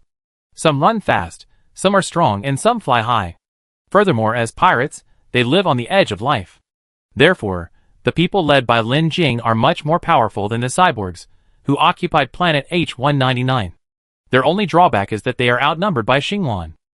Planet H199 was completely silent and solemn. The planet had just experienced a period of war, and Xinglan cyborgs were secretly ambushing everywhere. Residents remained indoors, daring not to venture out. With no communication signals, they had no idea what was happening outside. Furthermore, some houses housed residents, while others held cyborgs, so even neighbors were afraid to contact each other. Hu Yuqing sat in the command center with a cold, indifferent expression, his slender fingers tapping lightly on his desk, his gaze darting across the various surveillance screens. 60 key defense points throughout the planet were equipped with cameras. Controlling these 60 defense points would effectively reclaim control of H199's inner city. Lin Jing's men were divided into 60 teams, each tasked with capturing these key defense points. Time ticked by, and Hu Yuqing's gaze focused on defense point number 10. The surveillance footage didn't show anything unusual, but Hu Yuqing kept his eyes fixed on it. At the same time, he ordered the captain of Team 10, clear the White House to your left. Several metallic robot dogs pushed a small truck and quickly entered the White House Hu Yuqing had mentioned. Several team members wearing blue ribbons emerged from the truck, wearing lightweight, full-face combat connectors. Hu Yuqing's calm voice emanated from within. 10 o'clock, 18 targets. 18 gunshots rang out, and 18 men fell. After the men fell, The team members wearing blue ribbons connected the magnetic connectors and verified their identities. As soon as the magnetic discs were placed against their temples, a beeping sound appeared on the connector. Xinglan Republic, Monkey 7, Blue 5. To ensure they hadn't killed the wrong people, the team members wearing blue ribbons followed Hu Yuqing's instructions, first dragging the bodies to a hidden area, then finding a secluded spot to hide. Lin Jian secretly breathed a sigh of relief. As long as they hadn't killed the wrong people, it was good. Hu Yuqing asked, "Don't you have confidence in me?" Lin Jian, "No, I do, but the situation is complicated." Hu Yuqing replied, "Don't worry, there won't be any accidents." Within half an hour, Hu Yuqing ordered 2 more kills for 2 other teams, both successful. Without exception, the targets were all cyborgs from the Xinglan Republic. Lin Jian was convinced. This man's judgment was truly remarkable. If he were at the peak of his mental power, he would have been even more incredible. After commanding over 20 waves of kills, Hu Yuqing's hands began to tremble slightly, and the back of his black uniform began to wet with cold sweat. The intense concentration made him tired. Even without using his mental power, relying solely on concentrated observation to find the enemy's weaknesses was a mental strain. Furthermore, the need to use a headset for remote control also took its toll on his mind. The lack of mental energy, tinnitus, and dizziness all swept over him without mercy. Hu Yuqing gripped the armrests on either side of the chair, applying gentle pressure. His knuckles bent, and the veins beneath his fair skin were clearly visible. His eyelashes fluttered. After a brief pause, he turned to Lin Jian and asked aloud, "Can we share our mental energy?" Lin Jian paused for a moment and said, "I'm not sure, but we can try." Hu Yuqing nodded in agreement, opening his consciousness and awaiting Lin Jian's entry. Lin Jian manipulated his mental energy to slowly approach Hu Yuqing. A soft yet steady white beam of light slowly penetrated Hu Yuqing's body. Hu Yuqing's energy began to mobilize, slowly merging with the white mental energy. The energy between them dissipated, and his body glowed with a barely perceptible dim light, which then transformed into liquid and vanished into the air. When Hu Yuqing opened his eyes again, he was issuing orders much faster. Defense Point 5, 6 o'clock, 10 min. Defense Point 33, move quickly, reinforcements are arriving. Defense Point 52, 5 men, go to Defense Point 53 for support. His voice was cold and clear, his face expressionless, yet the speed of his orders grew ever faster. The captains received the battle signal one after another, and launched their attacks. For a moment, the entire surveillance hall was abuzz with activity, each screen filled with dynamic images. The good news was that, so far, our side had only suffered casualties, no casualties. This speed also made the team members increasingly confident in Hu Yuqing's command. For a time, the Xinglan Republic cyborgs suffered heavy casualties, and their numbers gradually dwindled under the attacks of the Linsha group. Consequently, they changed their strategy, no longer guarding defense points or venturing out, but simply hunkering down in residential buildings, awaiting the opportunity to strike back. Hu Yuqing removed his headset, frowning as he began to ponder how to lure the enemy out of their hole and capture them all. Quickly, he pulled his communicator from his jacket pocket and called Hey E, briefly stating his request. "I need your help. Arrange for someone to send a message to Xinglan's people, telling them to gather at Square One. They be met there." Hey E, upon receiving the call, cursed and swore as he instructed his subordinates to do their job. "Hey E, I'm just a businessman. People like me never get involved in political disputes." Hey San hesitantly asked, "So, are we going to work?" "Hey E, we're in such a plight right now, and we're being held hostage by thugs. Why can't we save ourselves?" "Save ourselves, understand?" "Hey San, does this count as us intervening in a political dispute?" "Hey E, who intervened? I didn't see them. I only know we're saving ourselves, just saving ourselves." "Hey Air San Si Wu, understood boss. We're saving ourselves. Run. Get out of here as quickly as possible." This was the only thought currently on the minds of the remaining reformed people in the Xinglan Republic.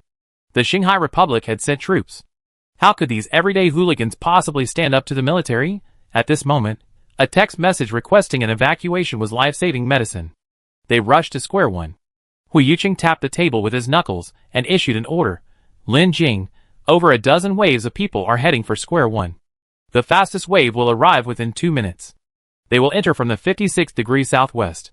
You lead 10 squads and prepare for an ambush." "Okay." Lin Jing muttered softly, focusing his attention on the southwest. 2 minutes later, a group of more than a dozen entered Square One from the southwest. They were frail and moved in panic, eager to escape. But upon entering the square, the leader, Rat 3, began breathing harder. His fingers froze in place, weighed down by overwhelming fear. A rat-like creature with a keen intuition, he could sense the approaching danger, but by then, he was trapped, powerless to escape. Bang, bang, bang. The muffled sound of gunfire continued, as the men around him fell one by one. The pounding tinnitus drowned out all the noise in the world, and everything before him faded rapidly. Rat 3's eyes darkened, and he suddenly lost all strength. He had been shot. In his coma, he seemed to hear the voice of the pirate leader, Lin Jing. Shu Sen pondered, could it be that Lin Jing and his men are here to get a piece of the action? No, that's not right. He seemed to remember Lin Jing and that officer, Xing Lan, were at odds. Also, with Xinghai's troops arriving, why didn't Lin Jing and his men flee? After a long period of gunfire, the square finally fell silent. While groggy, Shu Sen felt someone press a cool, round pad against his temple. Tick, tick, Xinglan Republic Shu Sen, there are still signs of life. Yes, someone's still alive. Put the dead aside, and sedate the living. Put them aside. The man asked, surprised, are we going to keep the living? Well, the commander told us to keep those alive if possible. Oh, all right. The man cursed, but still obeyed the commander's orders and sedated the living. Shu Sen was just beginning to feel the stinging pain in his body ease slightly, and the tinnitus in his ears gradually subsided, when the next second, he was pricked with a needle, losing all sense. After a long time, a trace of strength finally returned to Shu Sen. He struggled to stand up, and when he looked up, he saw a vaguely familiar face, its expression so ferocious it seemed as if it wanted to devour him whole. The other person's eyes were dark, and his voice was as cold as ice. Can you contact the others? What was he talking about? Wasn't this the pirate Len Wu? Why would he capture our people? Chapter 83. Shu Sen opened his mouth to speak, but his voice came out as a low, weak cough, sounding feeble and feeble. Len Wu frowned, his expression darkening. He suppressed his impatience, reached out, and brusquely slapped Shu Sen on the back. Shu Sen was startled by the slap. He and Lin Wu had met a few times before by chance, and he hadn't expected to see each other again here. Shu Sen was a mechanical engineer in the Hylon Republic. He enjoyed inventing small things. One time, one of his inventions caught the attention of someone who bought it through an intermediary, Lin Wu. When they first met Lin Wu, Shu Sen thought he looked mean, but he was still happy that his invention was appreciated. After selling his invention, he even added Lin Wu's contact information, and the two of them privately concluded several more small invention deals. However, after learning that Lin Wu was a pirate from the Whale Shark organization, Shu Sen unilaterally blocked him. In Shu Sen's mind, he was a good citizen, and Lin Wu a pirate. He subconsciously believed that Lin Wu wasn't a good person, and that his little invention was a complete waste. At this moment, in a place like this, Lin Wu's presence here was definitely up to no good, so Shu Sen remained silent in the face of Lin Wu's questions. Lin Wu hadn't intended to extract any information from Shu Sen. He simply wanted to escape quickly, so he could capture more cyborgs. At this moment, the robot assistant arrived with a new secret order from Huiyu City. Lin Wu accepted it, withdrew, and left. But Shu Sen raised his gaze, staring blankly at Lin Wu. You aren't here to plunder? Lin Wu didn't understand Shu Sen's meaning. He was anxious to complete the new order, and had left Shu Sen alone only because he knew him. In his impression, Shu Sen was a mechanical engineer, not a vicious villain. Why was this engineer wearing a Xinglan Republic uniform? And participating in the vandalism in Shanghai Republic? Puzzled, Lin Wu asked him privately, wondering if he'd been in an accident or had some misunderstanding. At that moment, in Hui Yuqing's command center, a computer screen was scanning the street traffic and happened to pick up a picture of Lin Wu and Shu Sen chatting. Seeing Lin Wu standing still for a long time, Hui Yuqing asked Lin Wu, do you know this guy? Lin Wu whispered, yes, he's a mechanical engineer. I don't know how he became a bandit. Hui Yuqing lowered his eyes, then asked, ask him what's going on? Also, ask if there are any other people in the same situation as him? Okay. Lin Wu nodded. Shu Sen didn't want to answer. Although their group had been forced to come to Shanghai Republic, they were indeed Xinglan Republic citizens. Even if they were only temporarily apprehended to fill in the gaps, the fact that they had crossed the border was inherently problematic. Seeing that Shu Sen refused to answer, Lin Wu remained silent. He extended his slender palm forward, and a photon knife landed between them. Tell me, what are you, an engineer, doing here? How did a good engineer degenerate into a bandit? Shu Sen lowered his head, a little frightened, and had to answer, I was captured. Our small team was just imprisoned to make up the numbers. We are all good citizens. As soon as we disembarked from the starship, we found a place to hide. I swear. Lin Wu was half convinced and half doubtful. Then why are you on the street? Shu San, I heard about the evacuation, so I came out to investigate and grab some food. We haven't eaten in a day and a night. Lin Wu looked at Shu San again, trusting him a little more. He didn't look like a frontline soldier, with frail limbs. Even if he were a bandit with such a weak constitution, he would be nothing more than a theoretical nerd. He had no fighting ability, and no fighting spirit. Shu San lowered his head, his back arched like a nearly cooked shrimp. He clenched his fists and reiterated, "We were forced to come here. Lin Wu, take me to your hideout. If you're all good citizens, and have consulted the military, they shouldn't give you any trouble." Shu San stuttered, "Military? You? Aren't you a pirate?" Lin Wu straightened himself, unnoticing the smugness that flickered across his lips. "We're military now, representing the military to rescue people." Shu San was completely stunned. He gently tugged at the chain on his pants, tightened his grip, and took a deep breath. He felt that this world was a little crazy. He, an engineer, had accidentally become a traitor, and the pirates before him had become the ones sent by the military to rescue the hostages. Shu San already had a good impression of Lin Wu, and when he heard he was representing the military to rescue people, he blushed. Scratching his face, he asked, "So, do you need any help? We rescued some civilians earlier, and they're hiding with us in the old warehouse out back." Lin Wu gave him a surprised look. "Oh, so you're here to help Xinglan. That's good, one less enemy, one more friend." Lin Wu checked the time on his wristband and said to Shu San, "Well, tell your men to gather at position 6 in the square within an hour. When they arrive, we investigate. If they were captured like you, the military will investigate and release you. However, if they committed acts of vandalism, they will be severely punished." "Okay, I notify them immediately." Shu San then asked, "Will the rescued civilians come too?" "Yes, the commander will arrange for them to be taken to a safe place," Lin Wu replied. An hour later, Shu San's companions slowly arrived, numbering about 200. Lin Wu observed that these men were similar to Shu San, their limbs weak and weak. They were likely innocent civilians, who had been captured and forced into exile. Fortunately, they had found a place to hide, otherwise such a weak group would have injured themselves. While the group was arriving, Lin Wu and his companions waited patiently, capturing several extremely vicious bandits. If nothing unexpected happened, the entire planet would be back to normal by tomorrow, and all that remained was to deal with the aftermath. At this time, Hui Yuqing was also discussing the follow-up with the military leadership.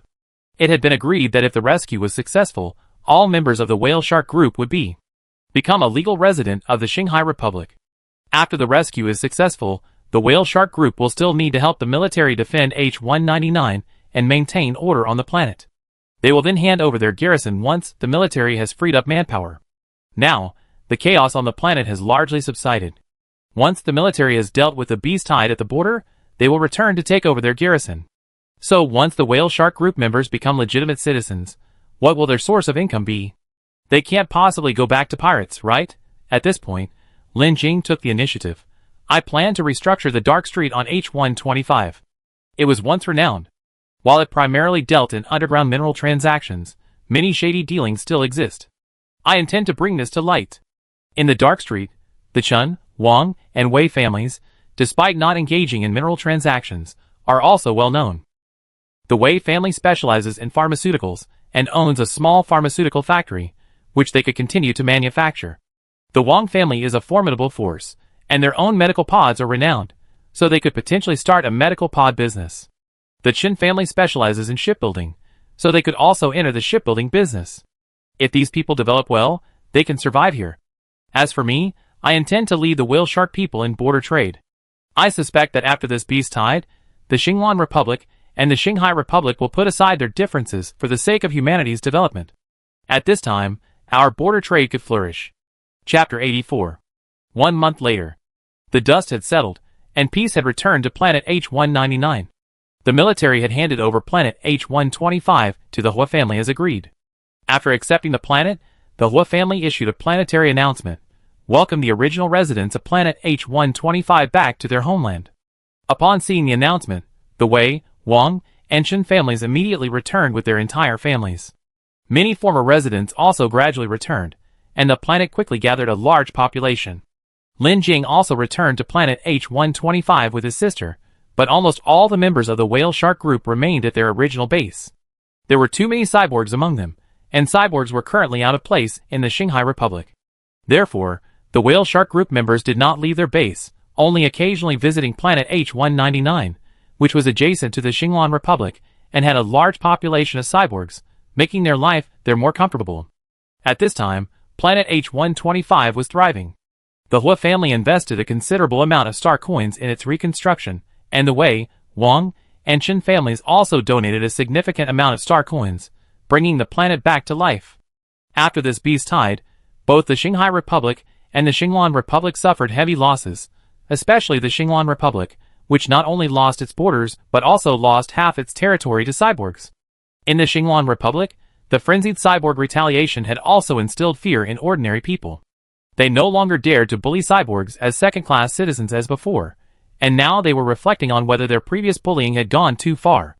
At this time, the Xinglan Republic government issued a new decree. Cyborgs had the same civil rights as ordinary people, and ordinary people were prohibited from discriminating against them.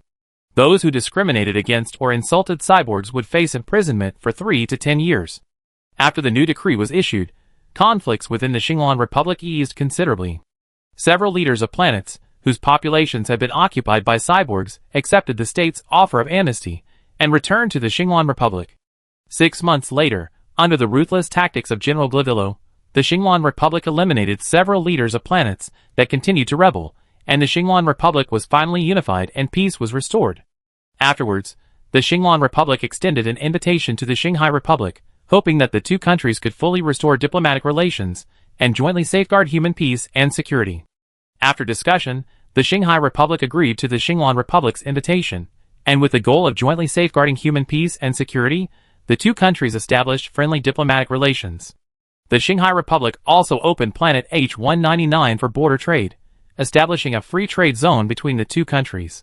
We received news that the Xinglan Republic had also opened its planet W891 for border trade, establishing a free trade zone.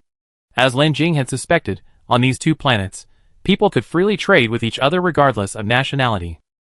When news of the trade spread, everyone in the whale shark group was already prepared and actively participated in the trade. They were no longer bandits, they finally became ordinary citizens with legal status on the planet. Through the joint efforts of the two countries, Dr. Z was finally apprehended. It turned out that Dr. Z not only created numerous harmful potions and had numerous people test them, but he also experimented with astral beasts. The astral beast riots of previous years, and the previous border astral beast riots were all caused by Dr. Z's use of drugs. Dr. Z had a large cache of potions and animal-attracting drugs. Although he was arrested, these drugs were nowhere to be found, posing a serious threat to humanity. Furthermore, he acted as if he wished the entire world dead, leaving his interrogators frustrated.